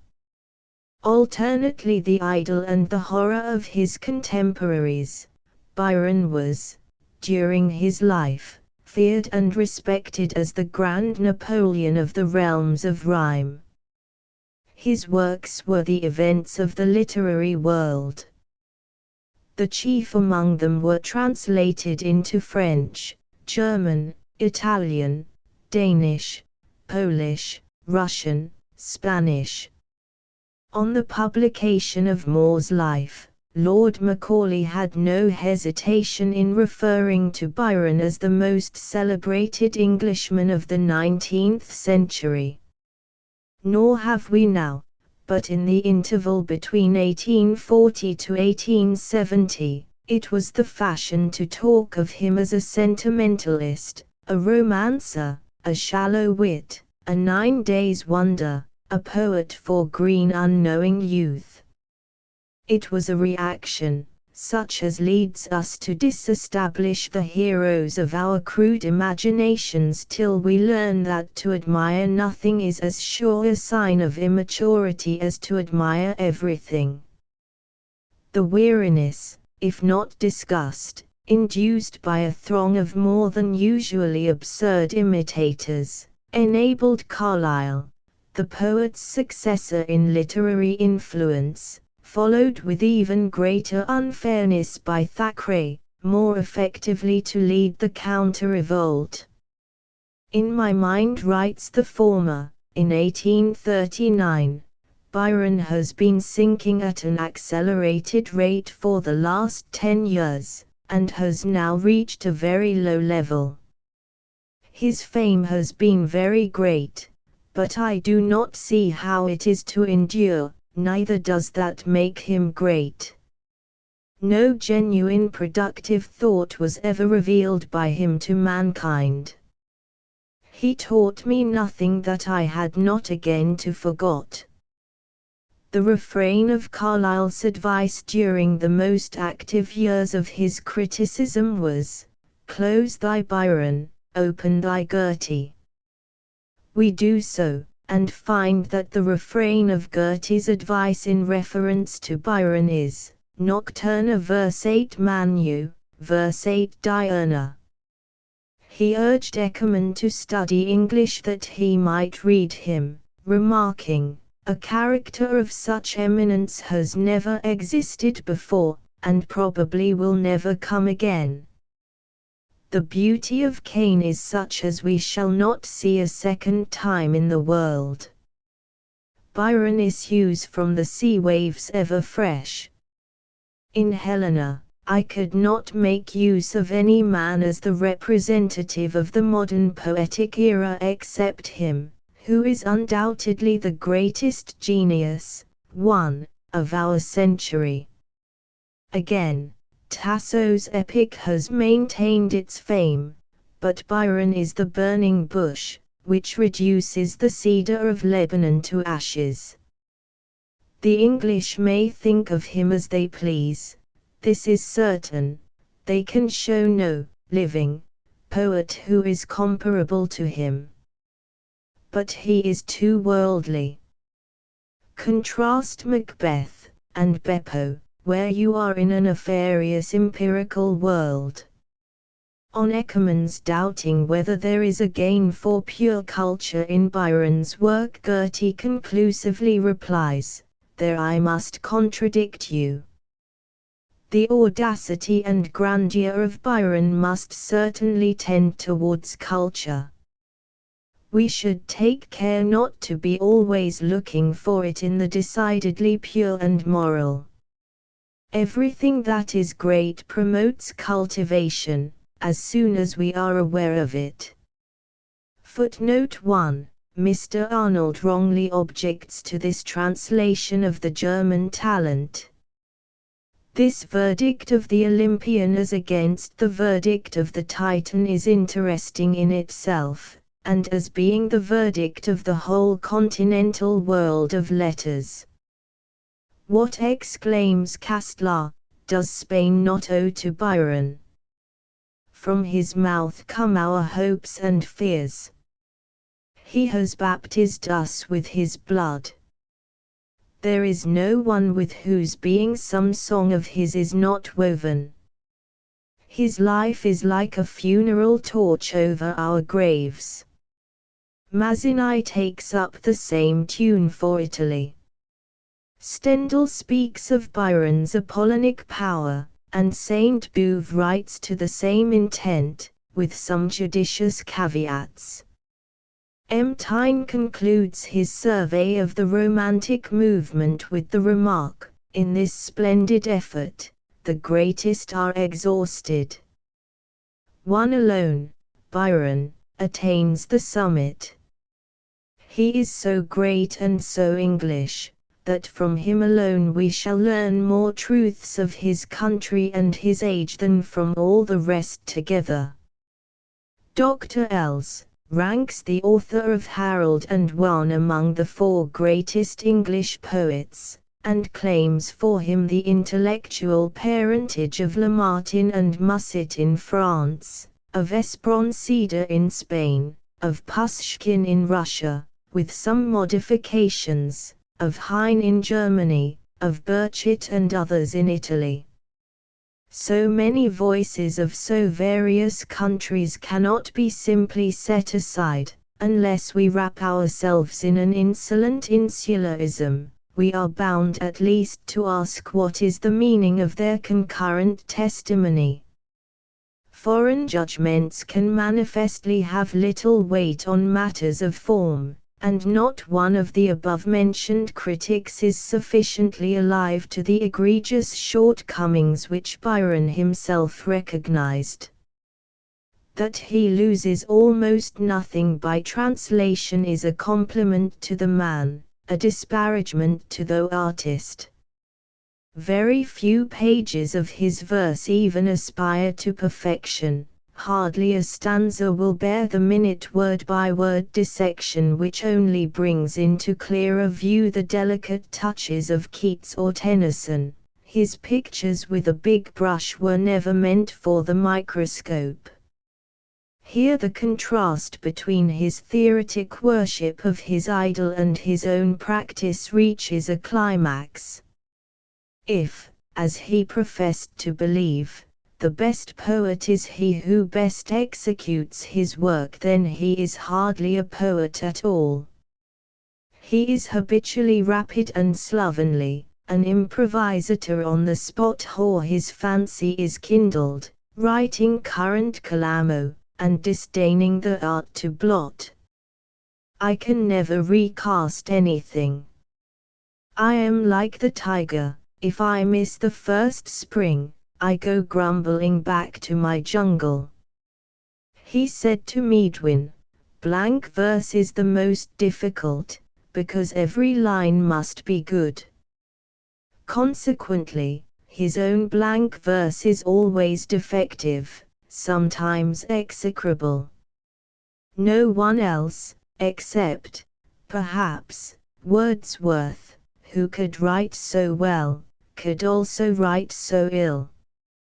This fact in Byron's case seems due not to mere carelessness, but to incapacity.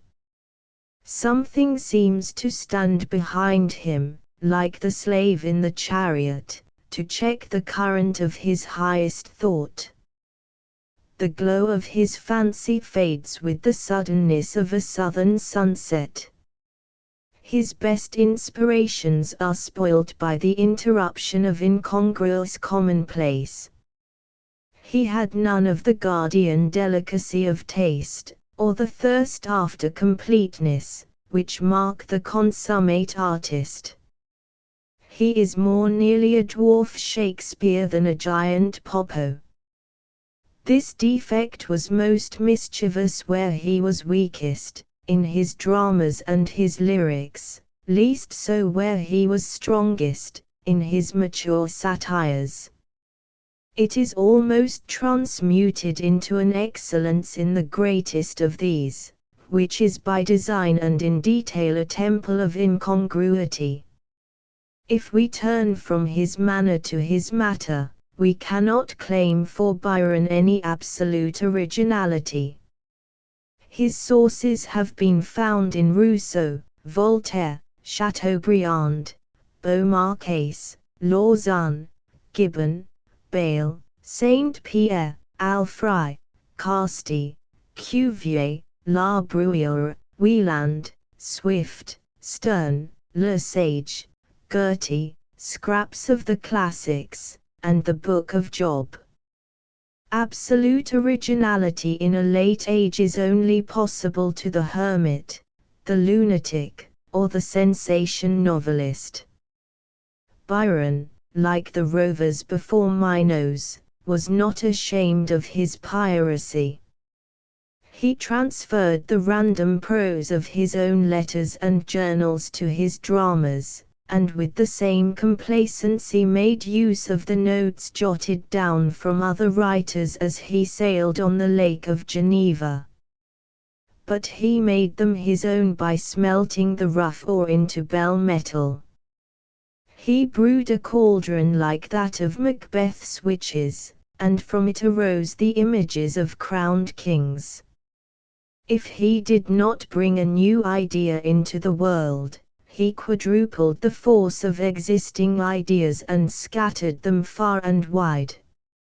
Southern critics have maintained that he had a southern nature and was in his true element on the Lido or under an Andalusian night. Others dwell on the English pride that went along with his Italian habits and Greek sympathies. The truth is, he had the power of making himself poetically everywhere at home, and this, along with the fact of all his writings being perfectly intelligible, is the secret of his European influence. He was a citizen of the world, because he not only painted the environs, but reflected the passions and aspirations of every scene amid which he dwelt. A disparaging critic has said, Byron is nothing without his descriptions. The remark only emphasizes the fact that his genius was not dramatic. All non-dramatic art is concerned with bringing before us pictures of the world, the value of which lies half in their truth, half in the amount of human interest with which they are invested. To scientific accuracy few poets can lay claim, and Byron less than most, but the general truth of his descriptions is acknowledged by all who have traveled in the same countries. The Greek verses of his first pilgrimage, E.G. the night scene on the Gulf of Arta, many of the Albanian sketches, with much of the siege of Corinth and the Giaour, have been invariably commended for their vivid realism. Attention has been especially directed to the lines in the Corsair beginning, but, lo! From high Hymettus to the plain, as being the veritable voice of one spellbound, within the clustering Cyclades. The opening lines of the same canto, transplanted from the curse of Minerva, are even more suggestive. Slow sinks, more lovely ere his race be run, along Moria's hill the setting sun, not, as in northern climes, obscurely bright, but one unclouded blaze of living light, and see. In the same way, the later cantos of Harold are steeped in Switzerland and in Italy. Byron's genius, it is true, required a stimulus. It could not have revelled among the daisies of Chaucer, or pastured by the banks of the Doon or the Ouse, or thriven among the Lincolnshire fens. He had a sincere, if somewhat exclusive, delight in the storms and crags that seemed to respond to his nature and to his age. There is no affectation in the expression of the wish, "Oh, that the desert were my dwelling place," though we know that the writer on the shores of the Mediterranean still craved for the gossip of the clubs. It only shows that, two desires toss about the poet's feverish blood, one drives him to the world without, and one to solitude. Of Byron's two contemporary rivals, Wordsworth had no feverish blood, nothing drove him to the world without, consequently his eyes avert their ken from half of human fate, and his influence, though perennial, will always be limited. He conquered England from his hills and lakes, but his spirit has never crossed the straits which he thought too narrow. The other, with a fever in his veins, calmed it in the sea and in the cloud, and, in some degree because of his very excellences, has failed as yet to mark the world at large. The poet's poet, the cynosure of enthusiasts, he bore the banner of the forlorn hope, but Byron, with his feet of clay, led the ranks. Shelley, as pure philanthropist as Saint Francis or Howard, could forget mankind, and, like his Adonis, become one with nature. Byron, who professed to hate his fellows, was of them even more than for them, and so appealed to them through a broader sympathy, and held them with a firmer hand. By virtue of his passion, as well as his power, he was enabled to represent the human tragedy in which he played so many parts, and to which his external universe of cloudless moons, and vales of evergreen, and lightning-riven peaks, are but the various background. He set the anguish, doubt, desire, the whole chaos of his age, to a music whose thunder roll seems to have inspired the opera of Lohengrin, a music not designed to teach or to satisfy the budge doctors of the Stoic fir, but which will continue to arouse and delight the sons and daughters of men. Madame de Staël said to Byron, at Ouchy, "It does not do to war with the world is too strong for the individual." Goethe only gives a more philosophic form to this counsel when he remarks of the poet, "He put himself into a false position by his assaults on church and state. His discontent ends in negation. If I call bad bad, what do I gain? But if I call good bad, I do mischief." The answer is obvious. As long as men call bad good, there is a call for iconoclasts. Half the reforms of the world have begun in negation. Such comments also point to the common error of trying to make men other than they are by lecturing them. This scion of a long line of lawless bloods, a Scandinavian berserker, if there ever was one, the literary heir of the Eddas, was specially created to wage that war, to smite the conventionality which is the tyrant of England with the hammer of Thor, and to sear with the sarcasm of Mephistopheles the hollow hypocrisy, sham taste, sham morals, sham religion, of the society by which he was surrounded and infected, and which all but succeeded in seducing him.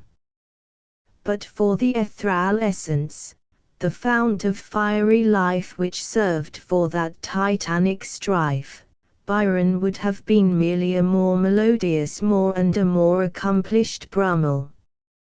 But the caged lion was only half tamed, and his continual growls were his redemption. His restlessness was the sign of a yet unbroken will. He fell and rose, and fell again, but never gave up the struggle that keeps alive, if it does not save, the soul.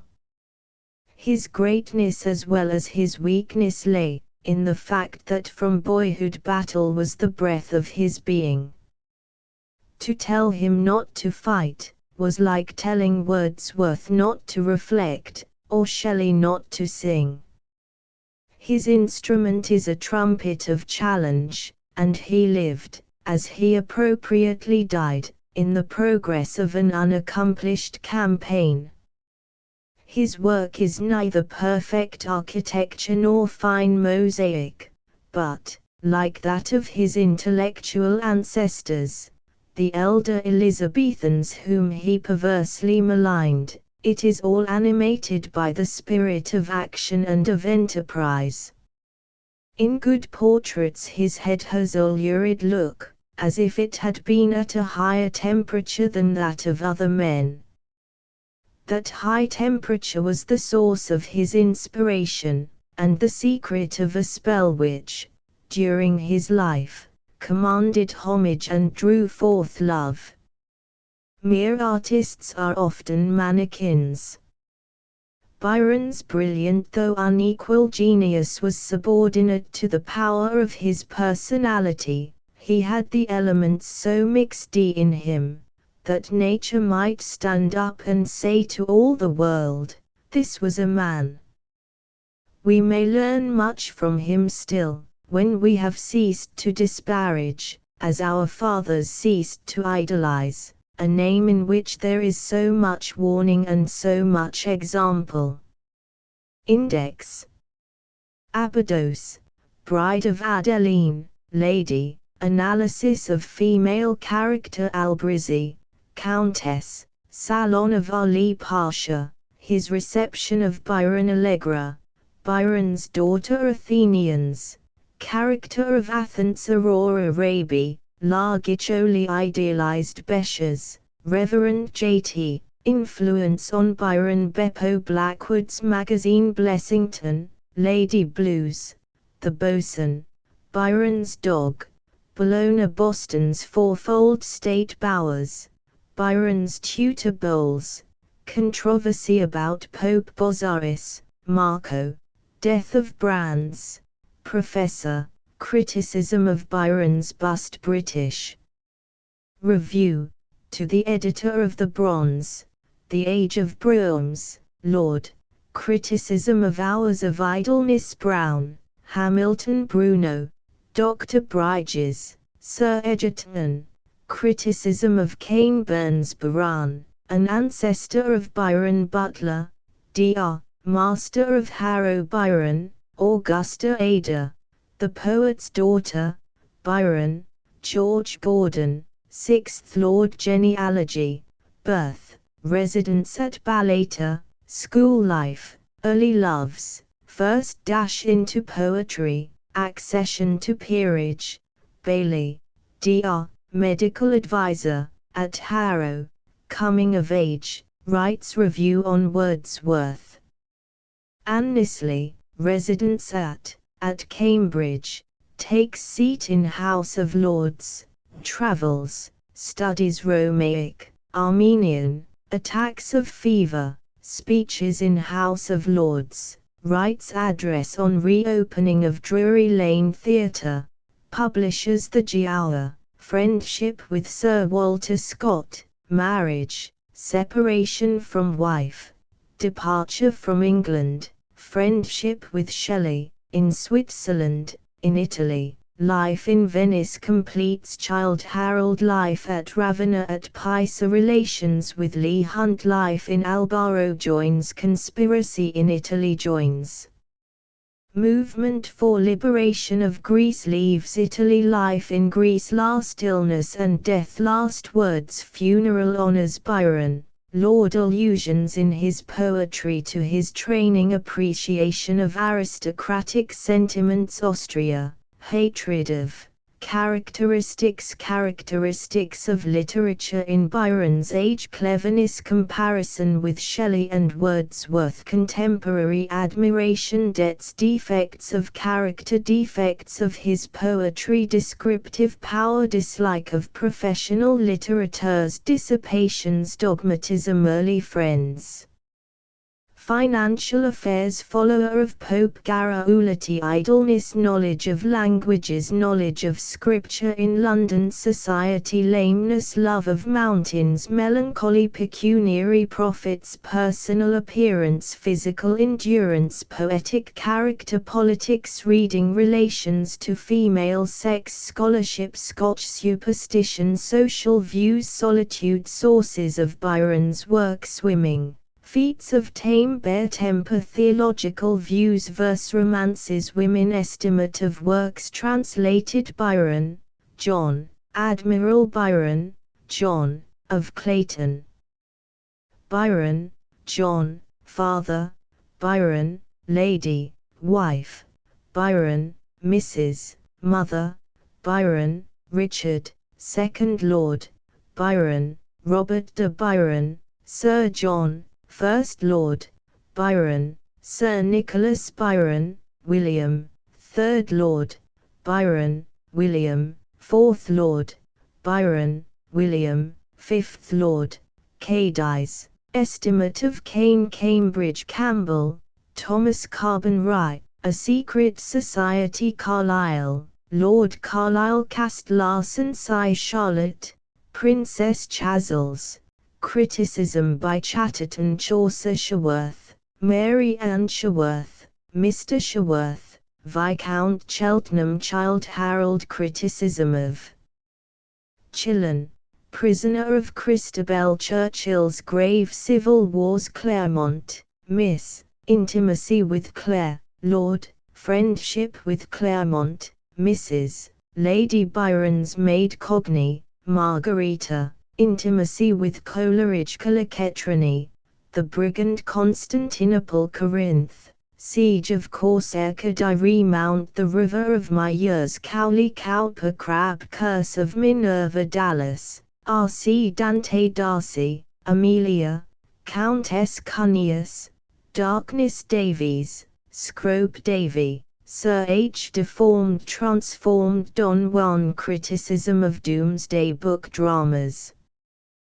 Byron's Dream, The Drury, Dr. Joseph Drury, Henry Drury Lane Theatre, Drury, Mark Dryden Duff, Mary, intimacy with Dual Witch, Eddlestone, The Chorister Edinburgh Review Econhead, Lieutenant Eldon, Lord Elgin, Lord Els England's Vice of Hypocrisy English Bards and Scotch Reviewers English Character English Literature Fara Queen, Spencer's, Falkland, Lord Faust, Influence of, on Byron Ferrara Fletcher, Valet, Florence Foscari, the two Francesca of Rimini Frere Gild Gamba Gel Geneva Genoa George.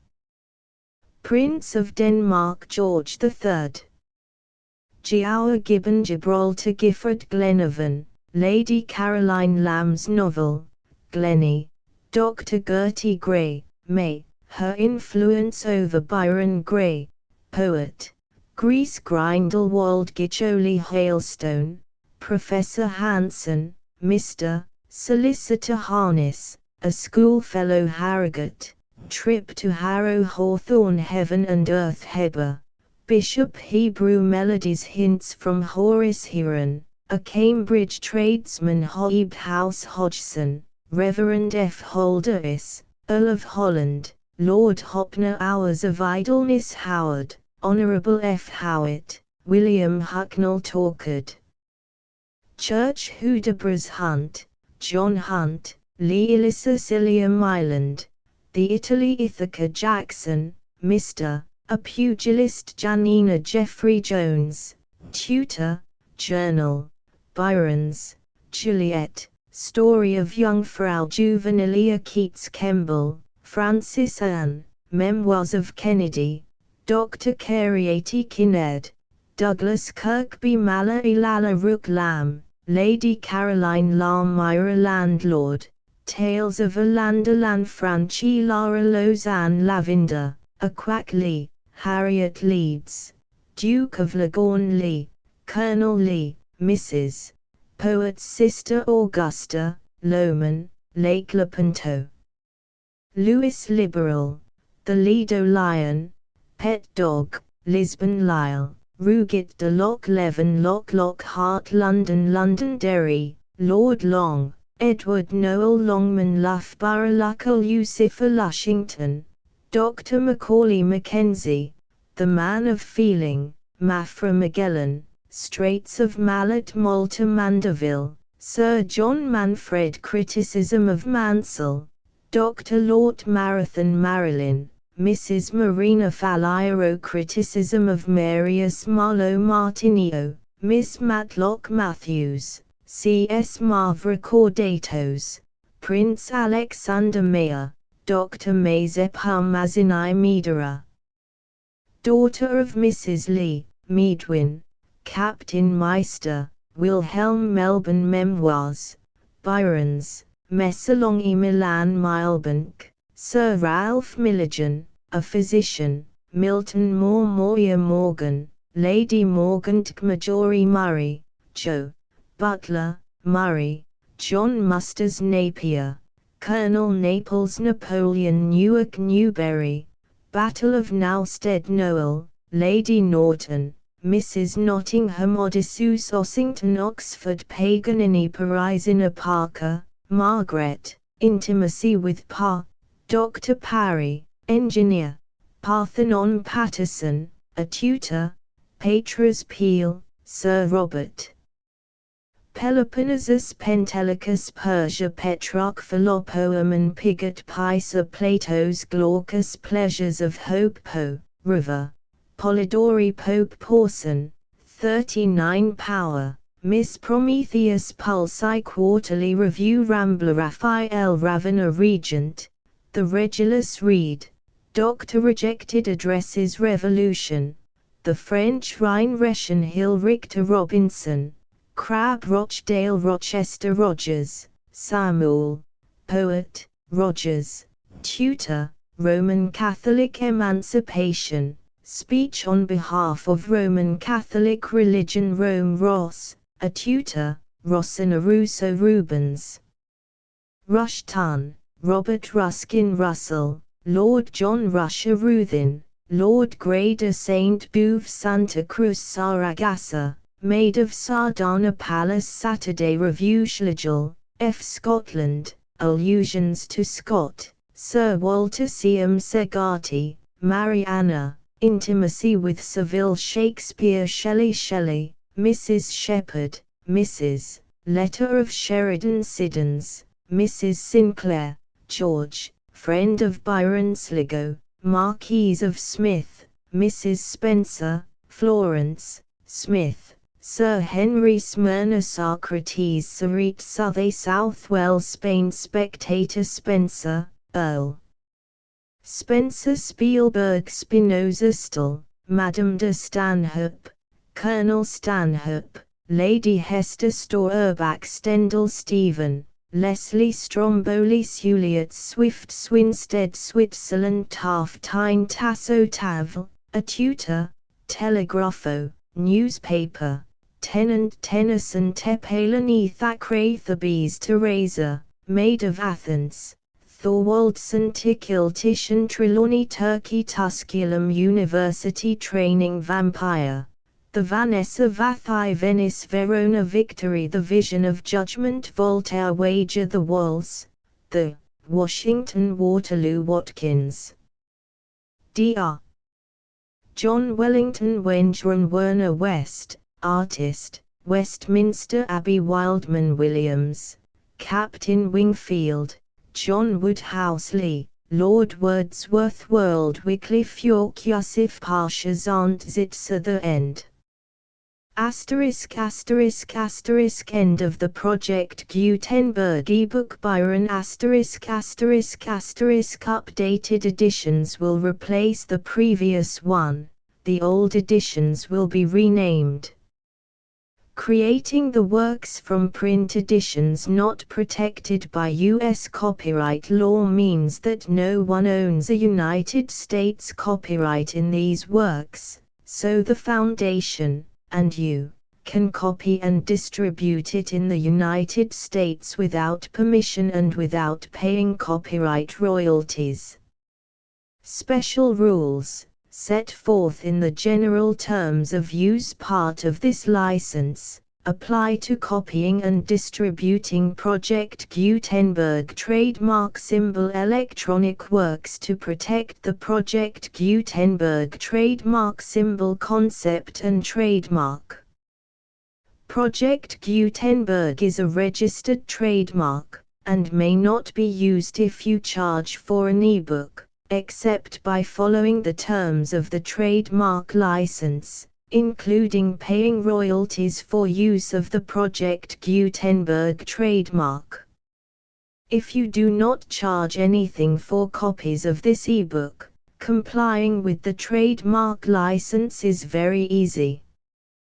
You may use this ebook for nearly any purpose such as creation of derivative works, reports, performances and research.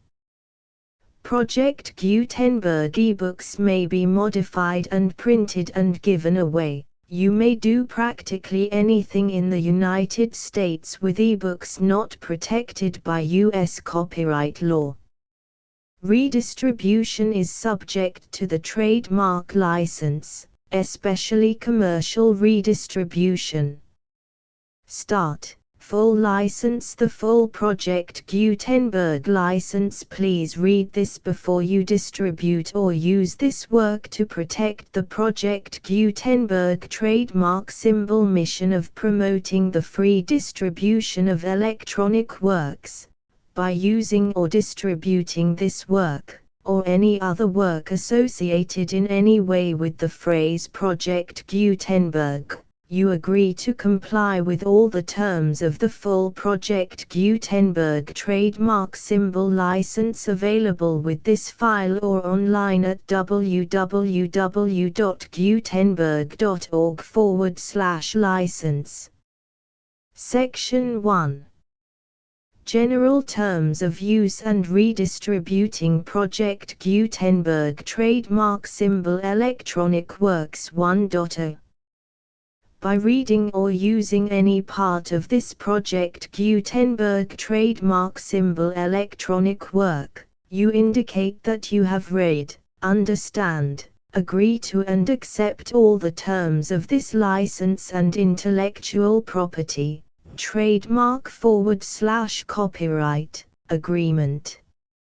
If you do not agree to abide by all the terms of this agreement, you must cease using and return or destroy all copies of Project Gutenberg trademark symbol electronic works in your possession. If you paid a fee for obtaining a copy of or access to a Project Gutenberg trademark symbol electronic work and you do not agree to be bound by the terms of this agreement, you may obtain a refund from the person or entity to whom you paid the fee as set forth in paragraph 1.e.8. 1.b Project Gutenberg is a registered trademark. It may only be used on or associated in any way with an electronic work by people who agree to be bound by the terms of this agreement. There are a few things that you can do with most Project Gutenberg trademark symbol electronic works even without complying with the full terms of this agreement. See paragraph 1.c below. There are a lot of things you can do with Project Gutenberg trademark symbol electronic works if you follow the terms of this agreement and help preserve free future access to Project Gutenberg trademark symbol electronic works. See paragraph 1.e below. 1.c The Project Gutenberg Literary Archive Foundation, the Foundation or PGLAF, owns a compilation copyright in the collection of Project Gutenberg trademark symbol electronic works. Nearly all the individual works in the collection are in the public domain in the United States. If an individual work is unprotected by copyright law in the United States and you are located in the United States, we do not claim a right to prevent you from copying, distributing, performing, displaying or creating derivative works based on the work as long as all references to Project Gutenberg are removed. Of course, we hope that you will support the Project Gutenberg trademark symbol mission of promoting free access to electronic works by freely sharing Project Gutenberg trademark symbol works in compliance with the terms of this agreement for keeping the Project Gutenberg trademark symbol name associated with the work.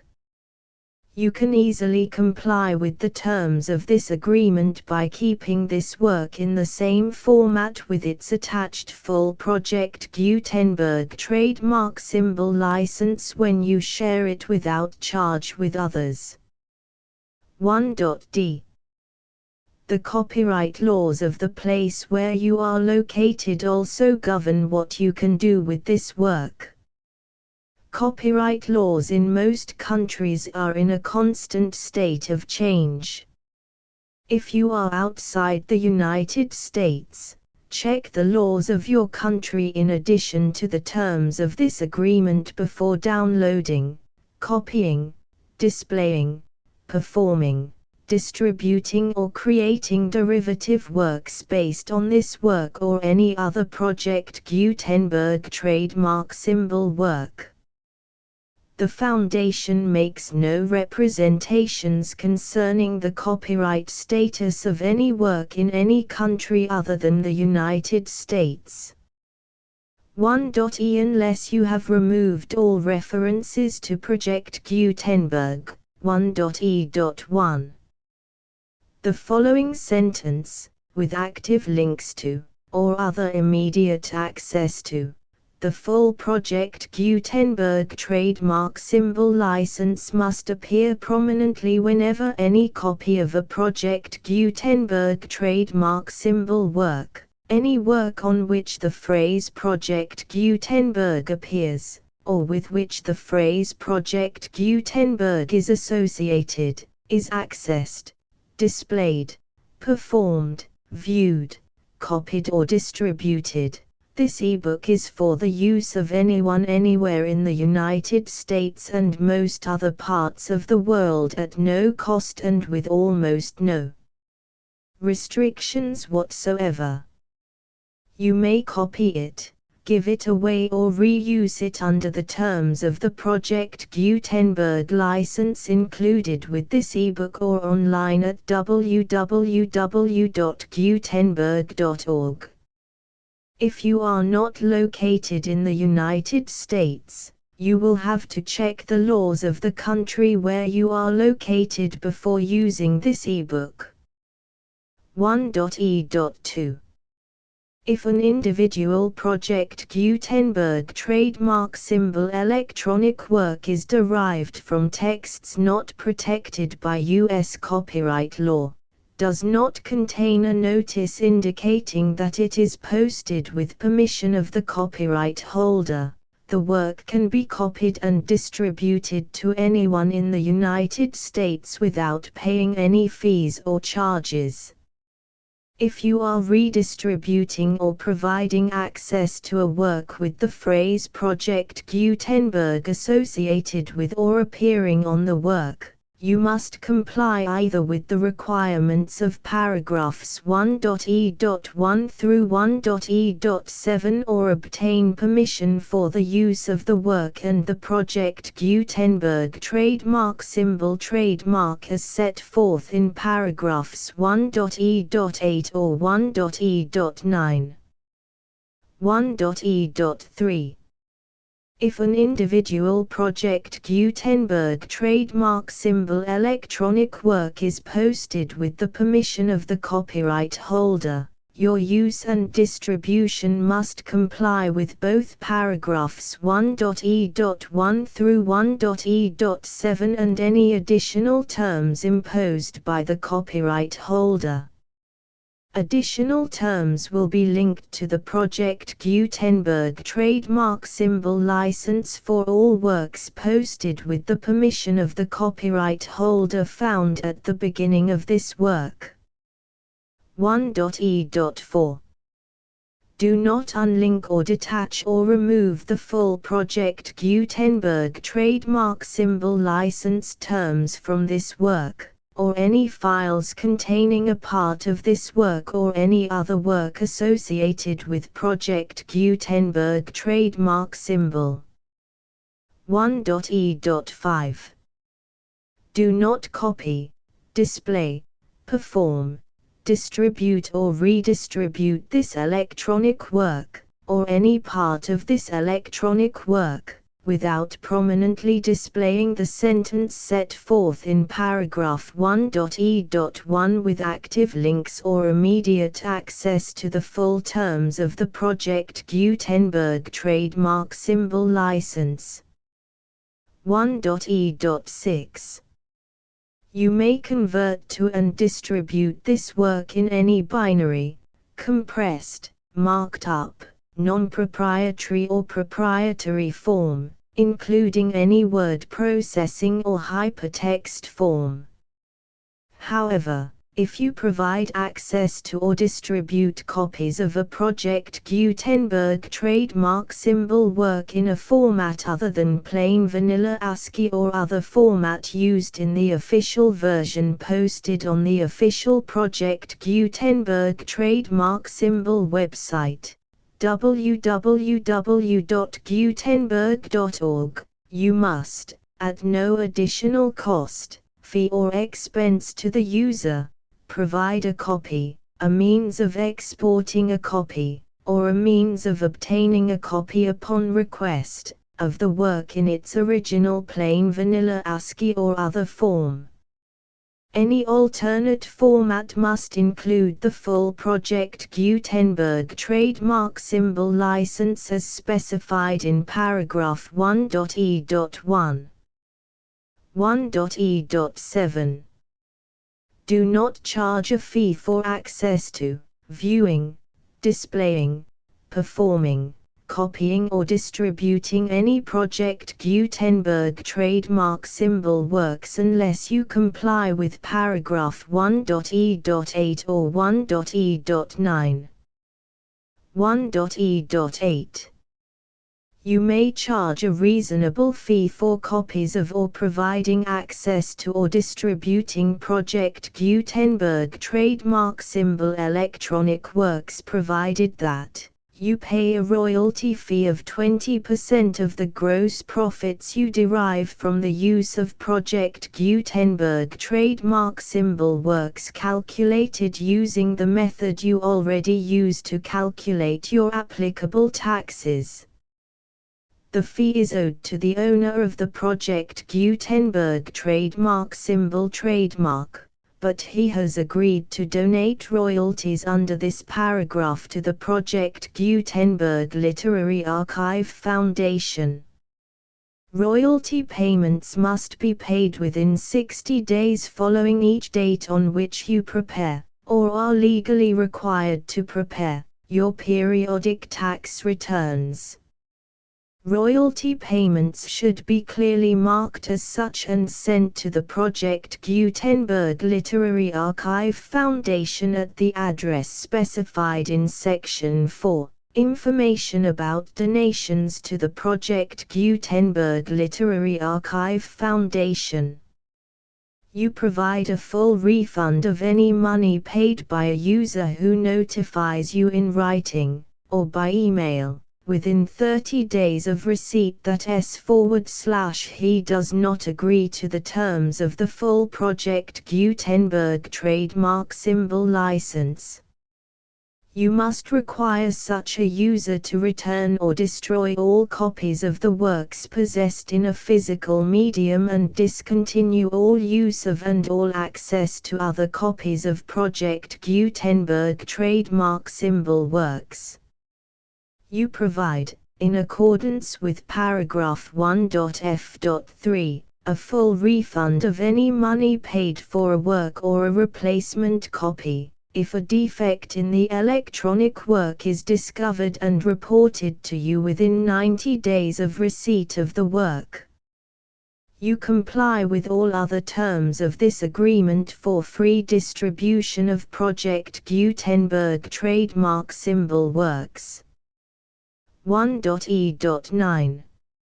If you wish to charge a fee or distribute a Project Gutenberg trademark symbol electronic work or group of works on different terms than are set forth in this agreement, you must obtain permission in writing from the Project Gutenberg Literary Archive Foundation, the manager of the Project Gutenberg trademark symbol trademark. Contact the Foundation as set forth in Section 3 below. 1.f1.f.1. Project Gutenberg volunteers and employees expend considerable effort to identify, do copyright research on, transcribe and proofread works not protected by U.S. copyright law in creating the Project Gutenberg trademark symbol collection. Despite these efforts, Project Gutenberg trademark symbol electronic works, and the medium on which they may be stored, may contain defects such as, but not limited to, incomplete, inaccurate or corrupt data, transcription errors, a copyright or other intellectual property infringement, a defective or damaged disk or other medium, a computer virus, or computer codes that damage or cannot be read by your equipment. 1.f.2. Limited warranty, disclaimer of damages, except for the right of replacement or refund described in paragraph 1.f.3, the Project Gutenberg Literary Archive Foundation, the owner of the Project Gutenberg trademark symbol trademark, and any other party distributing a Project Gutenberg trademark symbol electronic work under this agreement, disclaim all liability to you for damages, costs and expenses, including legal fees. You agree that you have no remedies for negligence, strict liability, breach of warranty or breach of contract except those provided in paragraph 1.f.3. You agree that the foundation, the trademark owner, and any distributor under this agreement will not be liable to you for actual, direct, indirect, consequential, punitive or incidental damages even if you give notice of the possibility of such damage. 1.f.3. Limited right of replacement or refund. If you discover a defect in this electronic work within 90 days of receiving it, you can receive a refund of the money, if any, you paid for it by sending a written explanation to the person you received the work from. If you received the work on a physical medium, you must return the medium with your written explanation. The person or entity that provided you with the defective work may elect to provide a replacement copy in lieu of a refund. If you received the work electronically, the person or entity providing it to you may choose to give you a second opportunity to receive the work electronically in lieu of a refund.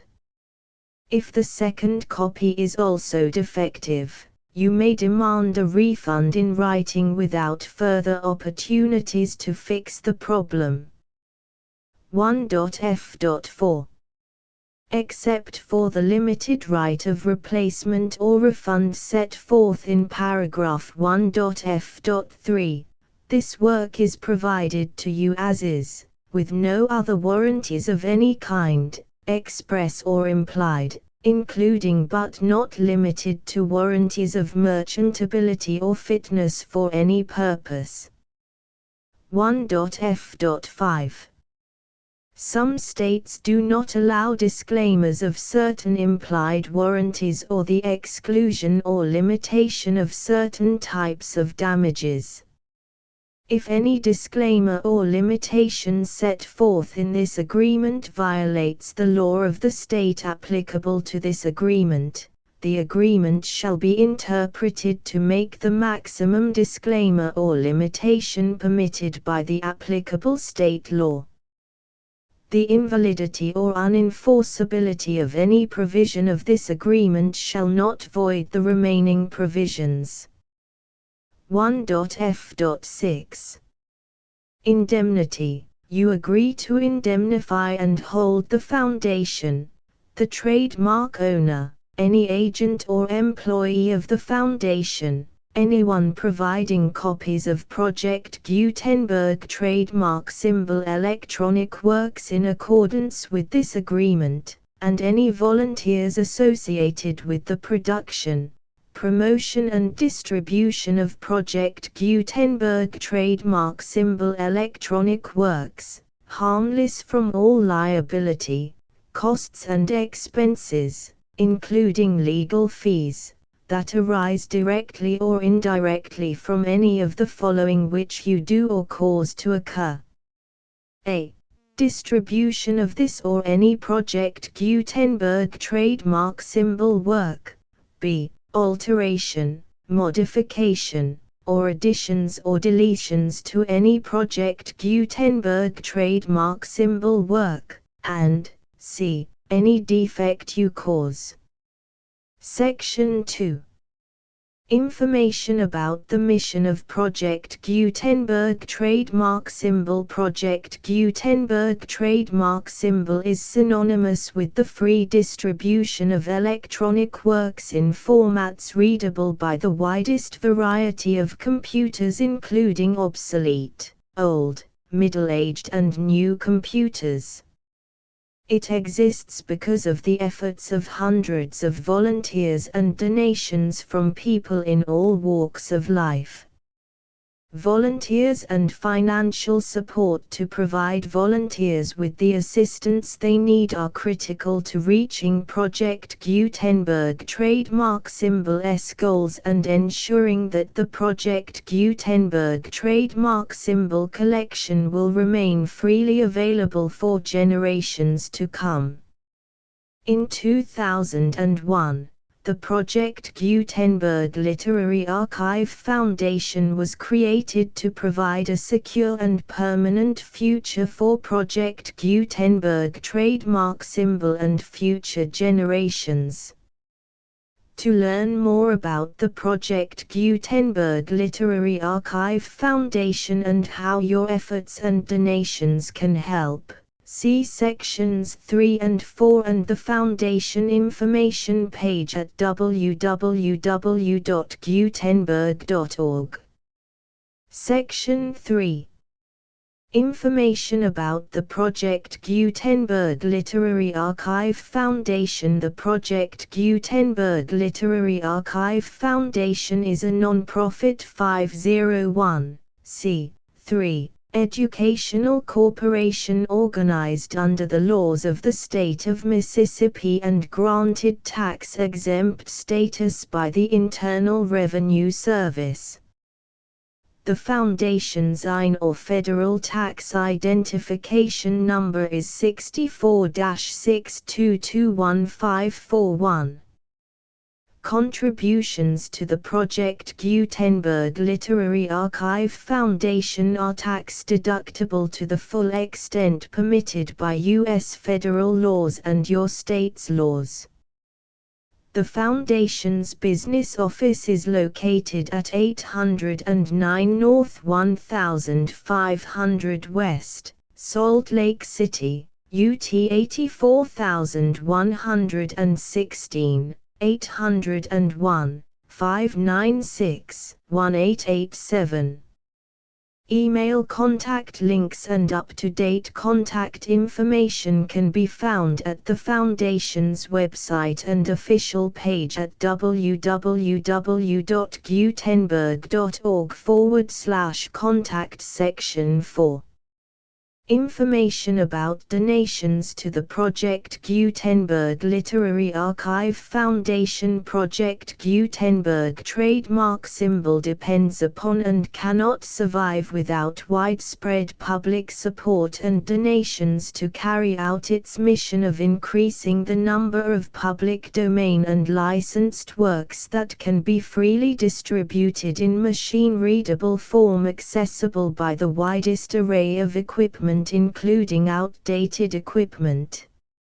Many small donations, $1 to $5,000, are particularly important to maintaining tax-exempt status with the IRS.